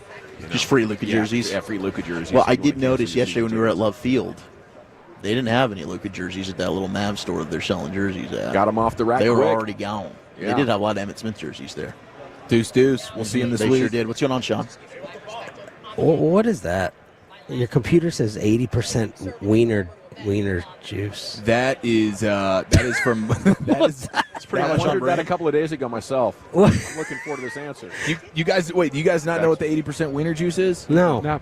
This is when we were at the spa place, Southern Leisure Spas and Patio, and I did the straw dog, where I was trying to drink a beer through a hot dog wiener. And at one point I said it's like, because I wasn't getting enough suction. And so I said it was 80% wiener juice is really what I was getting. Okay. Instead of beer. And DJ Pridemore just printed out one of these 80% wiener juice stickers and put it right there on the computer. I'm gonna try to bring something to y'all show, add some value. We just sat down with Zach Martin and Brandon Aubrey. Oh, how'd it go? I'm jealous. Well, you're getting Emmett, so don't cry about it. Yeah, it's fine. don't cry about Yeah, that. enough is enough. He You're might cry tears of joy with it. Why is he still potted up, Lucius? Zach, we asked at the end, "Are you coming back?" And he's like, "Well, I'm trying to get healthy." He didn't want to answer that, and then he reminded us, and I think this was very purposeful. He's like, I'm a free agent. Yeah. So he talked about the Schottenheimer changes and all that and the connectivity and the culture stuff, but he's like, he wouldn't answer it like, I want to play football. He's like, I'm trying to get healthy, and I am a free agent. Yeah. So what time is he playing tomorrow? I'm not sure. Maybe 7:20 or 8. Thank you for that, but my brain is fried right now. Long day. Long day. How was Kurt Schilling? Kurt Schilling is one of those ones I can't believe you took Kurt Schilling, dude. We kept it Did you all. not know about the background there? I know about the background. Look, we kept it all baseball. Did you ask him what he's donated to that World War II museum next door? I did not know full extent of everything. I don't know whether Sean's all about the numbers if you haven't noticed. Well, they might not be good for numbers. It might not be good for the Walchucks listing of the world. Hey, the GFLs will be tuned in. All the weed. Keep it on brand. But we kept it all. I mean, I love listening to him talk baseball. I don't know whether I didn't do a ton of homework. I know controversy. He's not in the Hall of Fame, I think, because of it. But I didn't know if he was like wearing that stuff around his house or he collected it and it was just, memorabilia and he passed it along. I don't know the full details, but we kept it all baseball, even though Bobby wanted to troll a lot and do a lot of things. Okay, one of Eric's best limited fakes is Andrew Luck.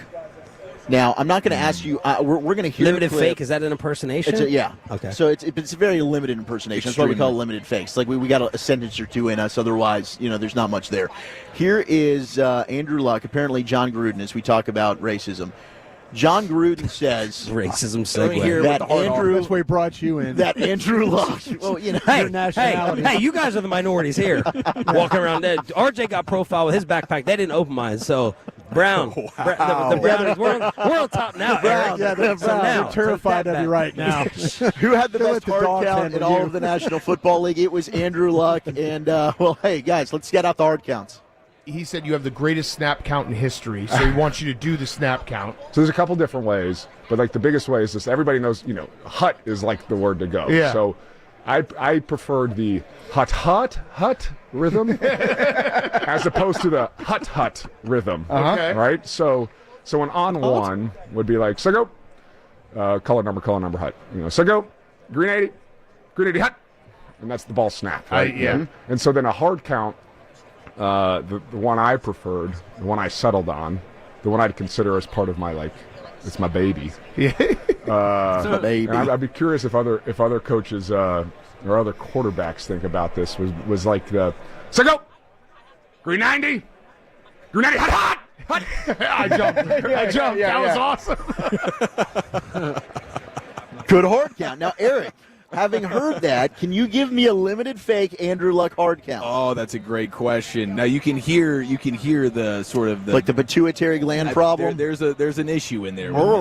Little Merrill Reese to his game. Yeah, Merrill Reese. Is there Bill Walton in there? Why does he get thrown into this? He's got the all swollen tongue. Because I'm in just eye view of Elliott Shore Parks, and God, I just want to hit him in the face. I can't believe he tweeted what he tweeted the other day.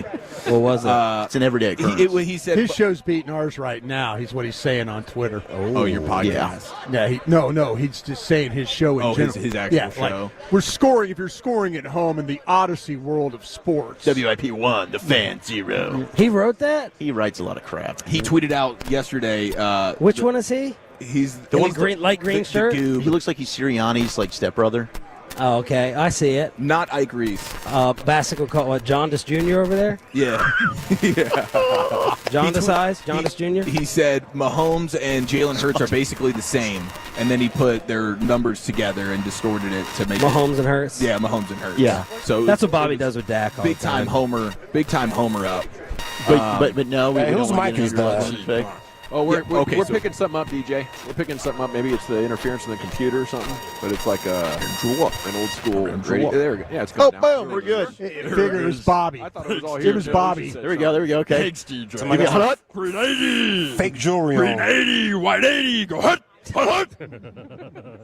Dude, Gruden treats this. Gruden gets so worked up over that stuff. Oh, he loves that. I know it's the silent snap count. Absolutely. I detest it. He's used it as a lack of manhood. Yeah. Shout out to Pardon My Take right there. I love a good cadence talk, man. If we get any quarterbacks this week, we gotta dial that up. You got a media party in you tonight, Sean?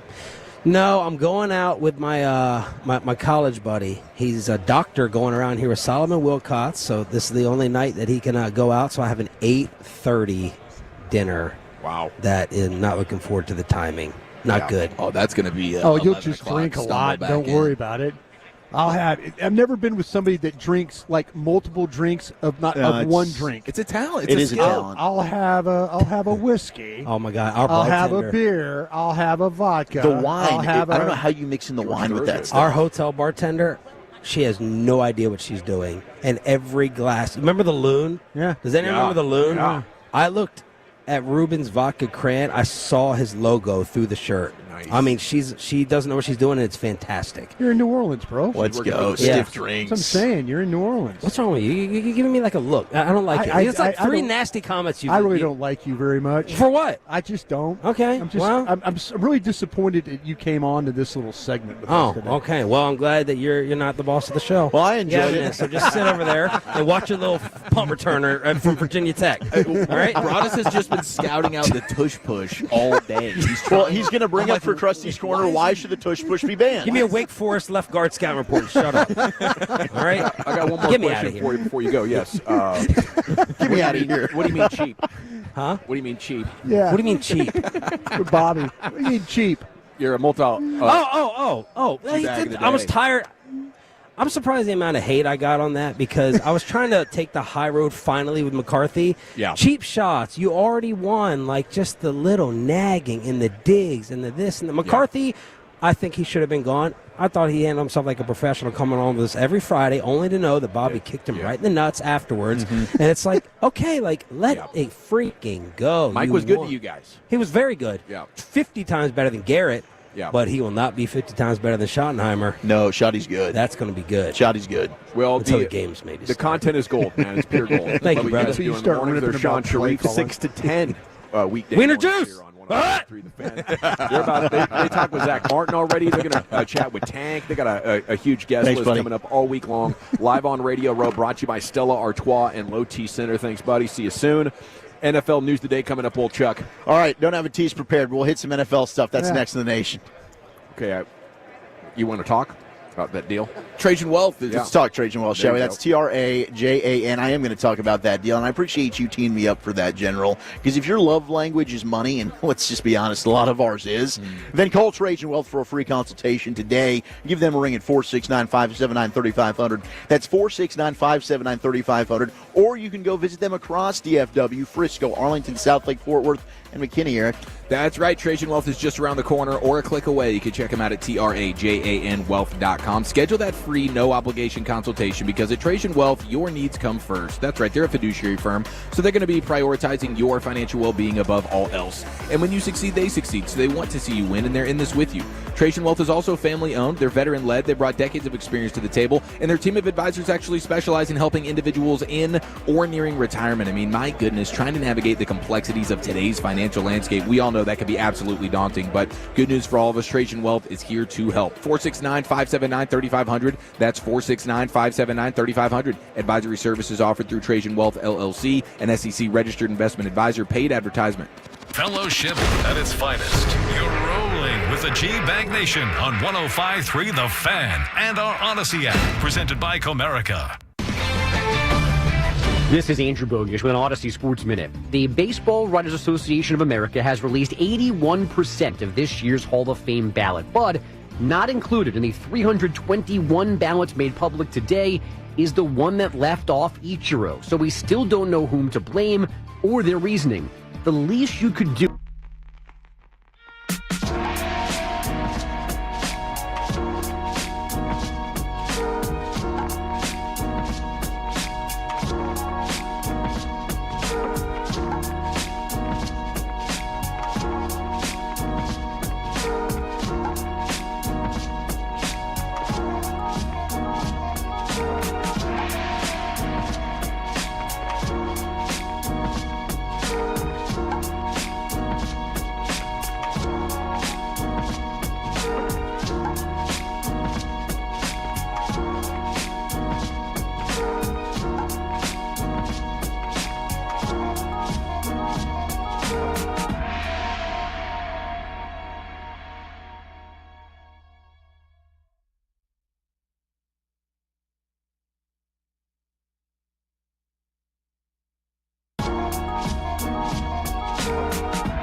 Uber Eats has Lola feed products? I gotta remember that. Well, you know, they say in order to remember something, you have to forget something else.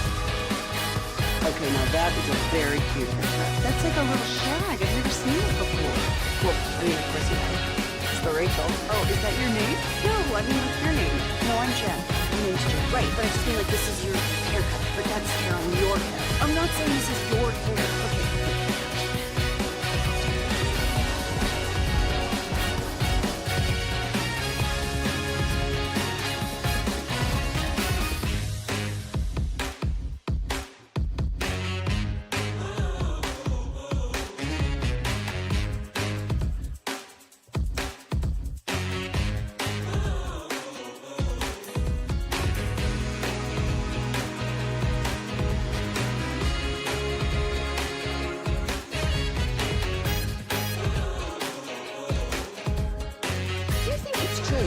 Forget something else to remember that Uber Eats has groceries. No, that's absurd.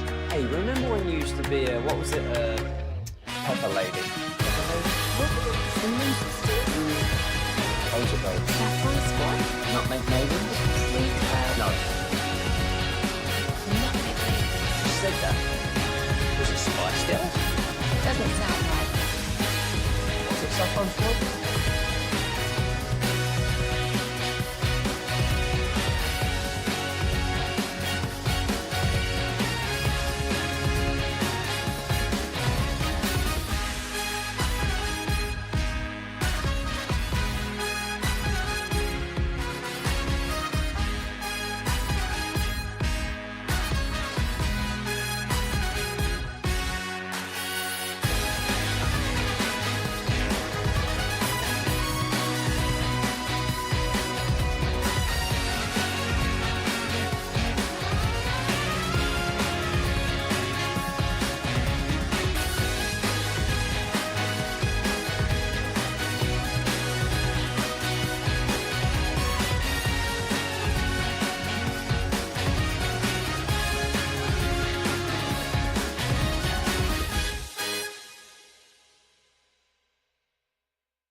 Hour 2, G-Bag Nation, 105.3 The Fan. We're live on Radio Row. Our coverage brought to you by Stella Artois and the Low T Center. A lot of interesting stuff going on here, including an update on Miro Heiskanen. He is month to month after knee surgery, so just to get you caught up on that. Salute to Sean Sharif for stopping by our broadcast position.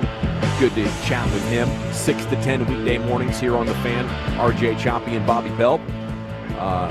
Time now for your NFL news today. Here's Zach Wolchuk. Thank you. Yesterday we were just flooded with Luca and basketball news. We didn't really do NFL news today, so if you did miss it, Chip Kelly is now going to the Las Vegas Raiders. He is getting a crap ton of money. Dude. I mean, you had thrown that out there like teams should really be interested in Chip Kelly. I didn't think it would be to the point where, my gosh, he's getting head coach level money. $6 million a year, right? Unbelievable. Yeah, I mean, unbelievable how much he's getting from the Raiders. And now I would look for Vegas. Possibly, depending on what they do at quarterback, I think Will Howard could be in play there in the middle rounds. That would make some sense to me. Reunite with the Buckeye quarterback. You know, and at least champion. And look, I mean, even if it's one of those things you do like Washington did, where you take an RG3 and a Kirk Cousins, they've been searching so hard to fill that. Double dipping at quarterback, I don't think would be a terrible decision for Vegas, and he knows the system. I've also heard Marcus Mariota as a free agent option since him and Chip Kelly were together at Oregon. And he was so good in the system there. There you go. And he kind of reinvented himself. He looked good with the Commanders when he had to come in and play for Jaden Daniels. So maybe that's a bridge type of quarterback as well in Vegas with Chip Kelly to kind of monitor. I do think Will Howard would look damn good getting turf monstered in that Allegiant Stadium. He would. In that uniform, in the silver and black. I like it, Wolchuk. Yeah, just something to monitor. You know, monitoring, closely monitoring, not monitoring. What if he's a 6th-round pick like Brady, and he goes and has the type of career that would that would make you say, wow. Make you say, oh. I can't believe that guy got turf monstered before, but now he's the GOAT. Yeah. I don't think that he's going to be, but you know what? Most people didn't think Tom Brady would be, so who the hell knows? That's the beauty of sports. You can just make sure everybody go out there, prove them wrong. All the naysayers, right? Let a naysayer know. That's what we do here. All right, we got Bieniemy news as well. He's back in the league. He's with the Bears, okay? Bieniemy's back, and I think he's like a position running back coach. Yeah, so he's things are not going great for Eric Bieniemy. Went from head coach potential to now I'm a running backs coach. But, hey, you're back in the National Football League, so building quite a staff there is Ben Johnson in Chicago. Speaking of Ben Johnson, Jared Goff, and we did have the Pro Bowl. I don't know if anybody paid attention to that. I didn't, but I heard the NFC won. Third straight year. Represent. Let's go. I was still swimming in Luca sadness. I couldn't even bring myself to turn on the television. I did hear they were using Kevontae Turpin as a pass rusher, which is genius. It is genius. Football. How quick he is. Absolutely. Yeah. Kevontae Turpin, I also read, was one of the stars of the weekend. Not that I watched it at all, but we did have Jared Goff getting interviewed, who was at the game participating as a quarterback for the NFC, and he was asked about Ben Johnson, his offensive coordinator, not only leaving to go take a head coaching job with the Bears, but now he's inside the division, Jared. Just a prolific offense. You guys led the league in scoring, and then the earlier exit than you wanted in the playoffs. Have you had time to reflect on the season and what needs to happen next year to get back in it and get over? Yeah, you're still kind of doing that. I think you know what went wrong or went right, and yeah, there's certain things you'd like to fix and clean up, and we will. You're still early in the off season, but a lot of work to be done, and I'm excited for some of the new guys on the staff and where we can go from here. Yeah, you mentioned that staff. You're new to it. When you have success, what happens? Everybody wants a piece of that success. That's right. So, what are the Chicago Bears getting in Ben Johnson as a head coach? Yeah, he's a hell of a coach. He's a guy that's made a ton of difference in my career, and I'm obviously a big fan of his, and I was joking with him. I wish he didn't have to be in our division, so I didn't have to try to beat him twice a year. But no, he's going to do a great job, and hopefully not too good though.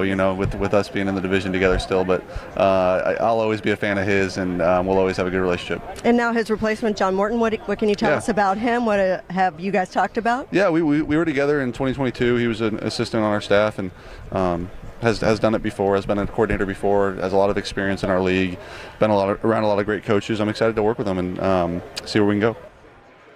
So you have Morton, who's coming in from Sean Payton in the Denver Broncos, but does have familiarity, was with the staff there in Detroit. I'm loving the head coaching rivalries now with Ben Johnson and Dan Campbell. Obviously, they're friends, but now they're competitors in the North. You heard Ben Johnson basically say, I hate Matt LaFleur. I can't wait to go ahead and beat him twice a year in Green Bay. That's already a tremendous rivalry. And then Kevin O'Connell, that could end up being a premier division for super young, talented coaches. That's going to be fun to watch moving forward. Speaking of a young coach, I didn't necessarily say talented here, but a young coach that might be a head coach, it is Kellen Moore, and I turned on the New Orleans local news when we landed last night, and it appears that it's a foregone conclusion. Kellen Moore is going to become the next head coach of the New Orleans Saints. Last night during opening night, he was just brushing it off. He said, it's obviously been a good process. Having an opportunity to meet with Mickey and their leadership group has been great, and it's set up in a way that allows us to focus on this game, and we'll see what happens after that. So he's trying to win a Super Bowl,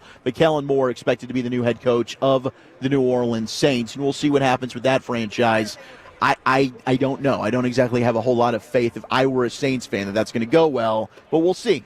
I wouldn't have a lot of faith if I was a Saints fan. I mean, you can hope that your front office knocks it out of the park and gives him all the weapons to work with that has made the top 5 offenses that he's been in charge of. I think for the Eagles right now, that'd be my biggest concern. This is something that I think as a head coach, as a GM, makes you nervous. How focused is my guy? Of course, you're going to say all the right things when you're on the podium, but how could you not be excited? And now you're in the city that you're going to go work for after practice. Yeah. Maybe you go driving around. Maybe you're on the phone with your wife. Maybe you're trying to talk with members of the organization that are here right now. And that mind time, that mind space is an opportunity to be thinking about the game and finding stuff that you might not otherwise find. I think it's totally possible for some of these coordinators to be 100% focused and locked in. I think it's totally possible for it to not matter because at this point in the season, a lot of your operations are on autopilot. But I also think there's a significant chance that it hurts you.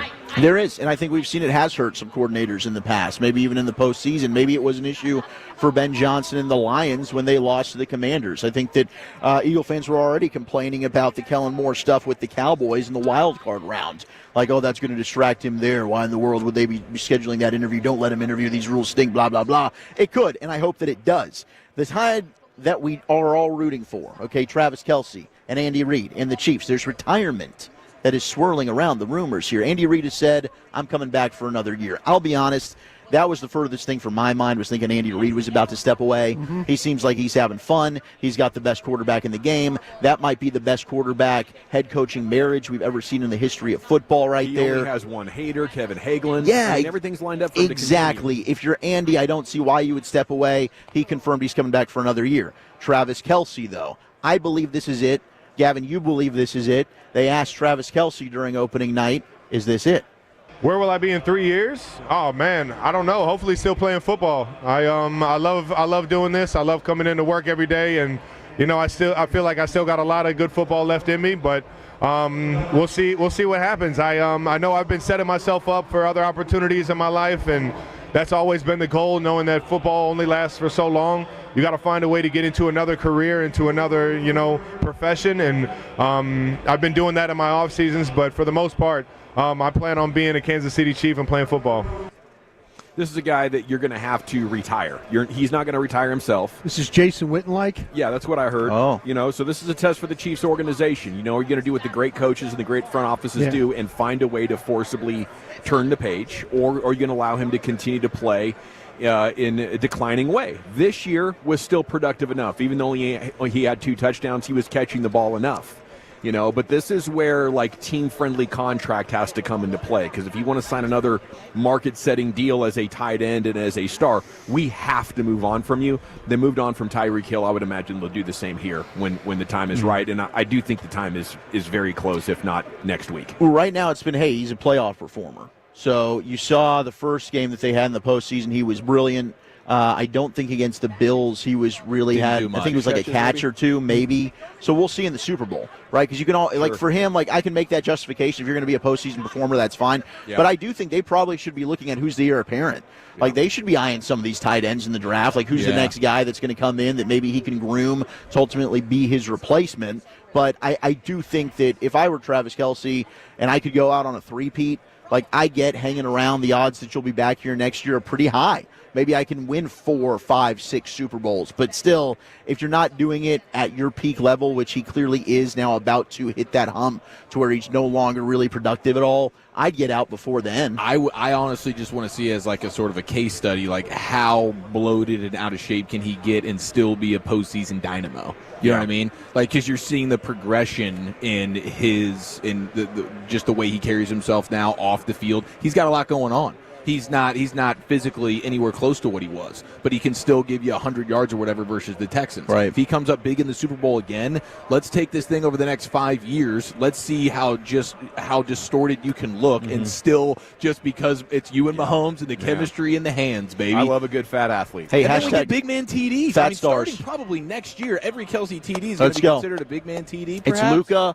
it's LeBron, it's Travis Kelce, the fat stars in America. That's what we're going for. Make the fat guy great again. Thank you. Now, we will close this down. I'm assuming NFL News of the Day here at Radio Row in NOLA.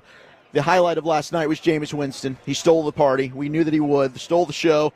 And here he was with Jordan Mailata doing an Australian accent.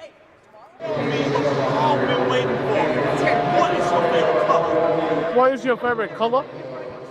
Brother, that was the most Australian accent I've heard. The only word you got right was colour. That was great. My favourite colour? Well, I'd say I don't have one colour. I have multiple. Blue, black, and green. Black and green? Yeah. You need to do exactly what you're doing now, son. You need to be on the sideline. You think them important as over? No, I don't. I didn't say that. You asked me a question. He said, what do you think I would be doing? Did you see TB12's contract? I think you have a good shot, Sus. I don't have enough Super Bowls. Sorry, I apologize. Thank you, Lucius. I did think that one other thing with Jameis was he was trying to get recruited and sell his services to basically any team that needs a quarterback. like the Titans. He's like, yeah, Giants. He's asking Barkley questions. Barkley's like, yeah, I think the Giants could use a quarterback. Then he goes on a rant. You know what? I'd love to play for the Giants. So Jameis is out here hustling. He's trying to set up his future job while also working his current job and doing a hell of a job at it. A lot of jobs there. And he's throwing dubs at people. Like he had little W cookies that he was just tossing to everybody that he was interviewing. Yeah. And he said, eat the W. I'm telling you, he is on a collision course with his own show, the Jameis Winston Show. Well, that's original as F, what you just did. The Jameis Winston Show alongside Jameis Winston featuring Jameis Winston. That's what it's called. They're just called Eat a W. You're just going to keep going with the Jameis Winstons. Yeah. Okay, I see what you're doing. You didn't give me a chance to finish. Well, I knew it just started That's not out. the first it time started that's out happened. so just. Get back to your scouting of the tush push. I just, I got to watch how you stop this thing. How The do you league stop might it? ban it How do you before I stop know. No, yeah, the Commanders appear to be pushing against this, and so are the Rams. The Rams are trying to get the tush push banned right now, and I'm here for it. Go ahead and ban the hell out of the tush push. I like what they're doing. Let's get the Luca trade banned while we're at it. Let's do it. Yeah, go ahead. Zach Rosenblatt of The Athletic, NFL writer, joins us live on Radio Row next. It's the G-Bag Nation of the Fan.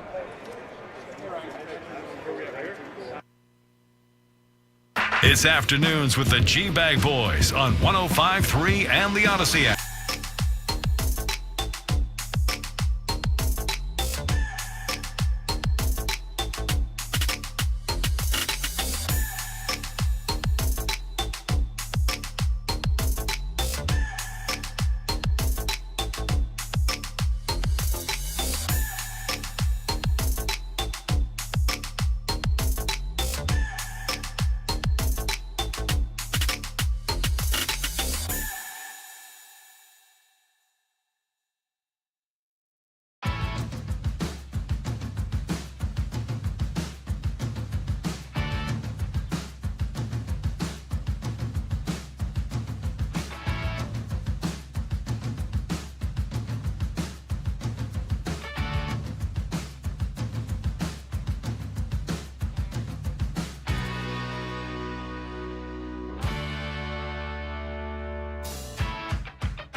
Kettle and late July potato chips, tortilla chips, and salsas for $9 with Prime through February 4th. Stock up on snacks for a delicious pick-me-up.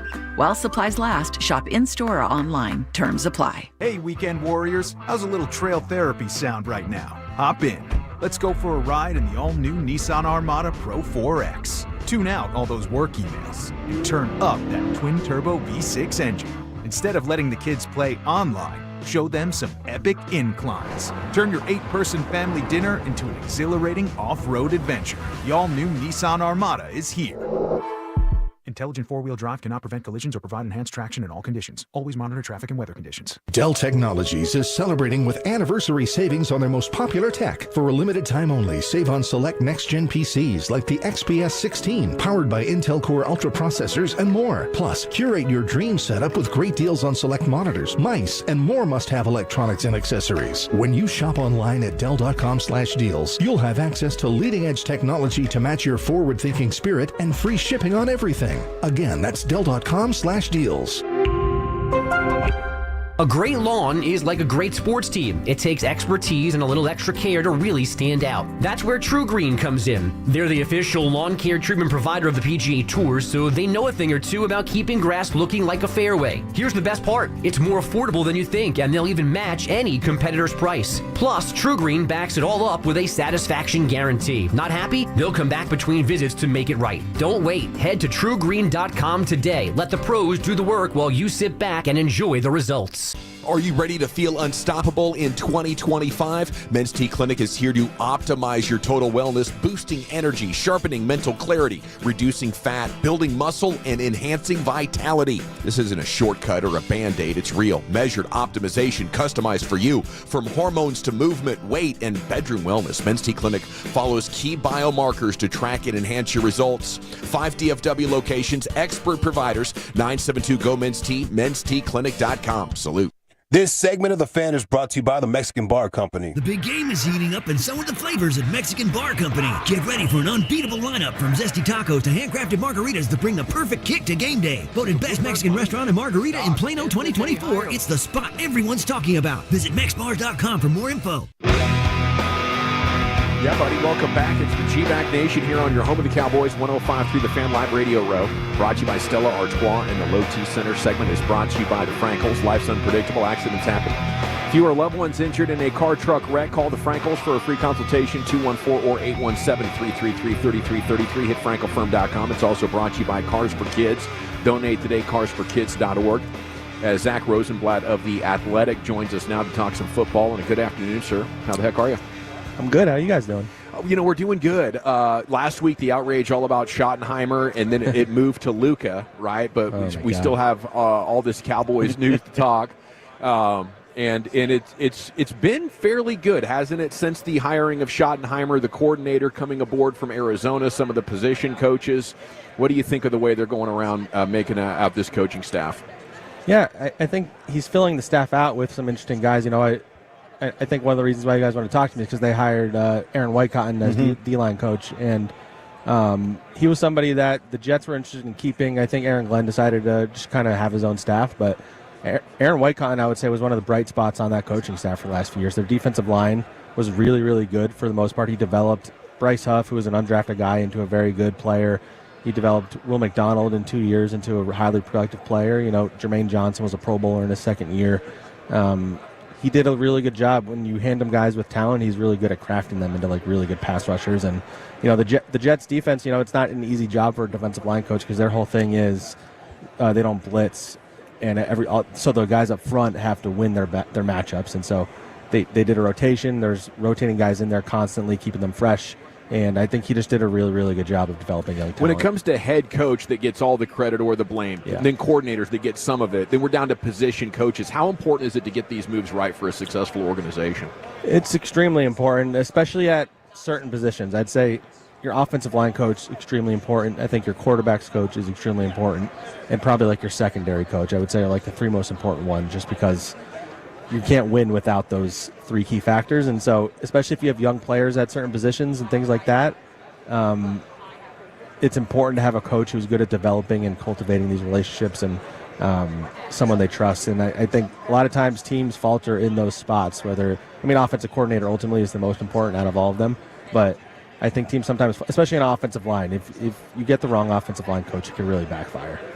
One of the other connections with the Jets was Tyron Smith leaving Dallas, and he goes to New York. And it seemed like first half of the season, oh my gosh, you're going to get a healthy Tyron back-to-back years. And unfortunately, it didn't end that way. But how was the Tyron Smith experiment year one in New York, and do you expect him to be back? No, I don't think he'll be back if he keeps playing. I think it wound up being a little bit of a disappointment. He came with a lot of hype, obviously. Everybody was very excited. Like, the way they talked about him in training camp was like, we can't even believe we have him on our team. And I think as the season progressed, both the health and I think just age, like you could just tell he wasn't the same player anymore. Like he was struggling a little more with like really athletic defensive ends. He was losing more matchups than you ever really were familiar with. I think he gave up something like 5 sacks. I don't think he's given up even 3 since like 2017. So he wasn't terrible by any stretch, but he was closer to average than you would have liked with a guy like Tyron. So I think you kind of saw why there probably wasn't a whole lot of interest in him in free agency last year. I think teams probably saw that the health was an issue and then he was probably on the decline. I'm curious to see if he comes back, what kind of interest he'll get, because at this point he's not going to get like a big contract, but if he's willing to, be a veteran leader or a guy that is the bridge to like a rookie or something like that, I think it could work, but I don't know if that's what's in his desires. Are the Jets the closest thing to the Cowboys as far as maybe getting a lot of attention that they don't necessarily deserve? That's a good question. I'd say, yeah. I think that they're probably the most comparable. The Cowboys, just by virtue of being the Cowboys, are always going to get it. The Jets, the attention they get a lot of times is because people are laughing at their dysfunction. Yeah. Whereas I think the Cowboys, people expect them to be good, and sometimes they fall short. The Jets, they just like find new ways to lose. They have headlines sometimes where it's like, does any other team deal with this kind of stuff?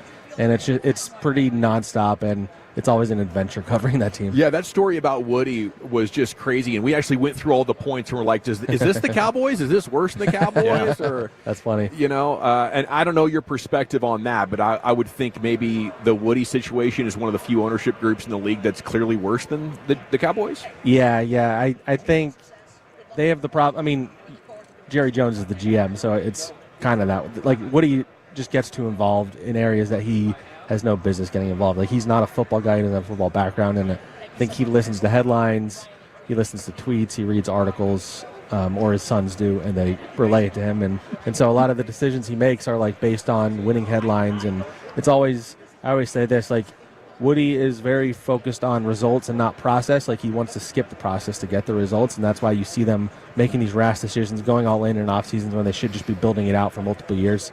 And so a lot of times they've shot themselves in the foot with that. So I think the hope is that he's maybe learned something from everything that went wrong in this last time, and he's going to let the guys he hired do their job. And I think at the start he will. But my question will be, like, when they do have struggles, is he going to stay true to that, or is he going to revert back to form? It's Zach Rosenblatt of The Athletic here with you on The Fan. Yeah, Zach, how will the Aaron Rodgers era be looked at? And you talk about Jet history of some of the dysfunction, but how will was that something that never had a chance, or was the injury something that made it far worse for them? That could have been good if he was healthy, but he never was healthy. Did that turn it that way, and it never was going to work out? Yeah, I think it'll be, when we look back at his Jets career years from now, I think it'll be looked at in two ways. It'll be the what if he doesn't tear his Achilles 4 plays into his first season. They had a lot of hope, a lot of excitement.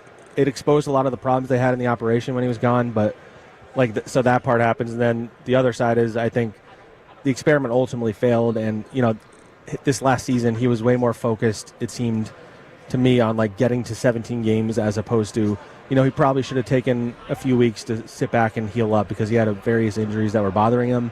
I think as you know, with Aaron Rodgers, there's a lot that comes with him being your quarterback, and I don't think his play lived up to it. I think the Packers put up with it for so many years because when you're as good as he is at playing quarterback, you can put up with all the drama. Right. But he wasn't playing up to his standard. I'd say he was pretty average, all things considered. He had some really good games, some very bad ones, and some really average ones, and he really averaged out to being an average quarterback, and that's, it's fine. If you have an average quarterback, that's fine, but if you're an average quarterback who also goes on Pat McAfee every Tuesday and, takes shots at his owner or a teammate in the press conferences, things like that, I don't think it adds up to a very positive situation. So I don't think it's going to be a situation that people look back on fondly ultimately. A lot of us on the Cowboys side of things are trying to get Garrett Wilson, get a star on his helmet. I've seen a lot of fan bases trying to do that. Yeah. Any chance he gets traded?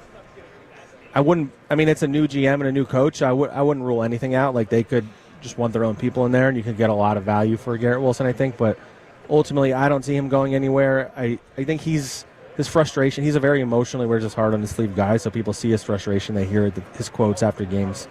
He's been frustrated with the poor quarterback play. He's played with 9 quarterbacks or something in 3 years, has had 1,000 yards each season. He had his best season this last year. He's been through, I think, 3 or 4 play callers. Most of them have been a disaster. And so, he just wants, some stability and, reduce the turmoil and get me the ball in the right spots and don't ignore me in the red zone and things like that. And so I think he's eligible for a new contract. I believe they will be interested in paying him. And if not, then it might be a situation where he's either pay me or trade me. But I think they'll pay him, and I think he'll be a Jet.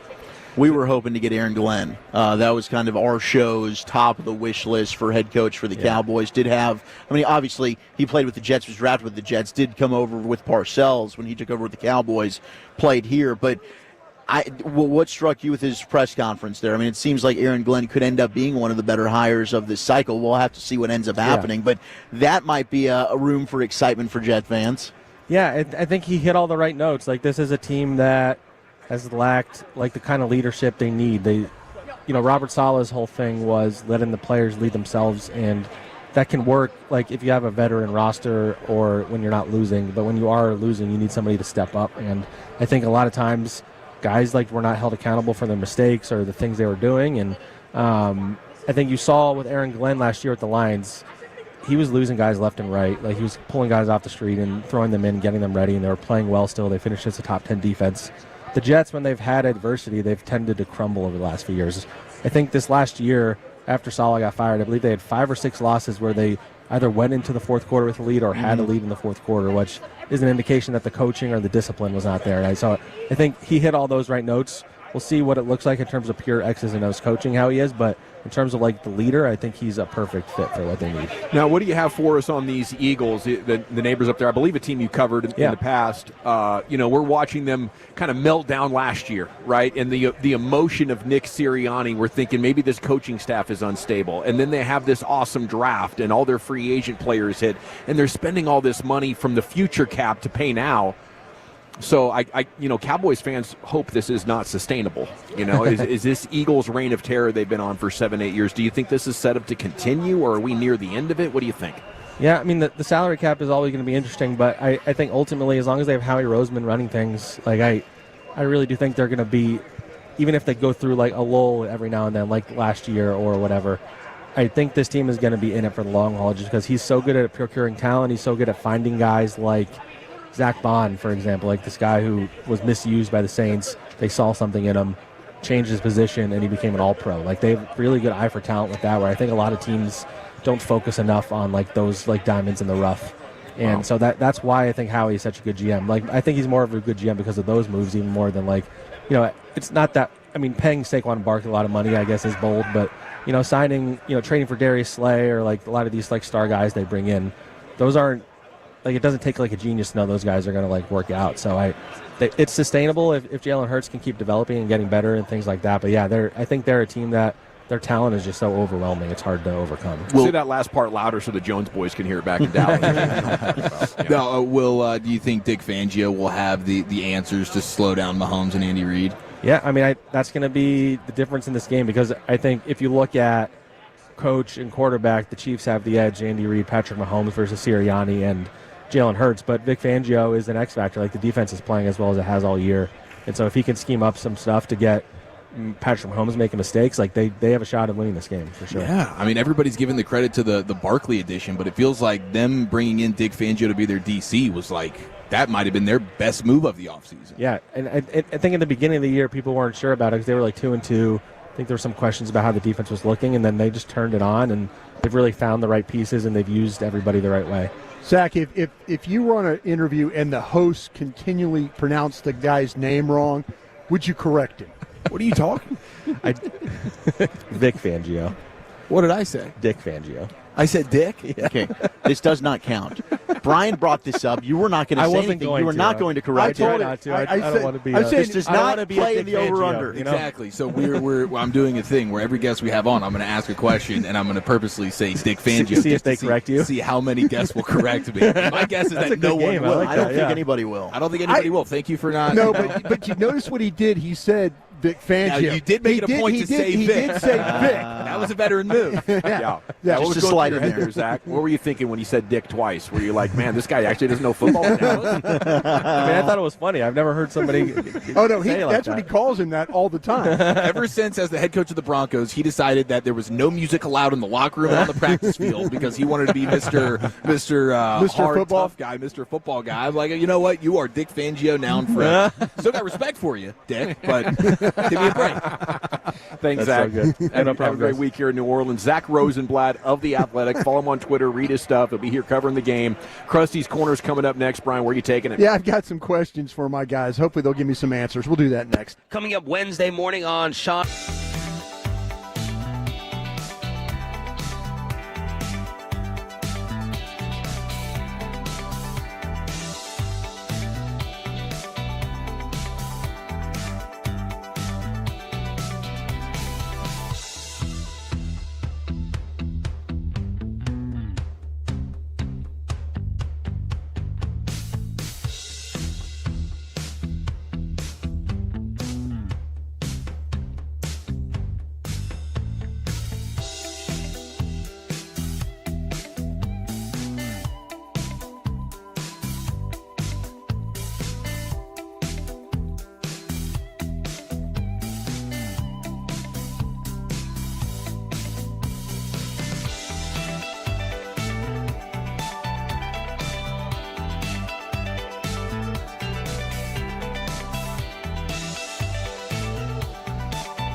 Uber Eats has lower fee product? I gotta remember that. Well, you know, they say in order to remember something, you have to forget something else. Okay, now that is a very cute haircut. That's like a little shag. I've never seen that before. Well, I mean, of course you have. It's the Rachel. Oh, is that your name? No, I mean, like, your name. No, I'm Jen. My name's Jen. Right, but I just mean, like, this is your haircut. But that's hair on your head. I'm not saying this is your hair. Okay, freaking me out a little bit.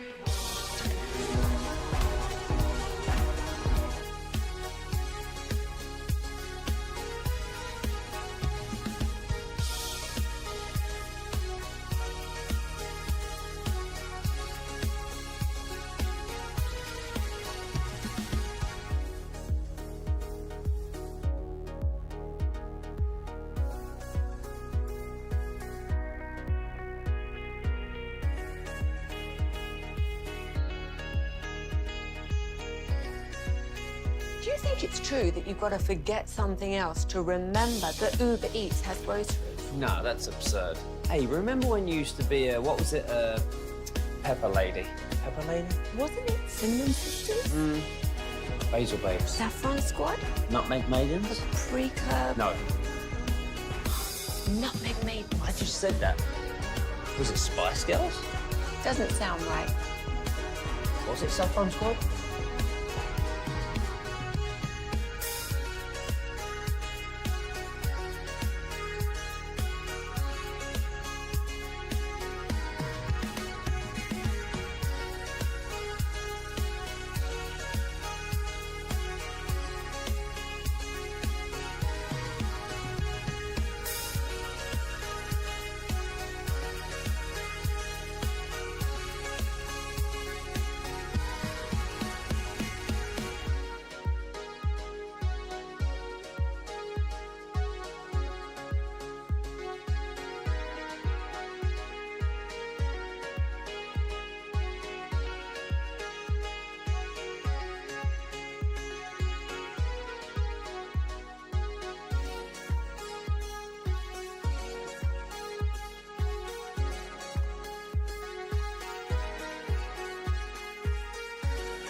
Live on Radio Row, brought to you by Stella Artois and the Low T Center. It's time for Krusty's Corner. Here's the king, Brian. Thank you very much, General. Appreciate that. Thanks very much to our friends at Stella and for bringing us on out here. Been a lot of fun so far. Good to have you guys here, by the way. Hey, kind of a lonely table, Ooh, you know, kind of a lonely table. Just kind of sitting here, me and Carter and DJ. We were kind of just hanging out, you know. But glad to have you guys here. Sounded like it put you in a testy mood yesterday. I kind of liked it, you know. What, right off You the were jump? fighting. Yeah. No, it was funny. It wasn't like a testy move. I was just sitting there thinking about like how, like with the whole thing with this general manager, when we talk about Nico, it's just like, hey, this is one of the better. We feel like this is one of the better general managers in the league. When we in Dallas, we always talk about, well, hey, the Cowboys clearly have the one that we don't approve of the most. Yeah. Chris Young, we really, really like. Yep. Nico, I mean, you guys watch just a ton of basketball, and everybody's so positive about him, and I'm just sitting there thinking, man, we just kind of completely turned on that. Like, you think he probably deserves a little bit more benefit of the doubt? I think you're fair about it. I think you're fair, but man, it was really just violent with the swing, and not so much. I think just people in general. Mavs fans are just infuriated. Yeah, like we're like Nico goes from being like we don't even talk about him being shoe guy anymore. No, he had been doing a great job. I mean, and that's where all of a sudden you're like going, man, did he just completely forget how to be a GM? Sometimes, your kid's going great, 4.0 student, and then by the time they get to the junior in high school, they're pulling breaking and enterings. Sometimes I understand. There's a pivot, and I don't think it lines up, and that's why I think chances are greater than 50-50. It's an inside job, and we're going to hear more about this as the days and years go on. What didn't help him was the press conference either, right? There wasn't really a very good reason as to his thought process. Sure. Since then, we were able to talk with some people and kind of get, okay, here's the frustration that Nico's been having behind the scenes, which is justifiable. There's a lot that you have to deal with a Luka Doncic. Right. Now, I think most people are going to say, I'll deal with all of that. I'll deal with Luka and him being a pain in the ass and whining at the refs and basically doing everything that I don't want the rest of the team to emulate, but that's what comes with having Luka Doncic. I've got to deal with Luka having his own medical staff, and I can't tell him, no, he can't go play for Slovenia because Luka doesn't give a damn. Luka's one of those guys that he's not going to listen to anybody. That's Luka Doncic. Right. He's got a different mentality. But when he's naturally the best player in the league, arguably, and he's performing in the postseason and he's taking you to conference finals and finals, there's certain guys that come around in sports where you just say, I'll deal with all that headache. It's fine. Yeah. And Luka is one of those guys. Fans don't really hear all the behind-the-scenes stuff, and now that it's leaking out, it feels more like a smear campaign than there's truth to it. What if you really dug in on this and say that it's bigger than really Luka? It's more about the culture of the Dallas Mavericks under Mark Cuban, and it's about all the things that they went through, how it was run, how the sexual harassments, the thing. If Nico came in and looked at that, and I talked about this a little bit, when you guys left, when Blake and Fred came on, that Nico is trying to change how this team operates, and maybe that Luka, was one of those guys, not the sexual harassments and all that thing, but a guy getting away with stuff. A guy like, he's like he's a bad example that teammates resent because he came in like Nico comes in from Nike, like totally corporate organization, and he's like, you guys do what here? Yeah, you do what?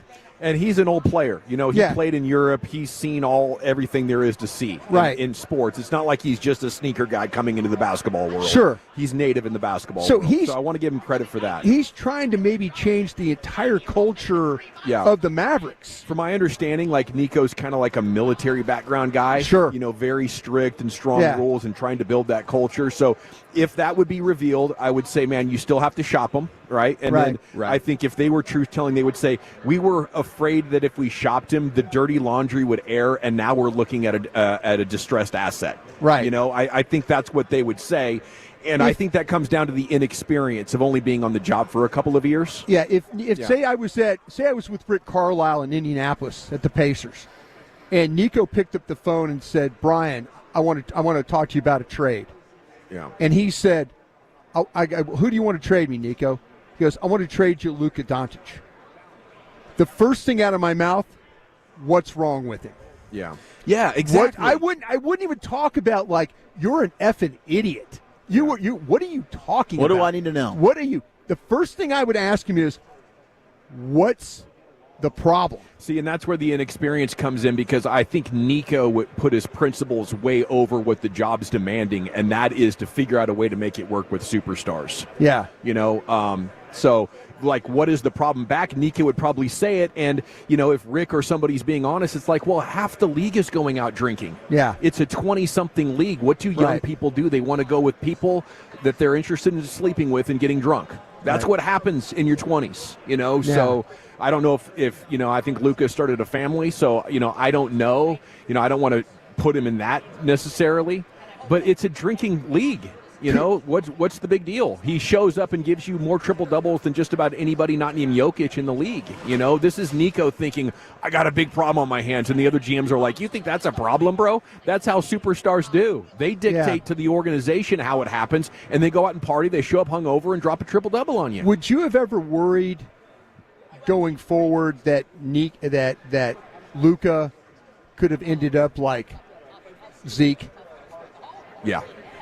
Yeah, that you were going to fall off the cliff that fast. Yeah, I could see that. I think he is like the Zeke of the NBA. I definitely could see that, and that is why if you want to move him, then you do it much better than they did. Yeah, it's just like I said. I think that you have a guy coming in and looking at your organization the way that Mark Cuban ran that thing.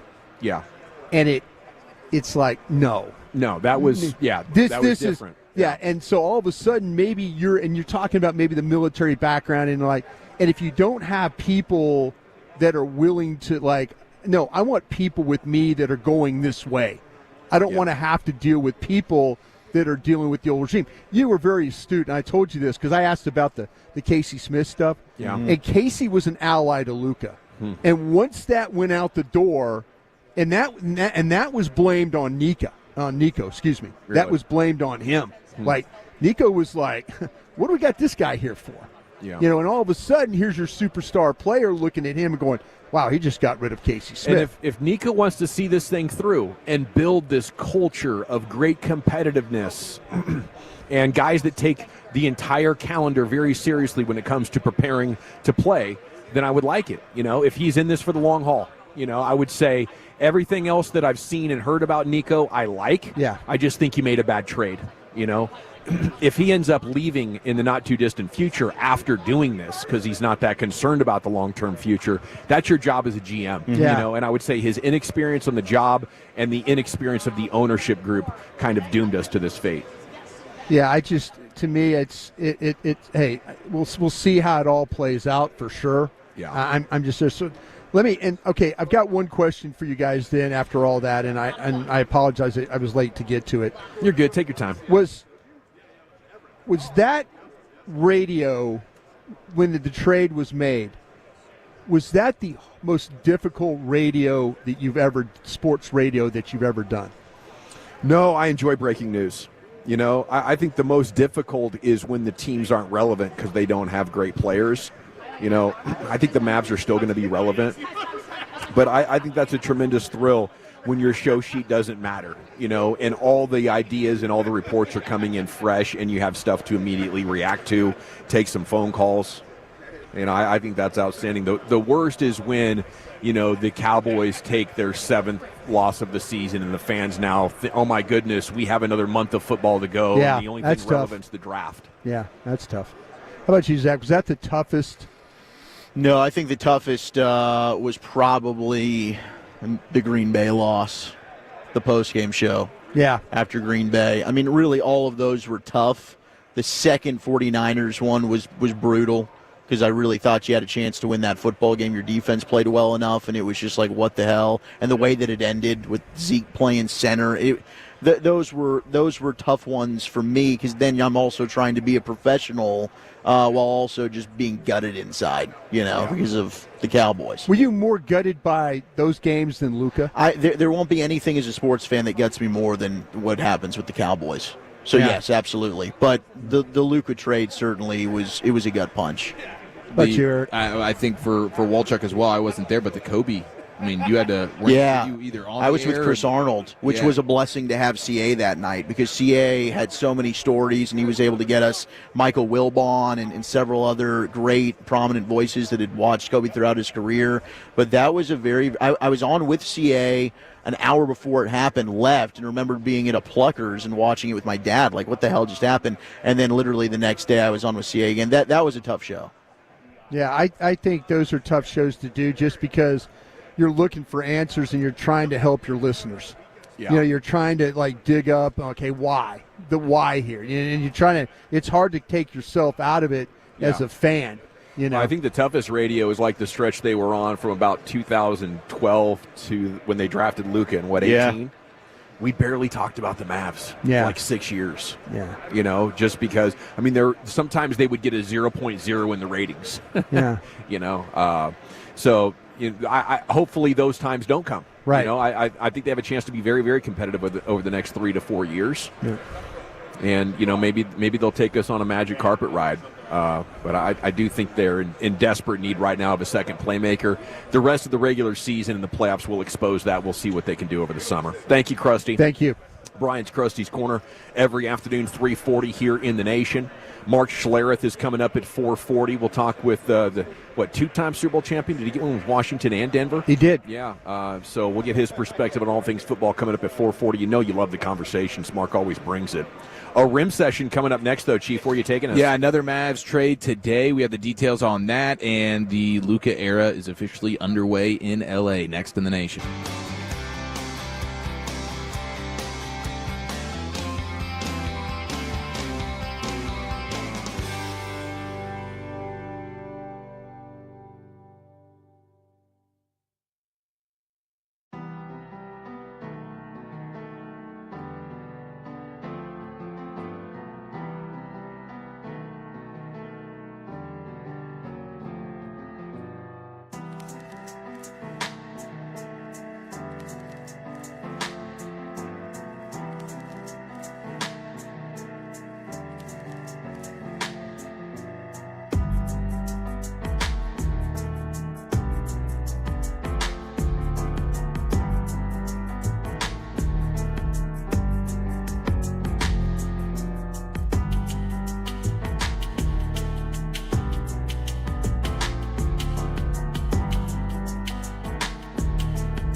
G&M Leasing Studios, you're rolling with the G-Bag Nation on 105.3 The Fan.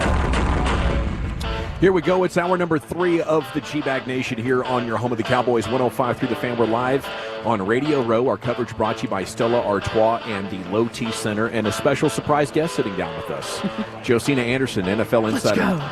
Yeah. Good afternoon. Thanks for joining us. Thank you for having me. I appreciate it. Well, this is great. What an amazing time of year with free agency coming up and the Super Bowl. What are you here? What are you working on? What's the big story in Josina's world this week? Well, I think carousel season is still going. I mean, we have a pretty good idea of how Philadelphia is going to fill their head coaching vacancy. I mean, clearly they're focused on Kellen Moore. Just per NFL rules, that cannot be consummated prior to the Super Bowl. I think he has them actually in a good leverage spot, because of the way things have unfolded with the Saints being the last one at the merry-go-round table to fill the vacancy spot. So at this point, if he didn't want it or there was issues with the mesh points in the deal, then, maybe. And then I think what also made it easier is because Cliff Kingsbury, too, decided that he wanted to stay with the Commanders. But that being said, I think it's that. The Jaguars still have a vacant GM position. So obviously with Trent Baalke being fired or mutually parting ways, right? Mm-hmm. Yeah. And then the coordinator position with the Raiders just got filled, obviously, with Chip Kelly. But I feel like there's still some offensive coordinator roles out there that you're still looking to do and then go from there.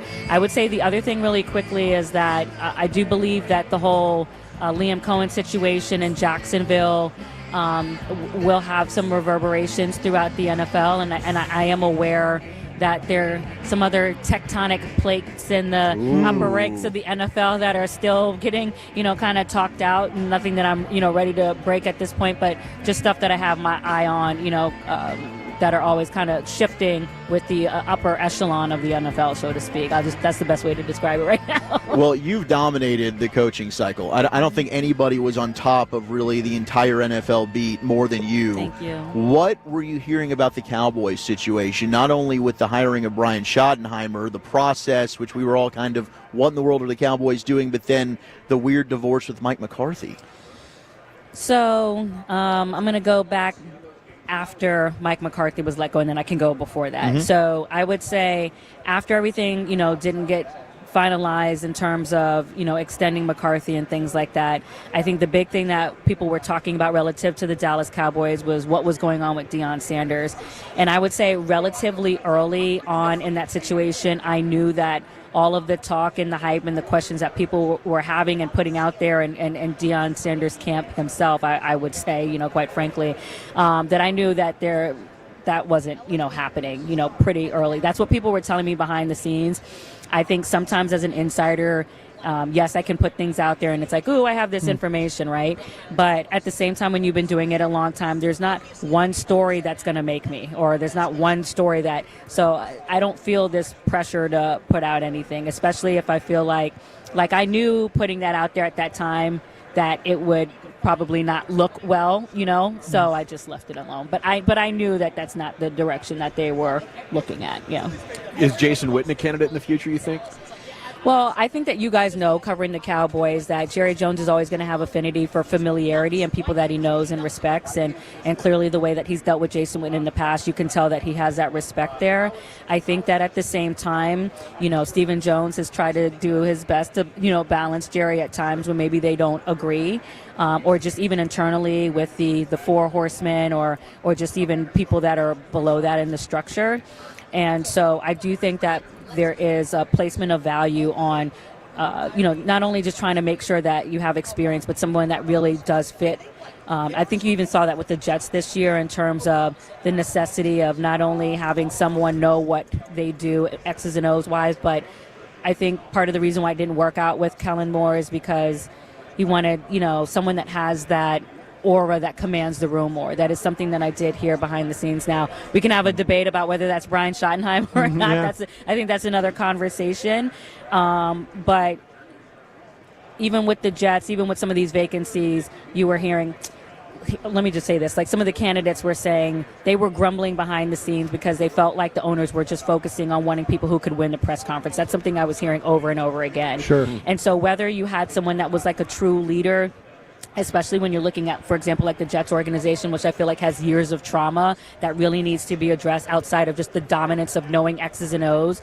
You know, I do feel like some of the owners were paying attention to that and really more so than I would say in the past, because I've been doing this over 20 years. Yeah. Like, you know, okay, are you a leader? Can you command the room or what have you? And I do even think, and sorry to talk about the Jets, but I'm trying to make that parallel here, is that I do think that that had an impact on even Lance Newmark's candidacy as GM for the Jets as well. So I think in y'all's instance with the Dallas Cowboys, at least behind the scenes with the conversations, there was some balancing of trying to achieve that.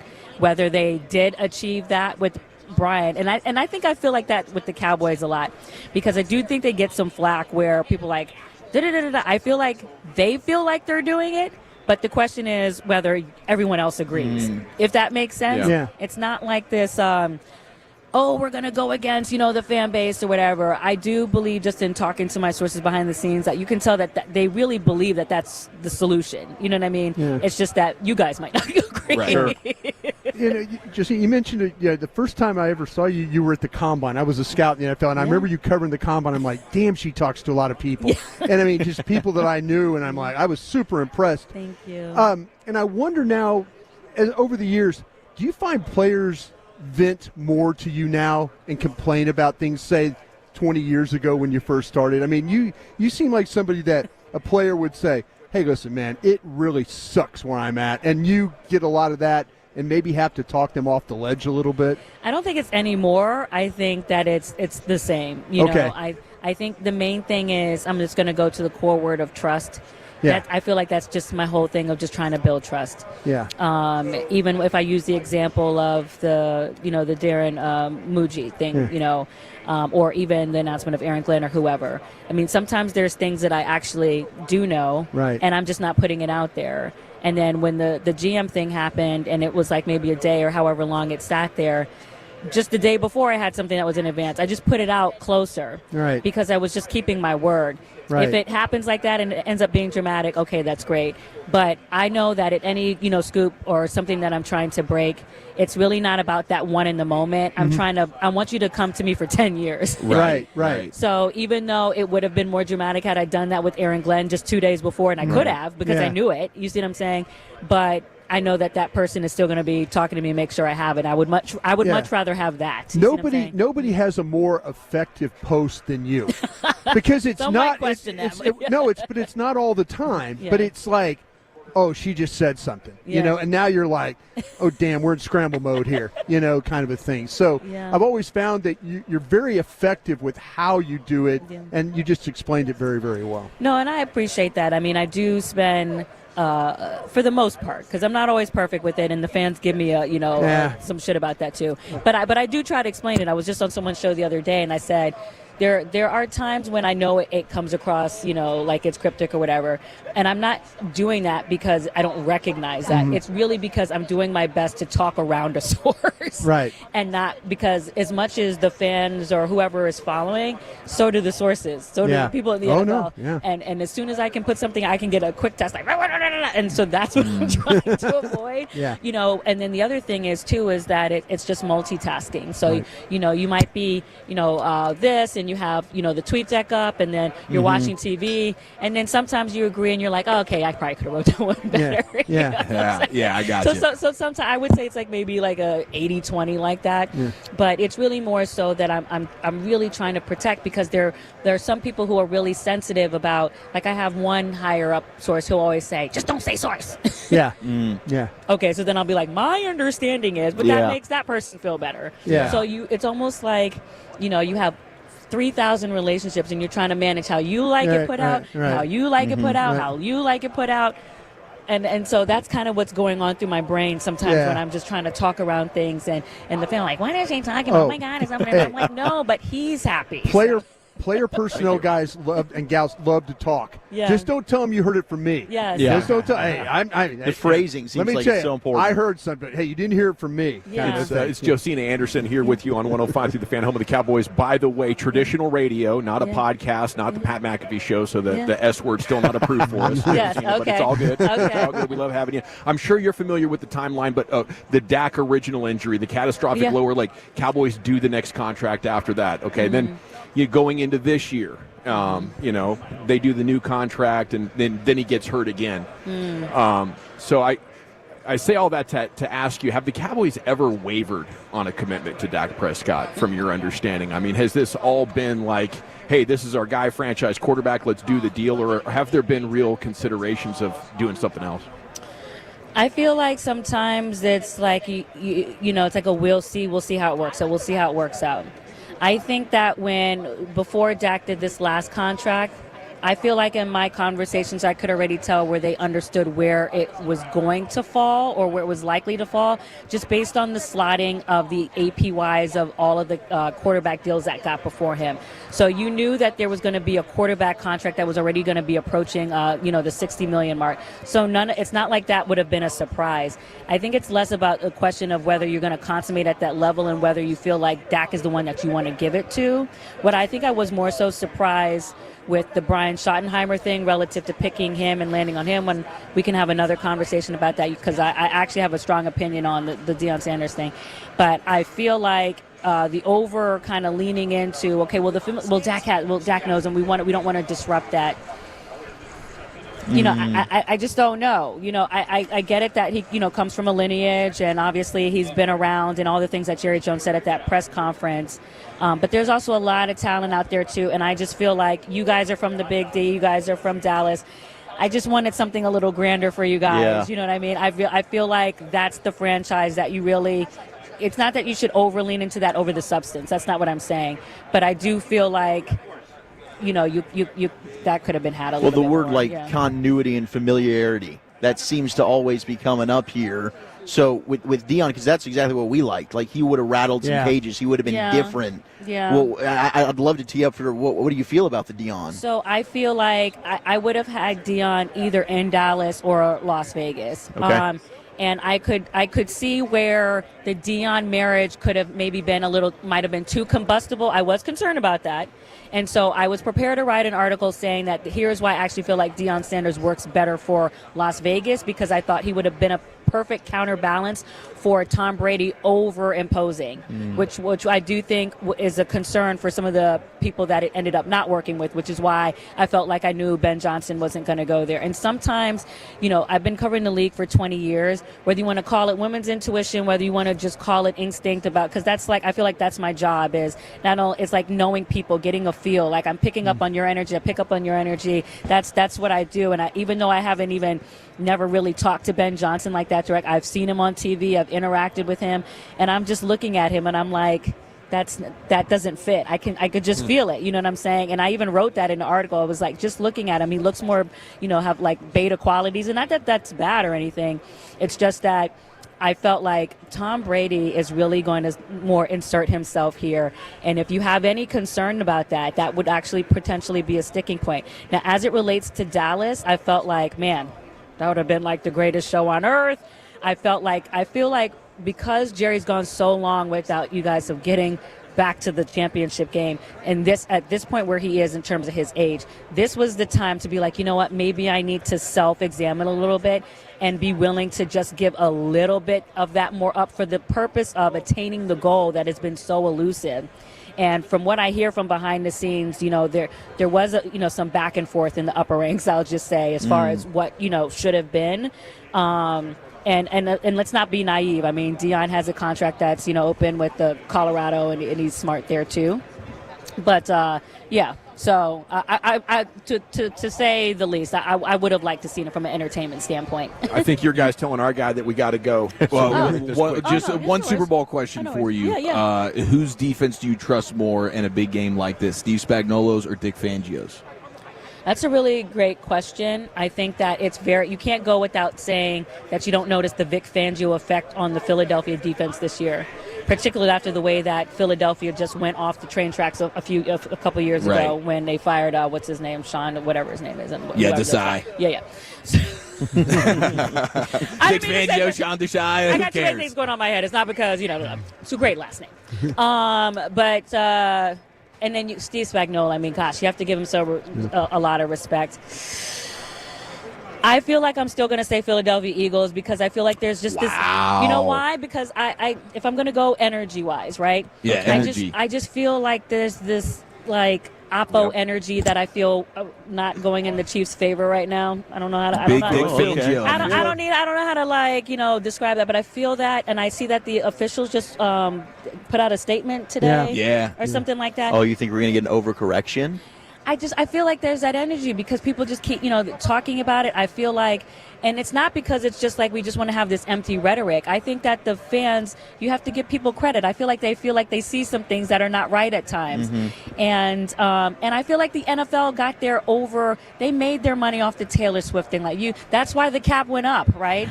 So we don't, you got that. Yes, ma'am. And were you guys at opening night? No, we flew in last night, so we missed that. Okay, well, the Philadelphia Eagles, when everyone was there for opening night, it was this ton of energy. It was packed. And then when the Chiefs came in an hour later, 75% of the room left. And I think because people were just tired, overfamiliar. So you only needed to be there for the first part of opening night. Hey, speaking of energies and everything, which of us do you think has the most alpha energy of the four of us? I don't want to answer that. You don't want to. I mean, we won't take it personal. Zach will not take it personal. Yeah, Wolchuk will not take it personal if you don't think he's an alpha. I'm not answering that. All of you are wonderful, man. I appreciate it. Thank you, Josina. Even the betas I appreciate it. Josina Anderson, how do we get your content? What do we do? You're incredible. You go to www.theexhibitconcept.com to learn more about my platform. And obviously, the YouTube handle has the same name, at The Exhibit Concept, even though most of my content does get released through Twitter right now. But the show is sponsored by Body Armor. We're adding Era Green and some other sponsors as well. There you go. Thank you so much. Have a great week. I the best, appreciate Josina. that. Thank you. Thank you so much. There I she goes. appreciate it. Josina Anderson with you here on your home of the Cowboys, 105.3 The Fan. We got to run back with Wolchuk's top 10 at 4:20, buddy. Where are you taking us? Well, I'm happy to also mix in some Around the Rim for Eric, but it was National Texas Day on Saturday. We're going to do the top 10 best Lone Star foods. That's next. Uber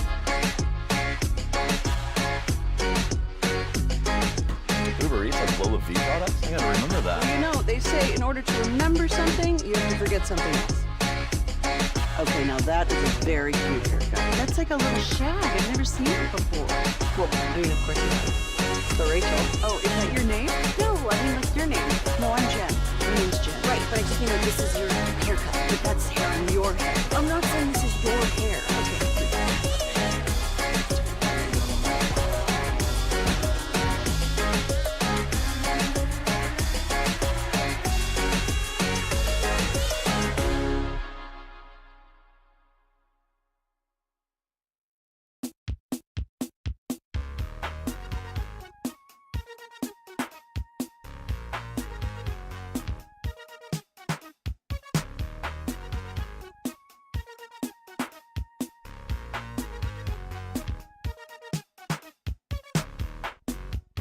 Do you think it's true that you've got to forget something else to remember that Uber Eats has groceries? No, that's absurd. Hey, remember when you used to be Pepper Lady? Pepper Lady? Wasn't it Cinnamon Sisters? Basil Babes. Saffron Squad? Nutmeg Maidens? Pre-curb? No. Nutmeg Maidens. I just said that. Was it Spice Girls? Doesn't sound right. Was it Saffron Squad?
Buddy, welcome back. It's time now for Wolchuk's Top 10 at 420. Segment is brought to you by the Frankels. Life's unpredictable. Accidents happen. If you or a loved one's injured in a car, truck wreck, call the Frankels. Get a free consultation, 214 or 817-333-3333. Hit frankelfirm.com. It's also brought to you by Cars for Kids. Donate today, carsforkids.org. Here he is now, Zach with an H. You're Willie Bolt. Thank you very much. We will get into the top 10 Texas foods that the Lone Star State is famous for. So we had National Texas Day over the weekend. Of course, the Luka Doncic news kind of just took over everything. Part of the Luka news, though, before we get into the top 10 All is... non-Texans had to go, apparently. Yeah, get him out. Well, Anthony Davis, I guess not also a Texan, but he is now a Dallas Maverick, and he did speak to the media for the first time, getting ready for shoot-around. He was heaving half-court baskets. Him and Kyrie were smiling and yucking it up. And here was Anthony Davis discussing his move to the Mavs. I was shocked. Everyone else? Like I said, I didn't know. I was actually at home about to watch a movie with my wife and got the phone call. So I had no idea. I just sent the team text about congratulations on the win against the Knicks, big win, and then looking forward to Tuesday's game against the Clippers as far as standing purposes, and then found out like an hour later I was no longer with the team. So I was in shock, obviously. Had no idea that it was happening. But now is I'm kind of over it and just kind of getting ready to play with Dallas. What was that initial conversation like with Nico? Obviously, you have a history with him and J. Kidd. Yeah. Just about the opportunity you have here. Yeah. Obviously excitement. Nico believes in me, what I can add to this team. I'm not going to play everything that we talked about out there, but we're both extremely excited about what we can do, and I think we have a great opportunity to win a championship. Yeah, I think it's a shame, because they've acquired such a tremendous player and a guy that we, should be excited about to some extent. But the loss of Luca just overwhelming that, But, AD's a hell of a player, and I think chances are the Mavs are going to be very, very good here over the next couple of years as long as he and Kyrie are healthy. If you just snap your fingers and eliminate the memory of Luka and you just have this basketball team, I think you'd be excited. Dude, I think the Eagles guys down there stole our creed. They're singing 6 feet from the edge, and I'm thinking. They sang it yesterday, too. I think they do it. Is that their rally song? I think that's a rally song at this time of the day. No, it's lame as hell to me. For their show or for the Eagles? They sang it yesterday at this time. What a bunch of freaking losers. Shut up! They just bit that right off of Andrew Heaney in the 2023 World Series champs. I guess if you want to... Be original. That's somebody you want to model your game after. Champions like the Rangers. Yeah, I suppose. That was jarring, though. They just belted out a cappella style. They did. They did it yesterday. And the smirk. Oh, that's right. You weren't here. Has on. No, I was down at the other. Yeah, I heard it. Yeah. All right, let's get into the top 10. We're talking the Lone Star State. Top 10 foods that make the Lone Star State. What's your favorite Texas food? 877-881-1053. We had National Texas Day on Sunday, and it was a glorious day. And in honor of that, I wanted to do this list. Now, people are already texting in chili, but specifically chili with no beans. I know that's a controversial take. Do you want beans in your chili? Do you not? Is it a taco soup if you put beans in there? I would lean maybe. But to me, I've had good chili both ways. Yeah. I'll take it or leave it. I do appreciate the beans for more in there. I feel like when you go just all meat, it's there's not enough variety in there, but I'll still enjoy it. I think chili takes a distant second to brisket, though. Brisket would be your number one? I'd say the brisket sandwich. Put that thing on specifically bread. A brisket sandwich? Yeah, put that thing on bread. All right, Yeah. all right. Lucius, do you have like a number one food that makes you think of the Lone Star State? Tex-Mex. Yeah, Yeah, 100%. Hey, so if I would have to battle Tex-Mex or California Mexican food, which one is win? I'm always going to go Tex-Mex. Yeah, I don't me care too. about, it's more authentic in California. Yeah, I love me some Tex-Mex. You get that marg with it. You get the chips and salsa. Yes. Queso. Yes. The queso really sets it off. Man, the street tacos, though, in California are good. They're good. I can get a Tex-Mex taco that's just as good. And we got street tacos. We got some street tacos. We got I don't know if they're as fajitas. good as the California I think ones. they are the originators of the fish taco and the fish burrito. Yeah. They're We do love ourselves some Spencer McKenzie's on this show. We do. Yeah. But I got to stick with the Lone Star State. Yeah. I think it's certainly the barbecue. I think the brisket stuffed jalapeno deal that we do, bacon wraps, Texas Twinkies. Yeah. Oh, those Texas Twinkies are I fantastic. think the combination of 2 or 3 foods together is what makes Texas so good. Yeah. That we're willing to put together, like you said, that, like Lucius, the Tex-Mex, but it just sets it off in a different way when you add that barbecue flavor to it. Yeah. And my guys at Local Craft Barbecue in Newark, they do it's a brisket stuffed jalapeno, but it's egg rolled.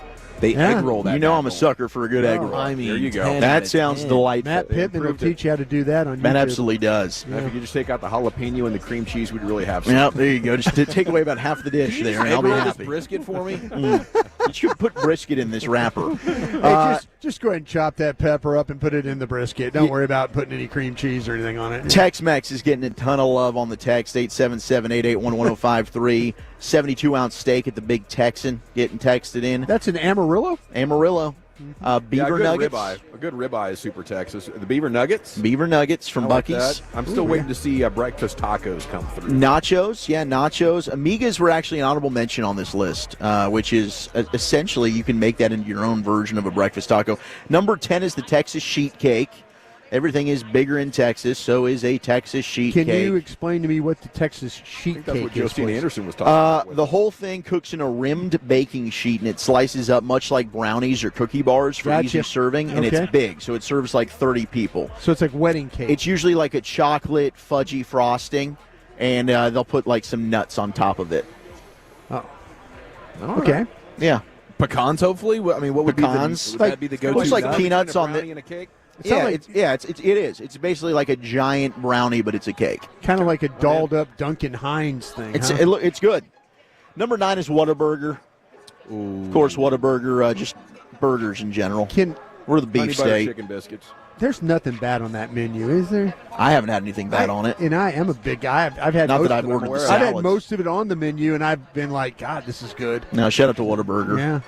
Yeah. Number 8 is Margaritas. Yeah, creative. Yeah. We are the home of the Marg. 7 is Tex-Mex, Lucius. Boom. There it is. Number 7, Tex-Mex. Old El Paso, right, Lucius? Old El Paso. Old El Paso, and make my tacos in the oven, please. Oh, there you go. There you go. Yeah. I do like the 6 is- authentic, though. Don't get it twisted, man. But, yeah, I like the It's Old El gotta be. Pasos. You know what I mean? I like El Paso, too. It's good They're seasoning. authentic. I'll man. tell you the one thing I do with my tacos that I think changes it is just put a little fry in the tortilla. Put that in the pan, little oil. Crisp it up a and little. down, starts to Dawson, bubble a have little you- bit. 100%. Boom. Have you Yeah. ever made your own tortillas? Never have. Okay, you take like, have you ever? This is like a pro tip. If you ever want to fry your own and bend them, Yeah. run them through that oil first. Just run them through, Okay. and that way they won't crack. All right. So if you're making them Yes. and they won't crack, you don't want them to crack. No. So just you run them through that oil, and that little bit of oil makes them pliable, So they good. bend, and then away Yeah. you go. They don't crack on you. I can't believe I go to people's houses for like a Taco Tuesday and they haven't fried the tortillas. And I'm like, yeah, do you mind if yeah. I get some canola in a little pan over here? Yeah. Rangers just went ahead and signed Nick Ahmed, who's a 2-time Gold Glover winner at shortstop. He's going to go as a minor league deal to start off with, so we'll get to see him in spring training. Maybe he's got a shot to make the club as a utility infielder. That could be interesting there That's to what you're monitor saying. Nick Ahmed. Pitcher. 6 is Kolaches. And we did get somebody that texted in Slovaceks. Okay. Is it okay? Slovaceks, is that on the opposite side of Czech Stop? Of the Czech Stop. And I know a lot of people say Slovaceks is better. I'm going to go that route. Yeah. I'm going to say that too. I've been to both. I think the one on the right side is better on the left side, depending on whether you're heading south. You're heading down towards Austin. On the right side of the road is Slovaks, and then the other one is the Czech Stop. Yeah, I think Czech Stop versus Slovaceks. Slovaceks, yeah. A tale as old as time. Number 5 is queso, and it's true. You can Nobody F can queso do queso as well as we do in the Lone Star State. You can F it up. I know. They do it in Wisconsin all the time. And that's the cheese capital of the damn world. I know. And they can't melt it well. It was embarrassing. They had a place up there that was packed. This Mexican food place packed every day. And that meal wasn't. You could go to Tom Thumb and get a frozen dinner, one of those El Chico frozen dinners, and it was better than what you're eating up there in Green Bay. Like a Hungry Man? Yeah, that thing was, but it was packed, and they messed up queso. I'm like, how do you mess up queso? It's disgraceful. Apparently, the 817 said fajitas are originally from Waco. So the Tex-Mex boom. 214 then argues, says that fajitas were invented for the Texas Fair. So that's some Dallas love. Boom. Either State way, Fair? the State Fair. It's Big kind of like fan. to make your own taco platter. It is. I really appreciate it. Let's go for it. Taco bar is extremely good. Top 4. Number 4 is the chili. Best foods in the Lone Star State. Number 3 is brisket. Comes in at 3. That's low, man. That's really Chicken low. fried steak. 2 is pecan pie. Okay. Nailed it, didn't you, Chief? Number 1 is chicken fried there you steak. go. The text, I mean, it's just that's been And that's the why heavy I hitter on the text. I didn't read the chicken fried steak because I knew it would come in at number 1, and nobody had mentioned you it. You have to have the gravy with it, the white gravy. The white with it. gravy. Of course. If it without the Absolutely. gravy, you're just not doing it, right? And Bluebell Ice half-assing Cream does it. deserve some love. Bluebell's not on that list. You didn't say that. It wasn't in the top 10. It was honorable mention. Okay, let's go ahead and get some football gravy with our guy Mark Schlereth. He'll be breaking it down for you next in the nation. But first, let's talk about your hair, Tolos, or perhaps the lack thereof. If you're losing it and, of course, you're desiring to have it back, Advanced Hair Restoration has the easiest guaranteed solution for you. AdvancedHair.com. Simple one-day treatment, and it offers life-changing results. I've seen it with my own eyes, and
Uber Eats has Lola V products? I gotta remember that. Well, you know, they say in order to remember something, you have to forget something else.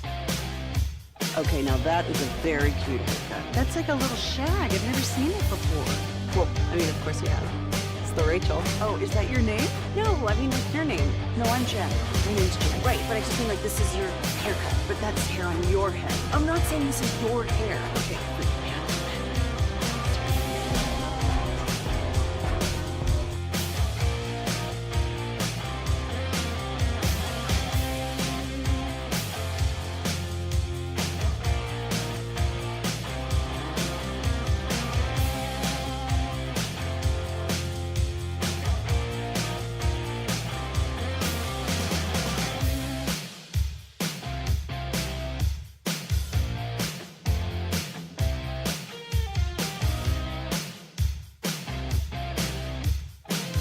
It's true that you've got to forget something else to remember that Uber Eats has groceries. No, that's absurd. Hey, remember when you used to be a, what was it, Pepper Lady? Pepper Lady? Wasn't it Cinnamon Sisters? Razor Babes. Saffron Squad? Nutmeg Maidens? Paprika? No. Nutmeg Maidens. I just said that. Was it Spice Girls? Doesn't sound right. Was it Saffron Squad?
Odyssey NFL insider Mark Schlereth, host of the Stinkin' Truth podcast. Make sure you check out the Stinkin' Truth podcast on the Odyssey app or wherever you get your podcasts. And a good afternoon, Mark. How the heck are you? I'm doing great. How are you guys? We're doing good. We're trying to figure out now, here we're live in New Orleans, who's going to win this game. I've been leaning just Patrick Mahomes, but in the lead up to this game, I'm starting to feel like the Eagles are the hungrier team, and maybe the Chiefs are kind of complacent. What do you think about that? Well, I mean, the Chiefs are going for a three-peat. It's never been done before, so I don't think there's any complacency with the Chiefs. I do think that the Philadelphia Eagles, from a roster standpoint, are a better roster. I think I can make a very compelling argument that if I went, position by position. So if I went offensive line, they've got a better offensive line. If I went running backs, they got a better running back core or group. If I went wide receivers / tight ends, receivers in general, I would say Philadelphia, with A.J. Brown, with Devontae Smith, with Dallas Goedert, is better overall than that of Kansas City. Now, I flipped it on the defensive side. I'd say, hey, the defensive line, maybe it's a push, but, either way, it's pretty damn close. Linebacking core, I'd give it probably to Philadelphia. And the back-end secondary, I'd give it to Philadelphia. So I think, you make a compelling argument that the Philadelphia Eagles are just a more talented roster. But the bottom line, if I go coaching staff standpoint, if I go quarterback play standpoint, critical play, intelligence of play, all those different things and experience, you got to go with Kansas City. So it has all the matchup or all the makeup of just an unbelievable game that we're going to get, to witness. And so I can make a compelling argument either way and probably convince myself, but I'm leaning toward Philadelphia. Right on. It's Mark Schlereth, and of course, we're once again in a radio row without the Cowboys. The news late last week, the hiring of Clayton Adams as the OC, was the offensive line coach with Arizona and credited for some pretty sophisticated run schemes. What do you have for us on Clayton Adams and what he could bring to this run game with the Cowboys? Well, listen, Clayton is a good dude, man. I talked to him a bunch during the season because I did a bunch of Arizona games. Very good. In-depth in the counter run game, the counter with the center pull. They do some pretty good stuff, and they execute the run game very well. Of course, they got a running back that really gets and understands how to get downhill, really understands how to be, super aggressive and really has great vision, great contact balance, all those things. But they did a very good job running the football. Very good. I think Clayton did a phenomenal job with all that stuff. So good for him. Obviously, Brian Schottenheimer is a guy that, that really understands the offense and is an offensive coordinator by trade. So that looks like, to me, a good combination between he and Clayton Adams to put this, offense together in Dallas. Can you run the ball like Schotty in Seattle, successful with Russell Wilson, a lot of RPO action, similar deal in Arizona. Can you get all that stuff going with a more stationary quarterback that we assume Dak's going to be as he gets older? Yeah, I mean, certainly you can use some of that stuff in the red zone and all that stuff. The RPO stuff doesn't require you. It's the threat of run that really works in the RPO aspect of the run game. So it's not so much the quarterback having to do that stuff. You're just trying to influence, you're trying to essentially influence one guy in the RPO game. If you can get that guy to move and step into the line of scrimmage, then you open up windows behind that guy. So, there's a very effective way to get that done with multiple schemes. Obviously you can do it with some zone stuff, but you can really do it in the gap. In the gap stuff with the counters and the powers and all that stuff. So you certainly can run that stuff even if your quarterback's a little bit more stationary. Stink, we talk about Mahomes a bunch, Andy Reid, what Nick Sirianni's been doing. Is there an under-the-radar coach or player that you think is going to have a massive impact on this game that maybe does not get the accolades that they deserve? Under-the-radar player. It's hard for me to sit there and say, hey, this guy's under the radar because, I look at Philadelphia, obviously their run game, what they've been able to do, with their offensive line. Last week in the NFC Championship game, man, Landon Dickerson came in and started at center. They put a backup left guard in that I don't even know the guy. And the guy was dispensing justice. And then, Landon Dickerson gets hurt and Cam Jurgens, who dressed but had a back injury, came back in and played, and they just continue to do their thing, man. They are great up front. I don't know that there's really an under-the-radar guy. The one guy that I think is a really good player is the backup tight end, what's the kid's name? Is it Noah Gray that plays backup to Travis Kelce? Yes. Is an outstanding player, does a lot of dirty work for them. That often goes kind of unrecognized, and you always look at him as a guy that, hey, if Travis Kelce, does follow script and they win and he proposes to Taylor Swift and they go off into the sunset, I think they're pretty good, from the standpoint of who's going to be their next tight end, and I think the guy's got potential to be really good for the Kansas City Chiefs. Do you like the tush push stuff, or do you want them to get rid of that, Stink? Well, listen, man, here's what I hate about it. What's good for the goose is good for the gander. So you can't do that. Like in my day, we used to line up and do that at PT field goal. So that if you lined up on defense and said, okay, we're going to meet force with force, and you had linebackers putting their hands on defensive linemen's backsides and pushing them into that line of scrimmage like the offense does, that would be illegal. Defensively, you can't do that. Right. So if it's a safety issue for the defensive side to do that, why is it not a safety issue for the offensive side to be able to do that? Like the lack of consistency, the lack of calling it fair, blows me away. So why is that not a penalty on the offensive side if it's a penalty on the defensive side? If safety is truly the key factor, then why are we allowing it to happen? So to answer your question, no, I don't like it. Like I don't think it's fair. And all the rules are bent to the offense anyhow. But if it was one of those things, because when I came to the league, I was actually as a rookie, we used Mike Tice, tight end for the Seahawks for many years, big 6'7" Neanderthal tight end, and I got behind him on PAT field goal and drove him through the A gap. Like that was my job. And they made that illegal, I think in 2002 or something. I can't remember the exact date, but if it's illegal and if it's illegal for the defensive side to do it, I don't understand why it's okay for the offensive side to do it. Hey, Stink, here's a question for a guy that's played in Super Bowls and won Super Bowls. How is the halftime and the length of the halftime for a player? You're so accustomed to playing, a game, and then you have your halftime, and then you're kind of going through all that, and then you have to endure this long halftime. Is it something that you liked, or is it something that was part of a nuisance for you? I honestly, I didn't even pay attention to it. It wasn't even a factor. Okay. You walk in and you're so locked into what you guys are doing, and you sit down and you do whatever it is you do at halftime, and then you meet with the offensive staff, and we go through.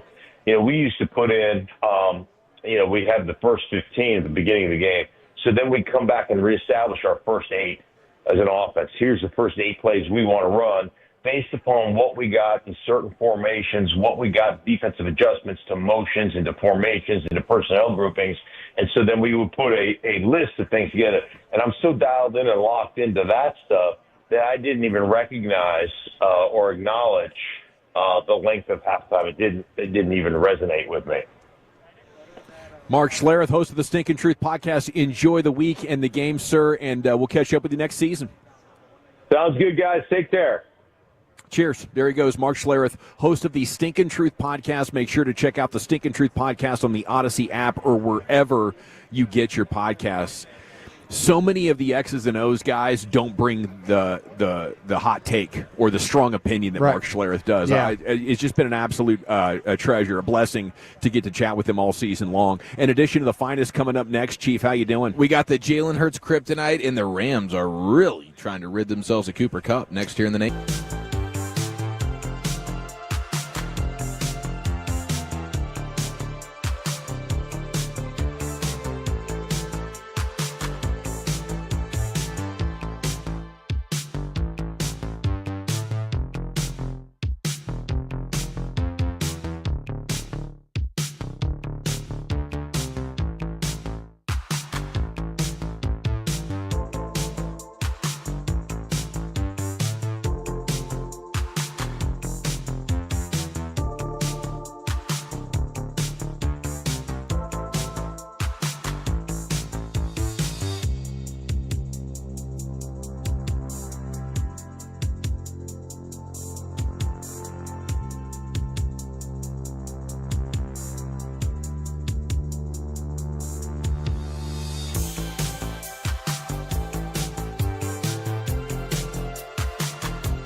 105.3 The Fan. We are live in New Orleans on Radio Row, brought to you by Stella Artois and the Low T Center.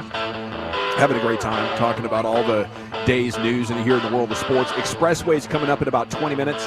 LA Live's coming up at 5:40. Inside the Expressway, by the way, I'm going to tell you why this DFW fan base is livid with me on Twitter. But before we get there... Oh, they're mad at me right now. Too? Oh, they're mad at me. Nice. Yeah. Okay. I'm with you. In the meantime, here's the Chief with In Addition to the Finest. I got to be honest with you guys. I think this is setting up perfectly for those of us that are sticking with the Chiefs to win this Super Bowl. Everybody's talking about Chiefs fatigue. The Eagles fans are all-time confident. Josina Anderson, other NFL people like Mark Schlereth, lean in Eagles, lean in Eagles. The letdown factor, the energy, is going to be so beautiful come Monday morning, Walchuk. I cannot wait. The sadness that is going to swim through all of Philadelphia and their fan base. Everybody is just hopping on board. It's the Eagles' time. It's the Eagles' time. It is not. And the silent assassin that everybody's tired of is going to rip your heart out once again for the entire world to see.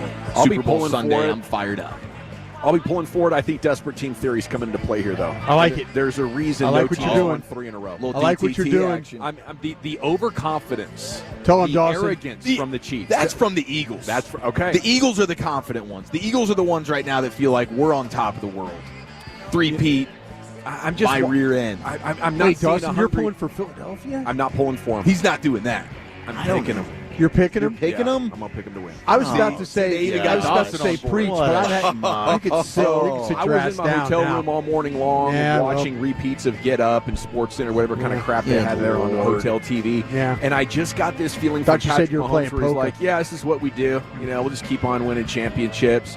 And the Eagles are like, damn it, we need this so bad. I can't believe they beat us 2 years ago. That's what's going to make it all the better when they get the rug pulled and they are down on the scoreboard. You know, at as the end of the game. as you say that, I'm thinking through it. I can't imagine picking Jalen Hurts to beat Patrick Mahomes, but it's exactly what I'm going to do. He'll fumble. He'll throw an something will happen. Please to let that where happen. the Eagles aren't winning this football Please game, let man. that happen. The ball will bounce the Chiefs' way. I mean, we've already seen Philadelphia can put up points against Spags. He ain't scared, you know, and this is Chris Jones, a couple of years older. This is lesser of a secondary, lesser of a linebacking core probably.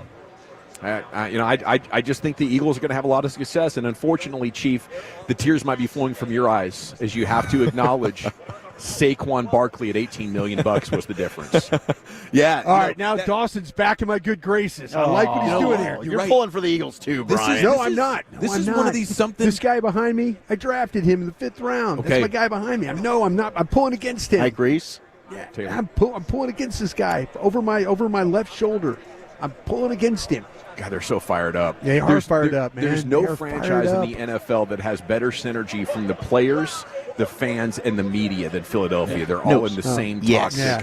See, that's why I want to see heartbreak. Okay. Heartbreak. I think you're going to get it. So this, of course, isn't all the marbles game. Speaks for itself. Yes, sir. This is also creativity. This is also, we've just discovered with the Barkley stuff and how much he gets paid. And Oh, the now we're three-peat. gonna rail on running backs. This is a Here we something's go. got to give game. Something's got to give This game. is a something's got to Wait. give game. Something's got to give game. Because we've never Wait a seen the minute. three-peat. We've never seen the three-peat. And in 20 plus years or whatever, we haven't seen a team win the Super Bowl with a Wait. running back that was making more than like $2 million. Something's got to give game. Something's What is got this? to I thought you were going give. truth nailed serum it. game. No, we've done the truth serums. No. He tried that in week 3. It didn't work.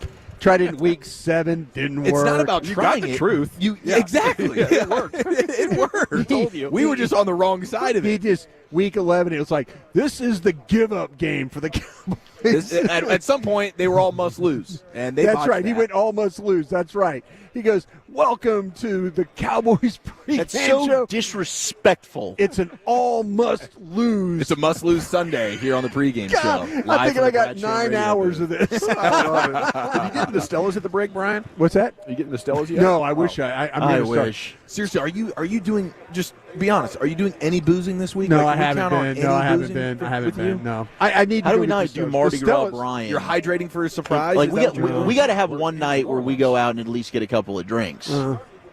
Yeah, I mean, we got all that Stella. Did you see how much they sent? We got a My gosh. pregame with the Stellas, then hit bourbon. Maybe tomorrow. Maybe Thursday, our last night. Man, ending up with you after the stories that you tell about people taking Brian's your giving you the phone. cold We have a shoulder. great time together. What are you I know, saying? man, but I worry about just me having That's to not bail gonna you, happen. or Eric's having to bail me out of jail. I don't know if that's good. You know I would, though. I think know it'd you be a would. fantastic story. Hey, Broadus, give me your credit card. I'll get you out of jail. I got Yeah, you. but we need your card, Give me please. that. What's that security code, baby? All right, the Jalen Hurts splits when pressured versus when kept clean. Hey, by the way, real quick. No. Rate our 10 out of 10. our state troopers. Yeah, Rate our state troopers here in Louisiana as fitted. These are like fitted outfits. Yeah. Very snug. Like very snug. Do you think? I would put our state troopers up against any state troopers. When you say ours, you mean Louisiana? Well, I'm Louisiana. I'm a Louisiana guy. Okay, that's fine. I'm like an Turning in adopted Texas son. stars Look, here, every day I wear. They look fitter. I would say their fitness standards are higher. How do than our other uniforms states. look? Like those Perfect, uniforms because look they're good. all like 9% body fat. Well, at we need 220 looser pounds. fitting uniforms because we're going out and crushing a chicken fried steak for lunch. All right. Yeah, well, they got the. I mean, how many muffalettas? You are don't these guys bring having that this up, week? Eric. Okay, just roll with it. Don't resist it. Doesn't Okay, I move. need you to just. It's I'm move. just saying, I think our state troopers here in Louisiana could take on anybody and win handedly. They're not ours. I did witness something pretty amazing alongside the state troopers earlier before our program kicked off. I was wondering what you were doing because you were in the middle of the state troopers. I thought something happened. That's why we ventured over there. We all thought something was happening. That's what I'm James saying. Harrison, Yeah. Debo, who is as impressive physically as anyone you've He ever looked big. seen. I was worried about you. I thought you were getting into something you couldn't handle. No, usually that is the case. There was a red-headed Browns fan. What? Who? Wait, a ginger? Is a ginger Browns fan. No yeah. way. Carter's not the only ginger floating around Radio Row. Carter? And Where's your brother? I thought there was like a ginger trigger involved here with James Harrison, but it was the Browns trigger. It was like this guy with 3 of his other Browns buddies, and James Harrison, former Steelers, walking by, and they go Browns. And the ginger kid took the brunt of the Debo anger, and like he played it up WWE. Like you would have thought he snapped into like kill you mode, and he got inches from this dude's face, and for 10 seconds he's cussing and talking like, "What did you just say?" James like you Harrison? just like yes, like That's what I'm saying. I'm standing with the state troopers, and we're all looking around going, "We're not going to do anything about this." If this, I mean, this kid's in trouble here. Nobody's stopping Eric. James Harrison, and then it ended up just being a funny bit that he was doing to scare this kid. And my gosh, this kid had the look of ultimate fear I was on his walking face. over. He probably crapped his pants. I was He did. walking over, and Eric literally, he's right. He's in the middle of state troopers, and I'm thinking, do I go in there and try and help him? I could see me like, oh, sir, this is my, and no, you need to get back. Get back now. One of those things. It was But no, amazing. Eric was just part of the, state troopers, we ain't messing with this. Well, because I guy. was walking alongside James Harrison asking him about the Ocho Cinco stuff. I was like, when are you going to whoop the hell out of Ocho Cinco? And he's like, where is he? Is he here? I was like, I don't know. I'm sure he's not He's trying here. to be anywhere. He's near here. somewhere I around saw here. him, yeah. I saw him. And he had that crazy look in his eye, like, where's he at? Like he's ready to. He does have a crazy look. He can flip that switch, dude. I'm telling you, it was immediate It's unreal. into. It flipped back into steel curtain mode for a second, and that Browns fan, dude, I can't wait to see the video of that because I know his buddies were recording. Okay, the Jalen Hurts splits when he's pressured. He's one of the worst quarterbacks you've ever seen this year. How many teams are there in the NFL? Like how many starting quarterbacks are there? 32. How does he come in at 37 in success rate, expected points added per attempt, sack rate, and yards per attempt when pressured? 37 out of 37. It's the Kellen Moore effect right there. I mean, dude, and their numbers, like when he's not pressured, it's on par with the best in the business with the Ravens and the Lions. When he's pressured, when Jalen Hurts has been pressured this year, he's on par with Jags quarterbacks, holds the ball. Browns quarterbacks, and Colts quarterbacks from this year. Holds the ball. That's a problem. Sounds like that guy stinks to me. I'm just, you just not have, a Super Bowl winning quarterback. We just cannot forget that a guy like Steve Spagnuolo is going to have a pressure plan for this situation. Now, obviously, you have to stop the rushing attack of Saquon Barkley and Jalen Hurts. But man, if this comes down to a must-pass scenario, I don't know. I don't think an Eagles fan can feel good about that. Do you like? We like trends. We like streaks, right? Yeah. Okay. There's a weird one that I read about. It's the Kirk Cousins curse. Since 2016, every team that has lost to Kirk Cousins in the regular season has been unable to win the Super Bowl. The Giants in 16 lost in the wild card round. Rams lost in the wild card round. Eagles lost in the divisional round. Eagles lose in the wild card round. Bears lose in the wild card. Steelers lose in the wild card. Dolphins. And then last year, the Niners, first team, lose to Kirk Cousins regular season. They make it to the Super Bowl. Are they breaking the curse? No, because there's Patrick Mahomes. This year, guess who Jalen Hurts lost to? Kirk Cousins. He ain't winning the Super Bowl, boys. Wow. The curse of Kirk Cousins. He can't win it himself, but he's making sure he's stopping others from getting it. Chiefs by $1 million. Never bet against the trend. No, that's 30 seconds you'll never get back in your life. One bettor at BetMGM in Nevada has wagered $1.1 million on the Eagles in the Super Bowl. He's got $800,000 on the Eagles money line at plus 110, and he's got $300,000 on Eagles first half plus half a point. So a half-point dog in the first half. He's got that $300,000. So in total, over $1 million on the Eagles doing some special things. I believe that's the biggest wager we've seen to this point on the Super Bowl, and I'm sure we'll get more heavy hitters as we get closer to kickoff. Yeah, we got to get your bet in, right? Got to get my bet in. Yeah, we're going to hit the sports book at some point, and we're going to make some money on this thing. I'm excited about it. The Rams are willing to eat, quote, a chunk of Cooper Kupp's salary to help facilitate a trade. Does that make it more likely that the Cowboys would be involved? The only time they make a trade of significance, Brandon Cooks, Stephon Gilmore, and the team, especially with Brandon Cooks, I know, the Texans are eating a good chunk of that salary in order for Stephen Jones to make it palatable. I asked one of the gang of seven, I asked a couple of them, and one of them got back, and I said, what's Kupp's worth on the trade market? And my guy said, not a ton. And this is to your point, Eric, need to make sure the Rams pay that salary down some. So they're already teams, if they're interested in Cooper Kupp, it's like I said, well, hey, is this day 3 guy? And he says, yes, I think so. So day 3 pick for this guy. He's a player in massive decline. He wasn't fast to begin with. I think the injury slowed him down a little bit. And what you're looking at with the Cowboys is under $5 million and a 7th-round pick. I wouldn't even want to give up the 7. I will just wait until the Rams have to cut him, because they're showing their hand right now. It's not a position of strength. But I guess if they're willing to eat something to get a 7th-round pick, it would be worth it. But this offense wants more speed. Yeah. This isn't what this offense needs right now. I wouldn't mind him as a 3rd or 4th best wide receiver, but when I hear people talk about how he could be a number 2, I'm like, man, you must not have been watching the league the last couple of years. Yeah, I mean, just the durability factor of it all, to me. It's amazing how mad Wolchuk is right now. These Eagles guys are. I can't stand them. We're getting I'm glad you didn't have to experience Minnesota, Wolchuk, because I wouldn't have on made the it, other dude. side of that wall would I be would not have 20 made Eagles it. fans singing with them. And I they can't just sing on that one? I just can't say anything. That's. I feel like Oxnard. I feel like Oxnard Rudder Room Wolchuk is about to show up here. Thank God he hasn't been boozing today.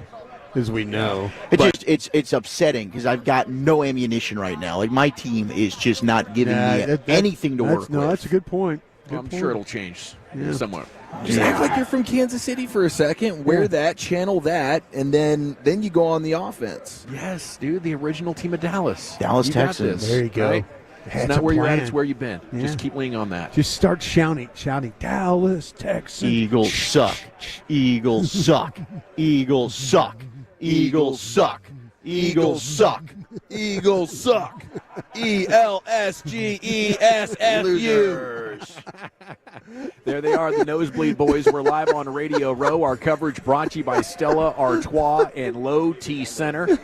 And, I believe an Eagles fan just gave Chiafalo some green beads. Yeah.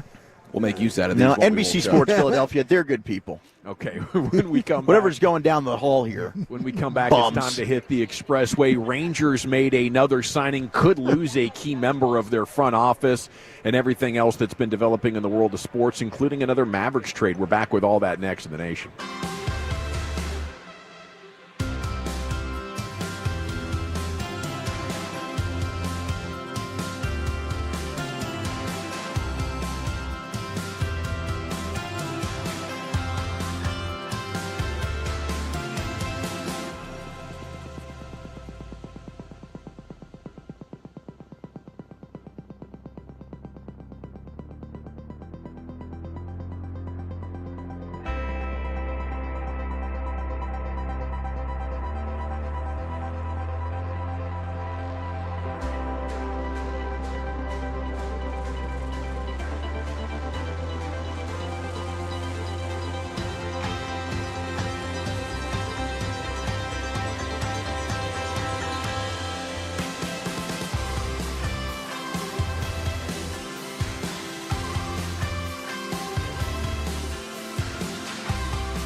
Uber Eats has Lola V products? I gotta remember that. Well, you know, they say in order to remember something, you have to forget something else.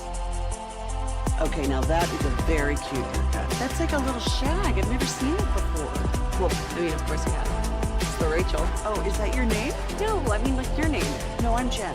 My name's Jen. Right, but I just mean like this is your haircut. But that's hair on your head. I'm not saying this is your hair. Okay, freak.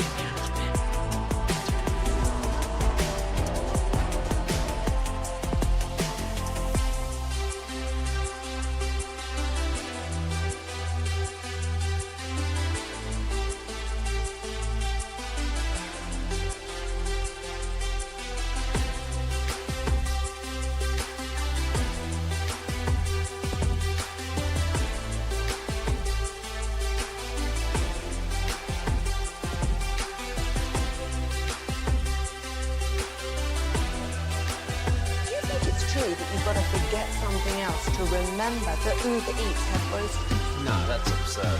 Hey, remember when you used to be what was it, Pepper Lady? Pepper Lady? Wasn't it Cinnamon Sisters? Hazel Babes. Saffron Squad? Nutmeg Maidens? Pre-curb? No. Nutmeg Maidens. I just said that. Was it Spice Girls? Doesn't sound right.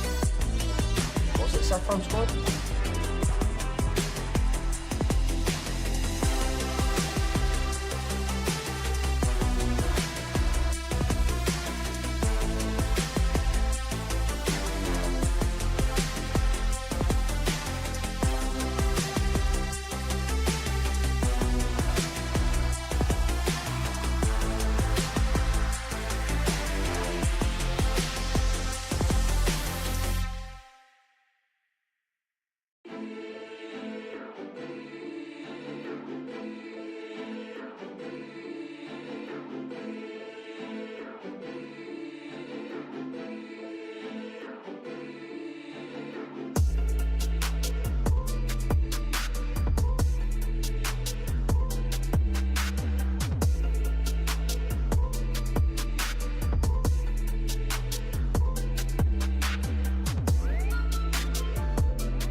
Magnificent bottles ordaining our table here on Radio Row, and we salute them and thank them for their continued sponsorship and allowing us to be out here talking with Super Bowl celebrities all week long.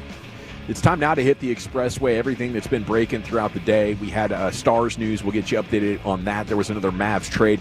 Segments brought to you by Cars for Kids. Donate today, carsforkids.org. And the expressway itself brought to you by the On-Time Experts. And we will have LA Live here coming up for you in about 17 minutes. All right, we're settled in here for New Orleans Media Party tonight, so I know that's on many of our agendas because there's so much delicious food to try out in New Orleans. And one of the great things about these Super Bowl parties is they bring in some of the most famous restaurants, and they basically have a mini version for you basically to sample what they're all about. Okay, Wolchuk had this news, I think, last hour. The Rangers signed shortstop Nick Ahmed to a minor league contract. Invitation to a major league spring training. Really seems like this could be your utility infielder. 34-year-old multi-time Gold Glove winner at shortstop. Has not played more than 72 big league games in a single year since the 2021 season. He is like as injured as Porzingis. Played 10 seasons with the Diamondbacks, then some with the Giants, Padres, and Dodgers the last 2 seasons. He was kind of doing the tour of the NL West. And last year slashed 229, 267, 295 in 71 total games. So I guess you're hoping he's an on-base guy, but he did not do a lot of that last year. Posted a sub-600 on-base plus slugging back-to-back years. But his defense is amazing. 9 outs above average rating, ranking 8th among all big league shortstops in 2024. So if you do have an injury to Seager, who can be sort of injury prone, if you need a middle infielder, this is a guy that'll at least allow you to be very solid defensively up the middle. Yeah, and you know what? A big part of this, I think, is also going to be Marcus Semien is not going to be playing as many games. Semien's been an Iron Man, but at this state of his career and at this stage, and we saw the numbers decrease, I think a lot of that does have to do with the amount that he's playing. You already have Josh Smith, who, assuming everybody's healthy, that's kind of your super utility guy, but we've seen how this Rangers team goes. There will be times, it's pretty ridiculous to think that Corey Seager, Josh Young are going to be able to make it through the season without at least an IL stint or two. So now, if Ahmed's able to make the team, you've got somebody that you feel really good about, that you can also still have depth to where, okay, I'm going to slide Josh Smith in here as my starter, but if I want to give Marcus Semien a night off, for instance, I'm still able to do so. I see. Very nice. I think with Semien, it'll be interesting to see how he handles not going day to day. Some guys, it can really throw him off. Some guys, it's a blessing, like it was. My first radio job, I was a board op for the Mariners, and Edgar Martinez was like 39, 40 years old, but still hitting like 290, and all he did was sit there with the bat in his hands in his dugout and hit about once an hour. And it really extended his career, and he was an incredible offensive weapon into his 40s. Yeah, I reached out to one of my general manager buddies there in the league, and I asked him, I said, Nick Ahmed, he's anything left? He said no. He said might hit left-handed pitching a little. Glove is still good. Range is bad. Ooh, okay. Up and down player at best at this point in his career. Okay, we'll see if he makes the team. Yeah, we shall see. They have lots of options, some young players as well in the minors that could make an impression upon us when we get to surprise. The Rangers might lose a Dayton Moore, World Series winning executive. CY brought this guy in to be a consultant, Brian. From the Royals, right? He was with CY when they won a championship there. And he's so popular up there, apparently he's going to run for governor of Kansas. Huh. Yeah, apparently it's been talked about, and it's been considered more of a possibility, and it might be time for him to go on to the next phase of his career. Sometimes you're so good at sporting, they want you to run the state or the country or something. It happens. Yeah, remember Dawson, you remember, well, Zach, you're somewhat a Nebraska fan. Remember Tom Osborne? Of course. That rule. Yeah, Tom Osborne ran for, governor of he was a congressman or senator from Nebraska. Yeah. Well, you might as well. Tom Osborne is the president of Nebraska. Well, I remember Heath Schuler. Remember the bad quarterback that the Commanders took way back in the day? He was a quarterback from Tennessee. He ran for Senate in North Carolina and won. Hasn't Herschel Walker done the same? And it was in Georgia in Atlanta? Yeah. Georgia, yeah. Had a lot of moves. Ron Reagan was the first president of my youth that I remember. He was a famous actor. Yeah. It can definitely happen for you. Mere month to month with this knee surgery that happened. Oh. So Stars back in action tonight at 9 o'clock. They've won 5 in a row. A lot of good stuff happening for your Dallas Stars. I guess that's good news that we don't find out that it's such a complicated knee operation that it's going to keep him done out. For the year. That'd be terrible. Yeah, I asked Leah Simakopoulos, who, of course, joins us frequently to talk Stars, Dallas Morning News. She said she doesn't have any specifics, just knee surgery, because that's hockey. They're not going to tell you the specifics on that. And then I asked, hey, do you think he's back for the playoffs? Probably at some point in the playoffs he'll be back, but we'll know more in a couple weeks how he's recovering from the surgery. All right, so speaking of the Rangers and the Stars really here, I'm going to allow you guys to make the ruling here, okay? This is a G-Bag Nation Presents. You make the call. Oh, is this maybe Home Depot ruling? No, things are progressing with Home Depot. Okay, so all right. I thank them. I don't think we were going to drop the name of the company, were we? He tweeted it out. Yeah, I think we're heading in a good direction there. Where I'm not heading in a good direction on Twitter right now is with our beloved Dallas Stars fans, and you know how much of a fan I am of hockey. Mavs fans how hate I talk me about now. how it's not a hockey town, but inside that arena, it is a hockey town. Oh, it is.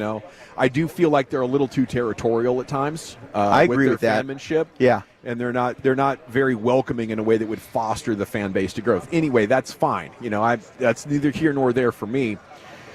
In the wake of the Luca trade, I put on Twitter, it's become more clear than ever DFW's championship hopes of the future lie in the hands of Chris Young.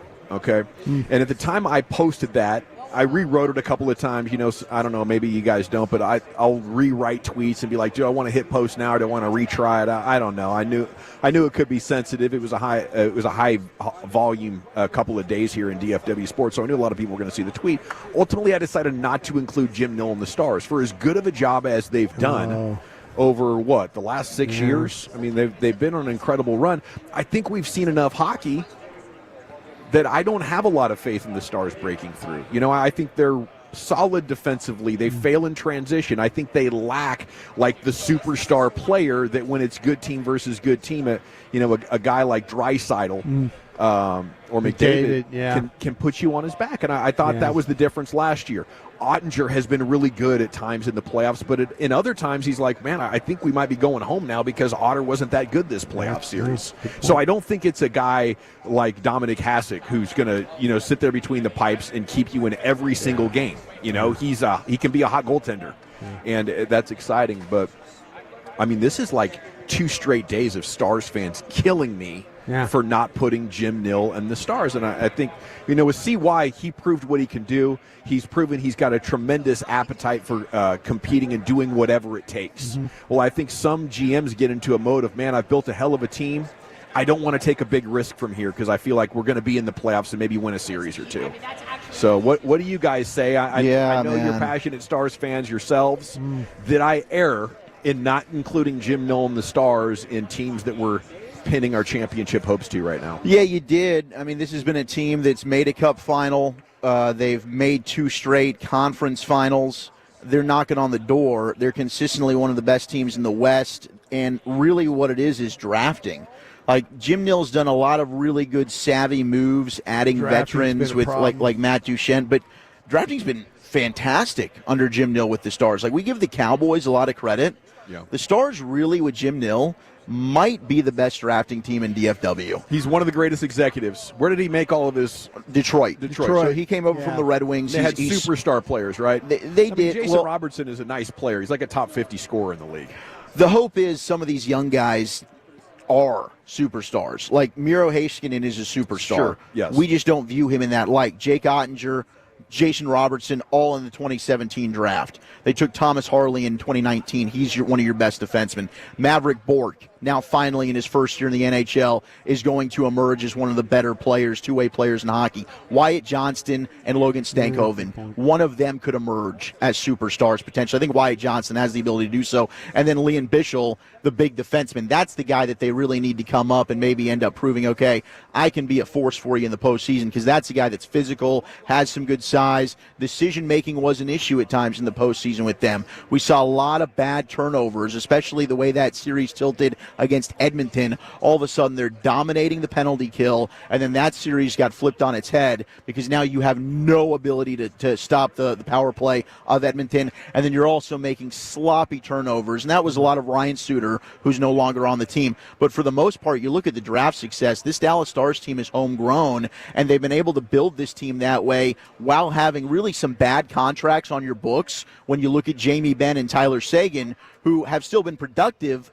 but they're aging superstars that maybe at times have not played up to the standard of said contract. So I think the way Jim Nill's been able to navigate what could have been a very difficult spot to have success in Dallas through the draft, he's allowed himself a ton of flexibility. And then now this year, because you've got long-term IR with Tyler Seguin, you now have the ability to go ahead and make a trade like we've seen the Vegas Golden Knights do, the Tampa Bay Lightning do, freeing up some salary cap space while having a stud that's going to come back for the postseason but isn't going to count against your cap. So Jim Nill absolutely has been tremendous here in Dallas since he's been the general manager. Zach, do you think his blind spot, though, is some of the trades that he has made with giving up? And you talk about him, how well he's drafted, and he's picking obviously late in drafts, because of success. But they've traded for some guys that haven't exactly helped them. I mean, is that a blind spot to him, Do you think a little bit with if you want if you had to pick a weakness? If you had to be nitpicky of the stars, like the Niles Lundqvist trade, I don't think was a good one, right? Yeah. So I mean, you could look at maybe some of the trades. I mean, I do like what he did with getting the Sharks players. CC, I don't know. Could you go ahead and upgrade there as a defenseman? Maybe, but Granlund can give you some scoring ability while you're kind of depleted with some depth right now. So I think more of his moves are successful than not. Yeah. But you could look at maybe that would be like one area to nitpick for sure. Oh, it's totally nitpicking because I didn't like that trade, and then they also re-signed him this year. Yeah. So now he's hurt and he's on long-time IR. So I think you're saving like $1.5 million, not having to worry about Lundqvist. But that was a questionable move for me. Yeah, you were. I think from the jump, you were like, I don't like the guy. I'm not. Yeah. Because I think they need some size, and I know they need some creativity when it comes to the point. And he was a guy that could have been an offensive defenseman, but to me, he's too undersized. He gets bullied off the puck, and I don't see that offensive creativity. We had Josina Anderson on over an hour ago. She talked a lot about energy, right, and what she can pick up off of people, and she uses that skill to, navigate the NFL reporter waters. I'm picking up a little hopium energy off you, Wolchuk, and I haven't seen it since maybe the Cowboys were in the picture a couple of years ago. I hope that I'm wrong about this. I hope that what we're seeing with the Dallas Stars is they're knocking on the door and they're close, and they just need the puck to bounce their way or to play a little bit cleaner. But, at least for me, I've kind of seen enough. What would you say, Brian? Well, I tell you what, there's been some times where we've seen the Dallas Stars before. Remember, they were near the bottom of the table as far as the playoff table. They were always having to kind of last week of the season. God, they're going to fight their way in. Oh my gosh, it could have gone either way. Game here, game there. Man, they are comfortably in. They're the best team in the league. Yeah, that's what I'm saying. You mean now it's no longer where not so many years, but years in the past, we've seen, okay, it's got to break this way for them. It's got to break that way. I just think they are putting together, when you watch them play nightly, you're like expecting for them to lose a game. You usually could say, okay, tonight it might be just that's hockey, because usually they're better. Even with the good teams, like the couple of times you watched them play Vegas, you think, it's an evenly matched. They look better than Vegas. They looked better than Vegas playing, and that I always look at these teams like how they playing against the really good teams. Yeah. But there's been a time here recently where they were having to fight to get into playoffs. Last week of the season, they needed something to happen. Oh, they got to win at Nashville. They get it. They get the 3 points. They're in. Now that the way they're playing, I think they're gearing this thing up to, if they get the matchups that they like, if they get the matchups, then I think they can do some damage in this thing. Since Pete DeBoer has been the coach here, they've never lost 3 games in a row. I believe that was a stat that I saw. Like, they went on a little bit of a skid, and it was like, okay, maybe it's 4. It's either 3 or 4 games in a row. Pete DeBoer does not allow losing streaks here with the Stars. It's pretty impressive. Mavs traded Quentin Grimes to the 76ers for forward Caleb Martin in a deal announced an hour and a half or so before we went on air this afternoon.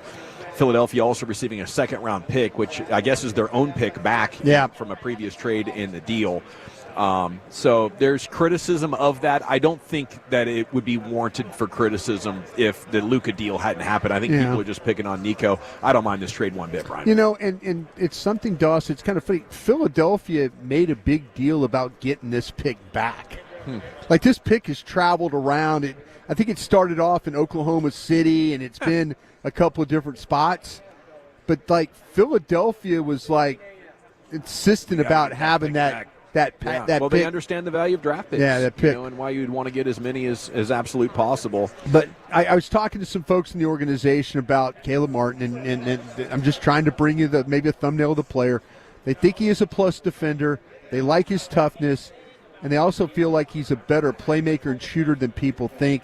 Really, really good athlete. So that's a Mavs thumbnail, whether you want to believe it or not. That's the report. I like Quentin Grimes. I just think Martin's giving you more length, more height, more fluid athleticism, and Quentin Grimes' qualities are there. They're good. But the way that he has played this year, he's outperforming his career averages, especially shooting the ball. And I think maybe you're moving on at the right time. But in the end, it's kind of a wash. It's just we prefer a guy who's going to be on the wing and defend longer players more than we like a guy who can defend short point guards and be on the ball a little bit more. Mavs season tickets are an interesting topic. There was a report earlier today that Mavs fans could call in and cancel their tickets and get like a $2,000 refund or something like that. But the Mavs have issued a statement saying we have agents that are available to talk, but there was no confirmation or denial of that angle from what I've seen. Those are the biggest losers in all of this, or at least one of them. Those people that have to answer the phones and just get an earful as like the Mavs. Oh yes, the Mavs sad fan hotline, basically. I mean, you're thinking about your commissions for a long season ticket holder contracts that you've had with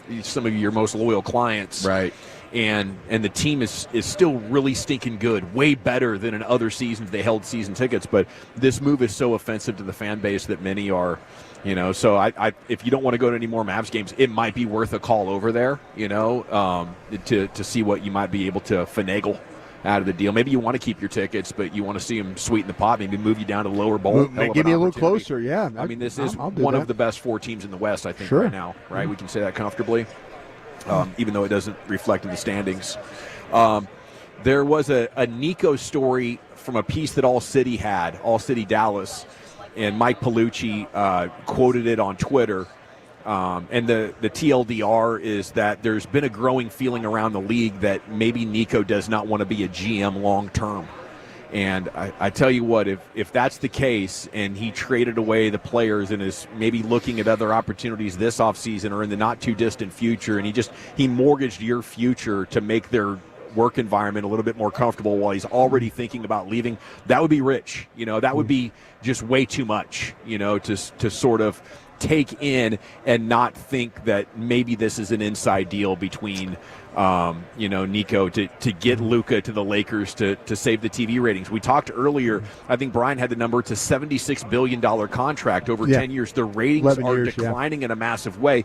And the courts just decided in the Bally's ruling that if you're a TV network, even though you have a contract with sports, if you want to bail, go ahead. They even let Bally's continue to run the games after they broke those contracts. So maybe it's a super nervous time in the world of sports where they watched this bubble explode with cable TV rights over the last decade, and maybe there's threats to it. So I know I have my tinfoil hat on here. But I think this trade is so bizarre, and there's enough interesting circumstances around there that if Nico would leave early, I'd be almost convinced of it. And maybe he doesn't want to be a GM. Maybe he wants to go work at the league office. It makes sense with building. You're building around 2 aging superstars in Kyrie Irving and Anthony Davis. You're putting yourself in like a 2-year window to get something done. And speaking of windows, the Lakers have no future. They have no present. They're just like, we don't have any way of making our team better. All of our assets are gone. Time to go back to DFW and into the Pimp Cup, where Lucius has LA Live. Okay.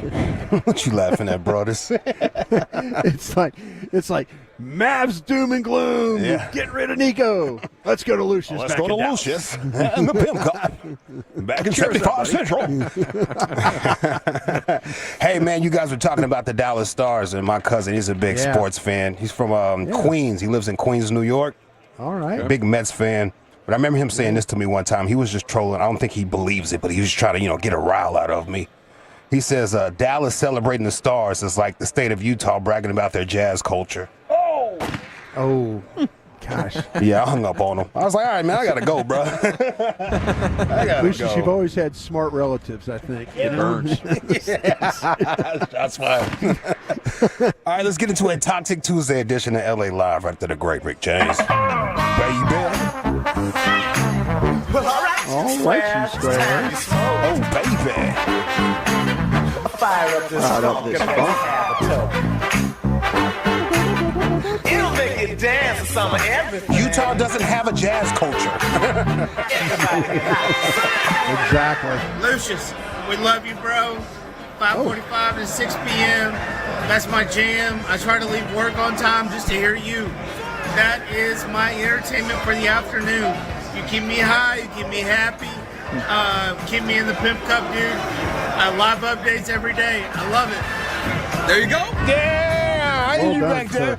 This is LA Live for Tuesday, February 4th, 2025. It is a Toxic Tuesday here in LA Live. Sa passe to all the Tolos and everybody out there on Radio Row. Speaking of, looking over your shoulder there, Mr. General, and I see my sweet brother Noomsay. My sweet brother Noomsay, Yeah, Reggie. baby. Reggie, I see you, fam. Reg, sit down. Join us for LA Live. Okay, Reg's going to pop a headset on. Here we go. Let's go, Reg. Reg. Get on in here, baby. Yeah. Oh, I think we're... There he is. And Hey, Reggie. He's in that building. What's happening, fellas? Hey, buddy. It's my sweet brother Noomsay, man. I seen you standing over Dawson's shoulders. Look like you've been hitting that gym, or maybe the turkey leg hut. I don't know which one it is. Smells really good. I done gotten. I've eaten already very good. I've eaten enough for a week in these first 2 days in New Orleans. So yeah, we eating good. As you should, brother. Hey, how do you feel about the Luca situation? Man, I'm just as perplexed as y'all. I can't believe Nico Harrison would do that to you fine folks. I am amazed. He said you fine folks. He's Rockets. He's like, Rockets. He ain't do it to me. Yeah, we're still mourning the Luca trade. What stage of grief are you fellas in right now? Do you know what stage of grief you might be in? I was definitely in denial the last 2 days. Today, I think I'm working towards acceptance. Yeah, I think I'm leaning acceptance. Is there something between denial and acceptance? I might be there. 5 steps. Look that. Yeah. Well, 5 steps. Yeah, I'm guessing I'm in denial too because I have a whole lot of questions. Why? Why is this happening? What would you do that for? What did you give for? You know, that type of thing. So, wow. You're still in the first stage then? I'm still in the first stage. It makes no sense to me still, Mike G. You still have anger and bargaining on the horizon before you get to depression and then acceptance. So it's going to be a long week. Bargaining might be where I'm at. I mean, what we need to bounce back from this is a rebound, you know? And I think Anthony Davis is just the guy for that job. Okay, well, there are reports out of The Athletic right now, David Aldridge, Sam Amick and company, talking about how the dream for the Mavericks right now is to find a way to get Kevin Durant. Oh, I believe it. To the AAC. Let's go. So I don't know how possible or likely it is, but I do think that is bargaining. It's another old piece. It's another guy that, like, for the next year and a half, you can try and go on a run with. No, this is Nico AAU ball right here, baby. Anthony Davis is guy. KD's his guy. Kai's his guy. We're going to get them all It together. would help soften things a little bit if you land KD. I did see Grant Afseth earlier today said multiple league sources said that there's belief that Kevin Durant lands with the Warriors. Plenty has to happen, but the Warriors' pursuit of this trade has been aggressive. I do expect him to get moved. Warriors or Mavs. Maybe it ends up being the Mavs.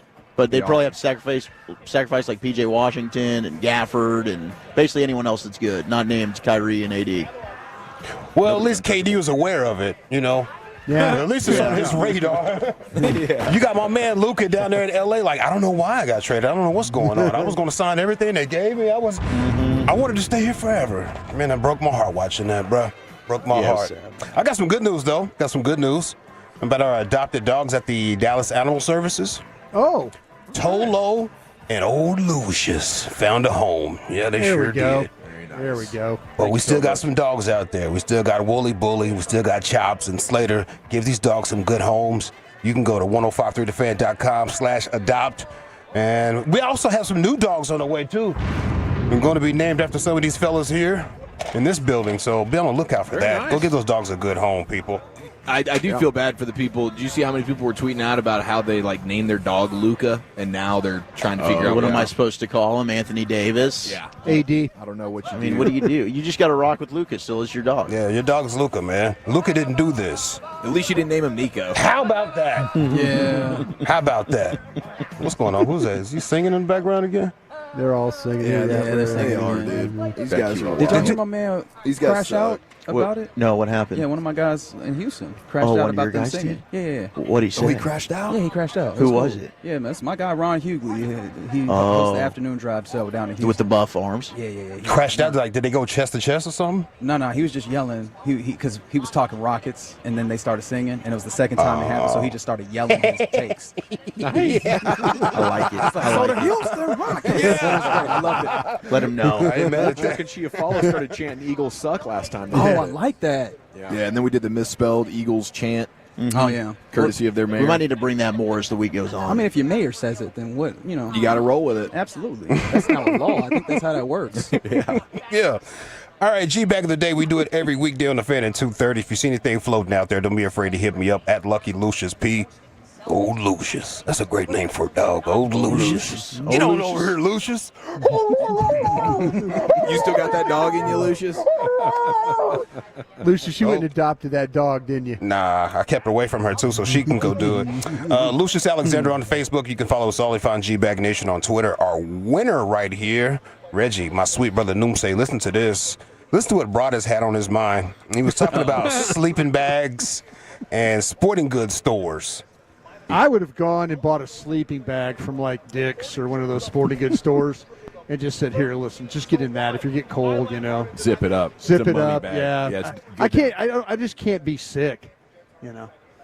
Well, speaking of Dixon Sports, big L to all of us. We lost. I knew you were going to do something with that. Well, we lost. I was thinking of another sporting goods store, and I couldn't think of another name, like Oshman's or something like that. Sports Authority Academy. I couldn't, yeah. And Dick's immediately came into my mind. Pause. Is that masterpiece of the year? Yeah, no, that's up there. Them boys in the afternoon or the middays would tear you up, brothers. Come on now. Well, apparently that's what was on his mind, man. Apparently. He's been thinking about it's a work trip, but that don't mean we can't have some fun now. Okay, I see you, big dog. It is a year since the scene of the crime in Vegas. I'll never forget the size of that Adam's apple. Stop it. Stop it. Hey, you walk down Burger. That was a Granny Smith apple in that deck. Stop it. LA Live 105.3 The Fan on a Toxic Tuesday. I got some quick hits real quick. Hawk Tua has not posted a single podcast since launching her meme coin 8 weeks ago. Wow. Just let you know she's on the lam. She's off the grid, bro. She's just gave her that 20 mil. She with Drake in Australia? She's in Guam. Yeah, she's on the lam. Somebody said she had to a lawyer. Yeah. Matt Barnes' fiance went to Instagram to expose him for cheating with 8 different women in the month of January alone. Oh, man, Matt. No Nut November took its toll on him. Boy, she went all the way out, too. She tagged all the ladies. Oh. She put dates and where the action took place. My God. Oh, she came with receipts. She was buttoned up. You dude. said She 8? got his login. This is private investigator stuff. I feel like Derek Fisher just breathed the heavy sigh. Like, all right, we got work to do. I told you. Yeah, she dropped all the stuff like album credits, bro. It was crazy. Oh, my God. And they just got engaged, right, to be married? Yeah, well, that won't last. She did delete this post, so maybe he went and, macked her down. Oh, no. If he talks his way out of this one, man, You know they don't mean anything to me, that's baby. all time. Who said that? You know they don't mean anything, baby. It's just physical. Who said that? We have something special.